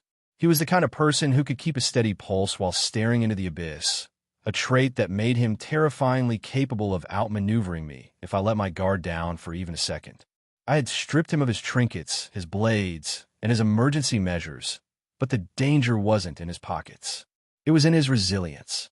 He was waiting for a crack in my resolve, a single moment of hesitation where he could turn the tables and bury me in a cell that existed outside of time. I felt like a man walking a tightrope over a pit of vipers, trying to explain to the vipers that I had never actually wanted to bite them. Then the world shifted. The driver, who had been nothing more than a nondescript silhouette in the rearview mirror, adjusted his posture. When he turned, the air in the car thickened, turning gelatinous and cold. It wasn't just a driver. It was a manifestation of everything I had been trying to run from. Director Ho. The man's presence was like a sudden drop in barometric pressure, making my ears pop and my lungs ache. He didn't even acknowledge the sergeant, whose presence was usually enough to intimidate a room full of men. No, Ho was fixated on Agent Choi, and in that gaze, there was no corporate politeness.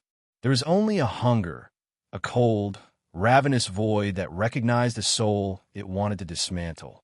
My mind raced. If Choi vanished here, the Bureau would know. If he mutated, they would know. I threw out every argument I had, every logical fallacy about efficiency and risk mitigation, desperately trying to shield the man beside me. I was acting as a human barrier between a veteran agent and the entity that pulled my own strings.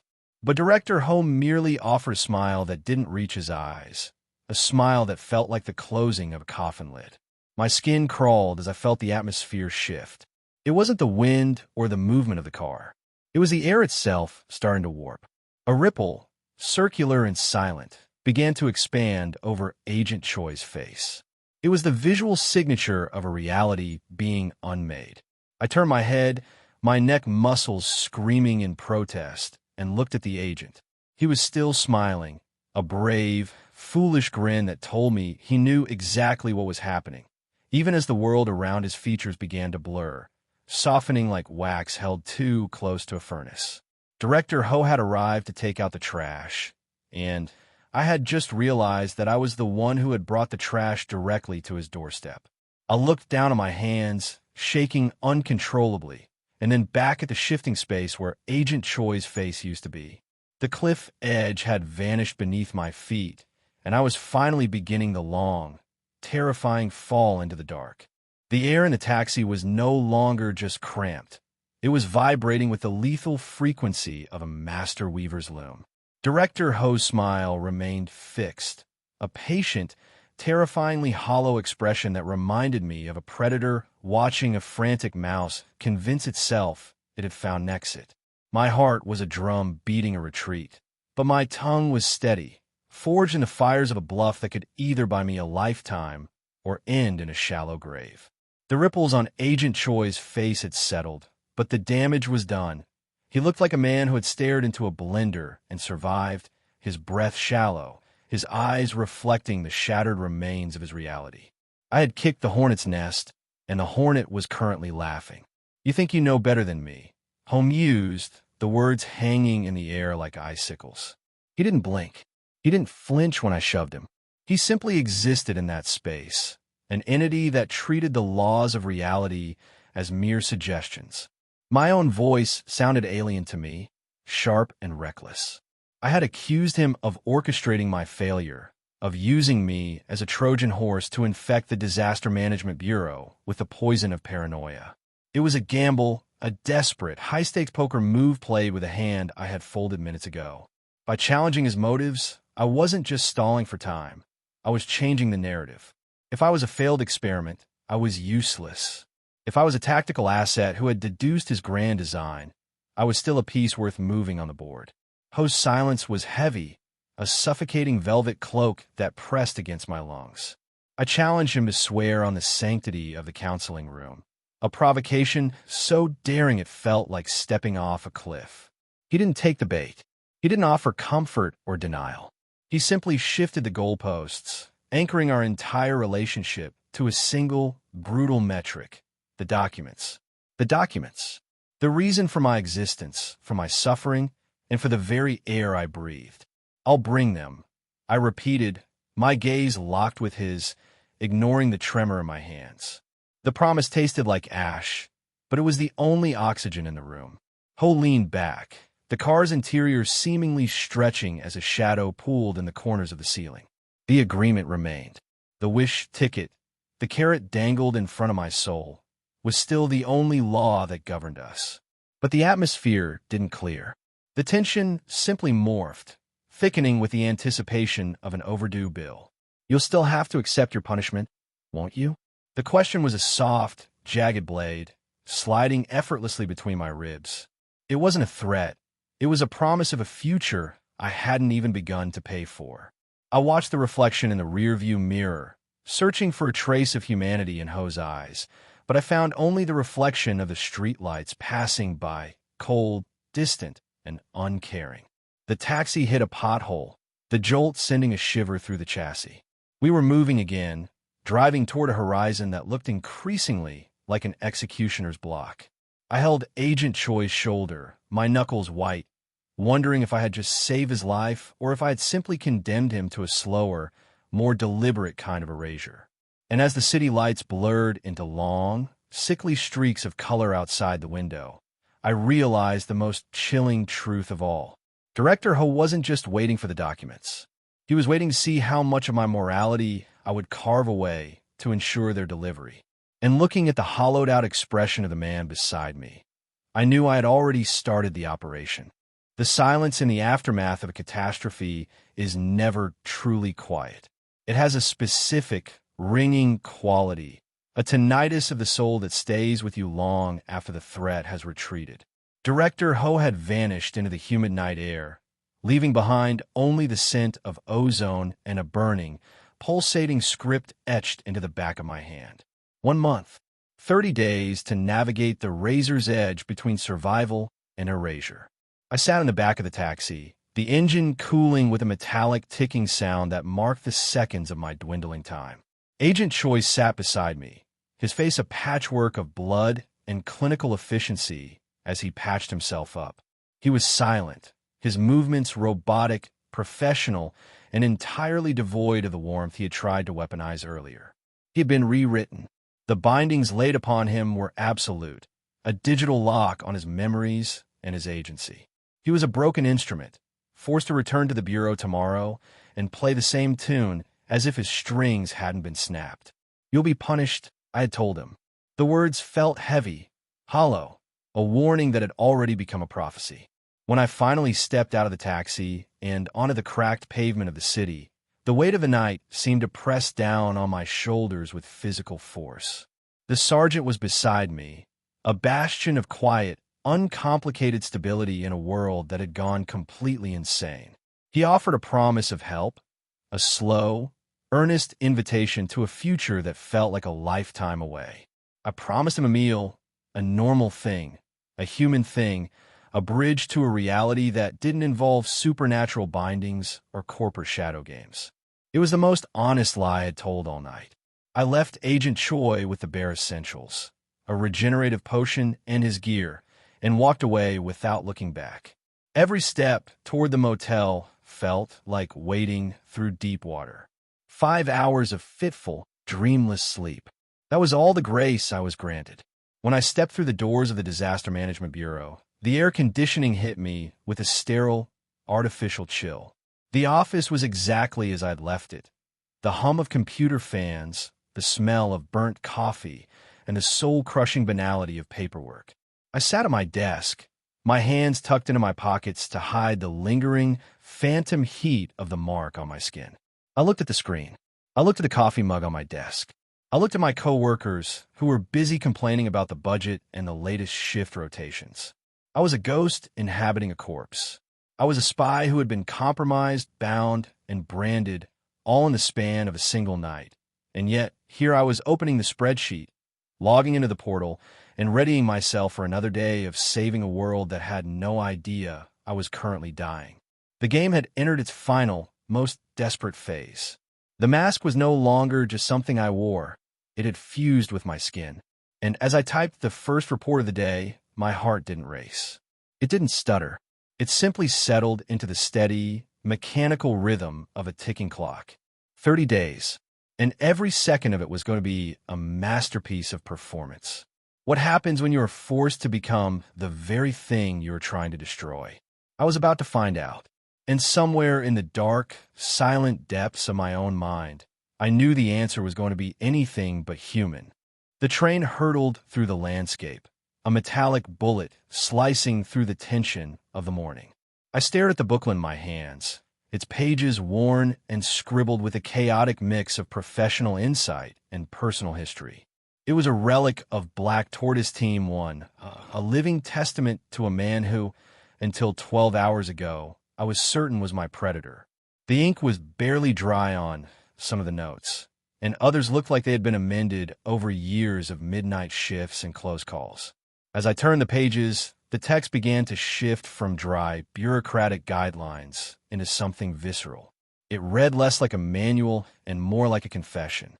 I felt a ghost of a smile touch my lips, immediately suppressed by the crushing weight of the mark on my hand. Agent Choi had written this, hadn't he? The man who had been shattered, rewritten, and left to nurse his wounds in silence while I sat here, playing the part of the diligent rookie. He had left behind his wisdom in the very place he could no longer stay. It was a haunting, intimate map for someone who didn't deserve it. I read, and the world outside the window seemed to slow down. I wasn't just reading about how to contain entities or mitigate psychic bleed. I was reading the rhythm of Choi's mind. He had broken down the complex, lethal mechanics of ghost stories into bite-sized patterns, layering his own dark humor and desperate optimism between the lines. He was teaching me how to survive the very game he had just been excluded from. My gaze flickered toward Agent Bronze, who was staring out the window, his expression unreadable. He didn't know. He couldn't know that the mentor he looked up to had been deconstructed by an entity that didn't play by the Bureau's rules. To Bronze, Choi was just a colleague who had come down with a sudden, poorly timed illness. To me, he was a casualty of the secret war I was fighting on both sides. The deeper I dove into the booklet, the more the lines blurred. There were tips on how to handle the psychological recoil of a rescue, reminders to check your equipment twice, and even off-color jokes about the best places to grab a midnight snack in provincial towns. It was so agonizingly, painfully human. It was a trap, of course, a bait and switch, a beautiful, tragic narrative designed to make me hesitate. I reached for the green grape Ade, still sitting in the cup holder. The can was cold, sweating condensation onto the tray table. I took a sip, the artificial sweetness masking the bitter, metallic tang of the secret I was keeping. My plan was simple. Keep my head down, gather the intel, feed the beast that was Director Ho, and find a way to escape before the 30-day clock hit zero. But as I reached the final chapter of the manual, a section dedicated to the unexpected variable, my fingers froze. The handwriting was different, shaky, aggressive, and squeezed into the margin of the page. It wasn't advice on a ghost story. It was a warning, written with the kind of frantic precision that only comes when you realize the person reading your notes might be the one you're warning against. I looked up, my heart doing a somersault in my chest. The train rattled rhythmically, a pulse of steel and speed. If Choi had known from the very beginning that I was a spy, and if he had taken the time to write these warnings, had he been trying to train me, or had he been trying to trap me in a labyrinth of my own making? I flipped the page. There, in bold black marker, were 3 simple words that made my blood run ice cold. Don't trust him. I stared at the words, the hum of the train vanishing into a deafening silence. I looked at Agent Bronze, who was still looking out the window, his profile calm and collected. Who was he talking about? The game had just changed, and the manual I was holding felt less like a guide and more like a ticking bomb. And as the train pulled into the station, I realized that the real horror of the Ace and SI disaster wasn't the entity we were being sent to contain. It was the realization that I had no idea who, out of the people sitting in this car, was the one I should be afraid of. The Jisan Festival was a mask of rustic hospitality, a thin veneer of rice wine and friendly banter stretched over a pit of something ancient and hungry. As I navigated the crowd, the smell of broth, which the manual had warned was better left untouched, clung to the air like a damp shroud. Every smile from a villager felt like a serrated edge, and the rhythmic, offbeat thrum of the traditional music felt less like a celebration and more like a heartbeat slowing down before a cardiac arrest. My hand instinctively hovered near my pocket, where Braun lay dormant, a silent observer of the unfolding madness. The manual, that frantic, handwritten scrawl of survival tips, felt heavy in my other hand. I wasn't just here to rescue someone. I was walking into a predator's dining room. The warnings in the margins took on a sharp, vivid clarity. Do not trust the friendly ones. The villagers with the rooster feathers pinned to their chests, with their insistent offers of homemade liquor and tales of sons in Mapo, were not hosts. They were lures, and I was standing right in the center of the trap. Then, the pieces clicked into place. Beck Sahian. The name was synonymous with the kind of corporate rot that made Daydream incorporated the nightmare it was. He stood there, sullen and out of place, his eye patch a stark, clinical contrast to the festival's attempt at timeless tradition. But he was wearing the feather. He had been assimilated, or perhaps he had simply found a new master.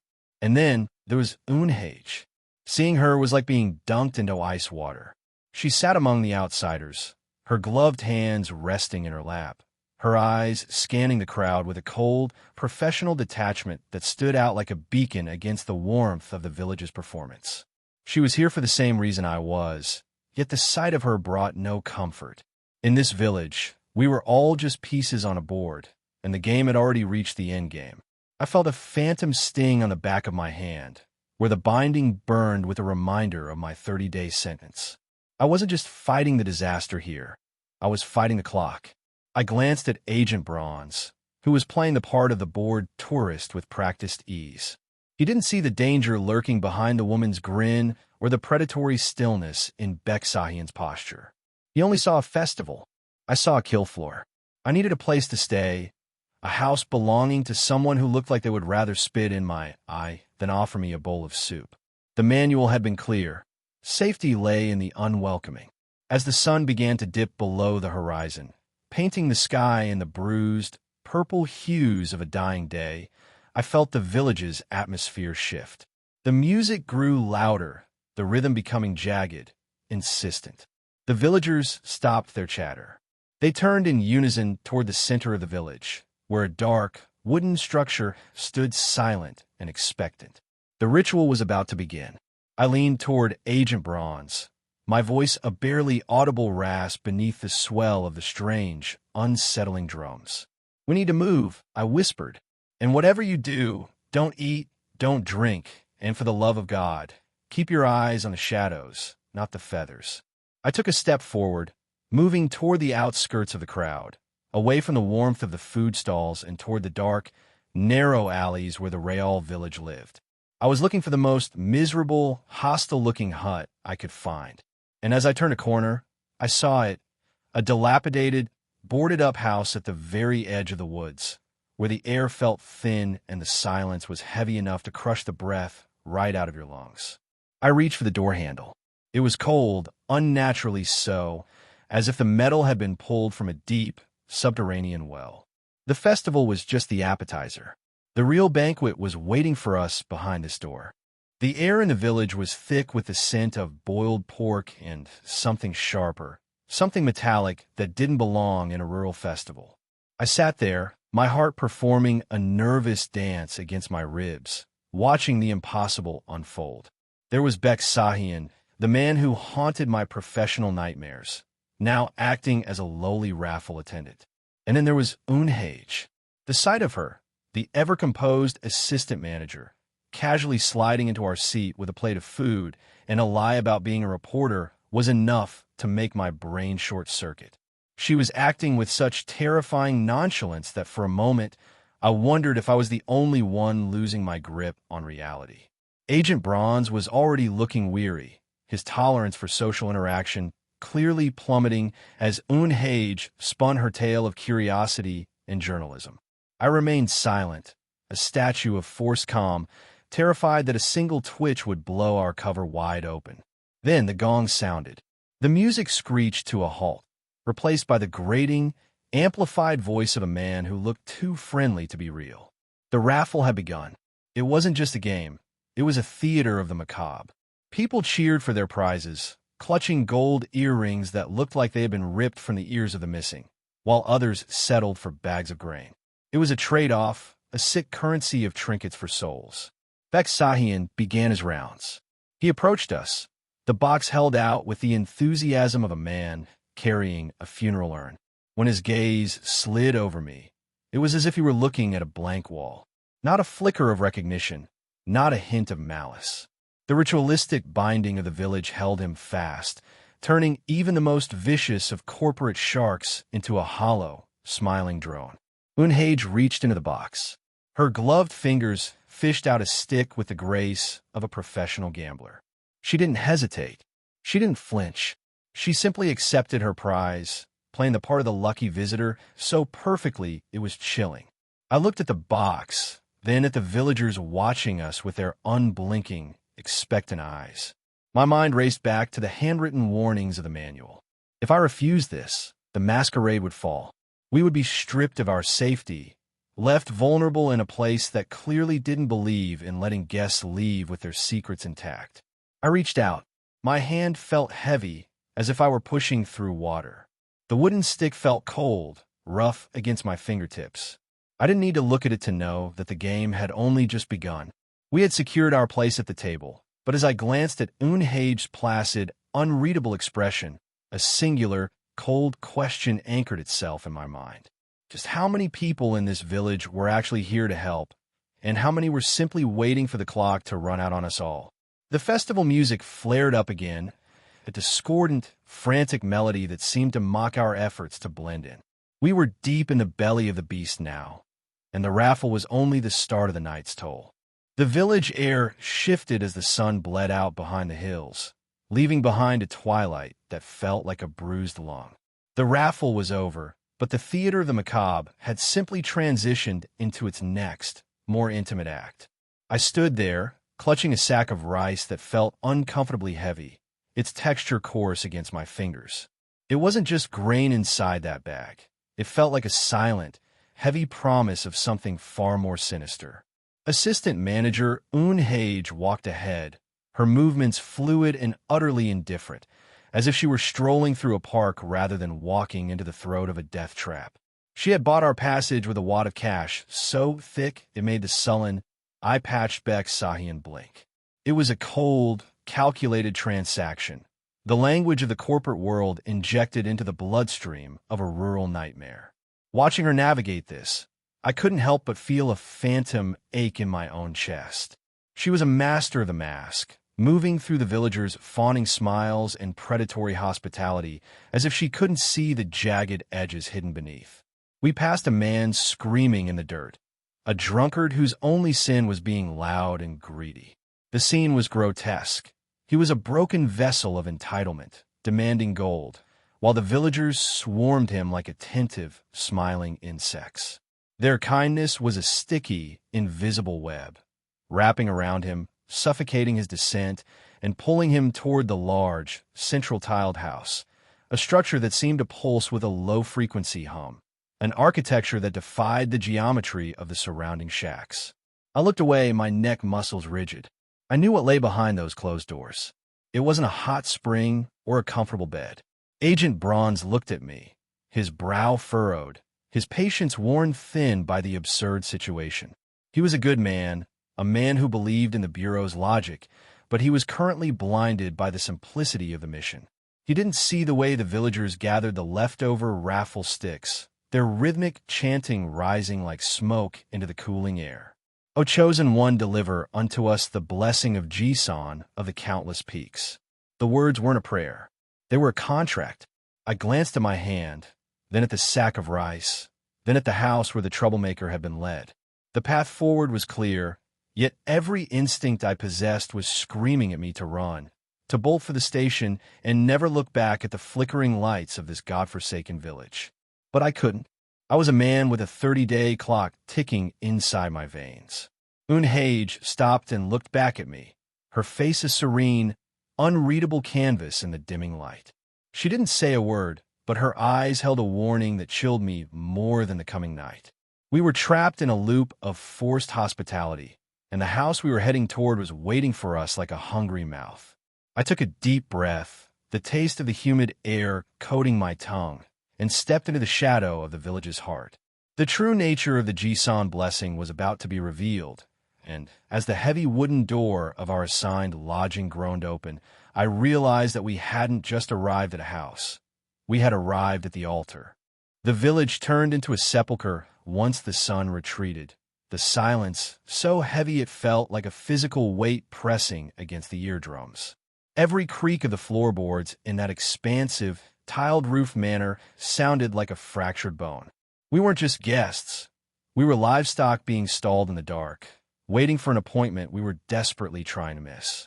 Un Hage had vanished into her assigned room with the cold, unsettling grace of a shark slipping into deeper water. She hadn't spared a glance for the man who had checked us in, the eye-patched, soul-hollowed shell of man I recognized all too well. Beck Sahian was a ghost in his own skin, and yet he was the thread we were forced to follow. Midnight brought the damp, subterranean chill of the well, and there, standing like a sentry, was the eye-patched man himself. But the moment Agent Bronze moved to neutralize the threat, the entire reality of the situation fractured. The informant, Beck Sahian, the corporate predator, was reduced to a desperate, shaking mess, clutching at his pockets like a man drowning in dry air. He dragged out the prize. The golden tip of the raffle stick shimmered in the weak moonlight, a death sentence masquerading as a reward. My memory caught fire, recalling the jagged, handwritten warnings in Agent Choi's manual. Those words weren't just advice.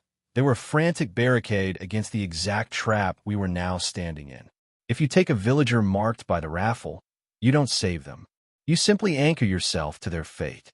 The silence around the well turned electric, the kind of stillness that precedes a lightning strike. Bek Sahian was begging, his single eye wide with a primal, animalistic terror. He was a chosen one. And the village, that organism of smiles and rot, was never going to let its prize walk away.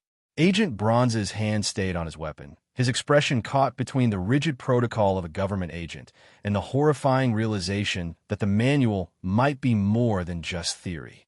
I looked at the golden tip of that stick, then out into the darkness where the shadows of the village seemed to be leaning in, listening.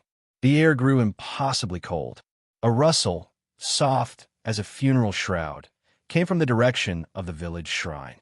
If we turn our backs now, we might make it to the edge of the woods. But if we left him, we were already marked by the ritual. Bek Sahian let out a sound, a choked, wet rattle that wasn't human. Behind him, from the mouth of the well, something began to climb. It didn't look like a ghost. It looked like a memory being pulled from the mud, wet and reaching. The manual was right.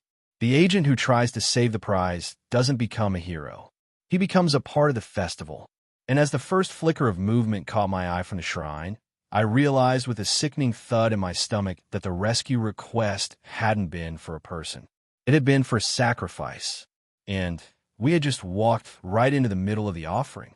The air around the well turned from stagnant to pressurized, the kind of crushing weight that precedes a structural collapse. Bek Sahian was no longer just a man. He was a siren, his voice a jagged blade carving through the silence of the night, broadcast directly to the very things we were trying to avoid. The chanting, once a background rhythm of the festival, had transformed into a predatory beacon. I clamped my hand over his mouth, the desperation in his eyes so bright it was blinding, but the village had already heard its favorite hymn. From the periphery of the abandoned houses, the darkness began to knit itself into shapes. They weren't moving with the clumsy, drunken gait of the festival-goers we'd seen earlier. They were fluid, silent, and entirely too fast, their forms flickering in the moonlight like a corrupted film reel. Bek Sahian's eyes were wide, wet, and leaking terror as he fought beneath my hand. He knew exactly what he was calling down upon us. He had traded his life for a prize, and now that the prize was in our possession, he was merely the sacrificial lamb intended to lead the wolves to our throats. Agent Bronze didn't hesitate.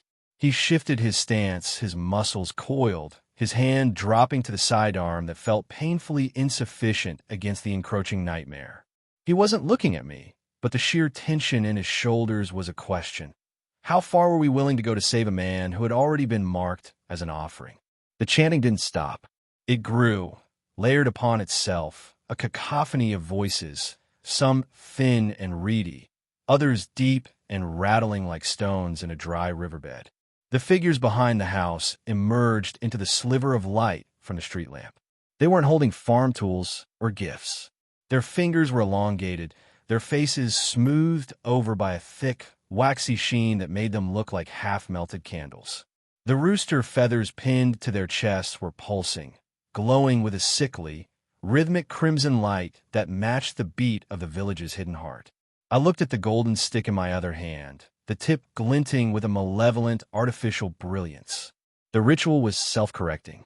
We had taken the chosen one, and now the village was coming to reclaim its property and to collect the interest we owed in blood.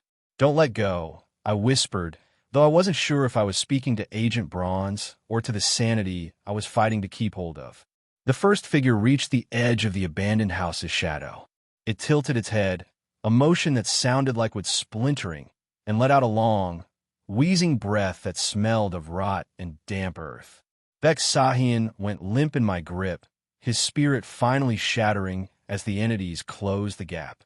The path to the withered pine tree was 99 steps away, a distance that suddenly felt like an ocean. And as the chanting reached a fever pitch, drowning out the sound of my own frantic heartbeat, I realized that the rescue manual hadn't been a guide to survival. It had been an itinerary for our own execution. The figures surged forward, and the night shattered into absolute, blinding chaos. The silence that followed wasn't just a lack of noise. It was an absolute vacuum. The festival, a heartbeat ago, a cacophony of drums and manufactured joy, had been muted by a heavy, invisible hand. Every villager, every tourist, and every stray shadow in the village turned their heads toward me in perfect, sickening unison. The wooden stick in my hand felt suddenly impossibly hot. The golden tip, that small, gilded harbinger of catastrophe, seemed to pulse with a life of its own, drawing the moonlight into its metallic skin. I looked up. Bek-Sahian was no longer the sullen, eye-patched informant who had begged for his life in the dark. He stood before me, his posture straightened, his expression a mask of terrifying, ecstatic piety. He wasn't smiling with his lips. He was smiling with his entire being, a jagged, broken sort of joy that crawled over my skin like insects. He had set this up, or perhaps the village had simply used him as a hollow conduit to ensure the right hand reached for the right box. It didn't matter. The trap had snapped shut, and I was the bait. Around us, the villagers began to sway. It started small, a rhythmic rocking, before escalating into that repetitive, grating chant. The sound, O chosen one, deliver unto us the blessing of Jisan of the countless peaks, was no longer a prayer. It was an indictment, a verdict. Agent Braun stood frozen beside me, his hand hovering near his holster, but his eyes were darting around, realizing the futility of a weapon in a place where the air itself was turning into a prison wall. He looked at me, then at the golden stick, and I saw the realization dawn in his eyes. The manual hadn't been a map for our escape. It had been the script for our assimilation. Assistant Manager Un Hage stood a few feet away, her usual armor of indifference finally cracking. She looked at the stick, then at the villagers swarming in from the periphery, their hands reaching out, their faces devoid of anything resembling humanity. She didn't move to help. She didn't pull her weapon. She simply watched, a spectator in a theater of the damned, as the circle tightened. The festival music crashed back into existence, but it was wrong now. It was faster, discordant, a frantic, screaming melody that tore at the sanity of everyone who heard it. The villagers were closing in, their movements frantic, their eyes wide, and weeping with that same ecstatic, terrifying fervor. I looked at the gate of the village, just a few hundred yards away. A lifetime. The ground beneath my feet began to vibrate. It wasn't an earthquake. It was the village itself waking up, the soil shifting to ensure we wouldn't be leaving for a very long time. Bek-Sahian stepped closer, the raffle box dropping from his hands to the dirt with a hollow, final thud. He reached out, his fingers trembling, aiming to touch the sleeve of my jacket, to mark the victim, to seal the deal. I took a single step back, the golden stick trembling in my hand, and the world tilted on its axis. If I dropped it, I was an outsider refusing the village's grace. If I kept it, I was the chosen one. And as the chanting reached a fever pitch, I realized the most horrifying truth of all. The ritual hadn't ended because someone won the prize. It was just starting. The air in the room was thick with the scent of fermented grain and something deeper, something like old, dried earth. I was splayed out on the floor, the golden ropes binding my ankles vibrating with a low, rhythmic tension that suggested they were connected to something very much alive. I had been crowned. The golden ticket had not been a win. It was a death sentence. The carnival outside had reached a fever pitch. The rhythmic clanging of the gongs felt like a mallet hitting my own skull, while the ecstatic cheering of the villagers leaked through the paper walls like water through a sinking ship. They were no longer just celebrating a festival. They were celebrating a harvest. And I was the crop. The sliding door hissed open, and in walked the architect of my misfortune. Bek-Sahian. He didn't look like a prisoner anymore. He looked like a man who had finally passed a burning, radioactive parcel to someone else. His eyes were bright, feverish, and entirely devoid of the sullen mask he'd worn for days. He didn't need to confess. The way he looked at me told the whole story. He had spent years in this cycle, watching his own kin be dragged to the shrine, watching the hollow-eyed shells return to join the band, playing instruments with fingers that should have been cold in the grave. He was terrified of becoming a footnote in their supernatural history book, and I was the one who had finally bought his freedom. The truth of this place was as absurd as it was horrifying. They weren't just practicing a tradition. They were manufacturing divinity. They were trying to build a god from human clay, using the festival as a kiln. The villagers truly believed that by sacrificing an outsider, they were creating a vessel, a piece of fortune that would save them from the mundane, bitter truth of the world. He paced the room, his voice barely a rasp as he recounted the horror of the shrine. He described the people who walked out at dawn, their faces wiped clean like chalkboards, their souls replaced by the grinding, rhythmic drive of the village's dark anthem. They were the ones playing the music outside right now, the undead orchestra of Jisan. But then his gaze shifted. He looked at me, not with pity, but with a cold, clinical relief. He was finally off the hook. He wasn't the chosen one anymore. He was the one who had found a replacement. I looked at the gold rope binding my feet. The knot was tight, anchored to something hidden deep beneath the floorboards. Outside, the gongs suddenly stopped. The silence that followed was absolute. It was the silence of a predator waiting for the prey to realize the trap is locked. I wondered where Agent Bronze was. I wondered if he was even now sprinting through the dark, fingers raw, searching for a way back in. Or if he was already looking at the map, realizing that the only way to beat a god in the making was to burn the shrine to the ground. I looked at Bek Sahian, who had already reached for the door, his hand trembling with the need to be gone. He was leaving me to the tender mercies of a village that worshipped its own madness. As he slid the door shut, locking me into the darkness of the inner chamber, I felt the ropes tug. Something was moving under the floor. Something was coming to claim its prize. And for the first time since this nightmare began, I understood why the festival music sounded so familiar. It was the sound of a countdown, and I had no idea how much time was left on the clock. The room was a pressure cooker of dread and secrets, and the air between us felt like a live wire. Bek Sahian was a man hollowed out by his own survival instinct, a creature who had traded a stranger's soul for a few more rotations around the sun. He looked at me with a mix of raw, animalistic fear and the cold, detached logic of someone who had already calculated the value of my life and found it worth less than his own. But then, the thin, papery veil of the village's madness bled through the walls. The chanting didn't just come from outside. It seeped through the wood, a rhythmic, maddening refrain that reminded us both of exactly what happens when the chosen act out. When I apologized to the silence, to the very air behind the door, I didn't just save us from spectral reprimand. I realized something that made my blood run cold. This wasn't just a folktale or a backwoods cult. I rolled the silver badge in my pocket, the metal biting into my skin. The architecture of their faith, the resurrection, the scapegoating, the manufacturing of a god, it all carried the unmistakable, rotting signature of the Church of the Luminous Unknown. It was a malignancy I had seen before, a virus that turned devotion into a slaughterhouse. If I wanted to break the ritual, I couldn't just fight the villagers. I had to kill their faith. I looked at Bek Sahian, who was currently trembling in the corner, his bravado stripped away like dead skin. He was a piece of the machine, but he was also the only witness who knew how the gears turned. He wasn't a friend, and he certainly wasn't a partner, but he was a survivor. And survivors are remarkably easy to manipulate when their only other option is becoming part of the village's undead band.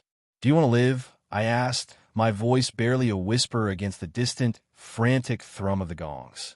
"Not just survive until the next festival, but actually walk out of here and leave this nightmare behind?" Bek Sahian looked at me, his eyes searching my face for the lie. He was waiting for the trick. He was waiting for the moment I'd reveal that I was just another player in his twisted game. "I don't need you to feel guilty," I continued, my fingers tightening around the badge. "I need you to be useful. We're going to show the village exactly what happens when their chosen god turns out to be a hollow shell. We aren't going to run, and we aren't going to fight our way out. I looked at the sliding door, at the faint, flickering shadows dancing on the paper. We're going to destroy their god. The chanting outside swelled, a wall of sound that seemed to recognize the shift in the room's atmosphere.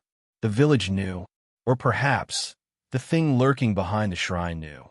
Vexahian stood up, his face pale, his breath hitching as he looked at the gold ropes still binding my legs. He was terrified, but for the first time, he looked at me with something else, the desperate, pathetic hope of a drowning man reaching for a razor. The festival was reaching its crescendo, the night air thick with the promise of blood and transformation. We had hours, maybe less, before they came to drag me to the altar. If this was a test of faith, I was about to become the ultimate apostate. And as the door began to creak, not from a person, but from the weight of something heavy and impossible pressing against it from the other side, I realized we were already out of time. The door began to slide open. It was time to see what kind of god this village was truly feeding.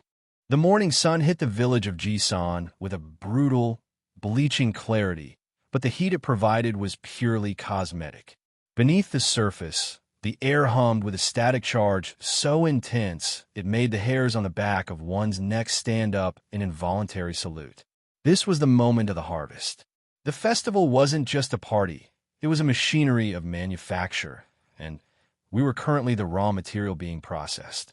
I sat atop the palanquin, my body a rigid vessel for the villagers' collective projection. I could feel the golden ropes digging into my skin, the same metallic, cursed fibers that had bound the history of this place to the altar. Around me, the crowd was a blur of frantic, sweaty desperation. Tourists with smartphones were filming, their laughter punctuated by the occasional drunken stumble. They were tourists in a slaughterhouse, completely oblivious to the fact that the meat hooks were already swinging. Unhage, our supposed reporter, moved through the chaos with the cold precision of a surgeon. She wasn't watching the spectacle. She was watching the geography. She knew that this festival wasn't just a ritual. It was a structural event, a moment where the thin fabric of reality in Jisan was stretched until it tore, revealing the rotting plumbing of a higher, darker dimension. She didn't head for the altar. She headed for the seams. The procession wound its way toward the shrine, a serpent of human devotion moving toward the final digestion. As we neared the village's spiritual epicenter, the villagers began to press in. Their faces were mirrors of a singular, desperate delusion, that by covering me in their names, by drenching me in sacred liquor, they were transmuting their own pathetic, mortal existence into something eternal. They were pinning their sins onto my white robes, hoping to wash themselves clean in the ink of their own identities as it bled into my clothes. When the shrine doors groaned open, the greed of the outsiders finally collided with the horror of the scene. The golden statue inside was a monstrosity, a human-sized idol that glimmered with a light that seemed to swallow the morning sun rather than reflect it. It was the physical manifestation of their god, a hollow, gilded lie sitting on a pedestal that was nothing more than an inverted axis of suffering. The ritual reached its crescendo. The villagers began to chant, their voices no longer individual, but a singular, guttural grinding. They weren't just praying for luck. They were begging to be freed from the truth of the world. And what was that truth? That no matter how much gold you pile up, and no matter how many gods you build, you are still just a ghost waiting for the band to start playing your dirge. I stood there, the ink of 100 different lives staining my robes, waiting for the signal.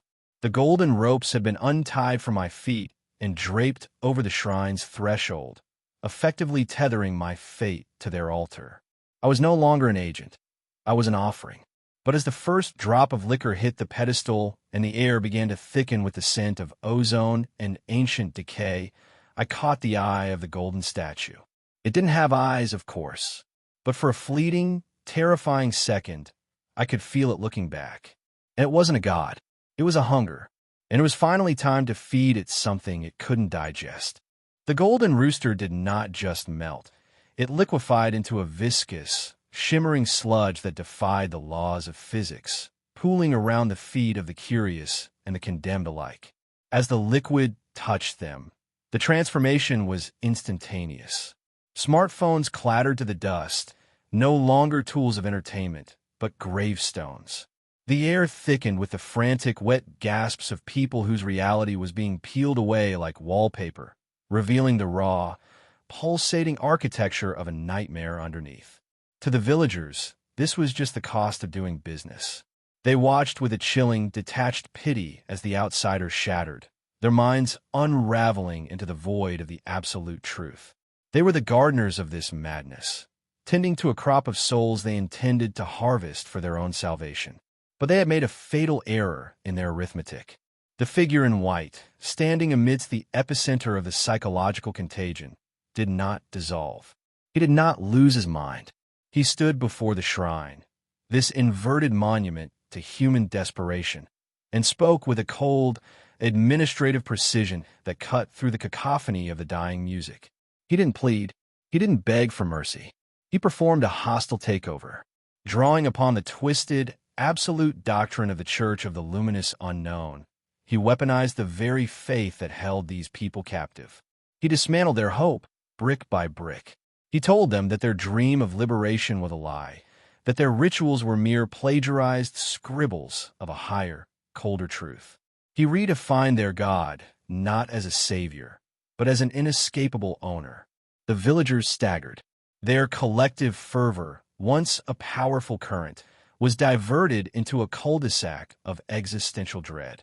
If they killed him, they created the very God they feared. If they let him live, they admitted that their decades of devotion had been built on a foundation of sand. The traditional band fell silent. The gongs that had been the heartbeat of the village for generations turned into hollow, dead weight. He stood among the ruins of their faith, his white robes stained with the ink of 100 names, the architect of a psychological collapse that would leave Jisan Village a ghost town in all but name. He had played their game with such terrifying expertise that the game itself ceased to exist. As the villagers collapsed around him, their knees buckling under the weight of a shattered ideology, he simply watched. No victory, no relief, just the heavy, dragging sensation of a job completed. He had walked into their altar and effectively unplugged their universe. The silence that followed was not the peaceful kind. It was the heavy, suffocating quiet of a world that had just realized it was meaningless. And somewhere, just beyond the edge of the woods, the path back to reality was opening, though it felt less like an exit and more like an exile back into a world that was just as hollow as the one he had just destroyed. The raffle was over. There were no prizes left to win. The golden liquid was not an offering. It was a seal. As the floor collapsed into a jagged, wooden maw, the truth of Jisan Village rose to meet us in a wet, slithering tide of agony. The entity that erupted from the jar was a nightmare of anatomy. It was a massive, undulating centipede, its segments not chitinous shell, but a gruesome collage of human limbs. Hundreds of palms, pressed together in perpetual, mocking prayer, rippled in unison as the thing hauled its rot-thickened body into the sunlight. It possessed the face of a depraved monk, smooth, featureless, yet disturbingly human. And as it moved, the stench of ancient, fermented decay washed over us, stronger than any liquor. This was the source of the village's madness. It had been the original preacher of a gospel that was never meant for human ears. It didn't offer salvation. It offered a violent, absolute erasure of self. My mind began to fray at the edges. As the creature's presence flooded the air with its forbidden doctrine, a promise of eternal life through the pulverization of bone and spirit, I felt a strange, alluring weight settling over me. Why fight? Why scramble? Why endure another month of this hellish service if I could simply surrender to the grinding truth? The creature's sermon was a siren's song, pulling at the threads of my survival instinct, suggesting that my pain was merely a prerequisite for an ending that didn't require me to breathe anymore. Then the world shattered. The roof of the shrine disintegrated in a spray of splintered timber and blinding, ethereal light. Agent Bronze didn't just arrive. He struck like a falling star. The Dakibi fire erupted with a roar that drowned out the chanting of the monster, turning the air into a furnace of divine, chaotic retribution.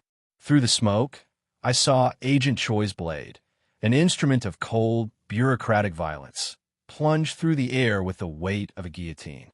He had made it. He had navigated the seams of reality, defied the village's isolation, and brought the backup I had been told was impossible.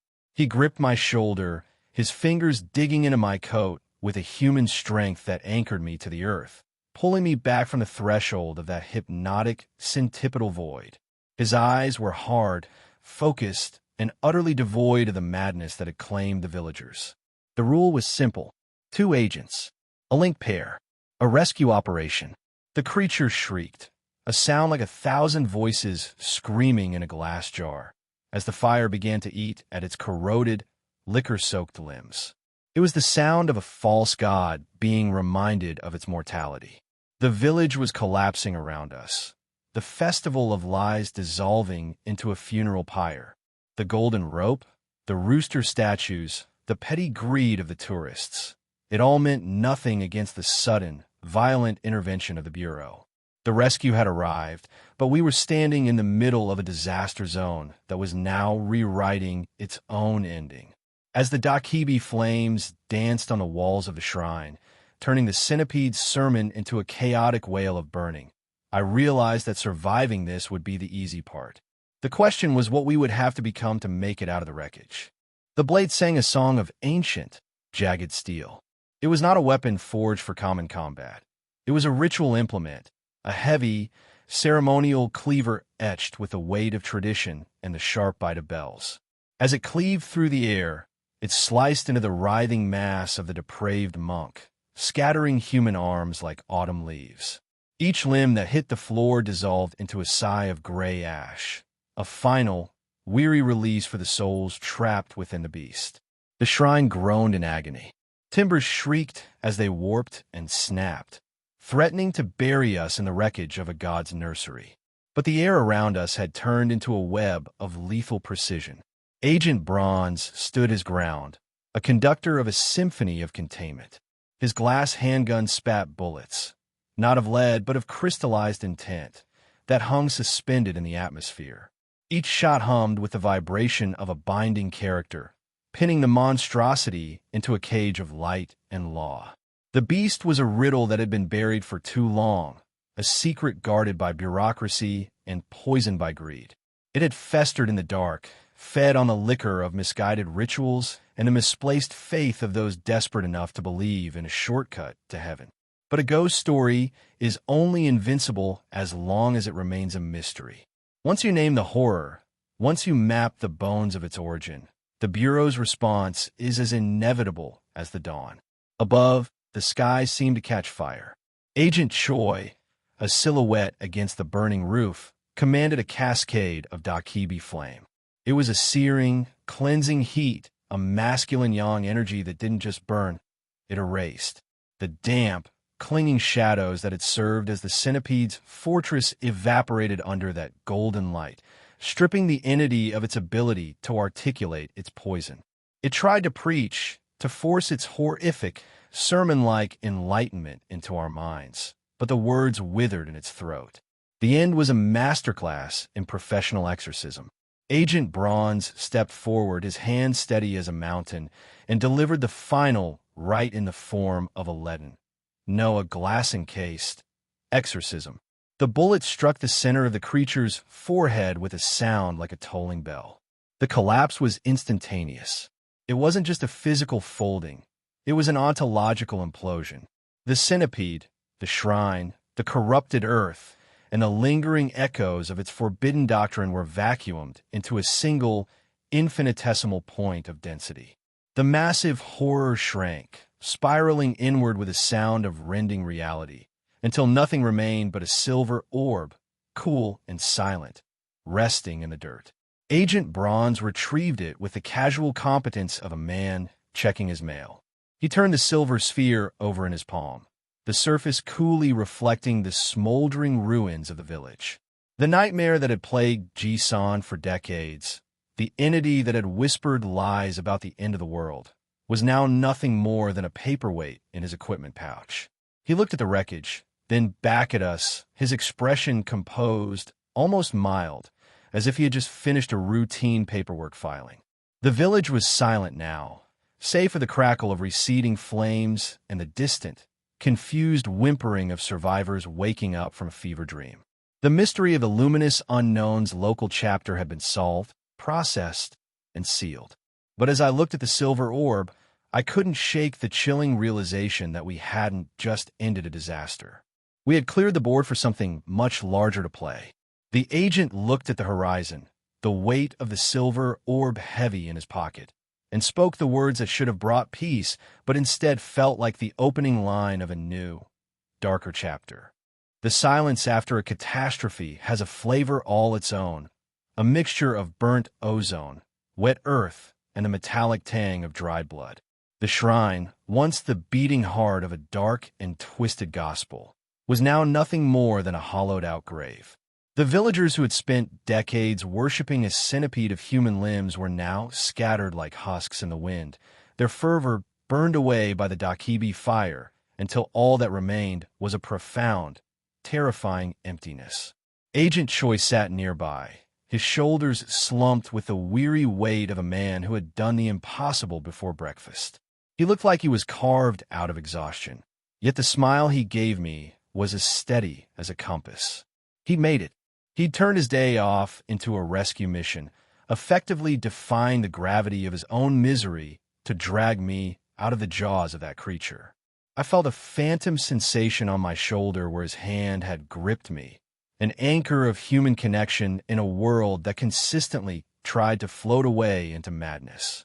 It was a strange, disorienting sensation, feeling grateful for the company of men who live their lives in the shadow of things that should not exist. I caught the glint of something in the dirt where Beksahian had been standing moments before. I scooped it up, a small paper boat, folded with the frantic precision of a man who was already halfway out the door. I tucked it away, a secret for later, and stood up to join the others. The MVP of the disaster was already walking away. Assistant Manager Unhage. She stood at the edge of the clearing, her presence a silent, sharp contradiction to the surrounding ruin. She hadn't just helped. She had steered the entire operation from the shadows, ensuring the Bureau's heavy hitters arrived with the exact coordinates of the shrine. She caught my eye, offered a nod that was less of a greeting and more of a professional acknowledgement, and then simply vanished into the throng of dazed, hollowed-out survivors. She moved with an intent that was entirely foreign to the confused, traumatized mess of the villagers. She was a needle threading through a haystack of ghosts. We began the walk back. The village of Jisan was still standing, but its spine had been snapped. The centipede sage, that heretical preacher of the luminous unknown, was now a silver orb resting in Agent Bronze's pouch, a captive curiosity of the Disaster Management Bureau. The madness would eventually fade, or at least stabilize into the mundane sort of misery that the Bureau usually handled. I walked behind them, the weight of the paper boat in my pocket, the silver orb clinking faintly as Bronze moved, and the sun rising higher in a sky that finally felt like it belonged to the living. I was still a spy. I was still under a death sentence from Director Ho. I was still, fundamentally, a man playing a game he was destined to lose. But for this one moment, as the morning wind swept the smell of the ritual away, I felt a strange, defiant spark of clarity. I was still here. We reached the outskirts, the train station looming ahead like a gateway to a reality I wasn't sure I still recognized. I glanced back one last time at the village.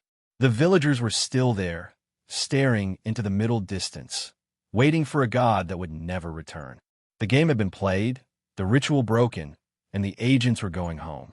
And as I stepped onto the platform, I realized that while we had stopped the disaster, we had only deepened the mystery of the one who had choreographed it all from the shadows.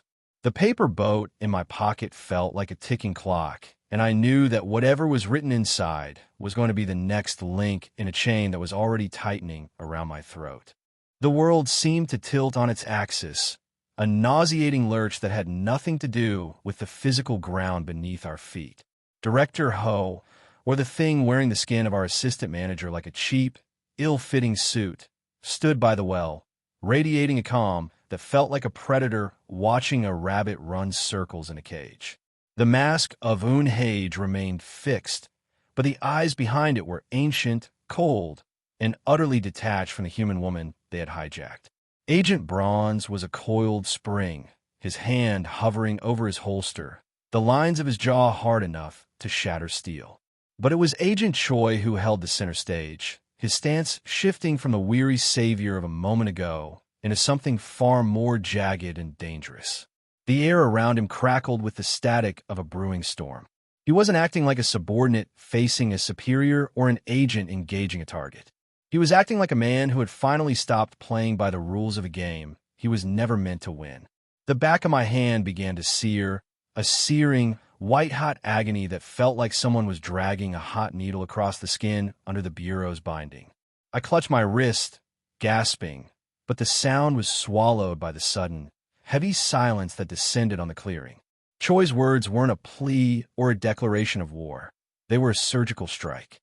By framing our situation through the lens of a supernatural binding rather than a spy investigation, he was exploiting the very loophole that kept him from turning into a pile of ash. Director Ho's head tilted, that gentle, terrifying smile never wavering. He was enjoying this, the spectacle of his playthings beginning to realize the strings were made of glass. "You think you can break it," the creature said, its voice a haunting duet between its own chilling timbre and the borrowed, familiar cadence of our colleague. "You think a cleaver for monsters can cut the thread of a god?" Choi didn't blink. He reached behind his back, his fingers dancing over the hilts of the bells on his blade. The metal began to resonate, not with the sound of music, but with a low-frequency hum that made the very atmosphere in the clearing feel brittle. "I'm not trying to cut the thread," Choi murmured, his voice sounding like gravel grinding against bone. "I'm just here to see if the hand holding it can still bleed." The Dakibi lantern, held in Choi's left hand, flared from a soft, flickering amber to an aggressive, blinding violet. It was a beacon, a signal of intent that forced the creature to shift its posture. The mask of Unhage flickered for a fraction of a second, revealing a glimpse of something darker, something vast and hungry, before the veneer slammed back into place. I realized then that this wasn't a rescue mission anymore. This was a gambit. Choi had been to Siraxin. He had scoured the edges of the world for a counter-right, and he had returned with the means to turn our own shackles into a detonator. Bronze took a step forward, his eyes locking onto mine for a fleeting second. There was no hesitation there, only the grim, soldierly understanding that if we were going down, we were going to make the devil pay for the real estate. The burning on my hand flared again, turning the world into a blur of monochromatic pain. I looked at Director Ho, at the monster disguised as a woman, and for the first time, I saw a flicker of genuine curiosity in its gaze. The predator had realized that the rabbits had stopped running. The well behind them, that dark, yawning passage to nowhere, seemed to sigh in anticipation. And as Choi raised his blade, the silence of the village was shattered by the rhythmic, deafening tolling of the bells on his sword, ringing out like a countdown to an end we couldn't even begin to imagine. The sky bled. It wasn't a metaphor, and it wasn't a trick of the light. Thick, iron-scented crimson cascaded from the firmament, soaking the earth in a deluge of ancient, angry history. I lay face down in the mud, my hands clawing at the dirt, as the very atmosphere curdled into something primal and predatory. The reality of the village, the rotting centipede, the fake doctrine, the paper-thin lies, had been torn asunder by something that didn't just operate within the rules of the supernatural. It was a force that treated the rules as suggestions. Dachingbaum, the great tiger general. The air grew heavy with the smell of mountain pine, ozone, and the apex predator musk of an entity that had been hunting since before the first village was staked into the ground. Agent Choi's bickering, once sharp and confident, had collapsed into a frantic, breathless desperation as he realized exactly what he'd bargained for. He hadn't called for a rescue. He'd summoned a storm. Director Ho, still wearing the borrowed skin of Unhage, hung in the air like a grotesque marionette. The creature's limbs contorted in sickening, structural protest, bones snapping and reknitting in a display of cosmic contempt. Yet that gentle, assistant manager smile remained, an immovable artifact of the thing's hubris. It mocked the great tiger, throwing out scraps of prayers and folk charms, as if taunting a king with nursery rhymes. Then the sky blinked. A singular, titanic eye opened amidst the swirling gore, an aperture of golden hunger that looked down upon the village, the agents, and the hollowed-out shell of the assistant manager. The pressure was absolute. It was the feeling of being judged by a hurricane. The entity possessing Unhage didn't just vanish. It was erased, folded out of existence by a force that found its presence offensive. One moment, she was suspended in the air, a twisted monument to supernatural theft. The next, there was only empty rain and the receding hum of an apex spirit. Agent Choi was still dangling, his feet kicking at empty air, held by an invisible, suffocating grip that emanated from the clouds. The general was displeased. The disrespect, the audacity of the intrusion. It was a debt that had to be paid in terror. I forced myself up, my voice raw as I shouted into the void, offering the only thing a mortal could offer in the presence of such a towering, ancient will, recognition. The silence that followed the blood rain was louder than the thunder. The giant eye drifted, focusing on me, then on the trembling agents. It wasn't looking at our weapons or our bureau credentials. It was looking at the marrow in our bones, measuring the weight of our intent. And then the entity spoke, not in a voice of thunder, but in a tone that resonated directly inside my skull, vibrating the very cells of my body. It was an observation, a label, a proclamation that redefined everything I thought I knew about the game I was playing. A child who knows manners. The pressure vanished, leaving us gasping in the sudden, terrifying quiet of a world that had been saved by something just as dangerous as the thing that had tried to destroy it. I looked at the spot where Director Ho had been, then at the sky that was now clearing into a pale, uncaring blue. We were alive, but as the great tiger's presence faded, leaving only a lingering chill of absolute power, I realized that the fortune of Jisan hadn't been the centipede, and it wasn't the gold. The true fortune was that we were still breathing, and now the great tiger was watching. The sky remained silent, but the weight of that golden eye remained fixed on the horizon, waiting to see what the child with manners would do next. The air in the clearing lost its predatory edge, replaced by the mundane, cooling breeze of a mountain afternoon. The sky, a moment ago a cataract of divine ire, returned to a vacant, indifferent blue.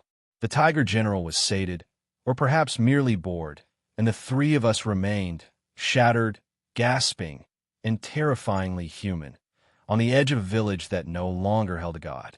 Agent Choi sat amidst the ruin, his hands shaking as he put away his blade.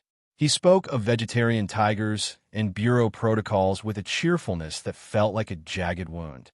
He had played a dangerous game, invoking the Daichingbong Guardian, a spirit of calamity and punishment, and somehow, through a mix of audacity and sheer, blind luck, he had survived to tell the joke. I looked down at the back of my hand. The skin was clear, the blisters and the putrid rot of the curse wiped clean by the reign of the general. The binding was gone. The invisible noose that had tightened around my throat, the one that guaranteed my death if I failed to betray my own comrades, had snapped. For a heartbeat, the relief was so profound it felt like I was drowning in oxygen. I was free. I was no longer a puppet waiting for its strings to be cut. But then, the voice of the monster, the director, echoed in my mind, a phantom itch of malice. The mission, the wish ticket, the trap. Agent Choi's gaze shifted to me, his smile not quite reaching his eyes. He wasn't just a savior. He was a bureaucrat of the supernatural, and he knew that a broken binding wasn't a clean slate. It was a red flag. As the faint, rhythmic ringing of a bicycle bell signaled the arrival of the Vermilion Bird Unit, the Bureau's cleanup crew, the mood in the clearing hardened. He drew his cleaver, the metal humming with a cold, administrative finality. There was a routine for this. When an agent was exposed to an unauthorized curse, the Bureau didn't offer a hug. They offered a containment cell. I started to protest, my mind racing through 100 different excuses, but the air around me began to fray. Choi's blade didn't just cut through the air. It punctured the fabric of the immediate space, unfolding a darkness that smelled of sterile glass and cold iron. "Don't worry," Choi whispered, his voice low, a secret share between the bars of an inevitable prison. Before I could breathe, the emptiness reached out. Countless, translucent hands, forged from the vacuum of his orb, erupted from the shadows and clamped down on my limbs. I didn't even have the chance to scream before I was yanked, violently and without grace, into the void. The world blurred, the sound of the village and the agents fading into a high-pitched, static whine. I was slammed into the hard, freezing surface of the glass prison, the light of the outside world shrinking to a distant, flickering spark. I was safe. I was secure. I was under lock and key. As the void closed over me, sealing me in the silence of the containment chamber, I stared out at the distorted image of Agent Choi watching me from the other side. He had broken my chains, yes. But looking at the cold transparency of my cell, I couldn't help but wonder if he had simply moved me from one cage to a more permanent, more reinforced one. The Bureau had protocols, and I was now a question that needed to be answered in the dark. The location is not a place you find on a map. It is buried deep within the earth, a jagged tear, in reality, hidden behind iron-reinforced tunnels, where the air tastes of ancient dust and forgotten secrets. Welcome to the glass prison. Here, the warden has no face, no voice, and no physical form. It is a sentient, suffocating pressure that watches from the shadows, making the very idea of a guard feel laughable. The agent walking through this subterranean tomb felt the shift in atmosphere immediately. They were led into a cavern that defied the laws of physics. Quartz crystals erupted from the stone, bleeding impossible light into a space that possessed no sun, no bulbs, and no fire.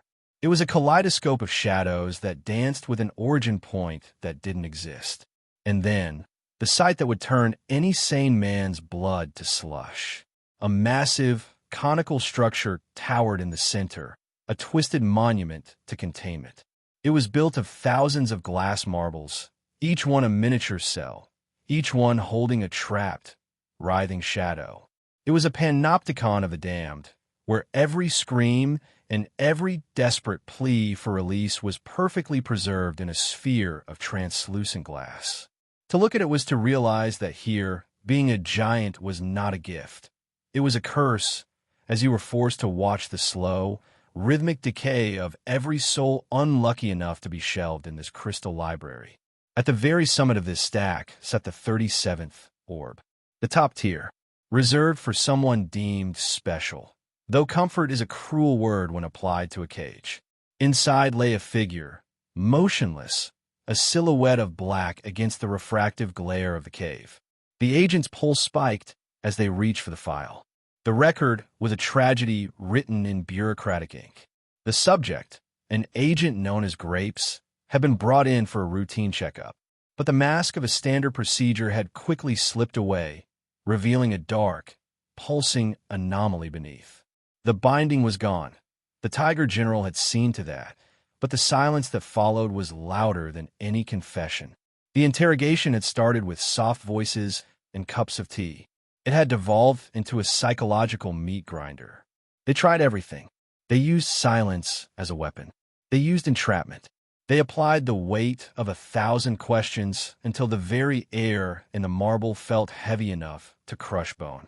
By the third day, the subject was being held in a position that denied them the luxury of looking away, a gag sealing their lips to ensure that every twitch of an eye was a definitive, binding answer.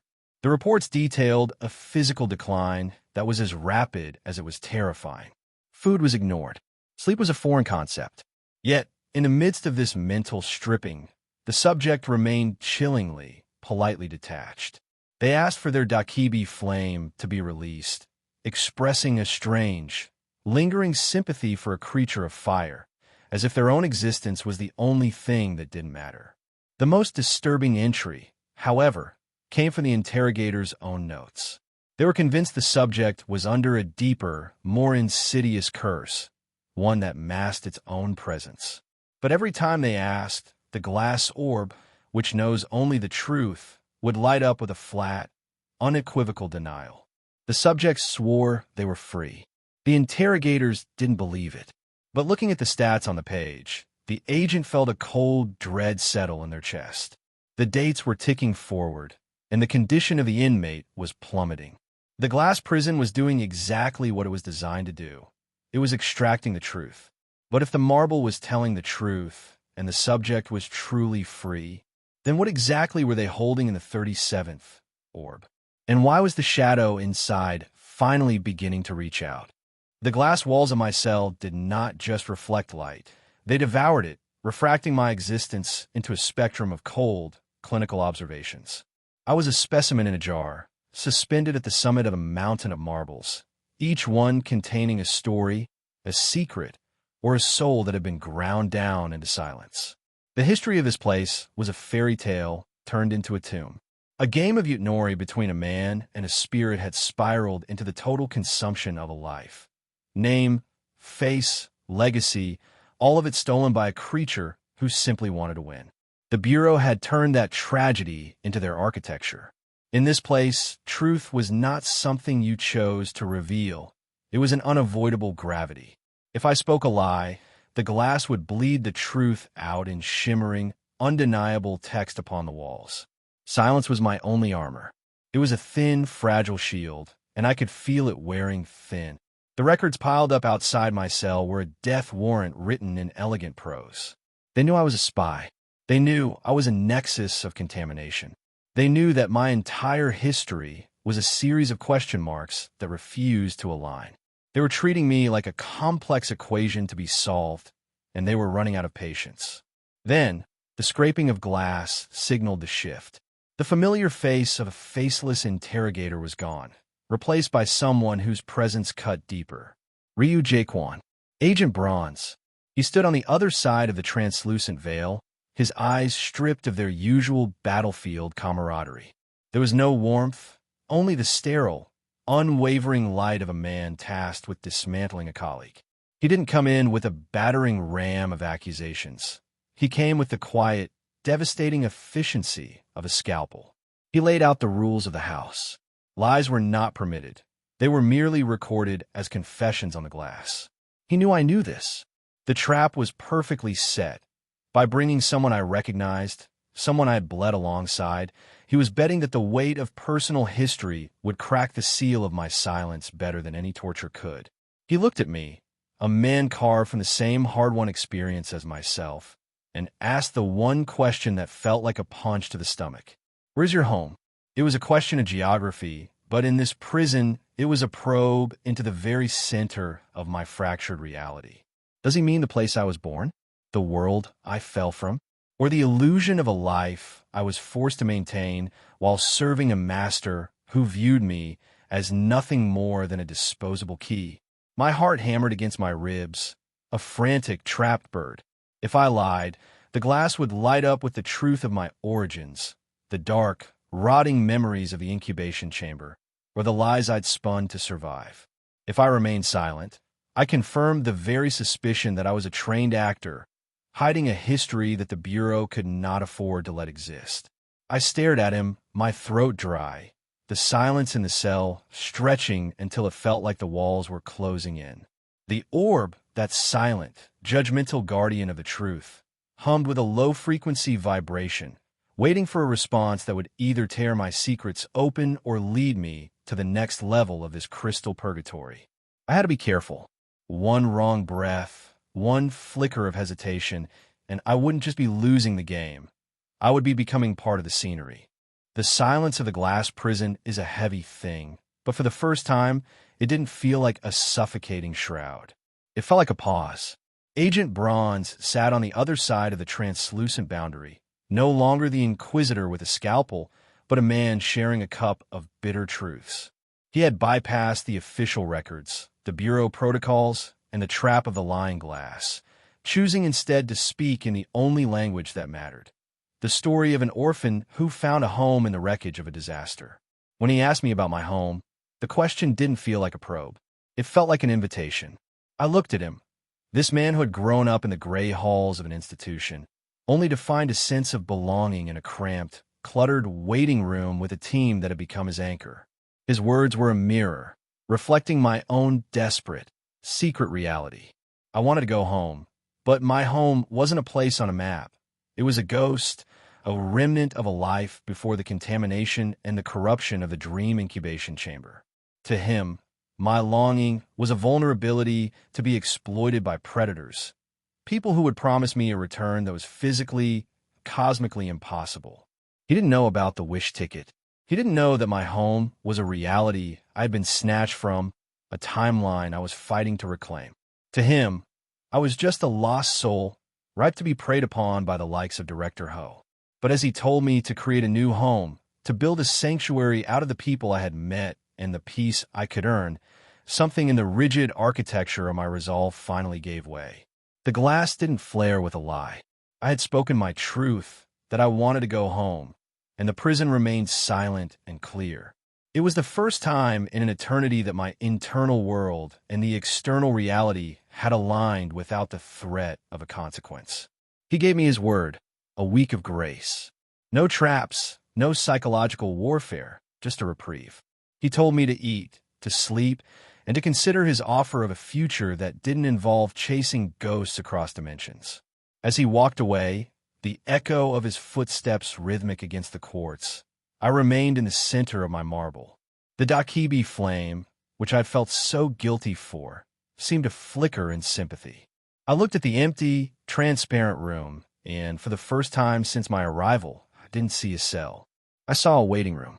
The weight of the mission still pulled at my gut, and the shadow of the Bureau's suspicions hadn't vanished. I was still a spy in a prison, waiting for the truth to inevitably surface. But as the lights in the cave dimmed, I found myself thinking about the waiting room of Black Tortoise Team 1. I thought about the smell of old coffee, the sound of Agent Choi's ridiculous jokes, and the strange, unexpected comfort of a camaraderie that had grown in the shadow of the supernatural. Maybe it was lying to myself, or maybe it was finally starting to understand the game. Either way, as I lay down on the cot, the silence wasn't quite so ominous anymore. I was safe. I was rested. And for the next 7 days, the monster that was my life had decided to go to sleep. But in the deep, dark corners of the crystal cave, I knew that even in a place designed to prevent trickery, the most dangerous deceptions were the ones we told ourselves to survive. The countdown for the rest of my life hadn't stopped. It had only changed its tone. The animation flickered against the cold, unyielding surface of the glass. A sickeningly cheerful, vintage-style cartoon that played on every wall of my solitary marble cell. It was a masterpiece of macabre imagination. In this miniature world, a version of me and a rabbit doll named Braun danced through a gore-soaked tutorial on how to turn the Disaster Management Bureau's most secure facility into a slaughterhouse. It showed me how to shatter the quartz, how to harvest the inmates like bait, and how to peel the skin off the prison's logic until nothing but carnage remained. It was vivid, it was detailed, and it was utterly useless to my current plans. I watched the screen, my expression a mask of detached interest. Braun, the rabbit who operated in the spaces between reality and the abyss, was preening, waiting for the applause to die down. He was fishing for my reaction, his every word a hook baited with the promise of chaos. He wanted me to break, to flip the table, to burn the house down because he found the fire entertaining. But I had finally stopped looking at him through the lens of a confused victim. I had been foolish, operating under a soft, sentimental bias, a subconscious trust built on the crumbs of past favors. I had mistaken his showmanship for friendship.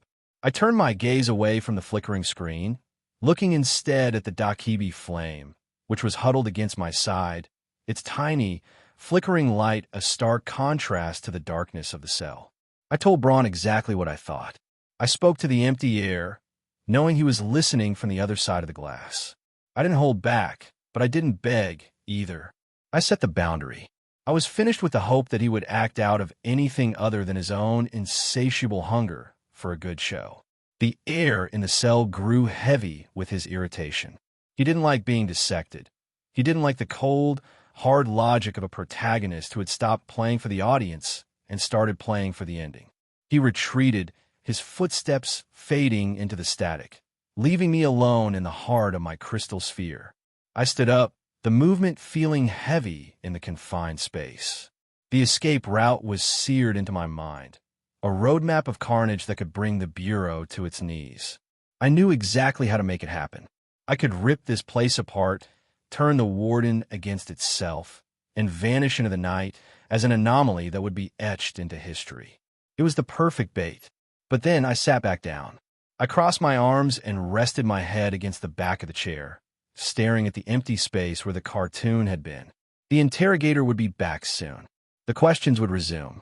The trap was set, the pressure would mount, and the Bureau would use every tool they had to strip me down to the marrow. They expected me to break.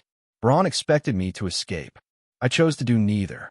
I would sit here through every question, through every trap, and through every moment of mounting exhaustion. I would endure the interrogation until they squeezed out every truth they were looking for, or until the glass prison itself ran out of things to ask. Because in this place, silence is a defense, but endurance is a weapon. I wasn't just a spy anymore, and I wasn't just a guest on a ghost story talk show. I was a man waiting for the right moment to turn the tables. And for now, the most dangerous thing I could be was a prisoner who was perfectly, calmly willing to stay exactly where he was. The air in the lounge was stagnant, smelling of nothing, a stark, sterile contrast to the chaotic, iron-scented reality I had just left behind. Agent Choi stood in the doorway, his hand still lingering on the handle of the iron door, the triumph of a successful rescue etched onto his face. He had expected to see me. He had expected to see the man he had fought to save, the partner he had navigated through the hell of the glass prison and the shifting tides of bureaucratic suspicion. Instead, he found a vacuum. The lounge was a tomb of silence. The only occupant was a solitary steel chair, standing in the center of the room like a throne for a ghost. Resting on its cold surface was the only evidence that I had ever been there. A single folded sheet of paper and a scattering of mundane, lethal trinkets that hit the floor with a rhythmic, hollow clatter. Choi's breath hitched. He stepped forward, his boots crunching against the hard floor, and his gaze dropped to the items. They weren't just scraps. They were remnants of a life lived in the dark. Round candies that masked sharp, synthetic chemical signatures. Syringes filled with unknown intent. His fingers trembled as he picked up the paper. The handwriting was neat, pressed down with a deliberate, haunting force, the kind of script someone uses when they're writing their final thoughts before stepping into a void. The first word of the letter loomed before him, a simple, agonizing apology. He didn't read it yet. He couldn't. He looked up, searching the corners of the ceiling, the shadows behind the door, the very air of the room, as if he expected me to materialize and explain the joke. But there was no punchline. The Bureau's most secure facility, a place where reality was locked away in courts and judgment, had failed to hold the one thing they thought they had solved. They had been so focused on the spy, so obsessed with the secrets, and so blinded by the relief of my cooperation that they had missed the most fundamental truth. I was never going to be a prisoner of their definition. Choi looked down at the letter again, the paper fluttering slightly in his shaking hands. The tomorrow he had anticipated, the reinstatement, the hot springs, the chance to finally understand the man behind the codename Grapes, had evaporated, replaced by the crushing weight of a departure that had happened right under their noses. He stood in the empty room, the silence of the glass prison pressing in on him, and began to read the words I had left behind. Each syllable was a bridge burned, a secret revealed, and a final, bittersweet farewell that would change everything he thought he knew about the Bureau, the disaster, and the person who had been his friend. I had been there. I had endured the interrogations. I had seen the light of the courts and the cruelty of the rabbit doll. And then I had simply walked out of the ending they had written for me. Agent Choi finally looked at the wall, where a small, barely perceptible distortion remained in the air. I was gone, and the real game, the one that didn't involve interrogations or glass marbles, had only just begun. The letter was a masterclass in detached grace. It wasn't a frantic confession or a scorched earth manifesto. It was a household inventory. Kim Soleum had written it with the polite, mundane rhythm of someone stepping out to run a quick errand, detailing the logistics of office supplies, a flat bike tire, and the petty anxieties of a desk job. But beneath the polite prose, he had woven in the kind of lethal, high-level intelligence that only a veteran of the supernatural could possess. Tips on ghost stories, cautionary warnings about cursed equipment, and the kind of tactical intuition that made the agent's skin crawl as they realized they had been listening to a genius the entire time. When the agents of Black Tortoise team, one finally broke through the iron door of the lounge, they were met with the stinging realization of their own obsolescence. The room was a museum of a departure. I was gone. I stood in the corner of that crystal cavern, a silent observer in my own exit. I watched them scramble, their faces flushed with a cocktail of betrayal and frantic concern as they gathered the items I had left behind. They didn't know that every item, every cheap candy that held the power to reset a broken soul, was a quiet tribute to the team I had once called home. I didn't want to watch them anymore. I didn't want to see the confusion on Agent Choi's face or the way Agent Bronze looked at the empty air, trying to find the shadow of a man who had already folded himself into the fabric of the world. I walked out. It was almost too easy. As I boarded the high-speed train, the city of Seoul blurred into a frantic ribbon of gray and steel. I had escaped the glass prison, the bureaucracy, and the life that had been designed to chew me up and spit me out. But the silence that followed wasn't peaceful. It was heavy with the weight of everything I had abandoned. Back in a nameless motel room, I finally allowed myself to breathe. My inventory was hollow. The high-tier tools, the safety nets I had hoarded like a squirrel in a thunderstorm, I had left them all for the team to use. Because honestly, they were the ones still fighting the monsters. I was just the man who had stopped running toward a pre-written ending. I wasn't alone, though. A small, stubborn spark of light danced in the air, the Dakibi flame. It had ditched its lantern and its life at the bureau to follow me, a glowing little stowaway that refused to accept the finality of my resignation. I looked at my arm, where the flame settled into a faint, glowing tattoo. It was a piece of the life I had left behind, a flickering reminder that for a short, beautiful time, I hadn't been a spy. I had just been a guy who drank coffee, complained about the printer, and had people who cared if he made a home. I knew the bureau would be digging. I knew the ghosts of my past were likely already on my scent. My plan for what came next was as uncomfortable as a jagged stone in a shoe, a path fraught with danger and the cold reality that the people who wanted to use me were still out there, waiting. I sat in the dim light of the motel, the city hum outside the window, a million miles away from the quiet horror of the Crystal Cave. I had made my exit, but the show wasn't over. I had just changed the script, and out there in the dark, the stage was already being set for the next act. I just hope I survived to see the curtain fall. The air in the Fox counseling office was thick, smelling faintly of old books and something sharp, like ozone before a storm. Across from me, Director Ho sat with his hands steepled, that eternal, practiced smile etched onto his face. A smile that felt less like a greeting and more like a predator adjusting its jaw. My phone, pulled from the depths of my storage tattoo, felt heavy in my pocket, a digital tether to a life I had technically abandoned. The relief of being out of the glass prison was already curdling into the sour realization that I had traded one cage for another. The bureau might have been the frying pan, but Director Ho, he was the fire, waiting to see how long I could dance before the heat became unbearable. The transaction was simple, yet every fiber of my being screamed to run. I had come for the wish ticket, my ticket out of the nightmare, my ticket back to the reality I had been stolen from. I had played my hand perfectly. I had navigated the impossible, using the very prison design to break me as a workshop to forge the intel he craved. The Sekwang Special City Report lay on the table, a document crafted from a mixture of memory, wikilore, and cold, calculated bluffing. Watching Director Ho's face as he read, it was a clinical study in shifting masks, the surprise, the dawning realization, and finally, the blank, terrifying neutrality he retreated into. He He looked at me then, his eyes unblinking, trying to find the crack in the facade. He couldn't understand how a man who had spent the last week under the absolute, truth-forcing gaze of the glass prison could possibly have laid his hands on such forbidden data. He wanted to know the how, the why, and the who. But the secret was mine to keep. The irony was not lost on me.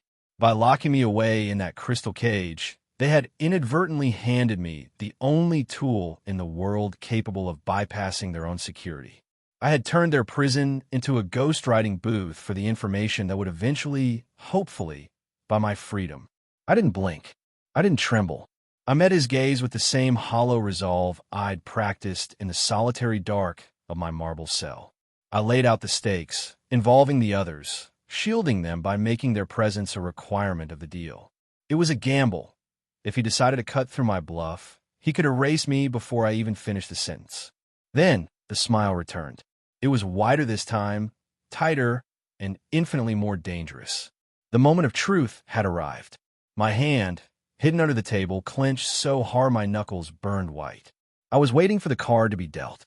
I was waiting for the wish ticket, the only thing that stood between me and a lifetime of being a pawn in a game I didn't want to play. Director Ho leaned forward, his voice dropping into a conspiratorial, almost tender register. The air around us seemed to thin, the silence in the room becoming absolute. I held my breath. The countdown had begun, and as his fingers moved toward his inner pocket, I knew that whatever happened next, I would never be the same person who had walked into that prison 2 weeks ago. The question burned in the silence. Was he going to pay the price? Or was the ticket going to be printed in blood? The black paper bag sat on the cafe table, its weight disproportionate to its size. It was a mundane object holding the impossible, a stark contrast to the bustling, ordinary world outside. 3 glass vials, shimmering with the iridescent, dying star glow of a miracle, rested inside.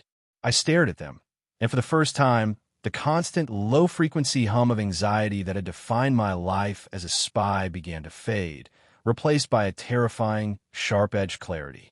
I had done it. Director Ho's surrender had been as polished as a funeral parlor brochure. He had handed over the tickets, not with malice, but with the chilling, practiced efficiency of a clerk processing a final claim. He had even forced the burden of distribution onto me, effectively making me the keeper of my teammates' destinies. The psychological weight was immense. In a world governed by the erratic, often lethal whims of the supernatural, these potions were the only currency that held actual value. My mind was a whirlwind of logistical nightmares. How do I hand these to Yeonjong and Hyun without raising the red flags of the Bureau? How do I ensure they use them before the Bureau catches wind of the unauthorized miracle items in their possession? I watched the steam curl off my untouched coffee. The temptation to reach into the bag, pull out a vial, and shatter the glass against my own lips was a physical ache. If I drank one now, I could be gone. I could be back in the world before the Bureau even finished auditing my resignation. I could be a ghost story that had simply finished its final chapter. But the vials for Yeonjong and Hyun winked at me, their lights swirling like a nebula captured in quartz. If I drank mine now, I would be leaving them behind in a game that was rigged to end in their destruction. My escape would be a singular, selfish act of erasure, while they remained shackled to the very forces I was trying to outrun. I felt a ghost of a smile tug at my lips, a sad, tired expression that I hadn't felt in a long time. I was no longer the pawn. I was the courier of liberation. I reached out and adjusted the bag, ensuring it was shielded from prying eyes. The cafe was quiet, the casual chatter of patrons oblivious to the fact that the most potent magical artifacts in existence were currently sitting on a laminate tabletop next to a half-finished latte. I needed a secure way to reach them. No phones, no bureau channels. I had to move like the ghost I was being painted as, silent and untraceable. I looked out the window at the rainy street. The city was a maze, but for the first time, I wasn't looking for an exit. I was looking for the people who had survived alongside me. Once they were safe, once they had their own paths back to something resembling normal, then, and only then, would I uncork my own vial. My fingers brushed the cool, smooth paper of the bag. The hard part was over.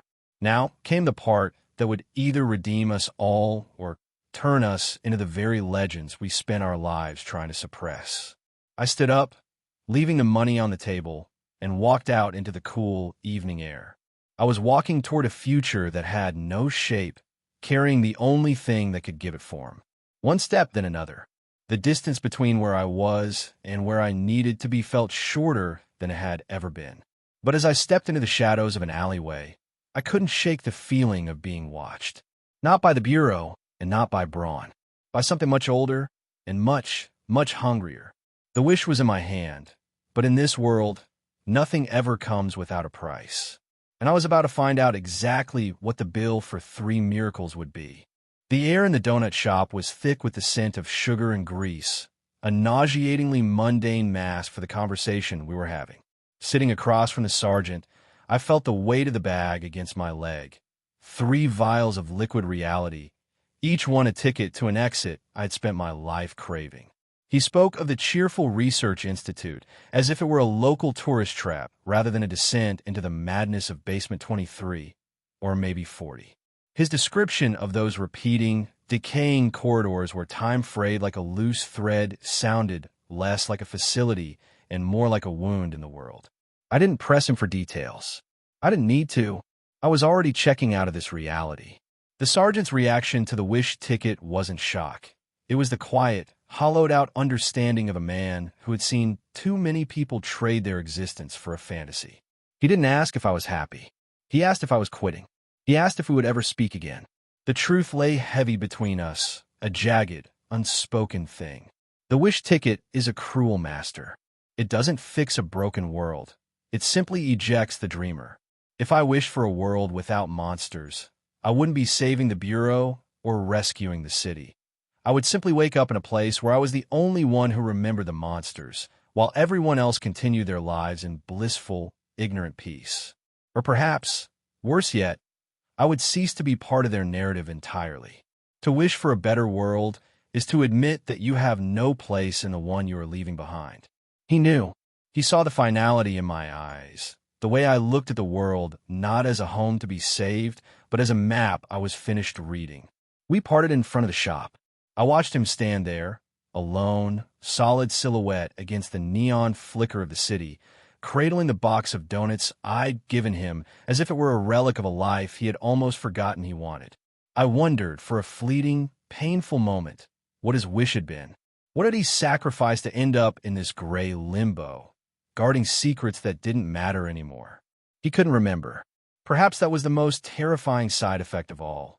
In the process of wishing, you lose the very reason you wanted to leave. I turned away, the streetlights blurring into long, lonely streaks of color. I had 2 more vials. I had 2 more lives to navigate out of the crosshairs of the Bureau. I had promises to keep to people who didn't know they were being rescued. The city was vast, indifferent, and teeming with things that went bump in the night. My shadow stretched out behind me, longer and thinner with every step, as if the world were already trying to scrape me off its surface. I had to be careful. Every goodbye now was a severing of a limb. I was becoming lighter, becoming quieter, becoming less of a person and more of a memory that hadn't happened yet. The next step will be the hardest. And if the sergeant was right, if the wish truly took you away, then I wasn't just planning an escape. I was planning my own vanishing act. The office was a minefield of polite smiles and casual glances that felt more like surgical probes. Goyan Joan kept her head down, a rookie agent acting the part of the diligent paper pusher, while the ghost of a man named Kim Soleum haunted the hallway chatter. He was the topic of every hushed conversation, the spy who slipped through the net, the anomaly who vanished into the thin air of his own making. She felt like a tightrope walker balancing over a pit of vipers. Every time a senior agent looked her way, she wondered if they saw the tremor in her hands or the frantic rhythm of her pulse. But she was a survivor, and survivors know that the safest way to hide is in plain sight, buried under mundane tasks and trash bin email accounts. That evening, the digital noise of her life, a curated collection of spam and junk, suddenly sharpened into a blade. A message about a special discount at a subway station storefront didn't just catch her eye. It pierced her soul. It was a fragment of code from a hellish, shared nightmare, a secret language only two survivors of the abyssal transport could speak. The storage locker at Gangnam Station was tucked into the dark periphery of a mundane phone store, a place where people left things they were afraid to touch. When the lock clicked open, the numbers lining up like tumblers in a tomb, she found the envelope. It was heavy, and it felt like it contained the weight of an entire world. Back home, the dining table became an altar for the impossible. The box didn't just hold a potion, it held a release from a life sentence. The aurora-like glow that spilled out of the vials was blinding, a sickeningly beautiful light that made the walls of her apartment look pale and gray by comparison. 2 vials. 2 miracles. She read the note, the handwriting awkward and deliberately masked. It was a final, calm goodbye from a man who had walked through the fire, so she wouldn't have to. The casual nature of the instruction, the complete, terrifying trust that she would not just keep her own, but play courier for another, was a slap to her morality. It was a test, a gift, and a suicide note for her previous life, all rolled into one. Her heart was a drum, beating a retreat from fear and an advance toward a terrifying, unknown freedom. She looked at the boxes, the iridescent light dancing in her eyes, reflecting a future she had never allowed herself to dream of. She wasn't just a rookie agent anymore. She wasn't just a spy waiting to be burned. She was a woman holding 2 keys to a door she thought had been welded shut. She didn't hesitate. She didn't pause to weigh the risks or the consequences. Grabbing the boxes, she stepped out into the night, the cold air hitting her face like a slap of reality. The hunt was over. The mission was dead. And somewhere in the city, there was one more person who needed to be saved. She turned the corner, her silhouette blending into the shadows, a ghost heading toward a dawn that the Bureau could never regulate. The game had changed, and for the first time, she was holding the winning hand.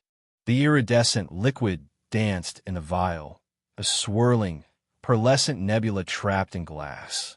It promised everything, yet offered nothing but a terrifying test of precision. I had spent countless sleepless nights agonizing over the phrasing. A single misstep, a slightly too abstract noun, and I could end up in a corporate dormitory or, worse, a heaven I wasn't ready to visit. Language in the world of ghost stories is the sharpest blade, and I had to wield it without cutting my own throat. After infinite deletions and frantic revisions, I had settled on the only sentence that could anchor me, a return to the day before the nightmare started. The day before the roulette Will had spun my fate into this chaos. I poured the dream down my throat. It didn't taste like liquid. It felt like swallowing a collapsing star. A surge of transcendent, overwhelming authority flooded my senses, washing away the grit of the Bureau and the stench of the crystal cave. For a heartbeat, there was only ecstasy, a sensation of being pulled through the very stitching of reality. I felt my existence unspooling, being woven into a new, yet familiar, fabric. Then, the gravity of my desire took hold. I hit the ground hard. The air was thick, choked with the smell of stale rot and ancient dust. I coughed, the sound swallowed by the suffocating darkness of my surroundings. My palms were raw, sliced open by something sharp and unforgiving. As my vision adjusted to the gloom, I realized I was lying on a bed of pulverized quartz and glass. And above me, the silhouette of a ruined, antiquated machine loomed like a dormant beast from the early 2000s. Panic, cold and sharp, crawled up my spine. This wasn't the living room of my childhood home. This wasn't the clean, fluorescent-lit world I had bargained for. My shaking fingers brushed the controls of the machine, a keyboard, broken buttons, a shattered containment tube. My blood turned to ice. I knew this geometry. I knew the way the dust settled on these broken panels. I was standing in the epicenter of the madness. I was back inside the cheerful research institute, trapped within the skeletal remains of the prototype dream incubation chamber. The wish had been granted with cruel, literal perfection. I had returned to the exact time and space I had specified, but it seemed the universe had a very specific and very dark sense of humor regarding where my story truly began. I wasn't home. I had walked straight back into the lion's den. And as the last shimmering trace of the potion faded into the dark, I heard the faint, mechanical hum of something deep underground, waking up to greet me. The silence of the room wasn't just an absence of sound. It was in suffocating weight, a pressure against my eardrums that begged for a scream.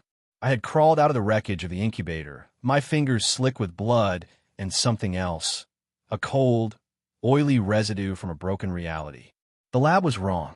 It was too clean, too clinical, a mocking, sterile echo of the ruin I remembered.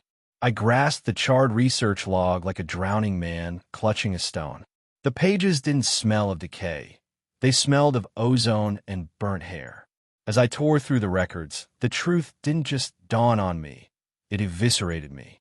Every entry was a surgical dissection of an identity. I wasn't just reading history. I was reading my own autopsy. The experiments were a grotesque ladder of ambition, moving from failed summons and discarded husks to the final, monstrous culmination. They weren't just creating a product. They were stitching together a soul, defining the parameters of my own existence with the cold, scientific arrogance of gods playing with scrap metal. Preservation of identity, erasure of attachments, a survival goal, the removal of all incongruity. My heart hammered against my ribs, a trapped bird in a cage of bone. Good friend, the doll, the souvenir, the constant presence that had followed me, whispered to me, and anchored me to this path. It wasn't an item. It was a diagnostic tool, a tether to the reverse world, designed to keep the experiment from collapsing into madness. I flipped to the final page, my breath hitching in my throat as I saw the frantic, erratic scrawl. Daydream Incorporated hadn't been the destination. They were the scavengers, the ones who had burst in and stolen the prize before the ink was dry. The note about the place with the most humans, the orientation, it wasn't a hint. It was a prison sentence. The final realization hit with the force of a physical blow. I had wished to return to the day before I joined. The universe, in its infinite cosmic spite, had granted the request with pinpoint accuracy. I hadn't been transported back to my apartment. I hadn't returned to a life I once knew. I had been returned to the womb of my own creation. I was not the man who had been recruited. I was the research success. I was the prototype, the 39,999 liters of distilled essence, the entity that had been successfully invited and stabilized. I stared down at my hands in the dark, wondering if the blood on my skin was actually mine or if it was just another component in a formula I had been designed to forget. The hum from deep underground grew louder, a mechanical heartbeat echoing through the corridors. The orientation hadn't been a hiring process. It was the moment of activation. And now, the researchers, or whatever had taken their place, were surely coming to see if the subject had finally woken up. The logic of my own existence was shattering like a dropped mirror. Every memory of a home, of parents, of friends, those precious anchors of humanity, suddenly felt like cheap props on a movie set, things I'd only convinced myself existed because the script required it. If I was the output of that incubation chamber, if I was just 39,999 liters of distilled essence given a name and a fake background, then what had I been fighting for? The reaction was violent and immediate. My skin wasn't just a container. It was a cage that had suddenly lost its lock. Under the surface, something ancient and wrong began to tear its way out. Ribs splintered, not with pain, but with the sickening sound of a machine grinding to a halt. Horns, scales, and jagged, impossible limbs erupted from my chest, clawing for a space that couldn't hold them. I was shedding my humanity like a snake shedding dead skin, only to find that beneath the skin there was nothing but a void. In a delirium of terror, I clawed at my own arm, pulling the borrowed security team's suit from the void of my tattoo. It was my only anchor. As the fabric tore and wrapped around my mutating flesh, the suit acted like a binding corset, forcing the chaos back into the shape of a man. It was a brutal, agonizing compression. I wasn't wearing uniform. I was wearing a straitjacket for a god. I stumbled into the hallway, the sterile, repeating corridors of the daydream basement, welcoming me like an open grave. And then there she was, Chong Dali.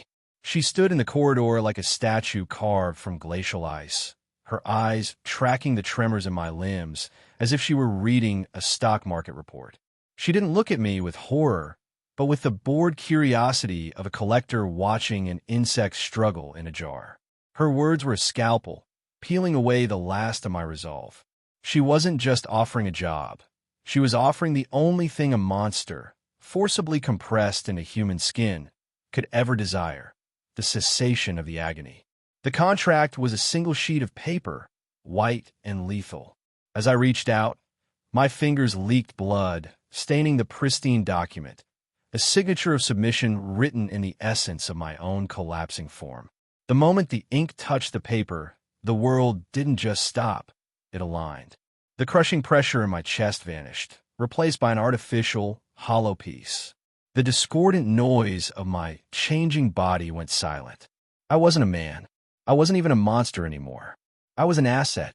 Chong Dali's smile was as sharp and cold as a winter wind. She didn't need to say anything more.